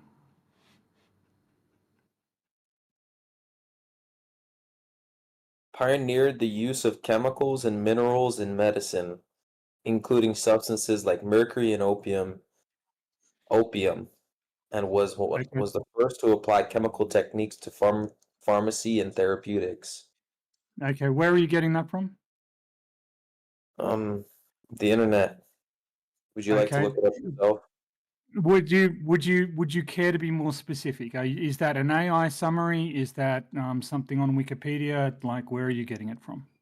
We have encyclopedia.pub. Man who brought chemistry to medicine, AAAS. Father of toxicology. Okay. Well, I'm so. Who called himself Paracelsus was the man who pioneered the use of minerals and chemicals in medicine. Mercury, lead, arsenic, and antimony poisons to most were cures in his view. It's a direct quote from AAS, American Association for Advancements of Science. Yeah, I know what AAAS means. Generally, they're not. That's an umbrella. That's an umbrella. That's an umbrella. As if it was a fucking thing. Like you're the only guy who can explain. I want to ask you a question, sir. AAAS runs a lot of journals. Which journal was it printed in? Oh. Look, if you're not willing to cite your sources, then there's little point in bringing them up. You say you have a source, fantastic. It's just impossible to discuss anything with you. No, I want to know what your source is. That isn't an unreason. Sir, I just want to know where you're getting your information. And you could shut up long enough to let me ask you, where are you getting your information? That's all I want to know. I'm not being unreasonable. I'm not being obstructionist. I'm not saying you're lying. I just want to know where you're getting it from. They're doing this long monologue of bullshit meta talk. Like, I came into convo, I asked you if you knew about Paracelsus. You said, I don't really know much. I quoted some shit from AAS, and immediately you start dragging your feet as if it's like, it's just weird, bro. It's like your paradigm. I'm not even reading like some weird shit. I just want to You're be able clearly to the one read blocking the the same convo thing when I'm you're just reading from reading, your mate. paradigm. Like, Like, if I'm reading from your paradigm and you're getting angry, and it's again, and it's sorry, I just want to read what you're reading and know what the provenance of it is. That's all I want. This is, I would do the same. I would do the same with any other piece of literature that was presented to me. You're not special in this regard. Just tell me where it was published. I'll go read it, and we can have a more informed conversation. Yeah, so I can't even bring up a simple topic and bring it to a new topic away from Whitsit and his wife without getting muted 3 times and fucking yelled at from a guy who literally admits to not knowing about the actual topic. Thank you. Can I say something now? Ayahuasca, whatever your name is. Noah, he's only asking you for if you actually are reading something in front of you on the source. I don't understand why it's an issue just to say, hey, this is it, or link it. Because this is now going to go into a meta argument now of a fucking source. No offense, you guys. What it's just, you guys are saying, I just want to have a conversation with you. So he wants to read it. If you don't have it, that's fine. You don't have it. It's a well-known thing that he's the father of toxicology. Like, this is But not. I appreciate it. You I do appreciate like it. 50 sources on Google. You can pull up 50 sources. So, like, the fact that they're getting so defensive and like yelling at me and I'm getting muted multiple times when the guy readily admits he doesn't know anything and he doesn't even know the guy's like main title and shit in his own paradigm. It's just weird, bro. I cannot be the guy blocking the conversation if I'm bringing up all the info and you're saying you don't know anything. You know how I know you're not being yelled at? Thank you. You know how I know you're not being yelled at, Noah? Because this is yelling. Can you see the difference? Okay, Tony, I'm seriously not on my actual One Market mod. I can't get on it, so please, I don't want to have to do that. I don't even need to mute anybody. We shouldn't have to. I respect that you were trying to make a point, but there's no need to do that because it makes you no different, right? No, Tony's fine, man. Why are you doing this? Fuck off. He was giving an example. Grow up. I got accused of doing. Okay, fine. I will refrain from doing that again. But I got accused of doing something. My inquiry was mischaracterized. In fact, lied about, and I resent it. I resent when somebody repeatedly asserts that I'm doing something when I'm plainly not. Yeah, my bad for being upset about that. Let's move. Can you please just cite the paper? It should have a DOI. If it's a scientific paper, it will have a DOI. Just copy the DOI and paste it in the chat. Does anybody else have one? Maybe they could post Topic about ruined. it. Topic ruined. Black guy demanding things. Well, you know, I don't even understand why we're going to stay here for the next 10 minutes and do it this way. I mean, if somebody, no offense, no, I love you to death. I do. You're sure good, bro. But if you want to go down the path with him about this and teach people or something, and I appreciate a new topic change. And if you don't have it, it's cool. But if you wouldn't and you have it, why not give it? I don't understand, guys, why we have to argue and go down this path when we don't need to fight. I'm just bringing information that's readily available to anyone with 2 brain cells, and it's actually mainstream, very popular information that anyone can access whenever they want. Father of toxicology, you know, we're all grown men. We all have the access to type in whatever on Google and look up the first thing, and that there's 50 resources immediately off the bat. I'll just bring up a topic. These guys were the ones challenging, but their challenge falls short because I'm not even on that. Like, I'm not on that paradigm. Like, I'm bringing up shit from their paradigm, but they can't challenge me because it's not my paradigm. Like, they're challenging their own shit. Like, let them be confused. Let them be a agent of confusion and chaos. Why bring up a topic for a citation, or if Tony asked you for a link, why couldn't you just send him the link and say, here it is? What is the big problem with you just saying, Google it yourself? How's it anything but helpful to read the same thing at the same time? I'm not compelled. You can't compel my actions. You're not my boss. You don't pay me. We do not have a contract. We don't have an agreement. I reject all pressure and compelling. Um, No, I just asked you a question. That was fun. Can I? So just a question, Noah, can you at least put the name in the chat? I will do it for you. No, do How about your that? own research, The man. name is Paracelsus, Paracelsus, and technically it could be pronounced Paracelsus or Paracelsus, depending on which version of Latin you're using. Yeah. Watch, this guy just went through a metamorphosis. He went from knowing nothing about Paracelsus to knowing everything about Paracelsus. We all witnessed it here today. Actually, sir, this is the other thing that you misrepresented. I didn't say I know nothing about Paracelsus. What I said was I've read about him in histories of magic and metaphysics. I was able to identify who he was, when he lived, many of what his concerns are. Now you've turned that into I know nothing about this guy. That's just a fucking lie. This guy didn't even know he was the father of toxicology, and he needs me to he demands things from me because of his lack of knowledge in his own paradigm. Thank you. Actually, I asked something of you, sir. I didn't demand it. I asked you to do something. You were like and all of a sudden, it turned into this massive fucking meta discussion because you don't like sharing information. You're the one who introduced this as though it were a topic for conversation, and then you've done nothing but obstruct the conversation ever since. So why don't we fucking ignore you and move on to a different topic of conversation? Because clearly you don't want to talk about Paracelsus, because if you did, you'd be willing to share the link. I don't know. Sometimes I wonder if it's not intentional. Show that all he did was personally ad hom me. He had no actual argument. Yeah, you got everything coming that came to you, Noah. You're not even participating in good faith in any way, shape, form, or fashion.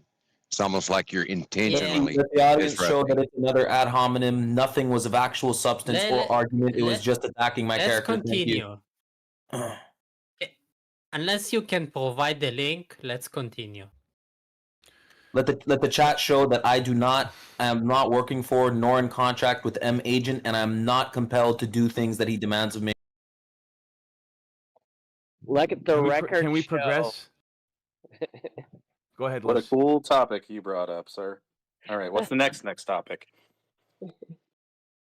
Most significant, Paracelsus pioneered the medical use of certain elements, minerals, and chemical compounds. Again, No, we're done with that. We're going on to what's next. We're not compelled to discuss your topic. We're moving on to a new topic. Your refusal to engage on this topic. Funny muting me. Let the chat show that I was funny muted and nobody did anything to stop it. Hold on, dude. I'm trying, bro. Just go ahead. Progress the conversation, dude, please. What about this guy? I want to know where. So he is reading something. I want to know where it's from so that I can know how much confidence to have. He doesn't have to provide that, sir. If he doesn't want to provide that, then the conversation's over and we can move on to a new topic. No, because you're not the boss. otherwise You're not the boss. it's just him. Tony. Hold on, I had to mute him, dude. Just relax, man. You can't control the flow of the conversation, Tony. You're nobody to be able to do that. If he wants to read off of a source and not cite the source, he can do that. That's not against TOS. Sorry. Yes, Please, and Tony can continue complain with yours. about that. That is also not about Listen, TOS. guy, I don't need you defending him. I'm trying to mod. Let Noah finish what he's reading, and then you guys can rebuttal whatever he has to say. Stop asking for a source. He doesn't have to provide that if he doesn't want to. Please, go ahead, Noah. But Lion, he can also ask for the source. What the fuck? Why are you muting? No, I have a question here. That doesn't mean that you can talk. I have a question. I muted you so Noah can finish reading, dude. Come on, man. Okay, but I have a question before he does. So right, well, you can ask the question after he's done reading. He was in the middle of talking. You guys all jumped on it. It's a question for you.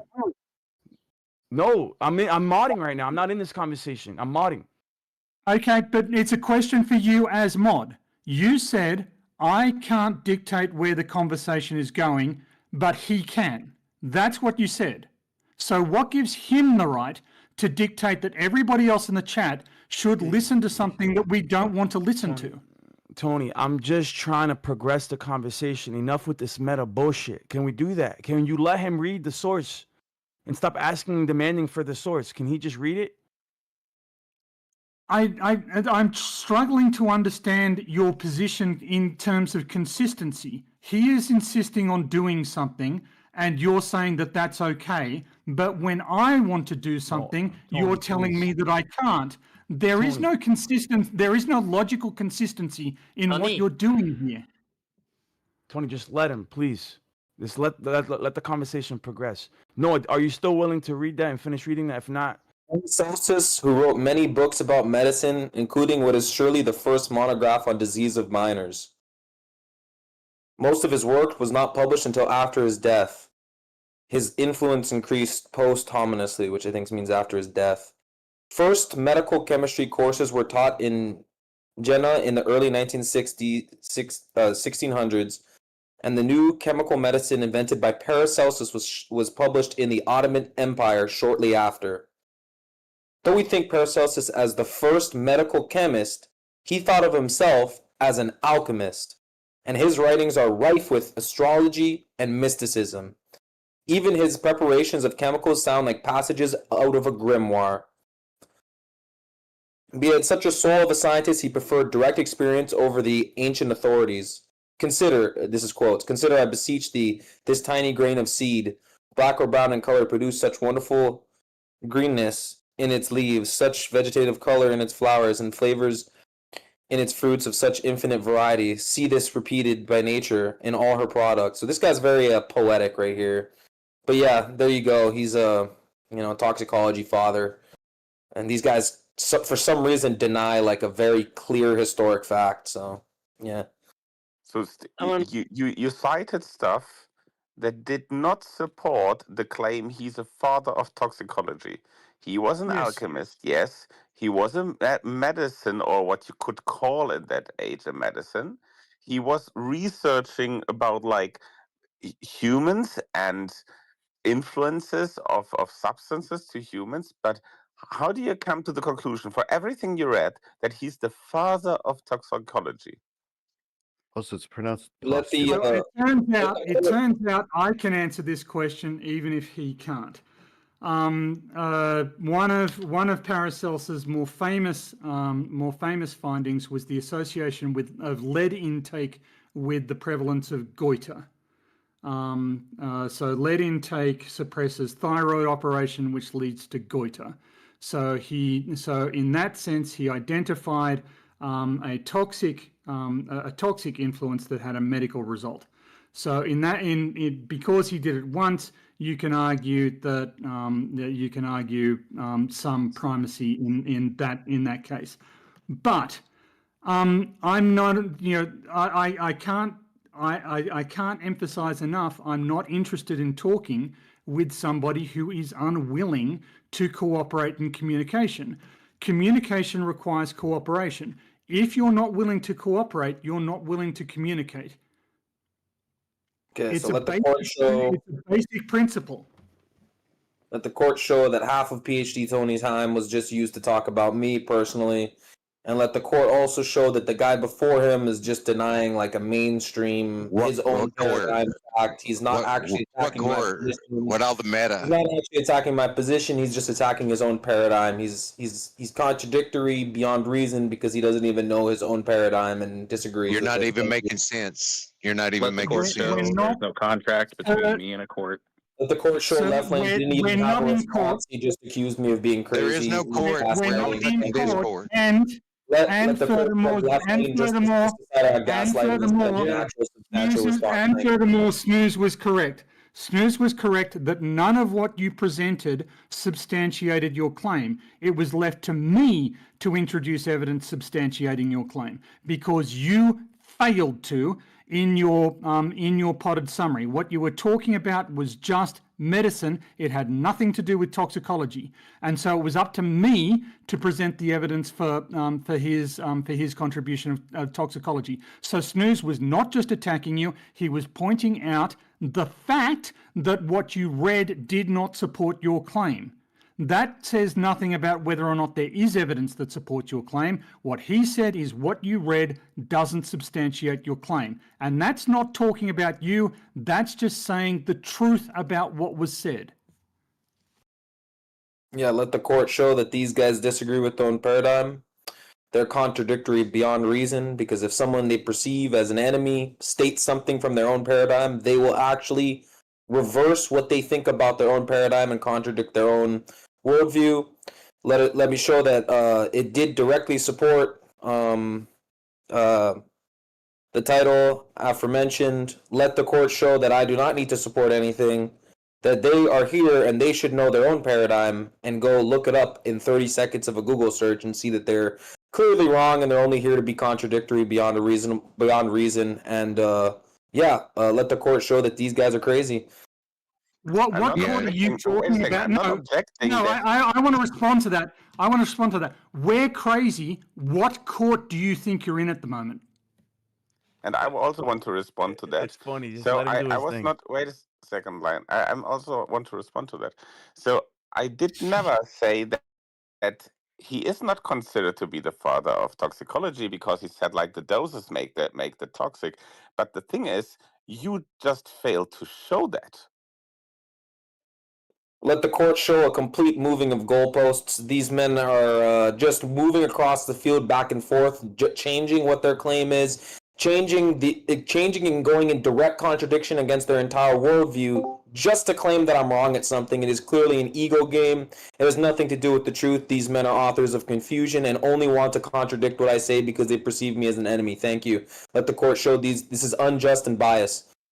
Neither me nor, in my opinion, Tony said that everything that you said was wrong or anything about the value of what you said. The thing is just like that you failed to bring up the evidence about your claims, and that what you read did not support your claim. That's the only thing. Yeah, I want to second that. Nobody here said that you were wrong. Nobody at any point said that that isn't true. I never said you were wrong. All I said was, can you tell me where you're getting that information so that I can read it? And which you refused to do. And even after you read that thing, which failed to establish your case, all that Snooze says was that doesn't support your claim. That's not saying you're wrong, because there is certainly evidence outside of what you read. And I presented some of it. Nobody at any point said that you were wrong about anything you were saying. All Snooze said was you haven't demonstrated the point you claimed. That's not saying you're wrong. That's saying that the evidence you chose to present is completely unrelated to the claim you were making. Is there a moderator present? Me. Yeah, me and Left Lane are in here. What's up? Can I get this out? Can I get like a good 30 seconds? Yeah, bro, go ahead. Okay, so I'm gonna try and get this out in 30 seconds. It might take longer if I get interrupted. Let the court show that these guys are just wasting time giving meta talk. I've been actually bringing substance to the table, providing substance. These men admittedly did not know what they were talking about, and now all of a sudden they're the expert. They've been moving the goalposts on what they consider right or wrong, and even contradicting their whole paradigm entirely, just to try and say that I'm wrong in one thing that I'm saying. These guys are clearly here just at a bias, just to contradict me and try to get an aha moment on me. But given all that, I'm just going to read out a little quote over here, and we're going to go with it. Paracelsus, the father of chemistry, the reformer of materia medica, the Luther of medicine, the godfather of modern chemiotherapy, the father of medical chemistry, the founder of modern toxicology, a contemporary of Leonardo da Vinci, Martin Luther, and Nicholas Copernicus, was born near the village of Incendio, near Zurich, Switzerland. So here we go. This guy just has like all kinds of titles. He's revered among their paradigm, and these men want to contradict that effect of him because I'm saying it, and because they're biased and they just want to catch me in an aha moment. So thank you guys. I provided actual substance. Now watch them meta talk. Nobody said you were wrong. Nobody contradicted you. Nobody said that what you were saying wasn't true. This is like talking to a brick wall. Nobody disputed any of the claims. All we ever wanted was more substantiation and more evidence directly relevant to what you were asking. Okay, so all meta talk, no substance. Listen to these again. Godfather of modern chemotherapy, the founder of medicinal chemistry, the founder of modern toxicology, a contemporary of Leonardo da Vinci, Martin Luther, and Nicholas Copernicus. Wow, listen to that, guys. That's some fucking titles, dude. Yes. Okay, let me read something. Let me read something else.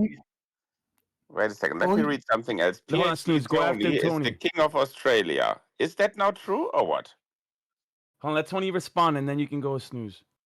Or whatever. Well, so all you've done there is read a bunch of titles. We don't know where you got them from. We don't know who assigned them to him or on what basis. You refuse to share your sources. So all we've got here is you're making a claim with no evidence. So that's not substance. That's the opposite of substance. That's not even hearsay. That's just you making up shit. As far as we can tell, we've got no evidence. We've got no evidence other than you're saying. Hold on, The show is accusing me of something he cannot know. Hold on, Noah. Wait. He's bearing false witness directly in front of the court. That's perjury. Chill, dude. Chill. Perjury.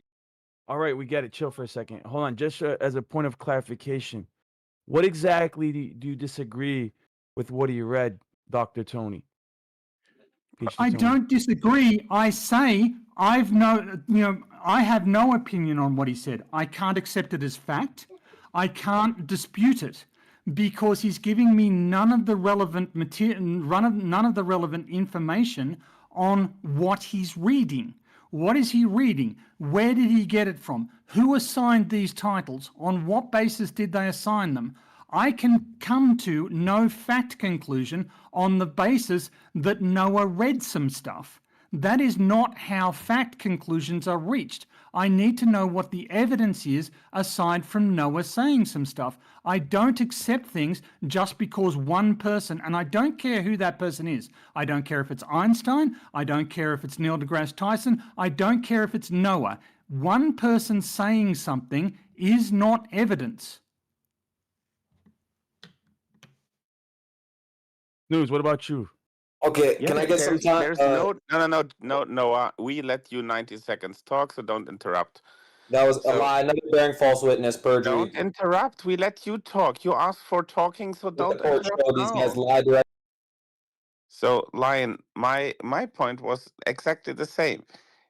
Tony just asked him, "What are you reading?" and he refused to show. So, and as I never said that Paracelsus was not like an early alchemist or doctor or maybe even the father of toxicology. The question was just, where do you get that from? What is your pint? He didn't bring it. Then he read some stuff that didn't support his claim. Then he found some other stuff that he read. And as I said, if I read PhD Tony is the king of Australia, that doesn't make it true. And even if I'm incapable of backing up a claim with any sources, any evidence, any why I claim that, it is absolutely pointless. It wasn't about the content. All right, fair enough. So you guys are skeptical regarding the credentials that he just read off, basically, to summarize the conversation? We're just asking. No. Can I get some time? I am not going to assign any truth value to them until I have more information. So I'm not going to accept them as true. I'm not going to declare that they're false. If you want to call that skepticism, and I guess that is exactly what skepticism is. I don't necessarily accept them just because Noah said them. Okay. Is it my timeline? Yes, sir. But don't repeat what you just read again. I just want to know where are we going with this conversation. Like, if we can't move on beyond this, dude, there's no point of continuing. I've only read everything that I've read twice at most. I've never read anything 3 times. All right, okay, go ahead, Noah. Go ahead. No worries, dog. So let the court show that these guys just took like fucking 4 minutes of our time just to meta talk shit about me. Now let me bring some more substance to the table. The father of Paracelsus combined his interest in chemistry and medicine with his patient's experience in the mines and in the smelting plants and became an expert in occupational medicine. Young Paracelsus, headstrong, stubborn, and independent, grew up in a home environment where chemistry and biology were paramount, and he learned a great deal from his father, who became his role model.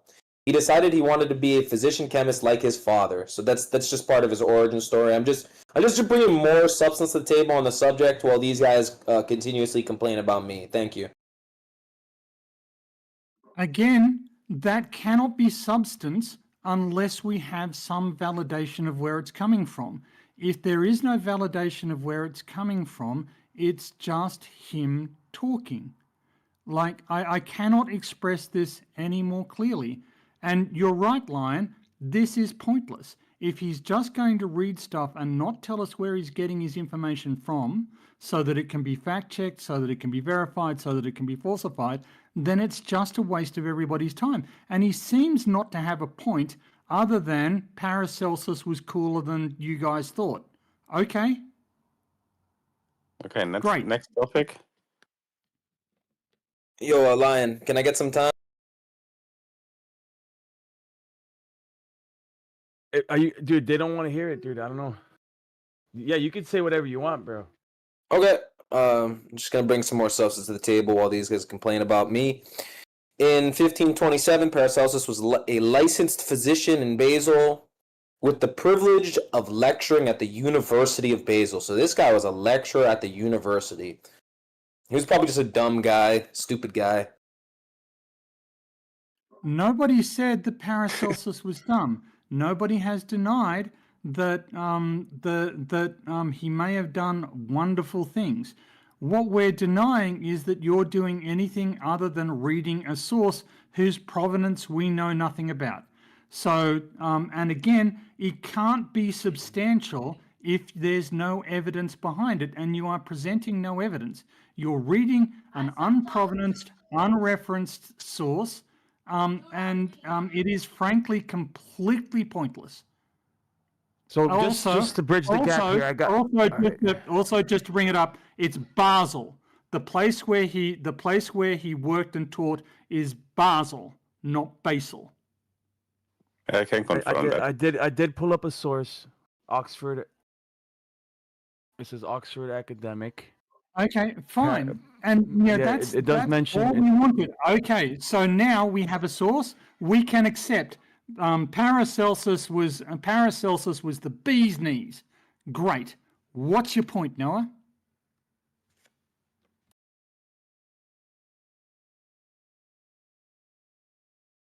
According to Oxford, he is the father of chemistry and the reformer of materia medica, the Luther of medicine, the godfather of modern chemotherapy, the founder of medicinal chemistry, the founder of modern toxicology, a contemporary of Leonardo da Vinci.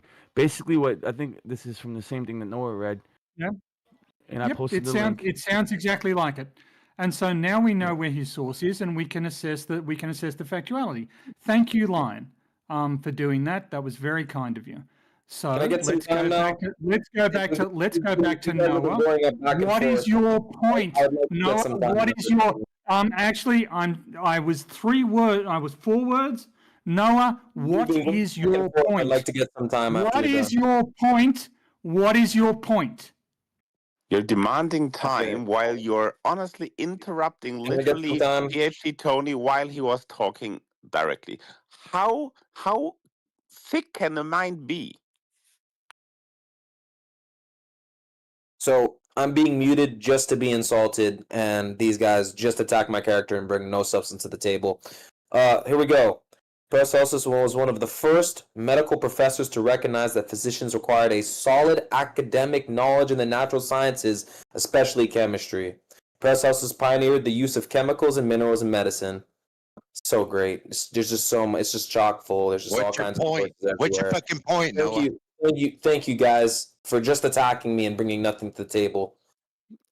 Nobody attacked you at any point. All we said was, where are you getting this? And you've interpreted that as an attack. And then you read something, made a claim, and what you read didn't substantiate the claim. That isn't an attack either. That's just a statement of fact about how you suck at syllogisms. None of this is attacks, and you're just misrepresenting the conversation. Nobody said you were lying. Nobody said this isn't true. All we wanted to know was the provenance of the information you were presenting, which Lion was kind enough to present. Now we would like to know why. What is your motivation in presenting this information?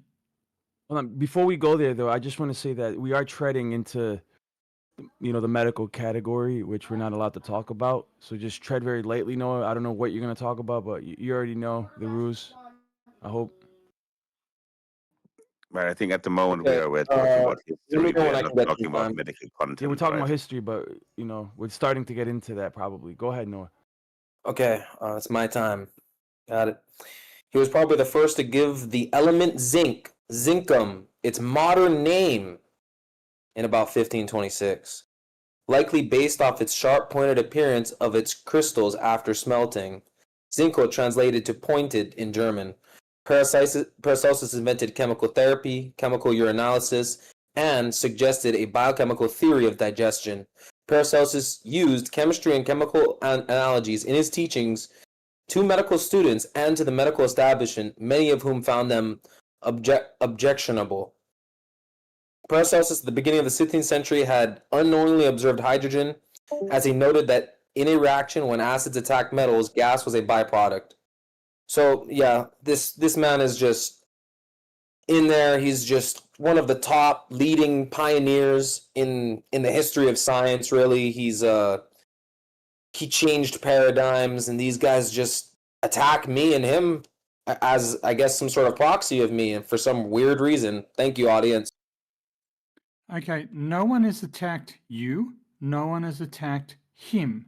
All we've asked for is details. But Lion, this isn't a conversation, right? He is just reading stuff and then making false claims about us attacking him. This is not a conversation. This has been him presenting a lecture about Paracelsus, which he didn't even write himself. People who want to can go and read on Wikipedia about Paracelsus, or even better, they can go buy a book and read about Paracelsus, or multiple books and read about Paracelsus. When asked what his point is, he doesn't have one. He's just here wasting everybody's time. I have an actual point. Go on. To sort of counter the idea that the only way that you can get knowledge from something is science or scientific-minded things. Most obvious counterexample to that is literature and history, in that the only science that is related to history is all related to essentially just establishing that the facts actually happened.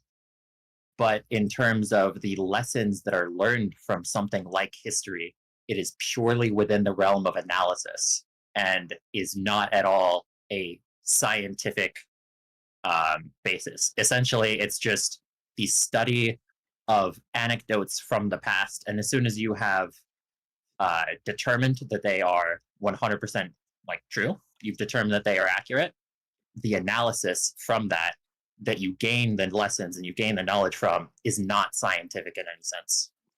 Yeah, I would I have disagree with formal that. training. I have formal training in historiography, and what you just said is blithering nonsense. Even from, say, a fake, a fake land title, somebody generated this fraud for a particular purpose, and there were things that they put in the fraud that had a purpose according to them. This is called reading against the text. What was the author trying to do, and how were they trying to persuade the audience of what they were writing that they were right? these are historical. These are points of historical analysis, and you can't use you can't claim it's unscientific and then say it's analytical. It's analysis. Analysis and testing of conclusions with data is inherently scientific.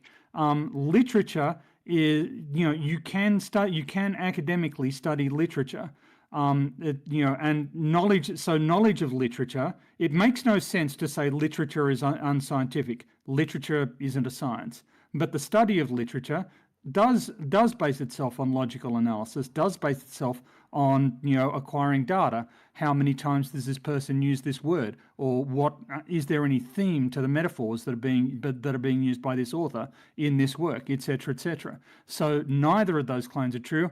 And your point, Can we get a timer? Obviously, you've been seething about this for the last 3 days since you got your ass soundly spanked by this. But actually, we were talking about something else. And I asked a question of Lion, and I'd like Lion to, Can we get a timer on this guy? respond to it. Yeah, I don't know I really don't know what Noah's about to say. Noah, what's your point regarding bringing this guy up? No, yeah, I'm just gonna give right here. On Wikipedia, not looking up Paracelsus or anything at all, just looking up toxicology on Wikipedia. You go down to the section on history, and in the third paragraph, just the topic of toxicology, not anything else, not whatever, but it just has the third paragraph. It just so happens, third paragraph of history of toxicology says 16th century Swiss physician Paracelsus is considered the father of modern toxicology based on his rigorous approach to understanding the effects of substances on the body. Maybe that's just a coincidence. I don't know. Can I have 30 seconds? Congratulations for bringing up a source. I would like to answer to the claim that history is not part of science. I think there's a big misconception, a misunderstanding there. History is not part of natural science, and history is still, and also like studying language, studying behavior of people. This is all part of social science, and science just it's not, dude. Science just mean creating knowledge. Yeah, it's like researching for more knowledge, and history and researching history is part of social science. Lion, yes. Yeah, so if you take all analysis as science, then science essentially loses its meaning, because history being the study of anecdotes, if I have an anecdote of something that just happened to me or happened to somebody that I saw, I can verify that it actually happened, and I make conclusions off of that.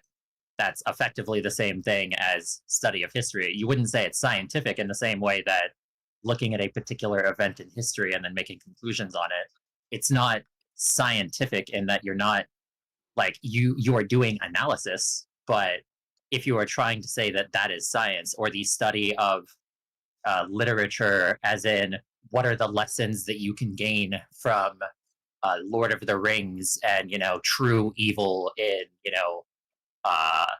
Sauron and stuff like that, like, that is not, if that is science, then everything is science, and then science loses its meaning. No, that's absolutely not true. And the distinction was explained to you 3 days ago, again, when you got solidly pounded on this topic. Science, in its more pure sense, involves furthering the understanding of humanity about issues that are significant. So history is very much not just the study of anecdotes.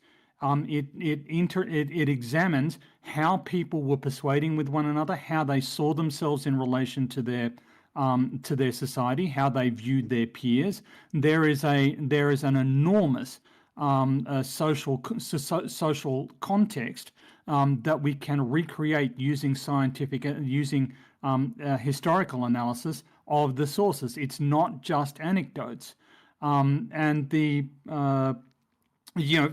for instance, looking at charters, charter history or numismatism are extremely important elements of historical analysis. particularly in the Middle Ages and late Classical regime. There's nothing about charter analysis that is just based on anecdotes. Can I get some time? So, what is the definition of science that you're using? And give me like an actual source that says the definition that you're using. Because the definition that you're trying to put into it, you're not going to find one that supports that. And this is again a juvenile attempt at argumentation. Science comes from the word scientia, to know. Therefore, that which meaningfully advances human knowledge can be described as science. Now, there are natural sciences in which the scientific methodology is rather more formalized, but even there is no such thing as the scientific method. There are multiple scientific methods. Not every science can, for example, do repeatable experiments. We don't know. We can't make a planet.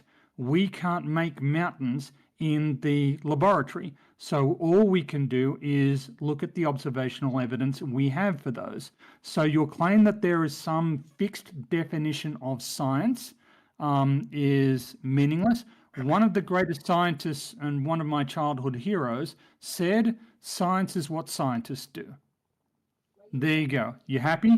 The definition of science as, just finding out new things, you're never going to see a single source that corroborates that because you're just pulling it out of your ass for the argument. No, I'm not. If you recall the conversation that we had about children learning to walk, the distinction between that and science is that the children are not doing anything that was unknown to science, unknown to humanity. They were behaving in a scientific fashion, but they weren't advancing human knowledge. So yes, let me get in real quick. And I'm still talking. Your claim that history is unscientific, or that there is some mechanism other than the scientific mechanism for determining knowledge, that's a very different one than what you're claiming now. Lion, let me know when I can get some time. Historians are extremely clear monopolization. Scientific. Sure. All right, so let me go. Then Yasuke, then Noah. Let the court show that was a clear monopolization. It's totally fine now, Lion, that he just interrupted Tony and you supported him with that. That's dude, Tony's going on for a while. People are getting desperate. There's a lot of people trying to get in. You got like 5 people that are trying to get in right now. No, there's only one fucker that get desperate. No, there's 5 people that are trying to get in. I'm getting desperate. Yasuke's getting desperate. Noah's getting desperate. This guy's going on a monologue for a minute. You gotta keep it more concise. You gotta keep it more. Snooze, I don't need Snooze. You gotta chill out, dude. What the fuck? Yeah. Hold on, Coco, I don't need you cheerleading on the sidelines, please. So everybody relax. Everybody relax. It was my turn. I already listened. Why do you guys always have to rebel, dude? Chill out, Snooze, bro. The I'll line is concede me. my time to Coco. The line is me, then Yasuke, then Noah, and then Tony. Right? So crazy. What about Coco? We don't need has Coco, been in the list please. for ages.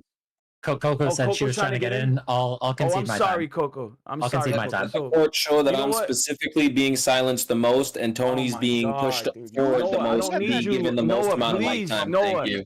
Noah, chill. Coco, go.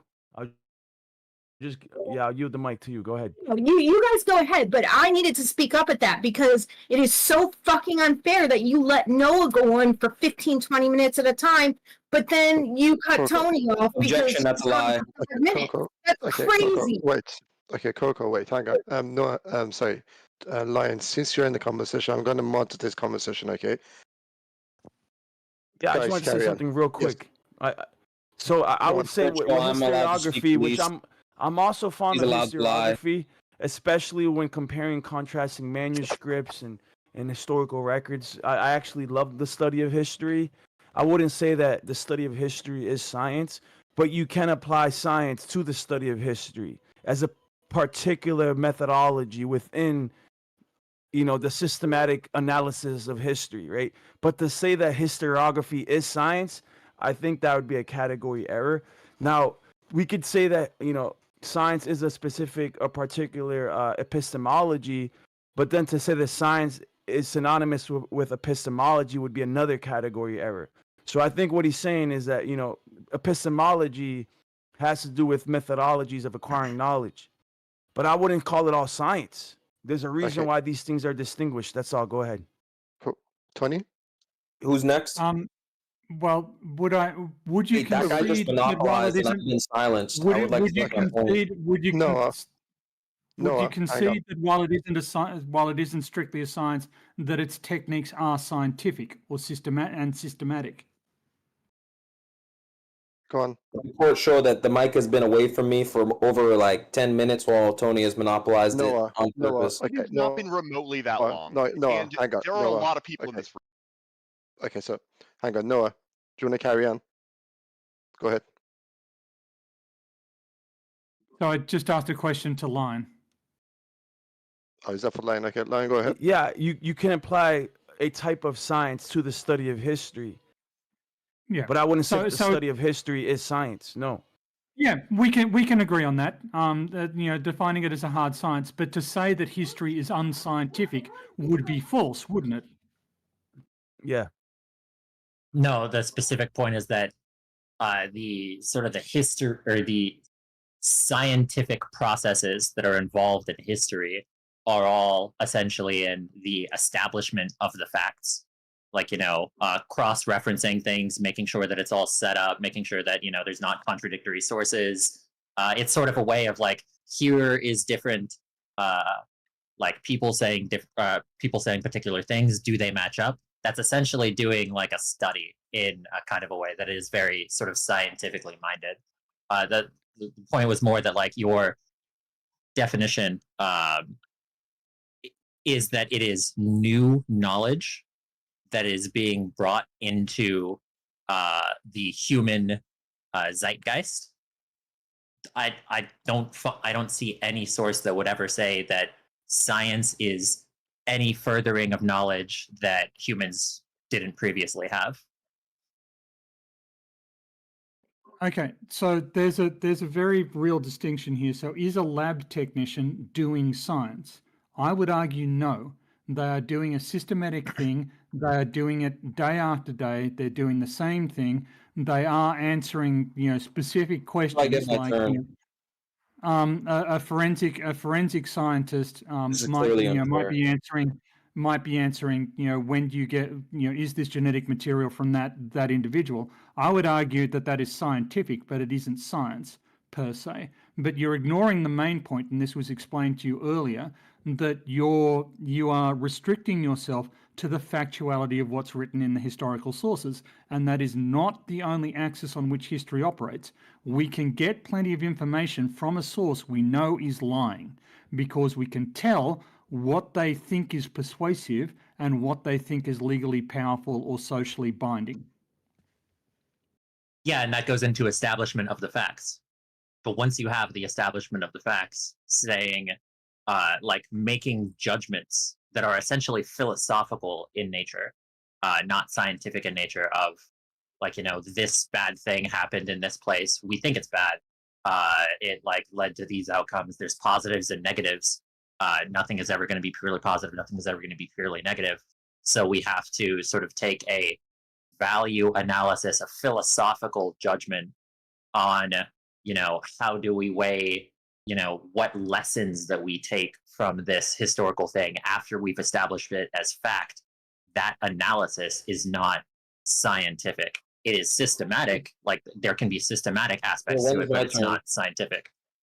It's also not history. History is not about history is not about the reconstruction of whether or not something is good or bad.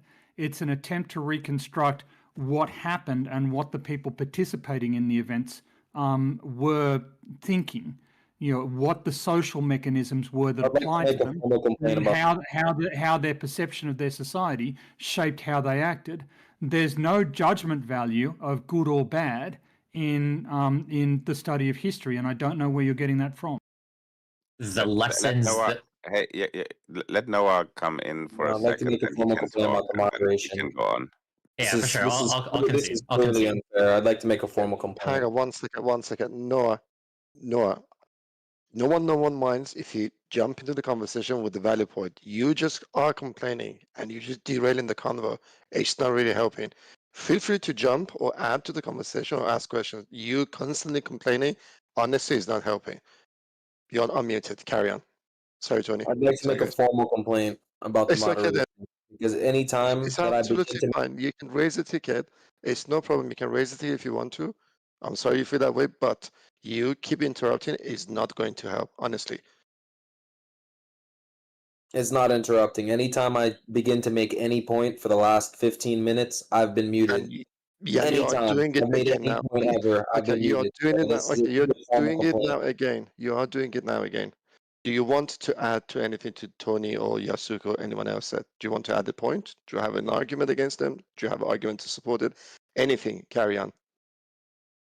Yeah, I do, and I've been trying to get in for the past 15 Okay, minutes. sure. But there's a Okay, clear, stop there's that. a Okay, clear, okay, we there's a got it. We clear, got it. We concise got it. conspiracy against me to I actually got suppress it. what I'm saying and to push forward someone else who uses strategy and tactics and Okay, what is your point? Carry on. whenever pinned up against a wall, divert somewhere else, and then the moderation and 3 other people come in and fundy mute me.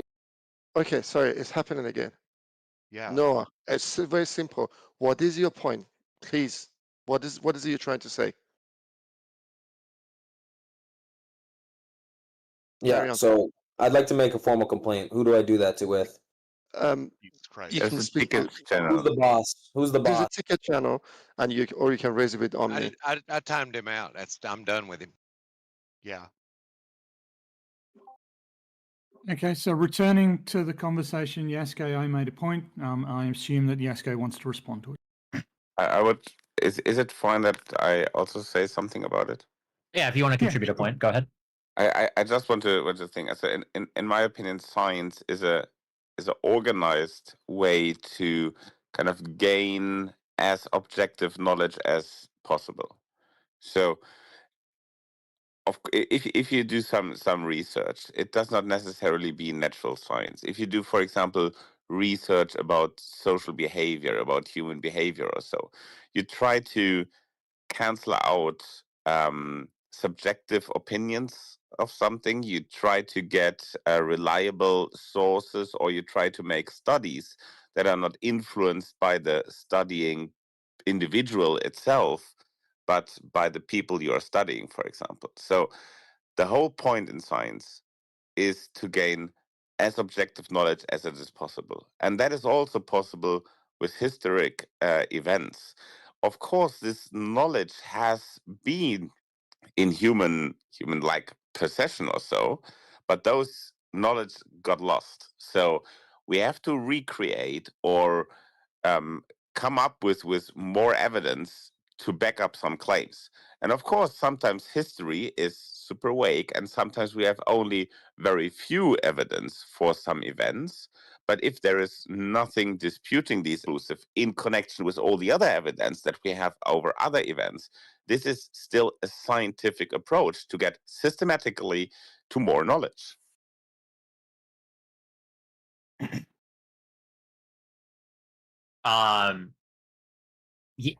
So I would say the systematic approach in that sense of like so much of what you were referring to is still just going into the establishment of facts. And that is an important role, and that is one that could be considered more systematic and in many ways could be scientific in the processes. But the value that is commonly taken from history, the knowledge, the valuable insight that we gain is on the essentially the subjective analysis of history.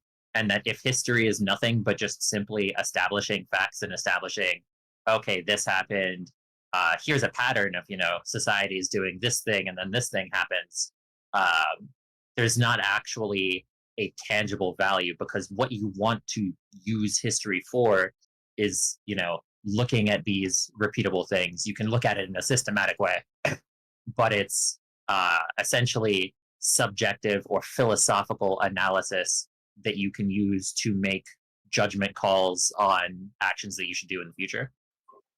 That's absolute bullshit. So if let me bring up one of my favorite examples. I am thinking of an English kingdom that helps establish a preferred religion. That preferred religion validates the rulership of the kings, and in return, that religion is granted tax-exempt status. That tax-exempt status leads to an incentive for nobles to donate land to the religion and then rent them for less than the tax that they would be charged on their land. So they're profiting, the religious institutions are profiting, the monarchy is steadily going bankrupt. Which island kingdom am I describing? Am I describing Japan or am I describing England? At no point in this discussion have I said whether or not having a preferred religion is bad, nor have I said whether or not having a monarchy is good or bad, nor have I said whether or not the nobles acting in the way they did is good or bad. All I have done is list a sequence of events that happened in multiple occasions with the same outcome, with the same eventual outcome, though the monarchies responded differently. In Japan, the shogunate just went collapsed and led into civil war. In England, well, I guess it kind of did the same, but then Henry VIII decided to get rid of the monasteries and take all of their stuff. But you can see the pattern here, right? You can see the economic forces at play. Nobody's saying whether or not anybody was doing anything good or bad during this, only that in both cases there were economic forces that pushed in a particular direction and led to a particular outcome. No one cares if it was good or bad. That's not the historian's job. That's somebody else's job reading the history. Yeah, and that's my point, is that the value that we gain from history is that interpretation, that job that is sent to the other person. And that is where so the establishment of facts is very useful, and the establishment of, okay, here is a value-free analysis of the patterns that happen. But when we take lessons, or we take knowledge, or we take insight from history, it's all on that second guy that you're referring to, who's doing interpretation or philosophical reasoning. Yeah, but that's not the historian. But that's not it's just like saying, is using nuclear weapons good or bad? That's not the nuclear scientist's job. That doesn't mean that developing an atomic bomb isn't scientifically challenging, right? You're making the claim that if somebody developed something in science, but the morality, the value of it, is decided outside of science, therefore it's not scientific. That's not how anything works. Yeah, but the analysis of history is another thing that is related to history, that we do gain knowledge, we do gain extra insight from as a human species, that advances our knowledge from things that we didn't have, that is purely based on philosophy or more just general analysis that isn't scientific in nature. No, that is no more true than whether or not compulsory vaccines is moral or not. These moral philosophical questions are unrelated to the underlying fact patterns. It is the development of the fact patterns that is scientific and symptomatic. The interpretation and policy influence of them is separate from that. That is done by other people with other priorities. The same is true of history. History is about establishing the fact patterns as best we can. What lessons people choose to draw from those patterns and how they adjust their policies is their business. It's not the historians. The historians. Yes, but you're making the claim that history is unscientific because that happens, but science isn't unscientific because that happens, and that can't be the case, because the criteria of whether or not they are scientific or otherwise has to be independent because both of the same thing occurs in both of these fields. One of them you're happy to describe as scientific, the other one you're not. No, as I said, like we're not even disagreeing here in that I agree that with the historian's job in terms of establishing the facts and value-free collection of everything, making sure that everything is legit. That is systematic. That is scientific very often. But the value and insight that we gain from history is the stuff that happens after the facts and everything is established. Same thing with literature. Literature, there are so many books that give people valuable insight. When you read fiction, you become a more knowledgeable person. And reading two different books that are fictitious that, maybe nobody's ever read both books before, but there's some incredibly valuable insight to, the human condition that could only have been gotten from there, in that subjective philosophical analysis is a valuable way to get knowledge, but it is not scientific in its nature. Well, yeah. So, and therefore, I would argue that that isn't science. And I mean, the fact that people can come up with accurate insights into the human condition and how humans work from reading multiple pieces of literature does not make it science. Because that yes. Nor does it make it scientific, because it isn't systematic. It's haphazard. I agree. Yes. But your claim earlier was that history is not scientific, right? So I specifically we can agree. Can we not, that history is not a science, but it is in the way it happens, scientific and systematic, in the establishment of fact patterns, which is what history is about.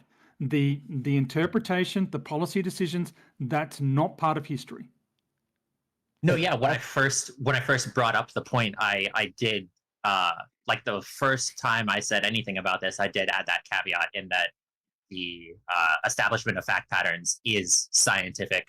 It is systematic. It is all of these things. Right. And then I just caveated it with the knowledge that we gain of, the phrase, those who don't read history are doomed to repeat it. All of that reading of history and all of that, knowledge that can be gained to make sure that they don't do the doomed to repeat it part is not scientific. It's more philosophical in nature. Yeah, because they've made a judgment on what they want to. Well, I just want to make a point here to Yasuke, and then I'll be finished. So your claim, the dispute, you seem to be saying, no one says that it is impossible to come to knowledge through an unscientific route, right? That's not what anybody said. What people say is that science is the most efficient way to come to truth. You can learn something by just wandering around blithely with no plan to your life, reading whichever book is handed to you. And what you find may be genuinely valuable just from that. But it's not reliable. It's not an effective way of trying to distinguish truth from untruth. Do you see the distinction between science as an effective mechanism, the scientific procedures as an effective mechanism for coming to truth, and other less scientific mechanisms as a less effective way to get to truth? So if that was your argument at the start, then yeah, I could completely agree with that, and that science and the scientific method and this sort of very systematic science way is probably the most effective tool in most cases. The problem is that was not your original argument. I could pull up the VOD, but my point that I originally brought up was that there are methods of gaining knowledge that are not science, even if they are less Right. valuable. There still are Okay. methods of gaining science, and you disagreed and said that yeah, science is the only way to gain knowledge. You're right. I did say that, and you've made an argument that I misspoke and that I should have been more careful in what I said. What I meant was, and you're right. What I said was just wrong. It's not that there aren't other ways to find knowledge. It's just that science and scientific methodology are the most effective ways of expanding our epistemology, rather than relying on more haphazard, unsystematic ways. Then we don't disagree. Okay. Yeah. The only thing would be just that the only caveat, which is still in agreement, is just that there are times where science is limited, not because the scientific method has any issues, but because of outside external factors that make it very difficult to actually do science. Like, one thing that's very famous in the realm of nutritional science is that it's actually very difficult to establish exercise and weight loss, like to actually establish a connection with that, because the innate aspect of doing exercise changes so many behaviors. And also, you're not ever having two people of, similar like athletic levels, people of similar metabolism levels. There's so many things that make it very difficult to actually have like any rigorous claims. But we can all obviously agree that exercise causes like exercise would help with weight loss, even though that's something that's famously very hard to actually establish up to a confident level on the purely scientific basis. Well, scientifically, you need to reduce your calorie intake. I just had one last. I just had. Sorry, I was going to respond to something that Vieske said, and then I got distracted by that last bit. Okay, clearly I've got nothing. Okay, so how many steps a day? Hold on. How many minutes of walking? I was gonna go really quick. I feel like Yasuke, you're kind of. I don't understand why you would make this argument. Like, I think you're religious, right? Yes, I am Christian. And you believe there's moral objectivity, right? I do. So don't you think that the values and the understanding that we get from history would be just as factual and just as systematic as any other science? If you think that the conclusions are truthful and objective, why would the act of going through history and interpreting history and the actions that people take not be just as systematic as looking through past events and coming to a conclusion about the present? How would they be any different in your view? I'm not like trying to raw dog you or something. I'm just having like difficulty like understanding exactly what you're trying to get at here. Well, the reason, what I'm saying is that science. Wait, really quick. The reason that I think, in my view, that science is different than the value that we gain from history is I could look at a book, and I could have a friend look at a book, and we could like 1984. Recently read this. I thought it was an awful book. My friend really liked it, and then I had another friend who also hated it, and they argued for like literally 2 years over this book. And I think that that's a dumb argument because they just have their own opinions on it, right? They're going to come to their own conclusions. But you think that there is an objective right there. There are objective values that could be gained, and that these values are truthful and factual, just as the color of an apple is. But I think that determining the color of an apple is a factual endeavor that can be done by science, and the way we would do that is by running tests, doing all these other things.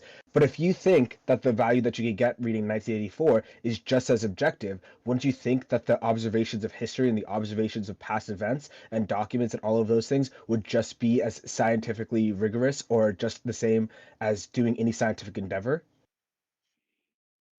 When it comes to the interpretation of history, it can be valid, it can be true. Yeah, like what's the problem here? Well, No. If I may respond, so I'm not sure that Yasuke would claim that the interpretation of literature or a historical pattern is observer independent, right?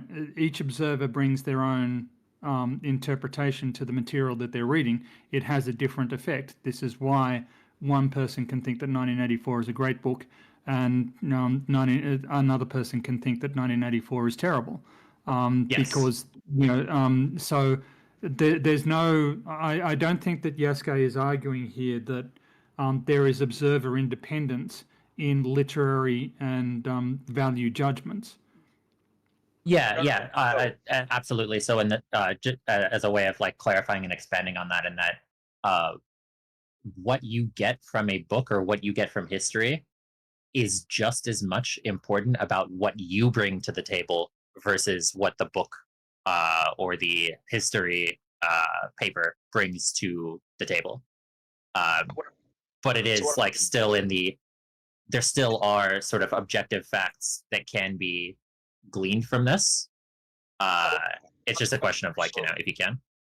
I'm not talking about the personal opinion. I'm talking about the application. My two friends, my two friends will argue about the fact if 1984 was something that's going to happen or is happening right now. It's not about their opinions on the book. It's about their interpretation of the book and how it should be applied in its application. Now, you think that there's a correct judgment about these applications because you think that they're objective rights and wrongs, just as any attribute to something in the physical world. Now, I would agree with you that these interpretations and these applications wouldn't be scientific, but only if you think that objectives aren't scientific.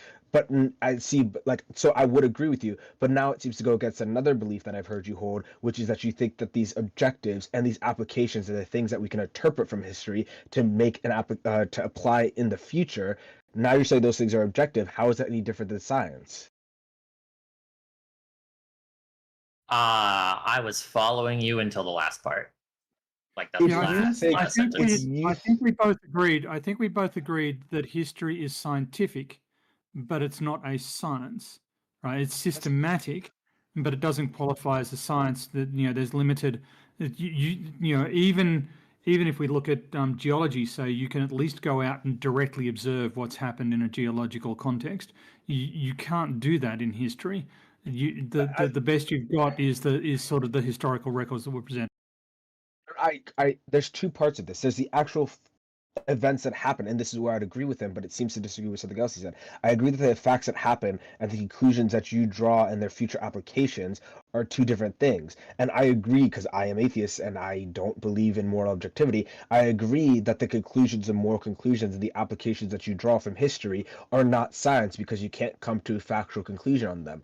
But Yasuke doesn't believe that. He believes that you can come to moral conclusions and that there are correct applications. Right? So now it seems like these two things don't jive together. Now that you're saying, well, we can look at past events and we can draw moral conclusions and we can learn about the proper applications of the future, this just sounds like science if you think that you can come to these factual applications and moral conclusions. So let me know if I'm like on base here, because I actually just am having trouble understanding you. I'm a bit retarded very often. So don't use that word. I'm a bit mustard. You just say slow. I mean, that's not much better, but I'm saying it about myself, whatever. So essentially, the way of it being said is like, it is like pointing at an objective truth, and then like the morality is kind of separate, and that if you want to learn how to commit mass genocide on your own population on any particular level, or cause starvation, or do this thing or that thing, there is like a sort of a truth to that that is detached from morality, or like how you manage the anger in a population when things are going really wrong. There are sort of objective truths that you can glean there, and then the moral question of how you apply these things is a different question.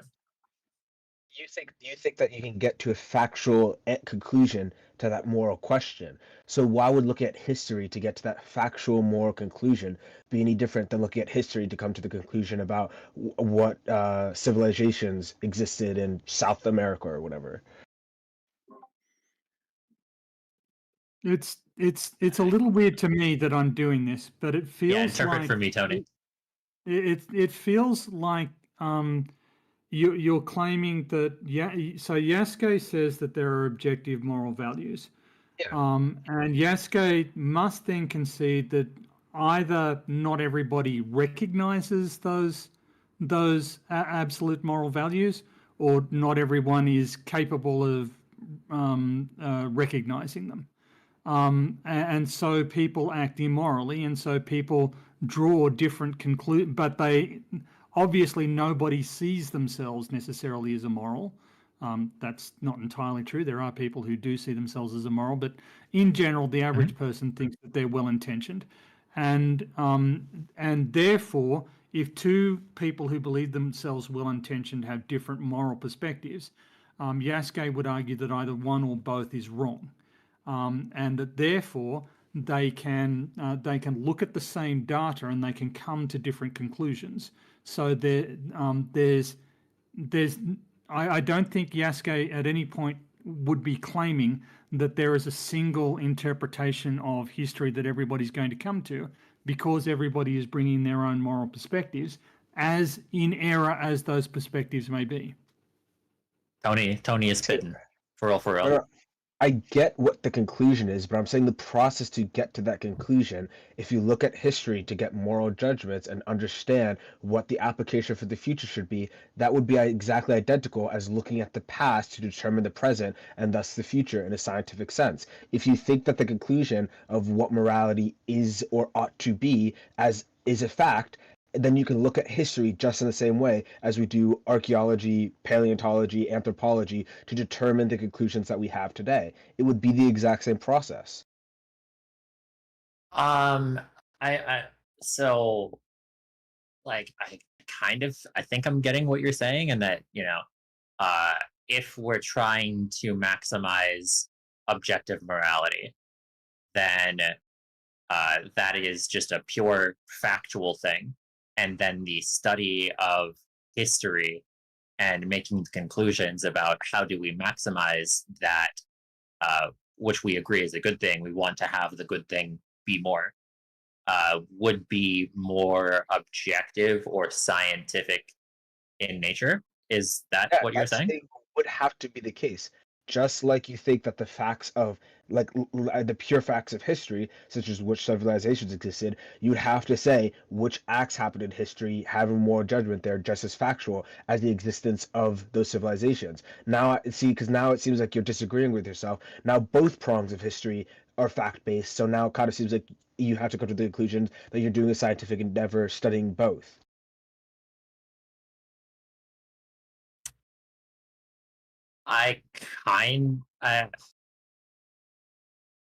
Because I would agree with you if you think morality wasn't objective. Then I'm like, oh yeah, it's a philosophy, it's a different realm. You can't come to these facts because people are just going to have different conclusions. But that's not what you believe. You do believe there are facts to these. So now I have to disagree with you, because now you think both prongs of history, the interpretation, application, and the actual events are both factual things. I agree with you if you took it from the stance that objective morality or morality wasn't objective, but you do think it's objective. So now you're doing a scientific endeavor looking at the facts of history in both cases. So it would be a good case example to sort of go into this, is that there's always a question. Let's say you're just somebody who thinks that a good moral democracy is the best case, right? And then so it is the fundamental question of what is a better soil for a good democracy. Is it a benevolent dictatorship, or is it a corrupted democracy?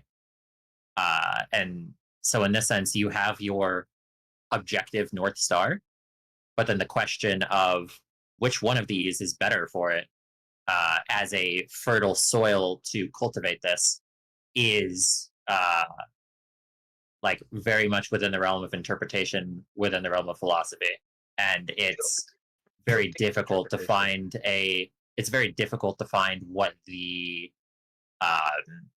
objective answer in that sense is, because it's also goes back to the question of what can you bring to the table, and that maybe you're equipped to convince the king to add a constitution or something, or you're better equipped to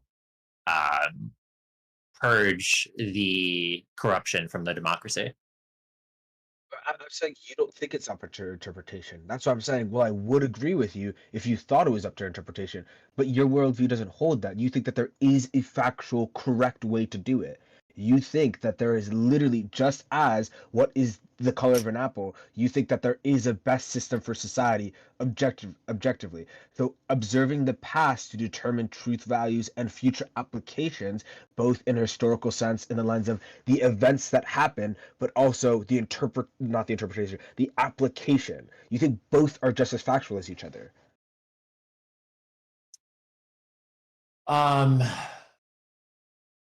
If I would just go back to the example that I was using of like, there is the objective North Star, and then there's the question of like, what is the best way of getting to that?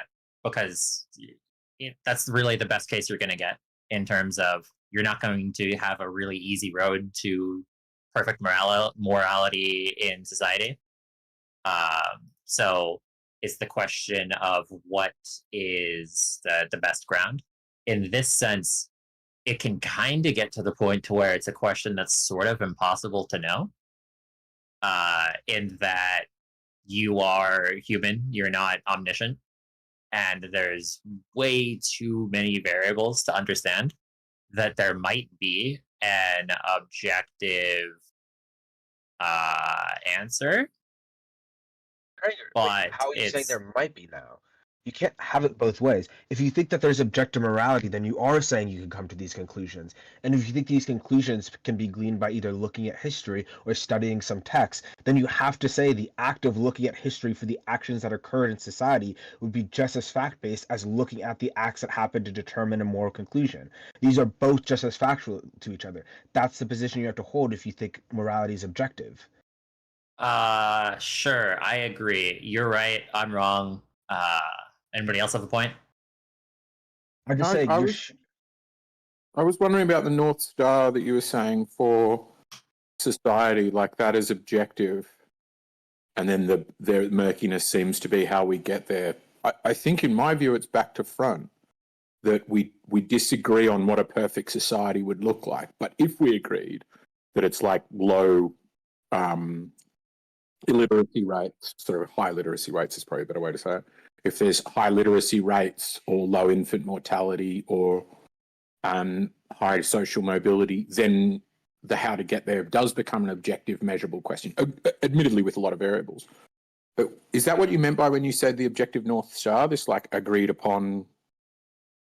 Yeah. So he was talking about in the context of me believing that there is objective morality.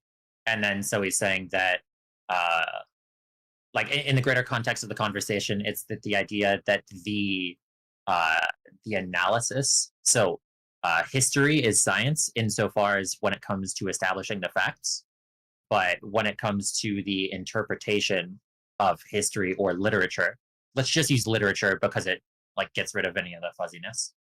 There is knowledge to be gained from the study of literature that isn't scientific in that sense. And then his contention is this idea that if I hold objective morality to be the case, then the analysis of, a particular piece of literature and the lessons that you would gain from that would be more objective, thus would be more in the realm of science. If history is a scientific endeavor when it comes to gleaming the facts, knowing the facts. If you think morality is a fact, then the way that you determine morality as a fact would end up being a scientific endeavor. I don't know how you disagree with that. That just has to be the conclusion. I mean, with how you come to what is objectively moral, like, yeah, that would be factual.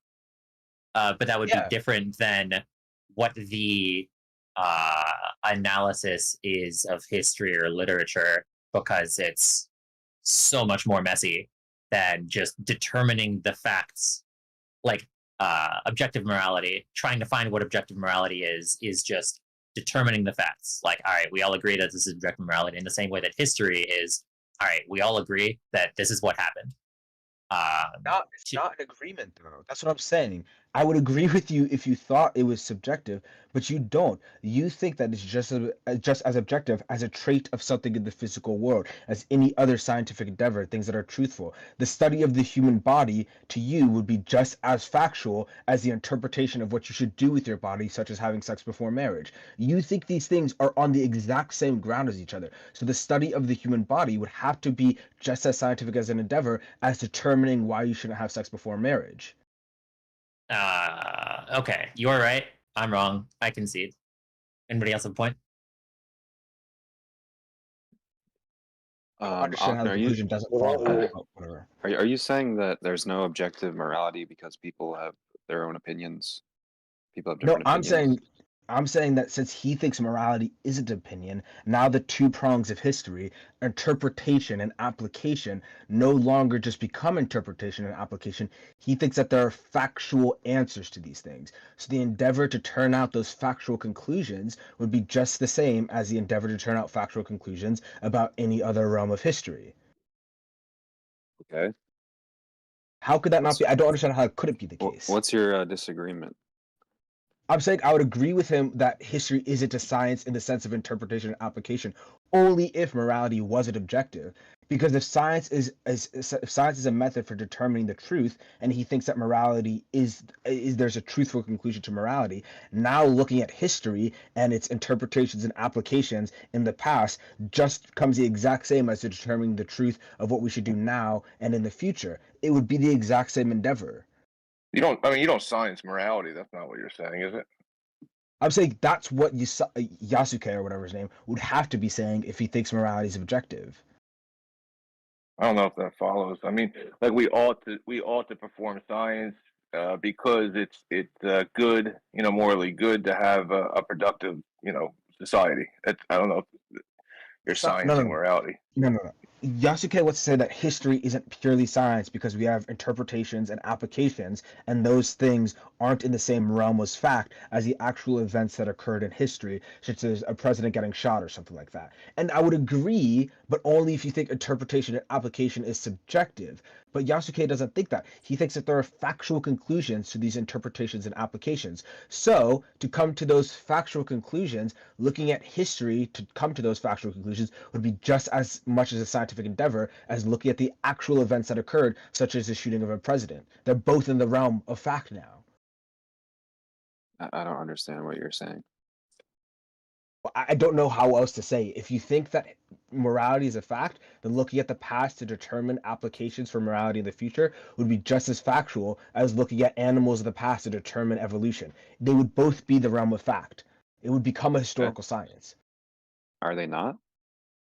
Yasuke doesn't think so. That's why I said I would agree with him if he thought morality was subjective, but he doesn't. He thinks that it is objective, but he doesn't think that objectively looking at history to come to moral conclusions or determine moral application is no longer a science. It doesn't follow. You can't have both. We don't have objective history. That's not what I'm saying. I'm saying if you think that you can come to factual conclusions of events in history, then you also have to think that you can come to factual moral conclusions of events in history, and those two things would be just the same as each other because you both think they're in the realm of fact. You can. But Yasuke doesn't agree with that because he thinks one is a science, and then he doesn't think the other is a science, even though they're the same thing now.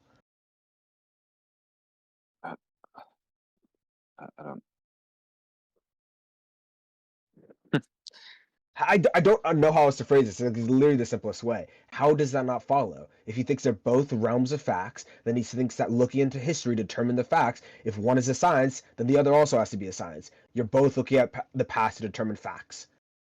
You're saying you apply science to morality? I'm saying Yasuke has to say that if he wants to hold objective morality as a case, and that looking at history is a scientific endeavor. That's why I said I would agree with him if he thought morality was subjective, but he doesn't think that. Yeah, I don't even think history. Blob, do you think that history is a scientific endeavor? I don't know. No, I don't think so. That is, if that's Yasuke's position that he conceded to, then that was his position. Like, I don't know how you could defend. I feel like this should just follow. How does this not make perfect sense? I mean, it might if you're just presupposing that history is a science and that morality is follows some Yes, sort of Yasuke methodology said. like history. Yeah. Yeah, Yasuke said that the events in history, the factual looking at the events in history, is a scientific endeavor that you can come to those conclusions. But the way that he agreed with PhD Tony was that he said specifically, yes, but the conclusions that we come to and the interpretations that we draw from them aren't scientific. Those aren't for historians. Those are for other people, and they agreed on that. But then I thought, hey, wait a second. This dude thinks that morality is objective, so he thinks these applications and determinations are just as factual as the events of looking into the past. So he should think both of those things are scientific endeavors. Nah, that's not. That's a non sequitur. If he thinks they're both in the realm of fact and one is a scientific endeavor, why would he not think the other is a scientific endeavor? They're different things. Yeah, maybe But he maybe he doesn't. did think that. He Maybe he thinks they're did think that both originally. factual things. Yeah, he conceded that he's wrong somewhere in his thinking.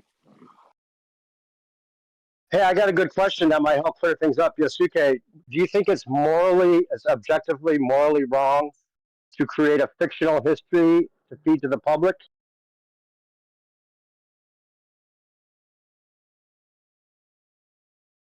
Yes, I do think it's wrong to lie about the globe and tell people we're on the globe. Yeah, that's part of the history that we're talking about. So I think that's the confusion. It's like if it's objectively morally wrong to create a narrative to give to the people, then that would clear up the whole discussion, right? Well, I can't keep pretending to answer for him. I think he walked away from his computer.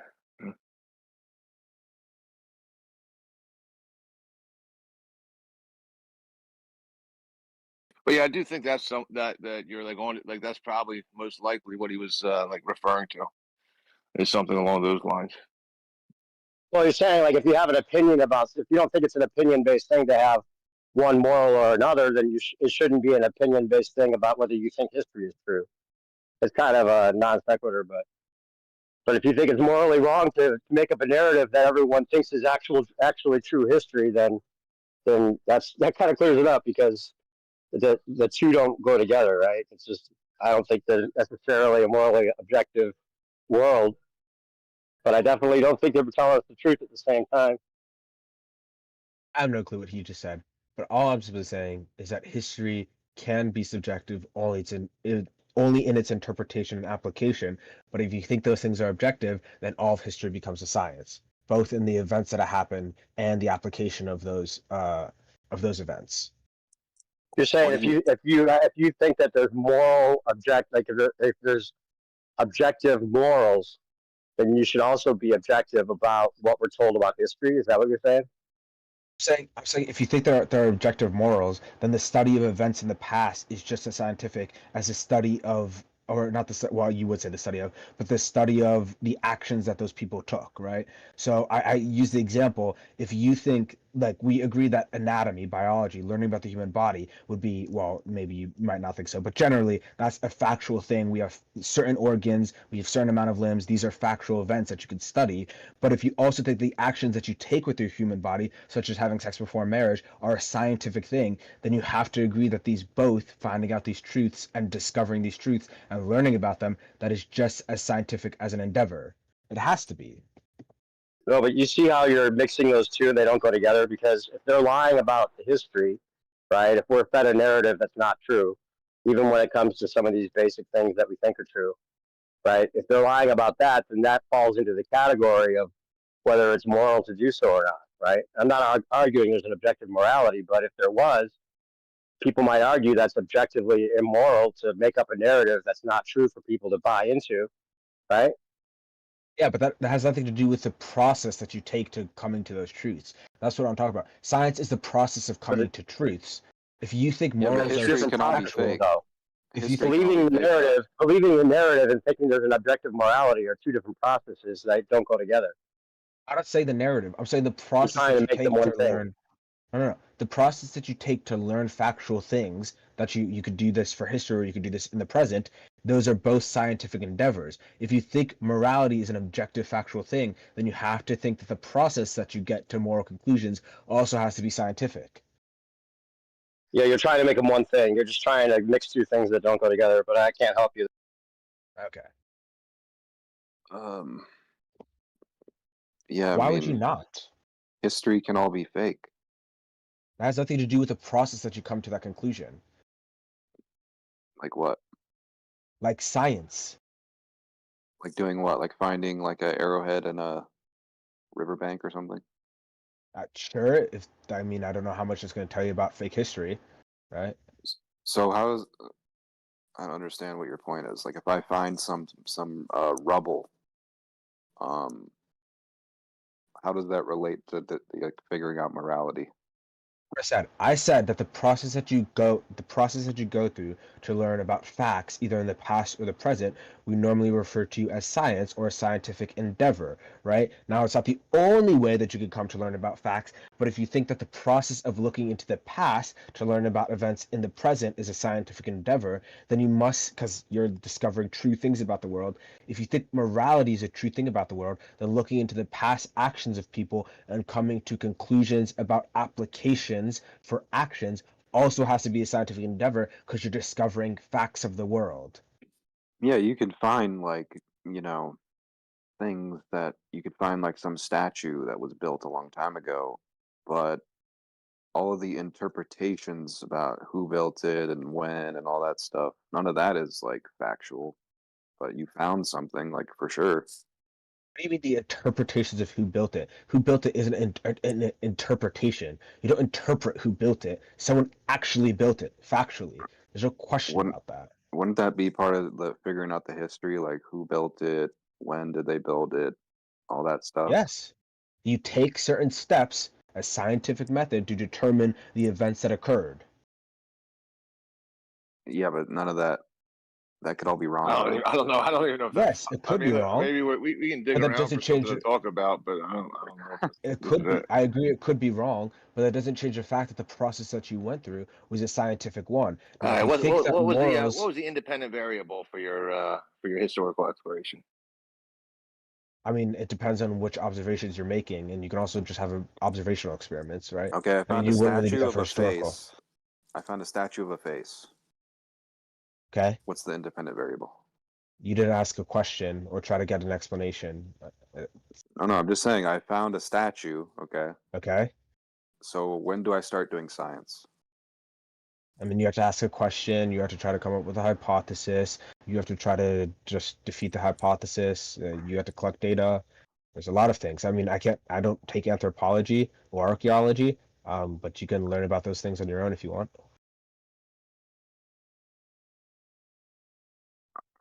Okay. I don't know what to. I don't know what to tell you on that one. So you don't think there's objective morality? I'm not saying that I don't think there's objective morality. I'm saying if you think that morality is just as objective as the person who built that stone statue, then you think that the process to come to those conclusions would be the same, aka a scientific process. If I just find a statue, then I know someone built it. I don't need to do any Good for you. science. Okay. You know someone built it, but you don't know who built it. Well, I don't need to know. You don't need to know, just like you don't need to know what objective morality is, right? Saying you don't need to know doesn't help anybody.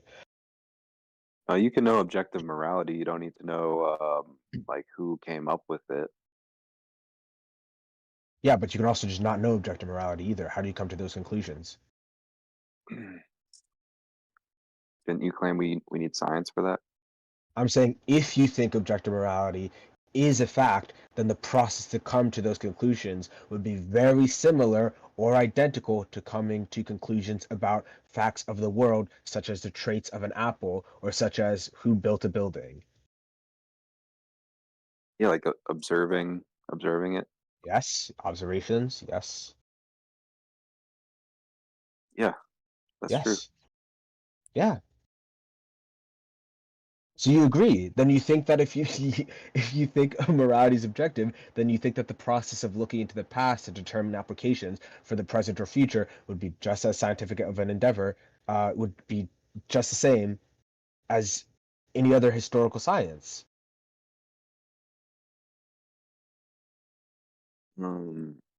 Okay. Okay. What's wrong with that? I never said there's anything wrong with it. The reason I brought this up is because Yasuke doesn't agree with that. He thinks it's not a science, which is confusing because I would agree with him if he thought morality was subjective and up to interpretation. Then I'd be like, oh yeah, not all of history is scientific. But if he thinks that morality is an objective thing, then he has to think both the events that happen and their applications, they're both scientific. All right, so do you take the position that that the history, the state of affairs that actually occurred, is objective or it's subjective? That's begging the question. I would have to agree because you said the state of affairs that occurred. That's a statement of like you're literally making the proposition that those are the things that happened. So I would agree the things that happened are the things that happened, right? But the bigger question is how do you come to that knowledge? Apparently, observation. Yes, that is one way. So I'm literally saying, well, if you think morality is also factual, how do you come to that conclusion? And then if Yasuke says something like, well, looking at the past or studying a book, reading the Bible or anything like that, then there's no longer interpretation. Now it's studying events that occurred to determine application, just like you do for any other scientific event like anthropology or archaeology, any other historical event like anthropology or archaeology. It's not science, though. Okay, you could say it's not science, which is fine. I have no problem with that. But Yasuke does think it's science. In certain aspects can be. Okay. In general, it's not. Okay, so then you disagree with Yasuke. You could talk to him about it. But I'm just saying, if you take the stance that Yasuke does, then you have to agree that determining moral truth would be just as scientific as determining events that happened in the past.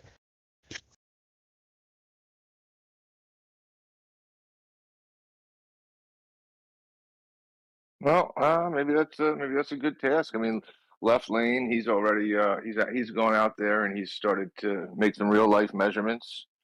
Maybe he'll do some real life science on objective morality next. Started doing some surveying with his grandkids, something Omni refuses to do.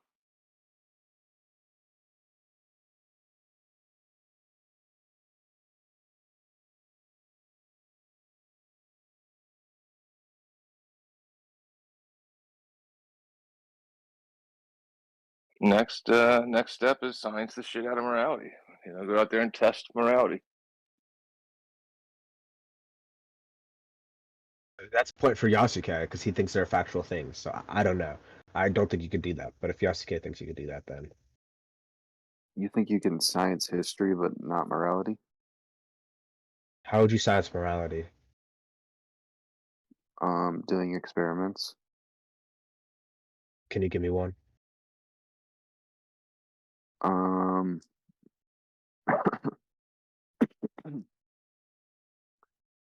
They did one that people speak about pretty often where they set up a shock machine. They said, hey, listen to these people, like a certain amount of shocks, you're going to kill the person on the other side of the wall, and to see if they listen to the doctor, the scientist, and the person on the other side of the wall screamed until they died.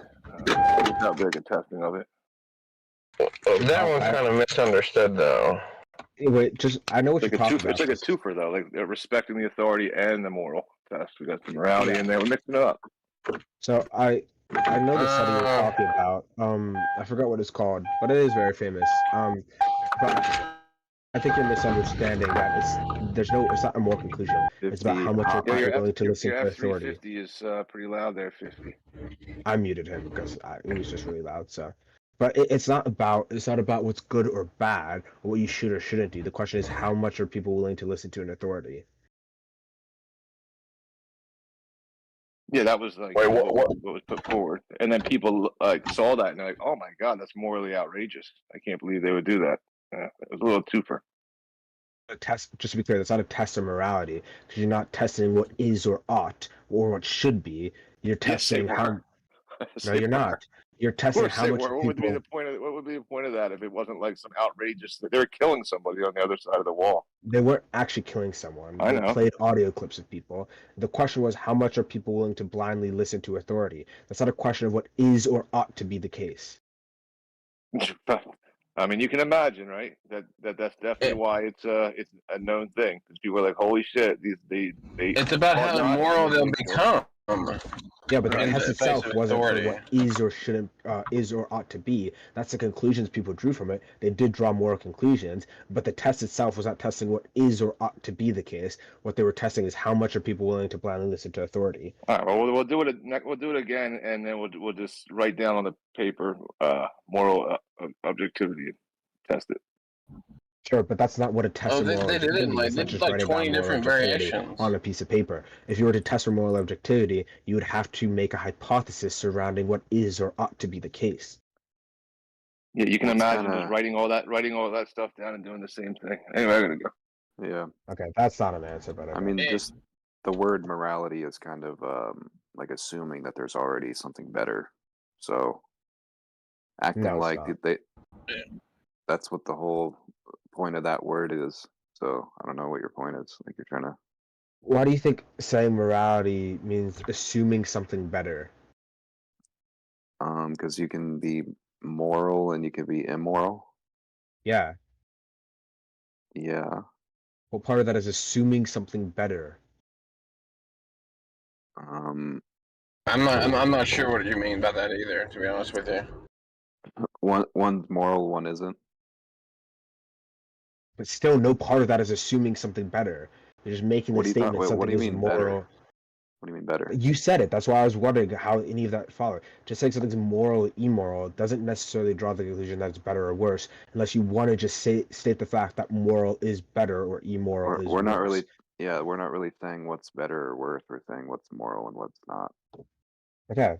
But just to be clear, the shock experiment is not a test of any of those things. It's just a test of how willing you are to blindly follow authority.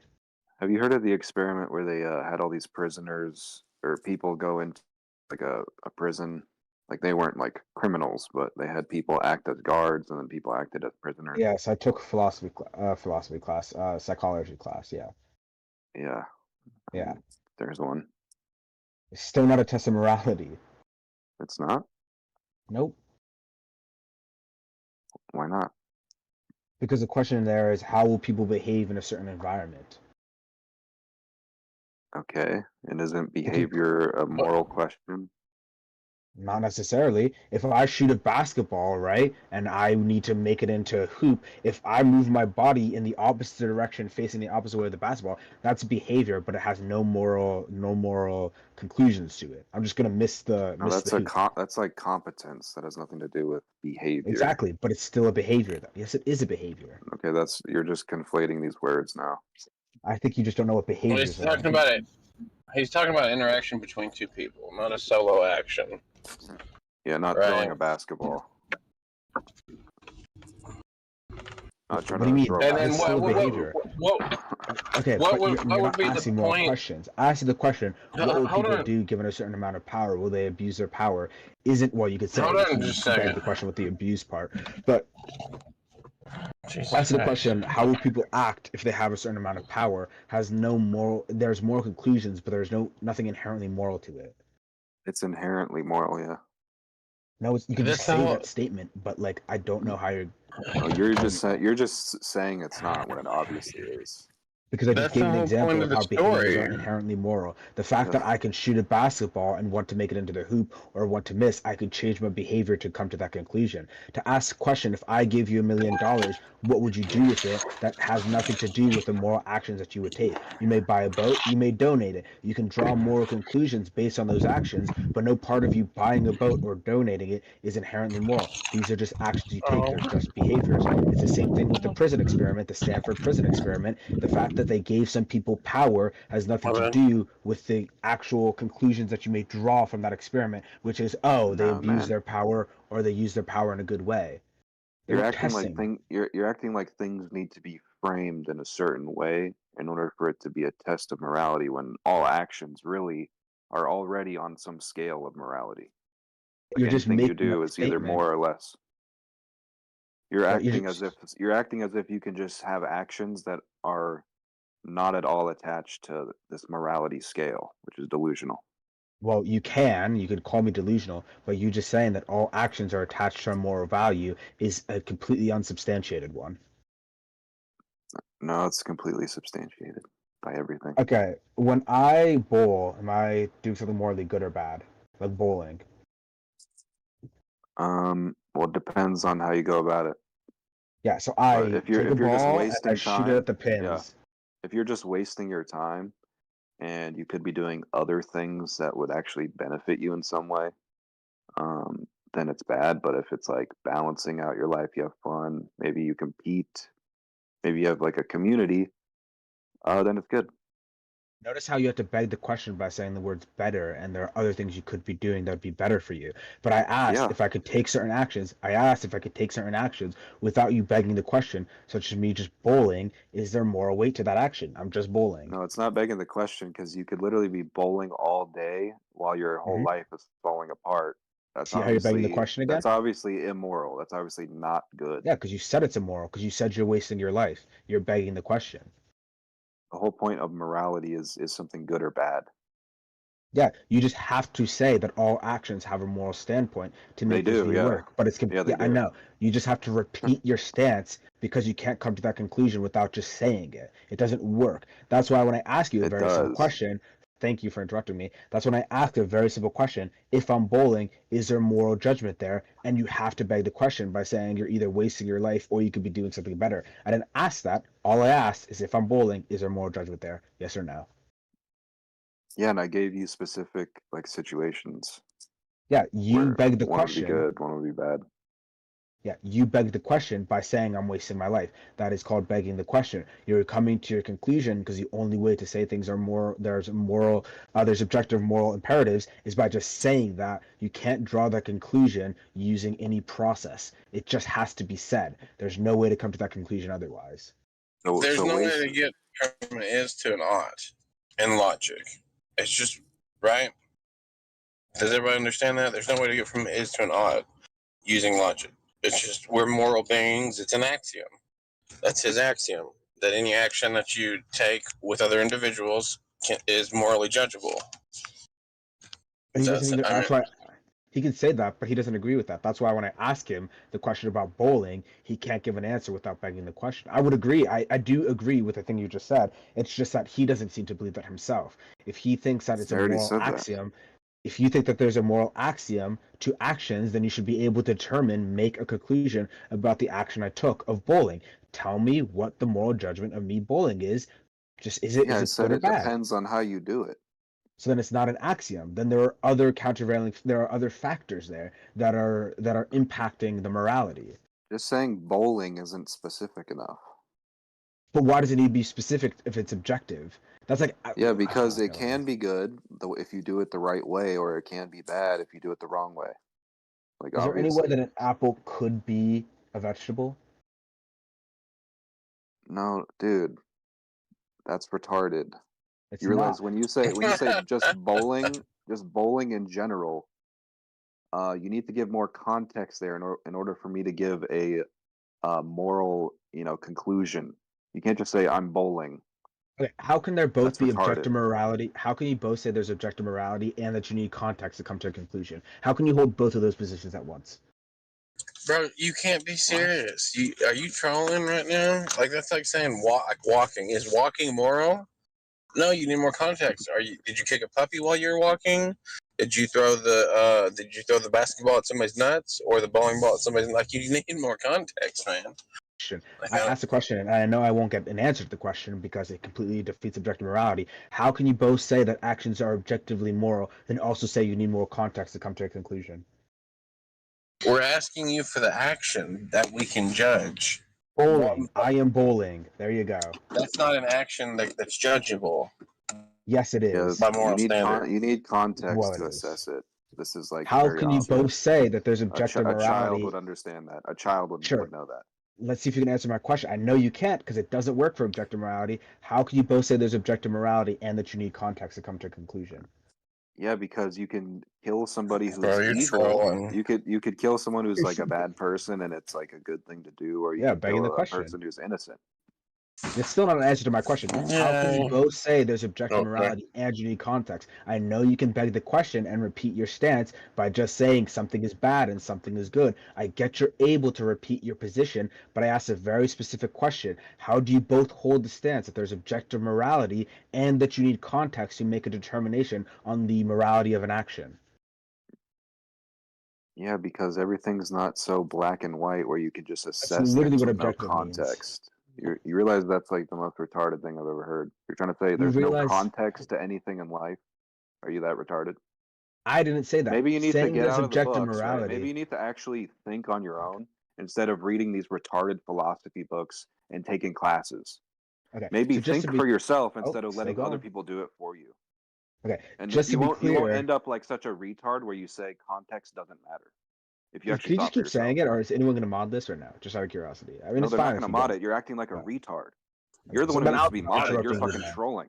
You're Okay, fucking then I'll stop trolling. modding. I'll just start interrupting you then. We're not going to be modded for this Okay, conversation. all right, So troll. just to be clear, there's an issue here when you say something is objective and there needs to be context, because saying there needs to be context removes the objectivity factor of that event. If you say that murder is objectively bad, hold on. If you say murder is objectively bad, I can agree with you because by definition, murder is unlawful killing, right? But if you say killing is objectively bad, and then you say, well, you actually need context because God killed everybody on the planet, but he's not bad because there's other context behind that, or saying, well, you can't kill everyone on the planet because you're only human, and then that would be bad, you're running into an issue here. Objective morality has to be objective. You can't say you need context to come to a conclusion about an action if it's objective. So is walking bad? Is objectively morally bad?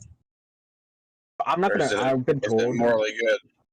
I've been told by the mods that I'm allowed to ignore people entirely. I'm not going to answer any questions until you answer my question. How can you both say there's We've objective answered morality? like 20 of your Cool. questions. So again, I'm just. We literally already You're not supposed to be explained it interrupting. to you. I'm going to overtalk you literally guys at this already point. gave you the I've been told by fucking the mods that I'm allowed to ignore people, and I'm going to do that until you guys answer the question. How can you answered both the have question. objective morality You're not and engaging. context? All right, come on, Yeah, guys. because you need the One at a context. time. You need the context, retard. We Okay, again, literally I've been answered told by you the already. mods. You need the context. Stop You fucking using that. retard. Are you brain damaged? Maybe stop Okay, so- drinking tap water. Hey, stop drinking No. tap water and use your brain. How about that? Okay, so You fucking again, like I retard. said, I've been Is told by the drinking tap mods. water morally good? You should drink some more. All right, like You I use said, I've that been fluoride in your brain, context. dipshit. You always Use need that fluoride in your context. fucking brain. Not just black this and white. is hey, it's audio chaos. Let's go one at a time. Let's not insult each other, and let's have a good combo. Come on. Yeah, I think it's a cool. bit So weird. like I've said, Insulting somebody. Insulting you is actually good because based on the context, you're a retard. Cool. So, like I said, I've been told by the mods I'm allowed to ignore people, which I'm just going to keep doing until I get an answer to my question of both how you can have objective morality and need context for an action to determine its moral weight. So, I don't know what to do there until one of you guys answer that question. There's no we can't go further in this conversation. These positions are fundamentally opposed to each other. You can't hold both. No, they're not. You're just asserting that they are. You're just asserting it because you're a retard. I'm not sure that I think I agree with you, Optima, but I'm not sure because I think that you could say, because the other implication of objective morality is that it doesn't change. But I think that's just an implication. It's not necessary. You could have a fluctuating objective moral standard, right? If a moral standard is set by a being and that being changes its mind or is sensitive to context, then it is still objective in that it is set by one thing and anybody disagreeing with that thing is wrong, but that thing that sets it changes and fluctuates over time and is okay with slavery and now isn't okay with slavery. So I'm not sure that... I think I get your point, which is if it's dependent on the person judging it and their awareness of context, then it can't be objective because it relies on a subject. But if So but I think, that's where I'm different. That's where I'm different on it, where I think if God is some all-powerful being, it's tough to call that person a subject and say that they are subjective because all of objective reality exists within that person. What? I'm not 100% sure on this as an answer. I'm not certain on it. You guys are going off the rails. This is really bad. Okay, now you're just interrupting at this point. You're not even trying to add to the conversation. Look, if we explained a whole situation and gave all the context, there can be a situation with all the context where every single time it's bad. So you can have objective morality, but you need context. This has been explained to you. If you're gonna act like you don't understand this, I don't even know how you got on Discord. You're a retard. No one should engage with you. You're a waste of time. Drink more tap water. I don't know. Eggs, I don't know, to man. your point, my issue with the God solution is that it's not really a solution, and that's just explicitly by Christians that I've heard, and not they say it's not a solution, it's that they won't acknowledge this issue, is that if God does an action, well, then it becomes moral, but if you do an action, it becomes immoral. Now you're still ruining the point of objective morality. The very good example that I already brought up is at one point God kills everybody on the planet because of the flood, right? Everyone dies besides a few, like one family, right? And then I ask the question, well, if I kill everyone on the planet, is that wrong? But then they say, well, no. God is an objectively good being. Anything he does is good. So now it depends on the action who does the thing. It's not even dependent on the interpretation or God interpreting the action as good or It's the bad. context It's dependent. again. Oh, now you're just interrupting. So I'm It's going the to mute you. context again. So what There's the a reason important why thing God now flooded is the the earth. action of There's a reason it's why he the flooded person the who's earth. taking that action. If God takes an action, then it becomes good. But if you take an action, it becomes bad. That's No. dependent. That is subjective. That depends on the Dude, person who's doing it. you're actually Well, retarded. I think There's a whole context you to why stop he saying flooded that, the earth. Bob? It has nothing to do with who's doing it. You You're getting fucking moderated retard. now. Okay, you're getting moderated. You're getting muted. You're going to get timed out for that because you're clearly against using that word, and I've asked. Well, I not to win. I win eggshells. You win by being shit. He got debunked 6 times. Drink your tap water. Sure. Did I not just time you out? I guess not, nigga. You better hurry up. All right. Where I don't think that's true, Ochner, because while I side with you on this, I think that objective morality doesn't exist. I used to use these tests, but I'm not so sure of them myself now because the shortening way I've heard it put by theists and atheists is might makes right. So if it is the case that the objective moral standard sits with a being that is all powerful, they are free to change their mind on what is right, and rightness necessarily, if they're the arbiter of it, shifts with their opinion, and it stays objective as it's going through that change. So the issue there is now you have two crossing things. You're saying it might makes right, but then you're also choosing one being, God, who doesn't necessarily have to be the strongest being, even though he's defined that way. So you could say that it depends on might makes right, but I could just ask the question, well, what if there's a stronger being? Would they be the arbiter of what's right? And you'd have to say yes, but now you're running to an issue because now it's not God's morality, now it's the strongest being morality, and then it's dependent on the strongest being. So it just pushes the issue a step back. It doesn't make a difference. That would be fine. You find a being more powerful than God, and they are now the arbiter of what is morally good and not good, and it is still objective. Because the objective to me, what we really mean is there is a single standard by which everybody should adhere, right? That it's not free for each subject to choose it for themselves. There is a single set standard, and if somebody isn't following that standard, they are objectively wrong. Isn't that what we mean by it? You could say that, and there's two issues. Well, you could say that, but then there's two issues. One of them is you're not going to get any ought claims from that. Just saying might makes right doesn't get you to ought claims, which is its own problem with morality. But then just having, well, might makes right, well, then what happens if there's just two people? Is what happens if the person doesn't judge? Like, what happens if I'm the strongest? Like, I have two younger siblings, right? And I'm the strongest of all of them, right? Let's just say that's the case. And then basically they start fighting while they're doing actions. I don't judge them. Who's right in that scenario? The mightiest being isn't making a judgment. Then what? The mightiest being is making a judgment. They're still meant to be everywhere. What? They're still judging those kids for fighting, and the being is still in existence. No, but the question is, what's the moral weight of the two of my siblings' actions? Whoever the mysterious Sky Daddy thinks of their actions. He might be on one side, he might be on the other side, might be on both people's side, might be on neither side, but we don't know. He's a mysterious Sky Daddy that murders babies in their sleep. Your issue now is you're saying, well, it is dependent on God, not dependent on the strongest being. Yes. If God wasn't the strongest being, then it would be dependent upon that other strongest being. But God is defined by people who believe in him generally as the strongest being. And that's what they claim gives him the ability or the right to make rights and wrongs. Yeah, but that again, you run into the issue of actions here. It's just the same thing. You're just basically defining God as good. So now you just still run into the same issue. If God takes an action, can he judge himself to be bad? I don't get how that helps us here. Can God judge himself to be bad? I don't know how that would You fit. said it was dependent on the judgment of the strongest being. You can still judge yourself to be doing a bad action even if you're the strongest being. So now you're running into another issue. If God does something, can God judge himself to be bad? Fine. No, he doesn't. He never does. He's able to, but he just never chooses to. He never chooses to judge himself to be bad? Well, he doesn't. Whatever he does is right. So while he could look at his own actions and go, geez, that was a bad idea, he never does because they're always right because he's the strongest being.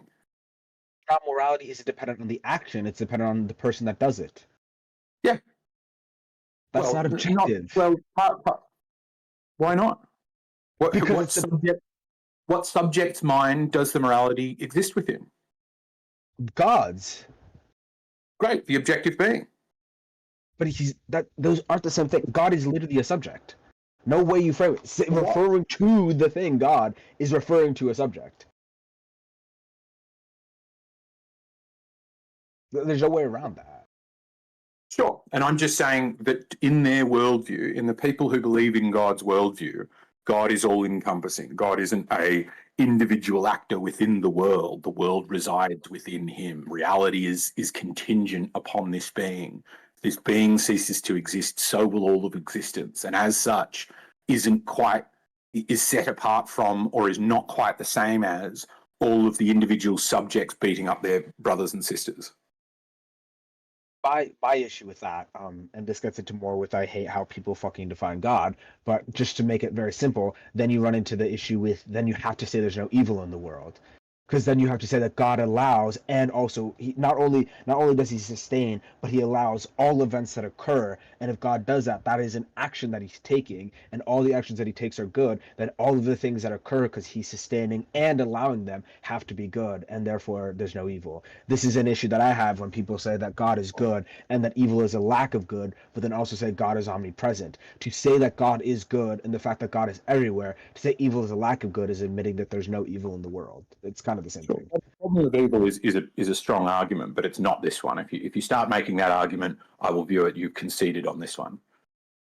I only concede it in the fact that it doesn't. I don't like how you're defining God in this. To refer to God as literally everything, it kind of ruins the point of morality. Because now you can't even make a good or bad judgment. Now you're just saying everything is. There's no judgment.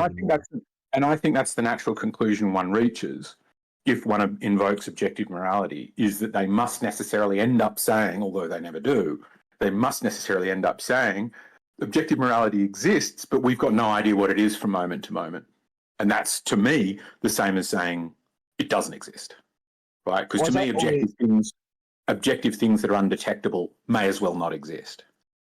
You don't know what it is from moment to moment. It has to be the same thing at all times, all at once. No, it's all God. Yes, it does. No, it doesn't. What about objective says that it can't change? Because you're saying God is good and God is everything and God is omnipresent.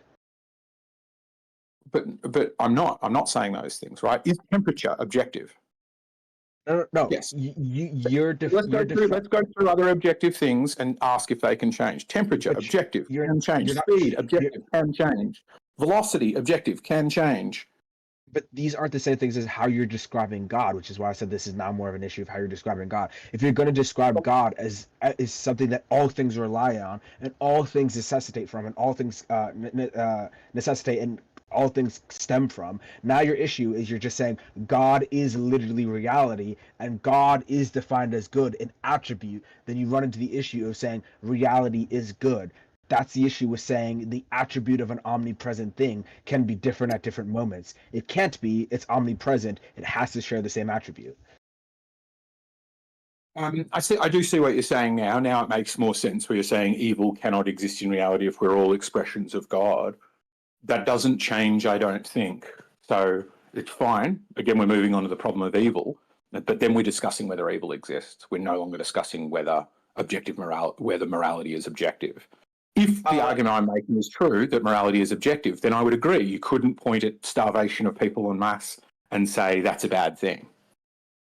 Well, but that's a totally separate argument. You're now again conceding that I've won on this one, and we want to now discuss the problem of evil, while remembering I'm an atheist. I don't think objective morality exists. Saying it becomes a problem evil. I'm just saying now I don't understand what you mean by morality if it's just reality. Now saying God is good, God is omnipresent, God is morality. Well, now I don't know what you mean by morality if everything is moral. I don't know how you're making judgments now. I don't know how you even come to good or bad, or how you even define morality in the sense that maybe you're just using the word reality and I use the word morality, but now we have two different, I don't know what you mean then by morality. Morality is the ought, reality is the is. What is the case, right? Is it true that 59% of Americans chop off the end of their child's penis when they're 3 days old? Yes. Ought they do that? Totally different question. Have to ask God. I can detect the first one, right? I can ask a question about the first one, and I can debate with fellow subjects about whether we like that as a practice. But I cannot access the moral, objective, is that correct? Should we be doing that? Is that a morally good thing to do? That's why I'm putting them in separate categories. Because to me, objective reality exists, and for the most part is eminently detectable. Yeah, I get that, but now we're jumping back on a definition of reality that religious people wouldn't use, and this is why I said it's an issue with now how you're defining morality and God, because that's not the same as saying God is morality, God is good, God is omnipresent. This is why I'm actually an atheist, because I don't think that most religious people don't define God in any coherent sense. You run into a problem with trying to make judgment statements when you define morality as an attribute of an omnipresent thing. These things can't cohere now, because you making a judgment statement is very obviously different than describing the attributes of the necessary thing of reality. Now you have two different definitions of morality now. One is an attribute of the necessary thing of reality, and the other one is a judgment statement about certain actions. Sure. This might make it a bit clearer then. In the way that theists see it, God is like the lawmaker. As the lawmaker, same as our governments on Earth, laws are somewhat subjective in that while the law is a certain way, one must adhere to it, but the government's free to change those laws. So you could see it from the perspective of the government as a whole, as a body. Laws are subjective to them. They change, they fluctuate, they are dependent upon that subject that is the government. And in the same way that God is the setter of the rules, and so is questionable about whether they're even subject to them, but can change and evolve over time, and they are somewhat subjective to that person. If you want to call them a subject, fine. They're now a subject, and it is subjective to them, but once the law has been set, to all of the rest of us, the people having this conversation, we're all necessarily subject. So if that objective law does exist, we must follow it. Does that make sense?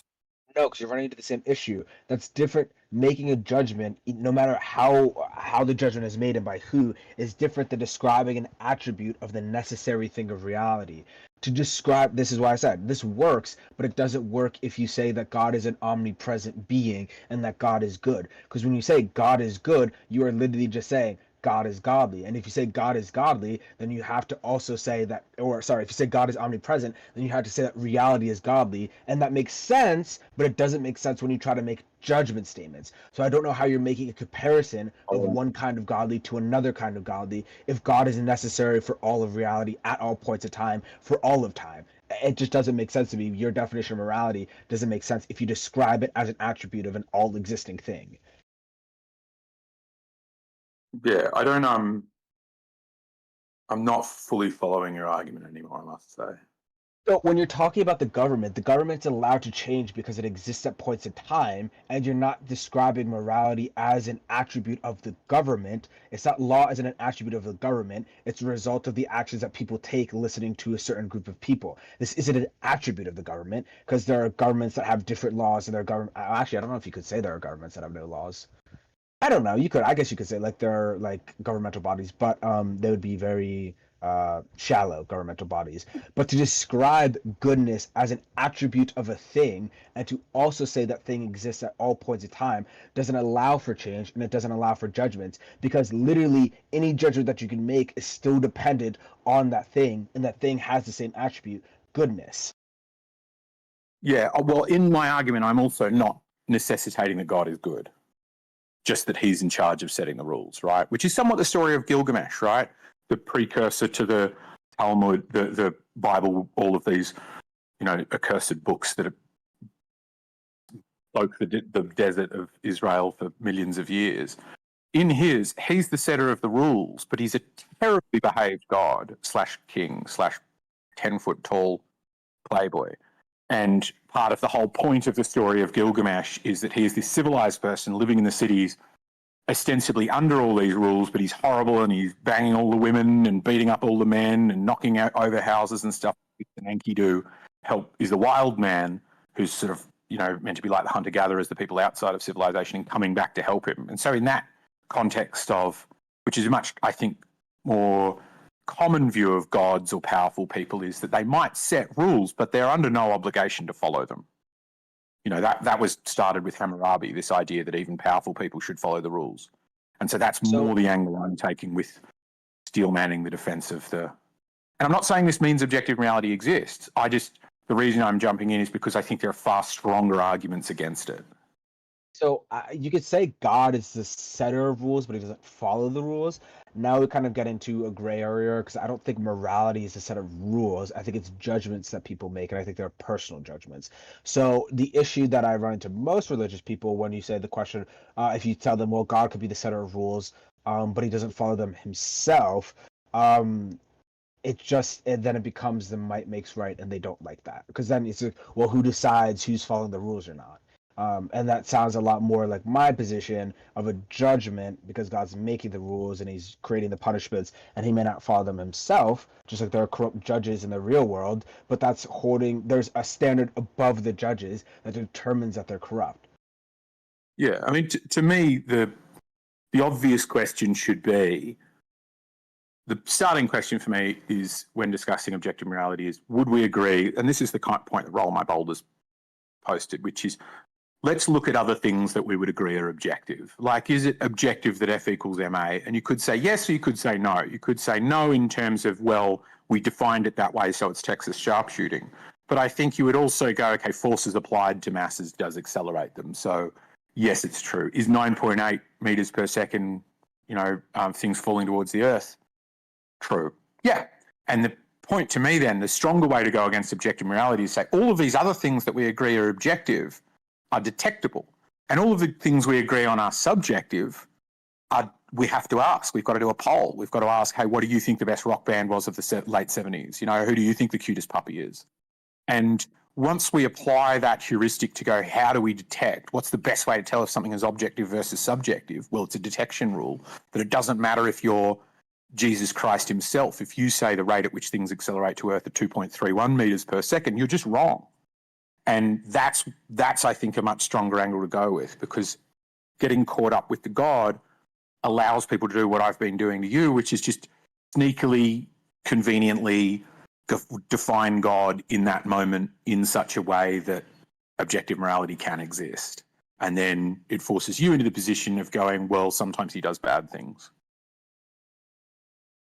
Well, and then I can just go, well, it wasn't bad because he did it. Well, I mean, I think there's a lot of issues with that, which is why one of them being the problem of evil. But I don't think that should even be the first question.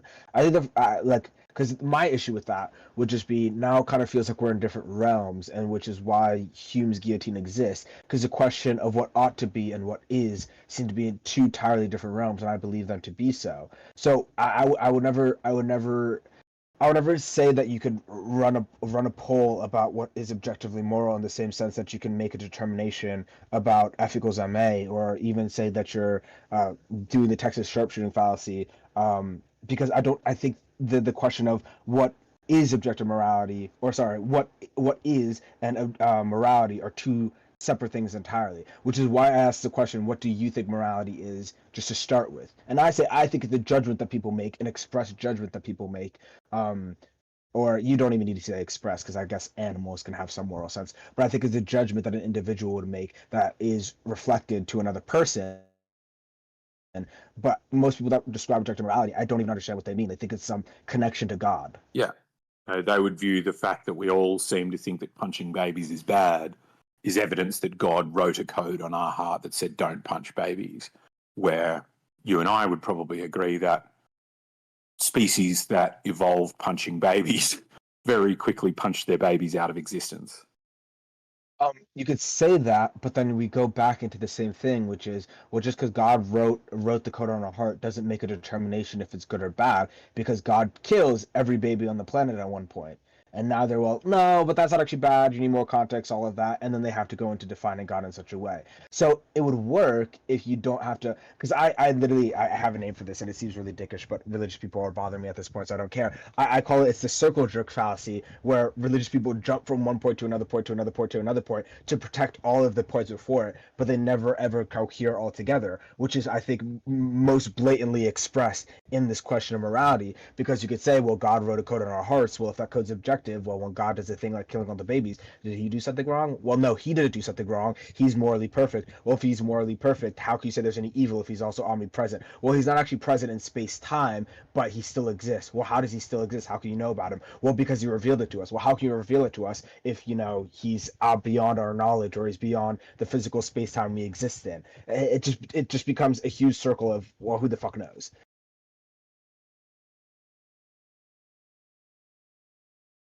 Yep. Yeah, that's the point. The end point for me is, like, if we cannot detect them, right? Like, it's objectively true that, like, whether the universe had a start and when it was, that is an objective truth. My inability to detect it means that it's largely meaningless to me, right? The existence of dark matter. Oh yeah, I would nothing agree. Detect it, meaningless to me. If morality is objective, it is so intensely undetectable that it necessarily should become meaningless to me. I should busy myself with finding a different way to construct my moral code. Yeah, there's like a funny thing here, and I think of all the questions I said, this is one that like actually either gets religious people the most annoyed or the most thinking, which is I ask people, and normally this is a response for people saying, well, you hate God or blah blah blah, and I ask people, how can I hate something that I don't know? Or how could I, or that like you truly believe in God but you're rejecting it? Or I'm like, well, how could I believe in something I don't know? That's why I refer to myself as an atheist, because I literally don't understand what it means for God to exist. I don't know what it means. So it's kind of ironic, because at this point it's like, well, let's say God does exist supernaturally. How the fuck would I ever know? How would I know? I believe that my process of the way I process information is a natural occurrence. How could I ever acknowledge the existence of something that isn't in the realm of my tools for discovering knowledge? Like, how could I do that? I don't know what that means. I don't know what, like, it's a response to people saying you hate God or you truly believe in God or you believe in objective morality. I don't know, so it doesn't mean anything to me. Well, wouldn't that be why most atheists, like, I don't make a claim about, like, God doesn't exist or God does exist, right? Like, to me, atheism is just the idea that there doesn't seem to be any credible evidence. Like, there's no reason to think that a God exists. Like, it's not a positive claim that God doesn't exist. It's more of just we don't have the evidence to say that he does or it does. You lack convincing evidence to believe in God. Yeah, yeah. Lack theism, they sometimes, not sure if it's disparagingly called, but lack theism rather than atheism sometimes. Yeah, or like soft atheism. Some people will break it down into like soft and hard atheism. Hard atheism. I know most people refer to it as big A atheism, or, well, you're referring to little a atheism, which is just simply a lack of belief and not a rejection of the possibility.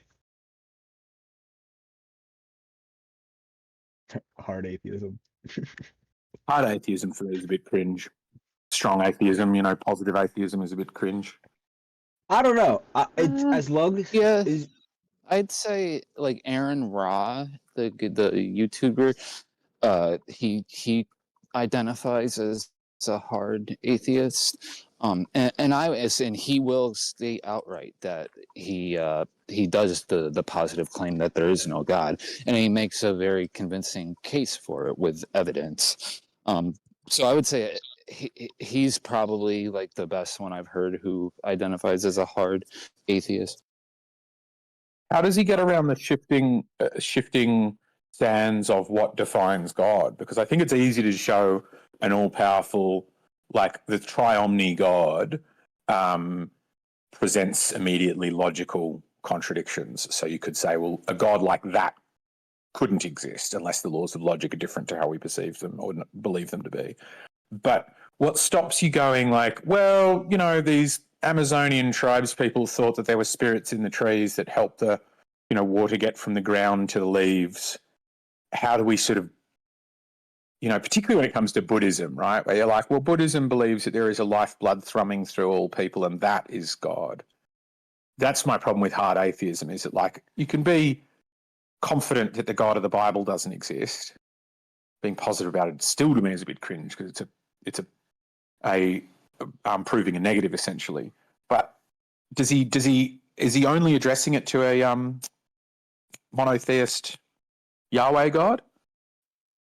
Yeah, kind of. So like what I've seen him do, and like your best bet is to actually go hear him describe it himself, but I'll try to give you like he basically takes like what these people say the word of God is, be it whatever religion. He's gone like the scriptures of many religions, and his idea about it is that he shows that all of these scriptures that are saying they're the word of God and this is what God said or did or whatever deity, he shows that all of these things occur by natural processes, right? So like you said, like we can't even define God like the way that these religions have defined God. We have the evidence that all of that is wrong. So like what is God? Like these people don't even have a strict definition of what is God, and everything they say that is related to God we can actually show no, it's not, it's just natural processes. And so that's why he says that he can make the positive claim that there is no God, right? Because every time they bring up something that says there is a God or this is what God did, he can just show that no, this is not what God did. It's just a natural process. Here's the mechanism, that kind of thing. Yeah, I feel like the way he would do it would he'd explain all natural things in a natural way, and then if you propose a supernatural thing, it would just be proposed without evidence, dismissed without evidence. Sure, but that's not a way. The earth. Yeah, that wouldn't show you that something isn't there, just that you don't have good justification for thinking it's there. That's my issue with it. Well, you would explain that all the things that God supposedly did in the natural world are natural causes, and then you could just dismiss all other unevidenced claims as unevidenced. Yeah. I think the detection one just gets me. It's like if morality's objective, like, or maybe we could start from the other end. Would we agree that some bits of morality are subjective? When I'm, for example, when I'm visiting, I've hung out with my Hare Krishna friend when I was in Perth. When I'm hanging out with my Hare Krishna friend, in that subjective little microcosm, is it moral to remove your shoes and not point the soles of your feet at people, particularly if they are venerated people? Like, does morality change sometimes subjectively? And if we agree that it is sometimes subjective, that like saying the word fuckwit isn't that bad, but if we're in front of our mum and she really hates that word, or we're in a server where people don't allow it, is it then bad? And if some subjective morality exists, we've got to go, okay, now I'm able to prove, now the burden is thrust upon the person with that believes in an objective moral code to say, yes, some morals are subjective. And here's how I detect where the line is between subjectivity and objectivity. God doesn't mind about what shoes you wear or what hat you wear. He's somewhat particular about what day of the week you pray, not particular about which direction you pray, unless the Muslim God is correct. You could say, well, that's a point there, but it's going to totally throw out the conversation. Normally, what I would just say is God doesn't seem to care what action you take as long as in the final moments or at some point in your life you accept Him as your Lord and Savior, which is the only true action that has any meaning in the Christian worldview. But if you're talking about non-Christian things, then your point holds up. Muslims are definitely not correct. How do we detect that? Their prophet was mounted by 5 men. Yeah, As sperma's a back. start, just as a start. Okay, so being hung up on a cross. So if you're humiliated or brutalized by other men, then you can't be correct. But your guy was hung on a cross and speared in the side. Kind of not finding the line there. How did you detect that was the line that determines morality? I don't. You're saying that's similar? Muhammad getting mounted by 5 guys is similar to Jesus being killed? No, I'm saying how did you detect that one of those was an indication of objective morality? Like, because for me, if I want to detect objective things, I generally would use a tool or some like hard and fast rule that would always yield a true answer, would show me I was wrong. If I was convinced the answer was A, but in fact the answer was B, there is a tool or method to determine that I'm wrong and the answer is B. What tool could you use to determine Muhammad being mounted by 5 guys, bad, Jesus being strung up on a cross, humiliated and stabbed? Yeah. I don't think we really but need gay, to. bro. Yeah, I don't think we need to. Like, I'm pretty sure everyone just intuitively knows getting mounted by 5 guys is not good. So I don't know. Just appeal to consensus is your way to show. So something is objective if lots of people think it's bad. No, not lots of people. Like an individual can just know that without any, philosophizing. The circle jerk's about to happen. You don't need Right on your heart. you don't need philosophy to know getting mounted by 5 people is bad. So the best way to tell that it's objective is check with a subject. Doesn't fly, does it? Well, if it takes a person's conception to know that being mounted by 5 guys is bad, then you're saying morality is subjective. If you're saying check in with someone, and you're saying, it's like saying, what's the best band in existence? And you go, well, it's kind of difficult, but ask someone. Like, okay, great. So it's subjective. If asking someone is the measure, no, you don't need to ask anybody. You can just know that. You can just know that for yourself. I'm a subject. Okay. So it's subjective. On your hearts. Hold on. Thank you. No further questions, Your Honor. You exist. Yeah. True. Are you sure he exists though? He might not exist. He could be a robot. I don't know. The logic isn't much logicking right now. Really not logic. Let's do it this way, Blob. How do you tell if something is subjective? Could you point at some subjective things for me so we're on the same benchmark of what is subjective, what is objective? Look, if it's not bad, right, just go ahead and get mounted by 5 guys and we'll all laugh at you. We'll all laugh at you. Yeah. I probably would have laughed at him. I don't know about that. I would say lots of things like best band, best color, cutest puppy, sexiest woman, dumbest flat earther. All of these are going to be subjective questions and people are going to have different answers on them. And all of those answers, like we might not all see them as valid, but we don't have a way to test them. But the example I was giving before is like, does water freeze at 100, at 0 degrees Celsius? Is an objective question. If somebody says, no, it freezes at 80 degrees Celsius, we can show them that they're wrong. That to me is what objective means. Whereas subjective is like, I have to check in with somebody to find out who the cutest puppy is. And wouldn't you know it, everybody owns the cutest puppy in the world. What are the odds? So many cutest puppies. The Quran says that Muhammad is like supposed to be the moral standard for all of humanity throughout time, not just within his lifetime. And he was he slept with a 9-year-old that got mounted by 5 dudes. So do we really need to debate that he's not a good? So you're not really able to point at anything, are you? You just keep going back to your subjective What do you mean I views. can't point at anything? How about him getting mounted? Yeah, I'm asking about the objectivity. So it's objective whether he got mounted and Yeah, how it's many men objectively mounted. bad. Yeah, it's objectively bad. Right, but can you demonstrate an understanding of what subjective and objective mean? Yeah, just because like you could talk to some trans person who has their own subjective opinion and thinks, oh, there's nothing wrong with that. But just because people have opinions doesn't mean there is no objective truth. Ah, you're almost getting it. You are so close to getting it. Well done for making it this far. Don't lose steam now. Okay.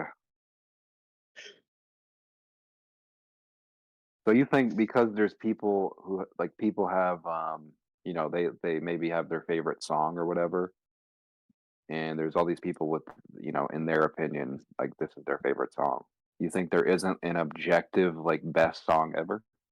Yeah, that's a silly question. Obviously, there's no objective best song ever. Wait, what's the objective best song? Make the subject to judge it. Unless a god exists, then a god could say that is the best song. No further discussion necessary. And then in this Well, sort the of thing God is- exists and creates morality worldview, then it's subjective to him and objective to us. Even based if on you what I was- have like a favorite song, right, and it's like some bullshit song, you Mm-hmm. can listen to like Pink Floyd or Some something bullshit and song. acknowledge that it's better than your favorite song. But maybe you just don't feel like listening to it all the time. Do you have to beg the question every time you make a point on this? I don't think he's aware that What's wrong with what I said? Because you just said it's a bullshit song. Do you not know why that's begging the question? Like, do you legitimately not know? No, I've thought that before. Where I'm like, there's a song that at the time is like my favorite song, and I'm like, you know, this song is kind of bullshit, but I just enjoy listening to it. I don't think it's like super good, but I'm like, yeah, just I like the vibe, you know. No, I know, but when we're talking about objectively good or bad things, when you say the reason it's bullshit is because it's a bullshit song, do you not see that you're already just stating your conclusion instead of like coming to it? No, my whole point was your favorite song doesn't have to be a song that you would say is the best song ever. Like you can just have your opinion and then acknowledge that, oh, these other songs are better. Like just it's a fact. It's a fact that Pink Floyd is better than you know, a lot of shit. I'm just saying. Why? Just a fact. Lyricism, the instrumentals, You're asking everything of? about it. That's what makes the song, right? It's objectively, Dark Side of the Moon is objectively the best song ever. Haven't you heard him? Blob has declared Well, it. I don't think that one's the best. I think maybe maybe Time or Breathe. No, Dark Side of the Moon. Nah. No, you're wrong. objectively wrong. I'm sorry. No, you're wrong. You're wrong. No, I had a chat with God now, and he told me A, he definitely exists. B, objective morality does exist, and C, Dark Side of the Moon is the best. That's not true. He wouldn't say How do you know? How do you know that? that it's objectively true? He wouldn't say. No, it's not true because you know God doesn't exist. No, he just wouldn't say that. So that's how I know you're lying. I see. He wouldn't say that, and you can tell that objectively, obviously. That's Yeah, not because based it's on not the best. Because it's not the best. Yeah. So what we'd end up being forced to conclude is that objective morality does exist, but masquerades a lot like subjective morality does. No, there's just a lot of people with a lot of opinions. But do you agree that some like minor bits of morality are objective? Like my mum considers it rude to use the wrong cutlery at the table, right? Or slurp when I have soup. But I don't think that's an objective standard that God gives much of a shit about. I certainly know in other cultures it's rude to not slurp your soup because making noise while you eat is a sign of appreciating the food. Would you agree that they're in some cultural context? God said honor your parents, so do what your mom says. Right. So subjective morality exists in some places. No. No? Honoring my parents isn't subjective to their rules? Yeah, but doesn't render me subject honoring to your their rules? parents itself isn't subjective. Right. The honoring your parents isn't, but then they create a subjective rule that isn't true for other subjects, which is that I shouldn't slurp my soup. Well, maybe they're right, maybe they're wrong. So subjective morality does exist. Thank you. Awesome. No, it's not subjective. Maybe they're wrong. Oh, but God does have a. So this is good. So God does have a standard. He does care about whether I slurp my soup or not, but we can't detect whether he's a noisy slurper good or a quiet depends on the slurper good. context. Oh, you beat me to it. Fucking hell. Fuck. There It was we that. go. Yeah, Thank you for does. playing. Circle jerk, bro. I'm telling you, it's undefeated. Akna, you said that God flooding the earth is like okay, but if I flooded it, then it's Okay. bad, right? I don't believe in God, so I'd never say that. I think what you're referring to, because okay, thank you for. I was about to say you're being super chill, so I'd be very forgiving. But now you just ruined that. Idiot. What you actually meant to say, because you weren't fucking listening to me. You don't fuck. No, I'm kidding. The actual thing that I said, was that religious people would say that there's objective morality, but then they would also say God flooding the earth isn't objectively wrong, even though he took the same action as me, killing a bunch of people. Mm-hmm. But Yeah. do you think that the person doing an action is part of the context? If it comes to objective morality, no. If it comes to objective morality, then absolutely not. But wouldn't you say, though, Okna, on Oh. that the context of murder, like murder is killing in a certain context, and self-defense is killing in another context, and it could be the case that objective morality exists and is sensitive to contexts like this guy murdered somebody because he wanted to bang his wife versus this guy was defending himself against somebody who wanted to bang his wife. Murder is an interesting case because it's a legal standard of killing and not a moral one. If you were to say that there is, that God has his law and that law is objective, then you could say that no, it doesn't matter because then there's an objective way to murder and there's an objective way to kill in a, in a morally correct way. So if you were to say there's an objective law, what? But in that sounds like that's accepting that context. It is context dependent. Well, only the context that's determined by the objective law. Yes. Yeah. But that's my issue with it. No way that you frame it can you ever have these things be objective. Sure, they're not objective. I'm just saying that in and of itself being dependent on context doesn't prove that it's right. What? In and of itself being context dependent doesn't make it not objective, unless we can use the same. No, it's not objective because the point that it's still someone determining how you do that thing. That's my point. That's my whole issue. No matter how you cut this thing, it's still going to be subjective.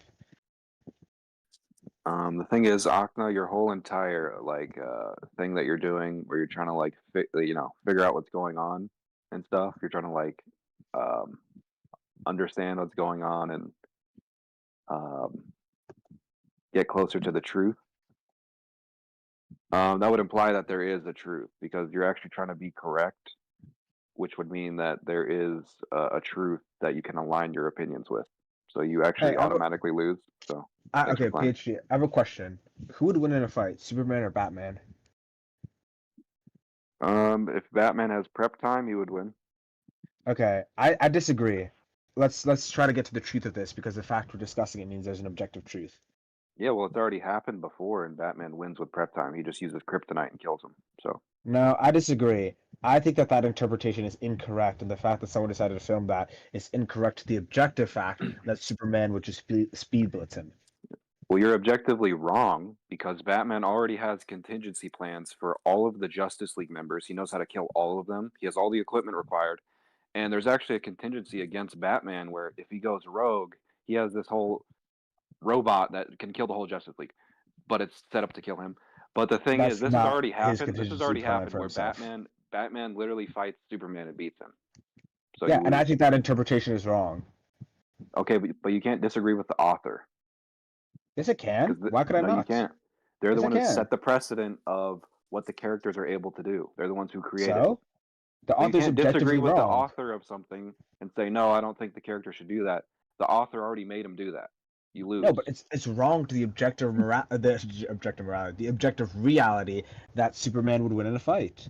It doesn't matter what it's not reality. We're talking about the author and their intent and their narrative. What do you mean it's not reality? In the actual narrative of Justice League, Batman wins. Sorry. You said that if you have a discussion about something, that there's an objective reality just because of the fact that you're discussing that thing and trying to come to the truth. We're discussing this thing and trying to come to the truth, which means that there's an objective reality to it. I think the author is incorrect about the objective reality. Okay, well, you're wrong. You already lost Okay, on I that disagree point. with you. Okay, well, you lost. So good job. Are you just gonna keep saying that I lost? Yeah, because your whole point is illogical. You can't disagree with the author on a character that they I'm not created. Like they have disagreeing. all. You said Reality that is. the author's wrong. You Yeah, said the author's wrong. reality disagrees. It's not my disagreement. Wait, It's is Superman reality. in reality? Is Superman in reality? You said he is. The fact that we could discuss No, I these didn't. things. Yes, you did. You said When the did I fact say that we could. Superman's in reality? What are you talking You about? said the fact that you could debate and discuss these things mean there's an objective reality, that there is a Yeah. truth to these things. And I'm telling you, objectively, Superman would beat Batman in a fight. No, you're not You're just understanding. wrong. You're not understanding because the objective reality is that the author decides. You can't disagree with the author. Yes, I can. So you lose. You lose. Okay. You got If that checkmated. makes you feel better. But the objective reality is Superman would beat Batman in a fight. Nah, it's already happened. It's already happened. Yeah, the author said it would go one way, and the author's incorrect. He didn't No, he acknowledge didn't say reality. it. He literally Put it in showed the it. poll. He showed Batman Ooh. fucking up Superman with kryptonite. And a bunch of people can beat Superman, not just Batman. Retards can beat Superman. I can't even tell you. I can't believe you just keep saying it. I can't tell you how many times I've written stories about me beating Dwayne the Rock Johnson in a fight, and because I wrote it and I'm the author, very obviously I have to be right. Yes. I'm the author. Okay. Well, in that story, right? The feats and the things that you can accomplish, like No, it's say, objective reality. in your story, say No, it's you objective punch reality. Dwayne the Rock Johnson in the face and he gets knocked out. In that story, you have the attack potency to punch Dwayne the Rock Johnson one time and knock him out.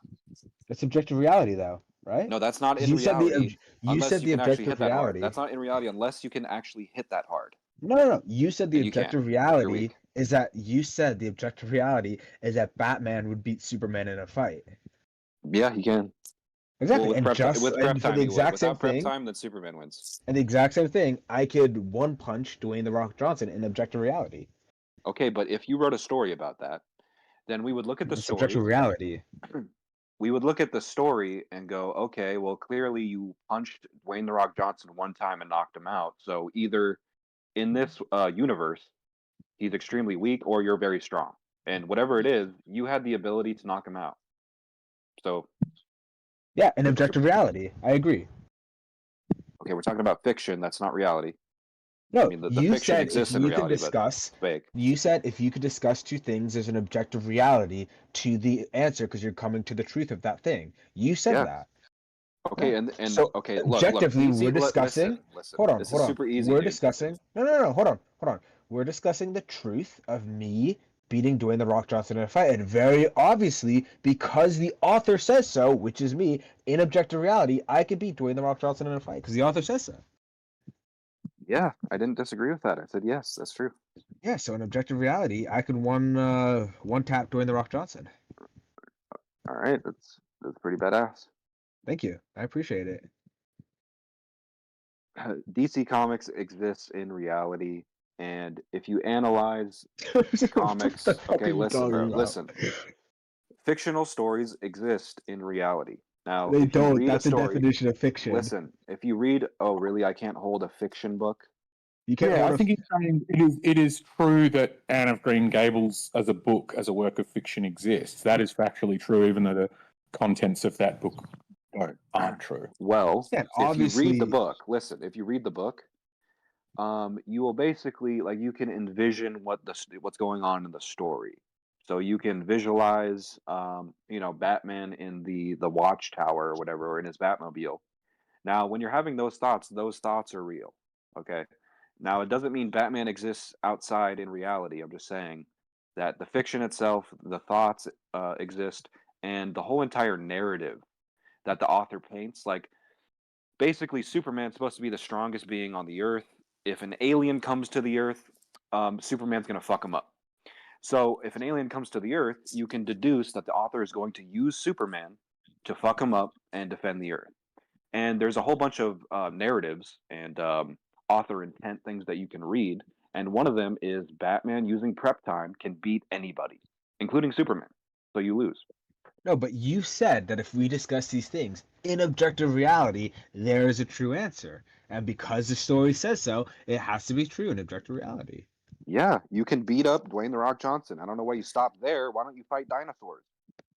I don't know. I don't have $1 billion. No, just write it down.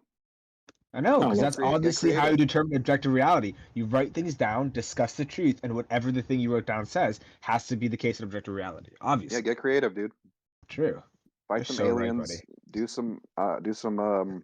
You're so right. Maybe teleport. I don't know.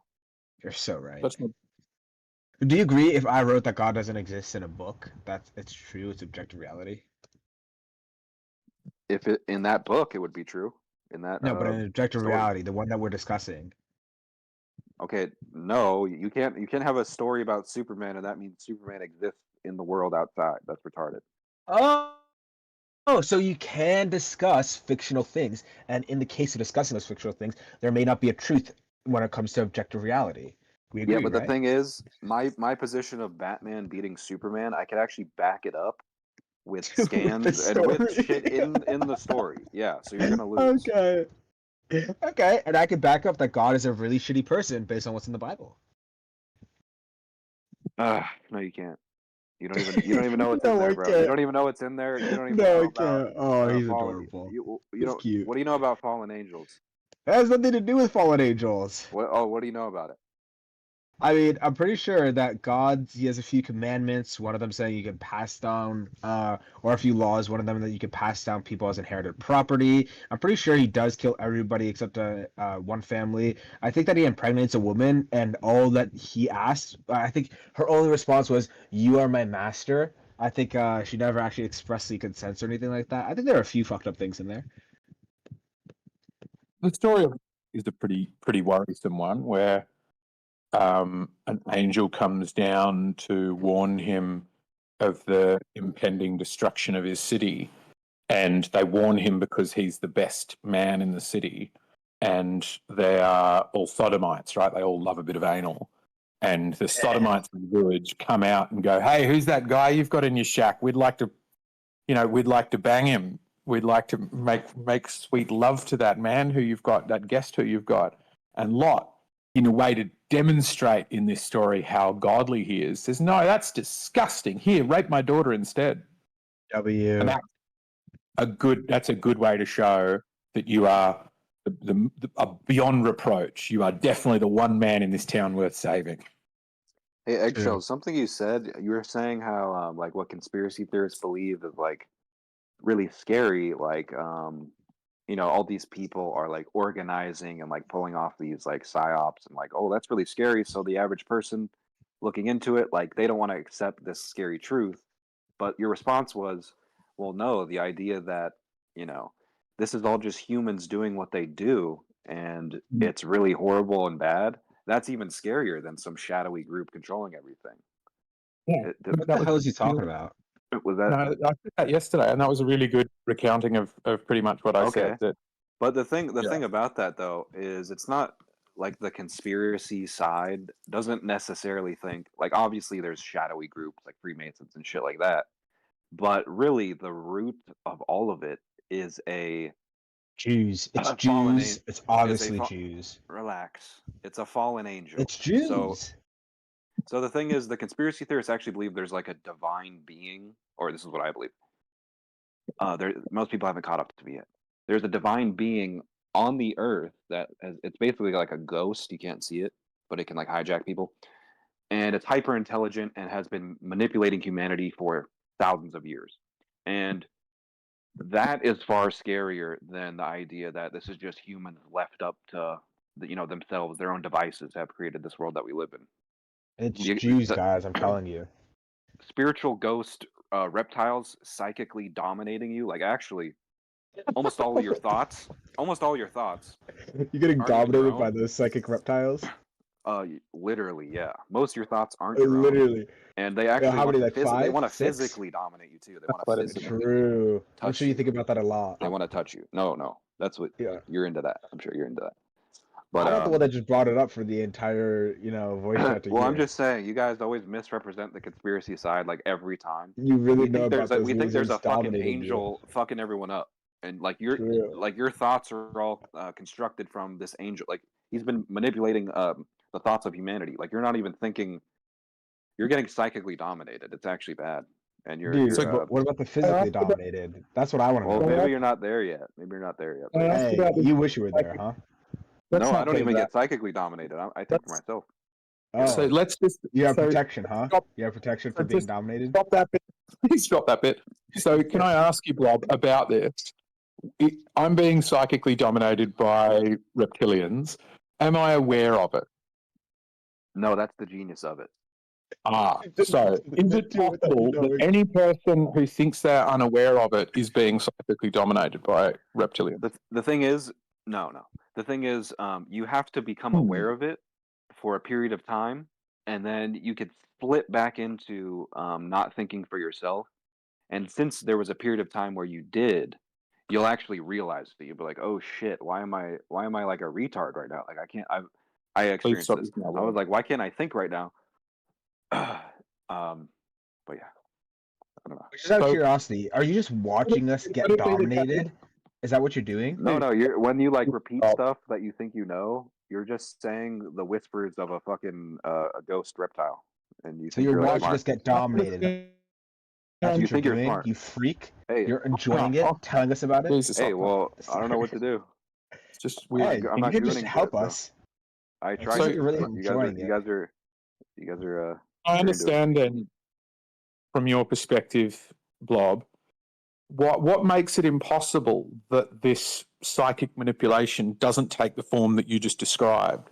So, because if I were able to bend people's perception or understanding of reality to my will, then part of the form that must be able to take is allowing them to think that they have broken free of the shackles of this psychic manipulation, when in fact they've just fell deeper into it. And so what I think is all arguments like, oh, you're just falling for the propaganda, it's mind control, it's psychic reptiles, all of those arguments fall necessarily on the simple ground that, yeah, you bro. It could be you who's dominated by psychic reptiles, and I could be the free one. Dominated by Look, psychic it's reptiles. it's much deeper than that. It's not about like just believing the mainstream. Like if you just believe like the Earth is a globe and like all this stuff, the pharmaceuticals are good for you. That's not what I'm talking about. It's much deeper than that. But what you're saying is true. Like to an extent, that domination goes a lot deeper. To an extent, any thoughts you have, really, it came from some being that gave you a brain. So we actually have brains that allow us to have thoughts, and there's a whole entire matrix set up to manipulate it. So are you aware of the idea of symmetry breaking? So symmetry breakers. So that adding more to your side of the mirror doesn't change the fact that you're looking in a mirror, right? If somebody's pointed out that your argument is symmetrical, that I can just say, nah, you bro, then adding more color to the story, it's got more depth and it doesn't just involve pharmaceuticals, but it's got this, is just adding more to a mirror that reflects evenly on both sides. So what you have to do is smash the mirror. Egg. Right? I agree. Smash the mirror, yep. Egg, hold on. Hold on. Oh, no, Ochner. What you need to do is break the symmetry. I show that there is some objective way that you can show that you're not this deluded person. And I don't think you've come any step to doing that, because giving me more narrative, I can just say, yeah, that's the narrative that the reptilians put in the brain. Yeah, Yes, what you're that's saying is so deluded. smart. This is the smartest thing you've ever said. I'm in complete agreement with that. And the thing is, they do set up false dialectics all the time where, both sides of the argument are fake. But when I said it goes much deeper, even the information that you would take for granted within a specific claim is all bullshit. Like the existence of certain things, or it's like saying, like, okay, if someone believes the Earth is a globe, they're going to have to take gravity for granted. Now, this is a bad example because it's derivative already. But the thing is, it's like you're going to have to take gravity for granted. And if you're going to become you're going to go against the globe Earth and the deceptions about the Earth in their entirety, you have to throw away both sides. I mean, you have to throw away globe and flat. You have to throw away gravity. You have to throw away literally everything and start from zero and just try to figure out what's going on for yourself. You gotta get undominated. But how does that break symmetry? Again, that could be reptilians telling you to throw away both sides. So your whole conclusion on what will break this symmetry is still not breaking symmetry. Look. It could be reptilians saying, throw away the flat Earth, throw away the globe Earth, because they're getting you to throw away a correct answer. You can't. Yeah, that but doesn't break symmetry. You would have to say that perception itself is a psyop. You'd have to say that the brain, the whole entire That's what you're saying. physiology. No, I'm not. Yes, I'm you saying are. that. No, I'm saying that we were basically given this structure and capacity to think and all this stuff, and it's been hijacked by a fallen angel. Now we do have the capacity to think innately, but the hijacking is so deep. In order to actually get away from it, you got to throw everything away. You got to go. You have to be completely crazy. And it's like the saying, "Name one genius that ain't crazy." If you want to be a genius, How do you know you did that? You have to literally throw everything away. How do you know you did that? You just described a psyop. I've done that. You just said that your thoughts aren't actually your thoughts. That someone's controlling your thoughts and making you think they're your real thoughts. That's a psyop, buddy. Yeah, you're just, no. You're just What I'm referring to deepening is the when problem. He's just getting dominated deeper and deeper, bro. I'm dominating. I'm the reptile here. That's what you tell yourself. What I'm saying is, the reptile could be telling you you're winning. The reptile. The problem. The moment you invoke. They try to fuck me up. No, but that could be the demon telling you. It could be the demonic reptile making you think that you're beating off other demons, and maybe even propping up other demons for you to beat, so that you remain unaware of the true, actual reptile in control of your mind. Look, I'm not saying I'm completely symmetry. untouched by. I'm not saying I'm completely untouched. But I'm better than pretty much everyone, right? He's been dominated before. He's been dominated before. Better than pretty much everyone. It was a funny line. I approved that line. That was good. I liked it. What I'm saying is, for example, okay, there's a lot of people who believe that like sugar is really bad for you. Just as I don't want to get into it. I'm just saying. People say like, oh yeah, sugar is like really bad for you and stuff. And when you question them on why they believe that, they actually have no rationality. There's no basis for their thought. And really, everything they believe is just like that. They just have this belief, and then you question them on it. They don't know why the fuck they believe it. And everything, their whole entire world is a construct of these beliefs. This is the psyop, the information. The fact that people think they know what an amino acid is satanic. We're getting into devil worship with this shit. Stop looking at computers. Yes, biochemistry is entirely devil worship. Okay, do you know how they look at that shit? How they look at amino acids? Yes. JS explained it to me. What they do is they crystallize it, and then they shoot X-rays through it, and this crystal is hooked up to a computer, which already they use demonic sigils for the CPU technology. They then get a digital image. They get a digital image off of a fucking crystal that got energy shot through it. If that's not witchcraft, then what the fuck is? What is? Oh, you're trolling. No, I'm not. I'm actually not trolling at all. The thing is, here's how I break symmetry on this issue. If it's possible that people's minds are being controlled into coming to wrong conclusions, then I would break that symmetry by going, okay, not coming to conclusions, not holding conclusions too strongly, and being skeptical of everything is therefore a solution. And that breaks symmetry, right? What that would suggest is, what I would go looking for to show people who are corrupted by forms of mental manipulation is, I would look for the kinds of things you're saying, which are very strong, adamant claims about reality on disparate fields that it would be nigh on impossible for somebody to have a deep understanding of, and randomly look for sigils and symbols and go, that one's demonic and so's that one. And I'm putting together this whole narrative so that I could become convinced that I was living in a world with demons. Look, I can prove it to you. I can prove it to you. I'm not just saying this with the amino acids and all that shit. I'm not just saying that. This is from over 15 years of research. What I've noticed is every single person who gets into the biochemistry, when it comes to trying to figure out health, every person who's obsessed with the biochemistry and the physical aspects of the human body at the smallest scale, those are always 100% of the time the most confused people.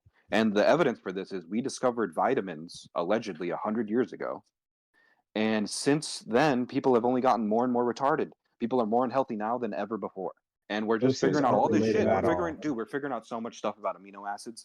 Oh, everyone's retarded.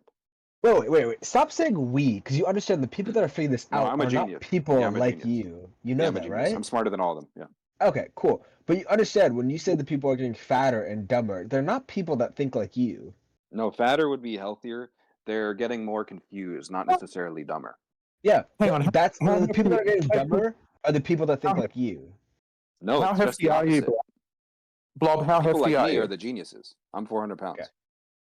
You're 200 kilos. No, he's joking. Yeah, I'm like bedridden. No, he's kidding. Are you really? You're trolling. You're trolling. No, he's trolling. I could send you some. I could send you some nude photos if you want to see. Okay. No, I just wanted to understand because you said fat is healthy, so I wanted to understand because it was No, something it you is. said the other day, That's not a joke. Don't tempt me with a good time, Blob. It is No, healthy. he does this whenever you get too close to a point. He like won't acknowledge it. He's done this with me before. No, I've nuked Like, you on every point. You Sure, try to say I mean, Superman could be Batman, and I sure. nuked you on that. Relax. Sure. If you think so. What's The the one I was burning going to bring bush? up is when we're going to have a discussion about evolution and how genetics prove relatedness. And then I asked why you related to your parents, and you said, I was never born. I just spawned into the world. So you just can't get close to a point that you know you're wrong on. Wait. Here, I'll nuke you on Wait. First things first. Did you just say that you nuked him on that point? So you believe in nukes? Nukes are not fake. No. We Nukes win. are No. In Call of Duty, nukes- Hold on. What's the evolution output of a nuke? So after a nuke happens, what life has started? I thought a nuke killed all life, but you guys are trying to say a nuke starts life. I think That's we got a true. problem here, young man. He's saying did say words that are worded.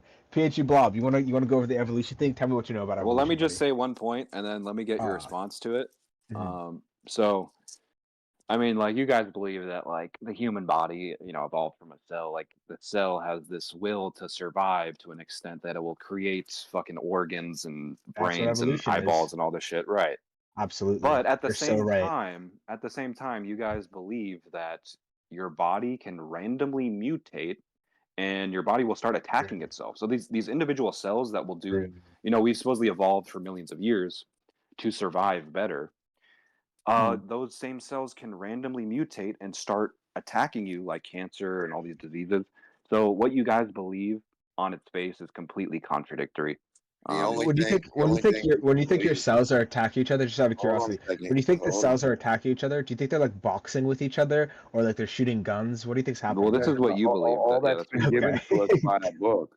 No matter what you believe, it's been given to you by some other group of people that you have no fucking clue what they're talking about. You can say. Wait, so what was the contradiction back there? Guys. Well, I'm saying, how is a cell a human? What even is a cell? What was the contradiction back there? Like a cell mutates, changes stuff, creates Do you organs have over. one handy we can look at doing all that good stuff? Dogs. I'm And gonna the give you other a part is that your full of cells shit. mutate and Or you create just heard a cancers. story What's the about it? contradiction? Yeah, you heard the story cells do stuff. Dog. But Just you to be don't clear, have D-Muck doesn't know how kids are made, so I really don't suggest getting into Yeah, a drop a biology cell discussion on the with him. table. I guess that's gonna but- make kids isn't a okay. cell make your Yeah. evolution. D-Muck's super He's light so with me, stupid. so It's I fine. didn't What the fuck? Drop some Blob. milk on the floor, you'll make a kid next to a rock kid, next to your grandma dinosaur rock You're dirt. so right. Is that how you make kids with dirt? Evolution? You're Shut so up. right. Okay, Blob, tell me what you know about evolution, buddy. Okay. Say you had like a fish, right? And it's like Mm. swimming. It's like swimming, and it's like swims up on like the beach or whatever, and then it like Mm-hmm. goes back in the water, and it has to like swim really hard. Mm-hmm.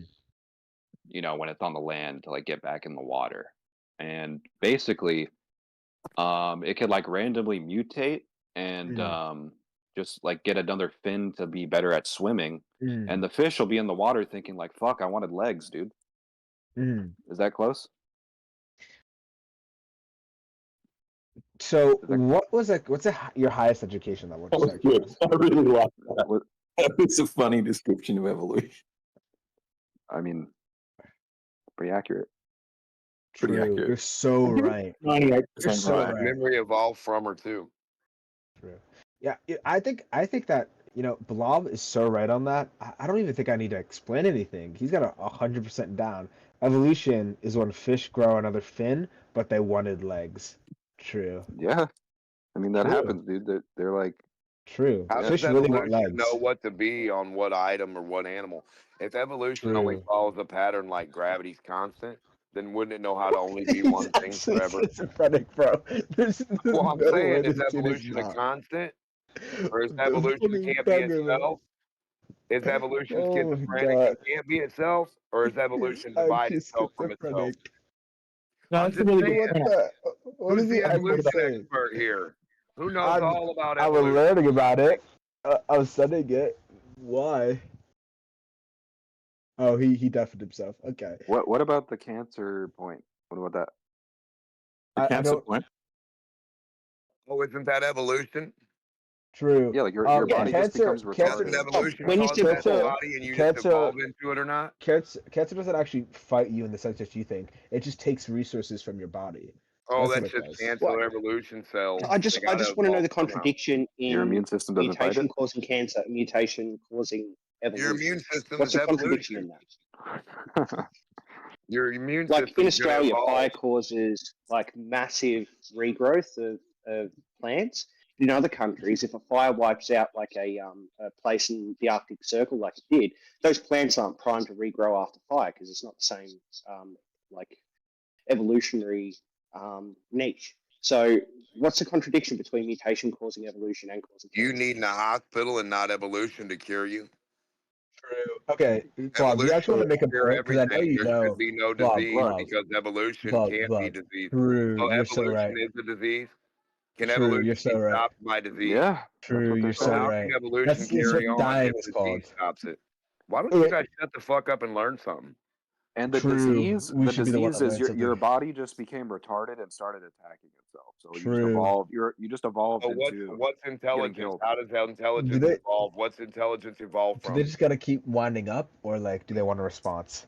You still don't know what memory is, you guys. Okay, so You there's can two even answer what things. the fuck memory is.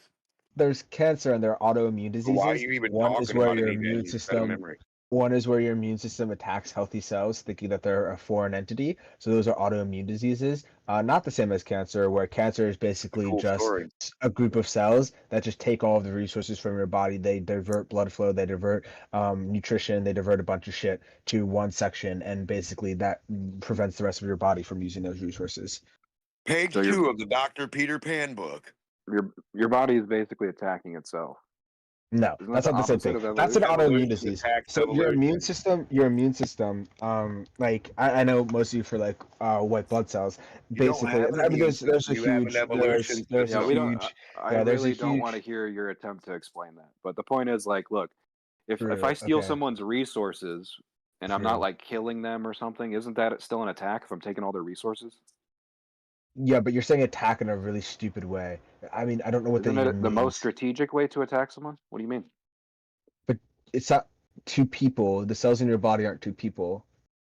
Okay, so why is it attacking you?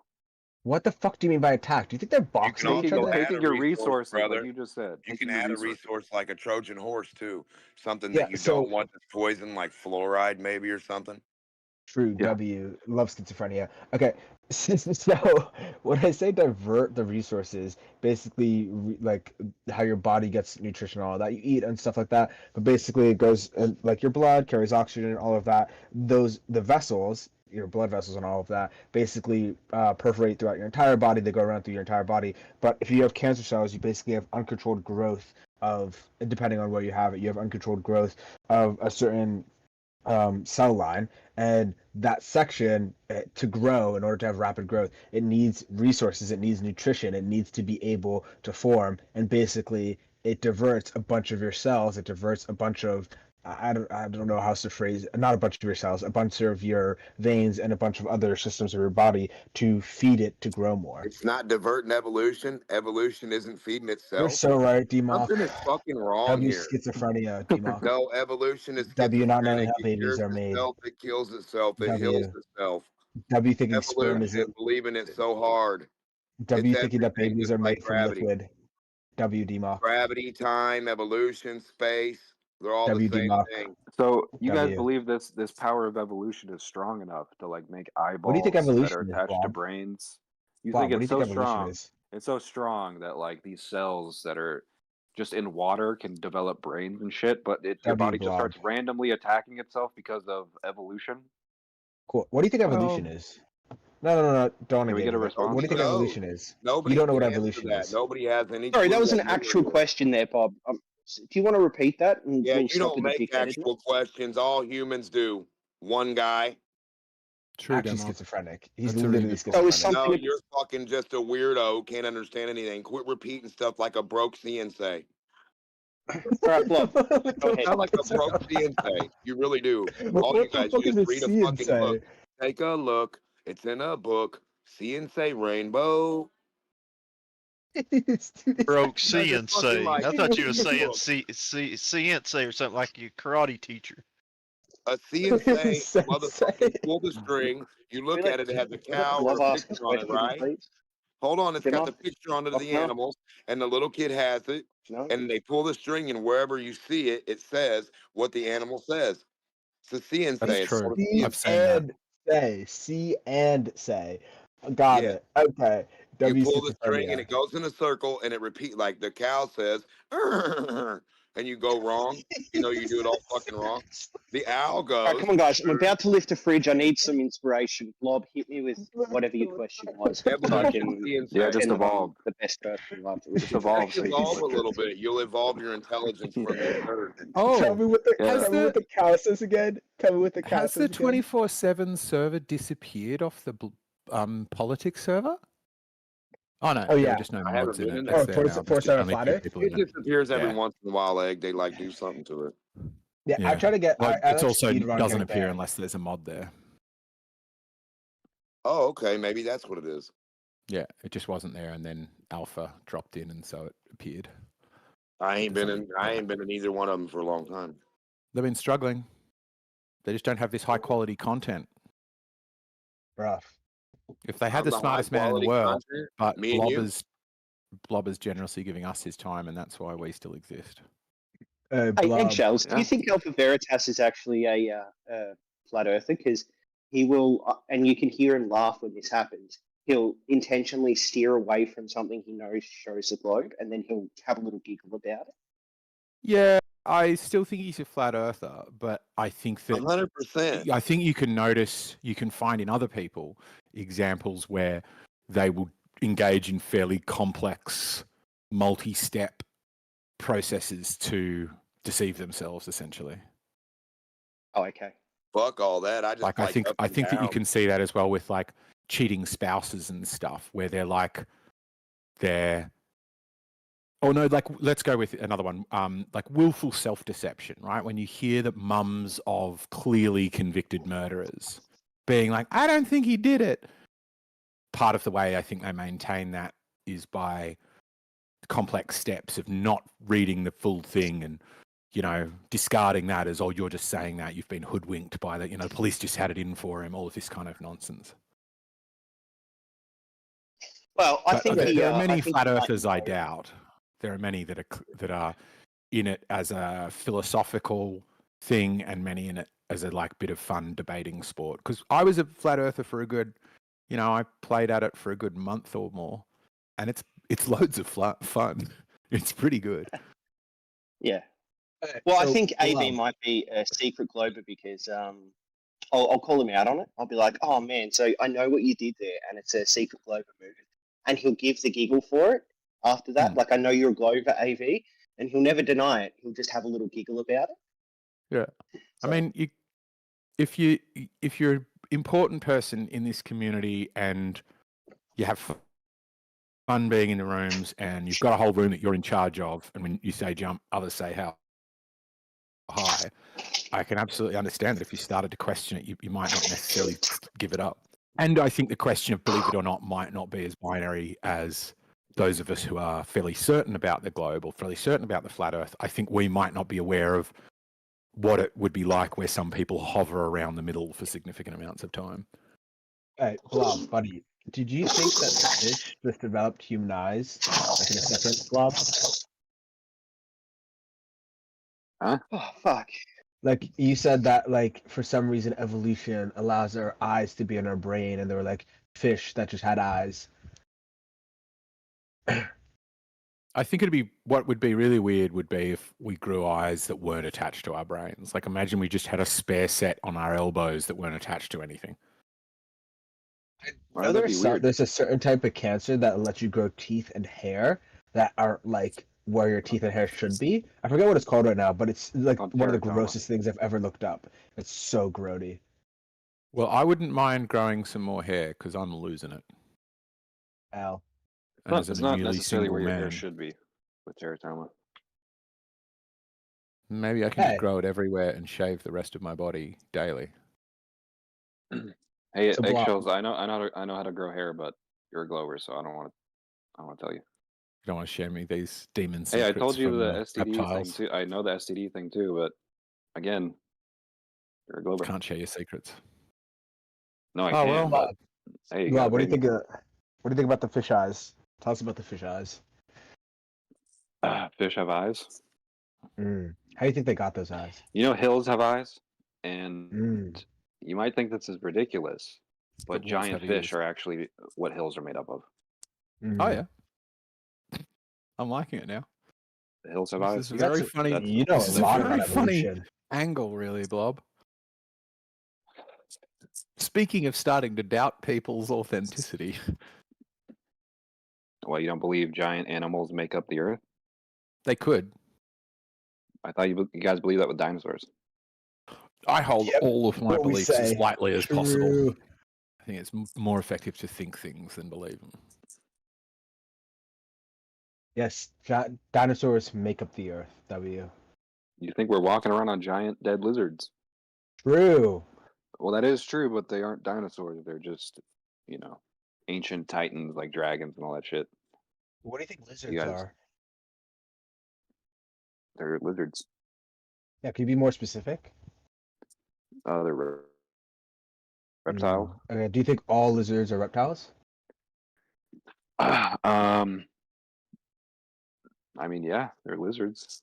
Do you think all reptiles are lizards? No.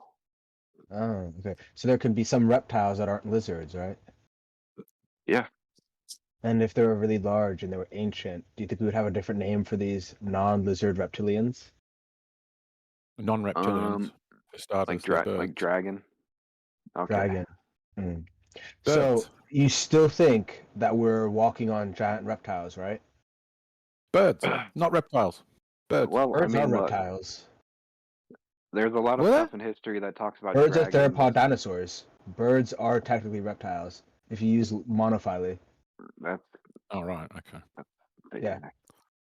Okay. Yeah, we're on giant lizards. So you agree? Well, not with the dinosaur thing, but in general, yeah.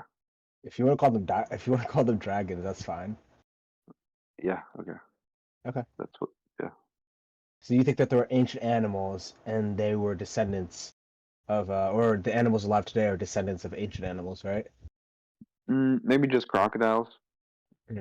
Just crocodiles. Yeah, if any. I mean, I would say crocodiles. Okay. Not many, if any. Okay. I forget. You think evolution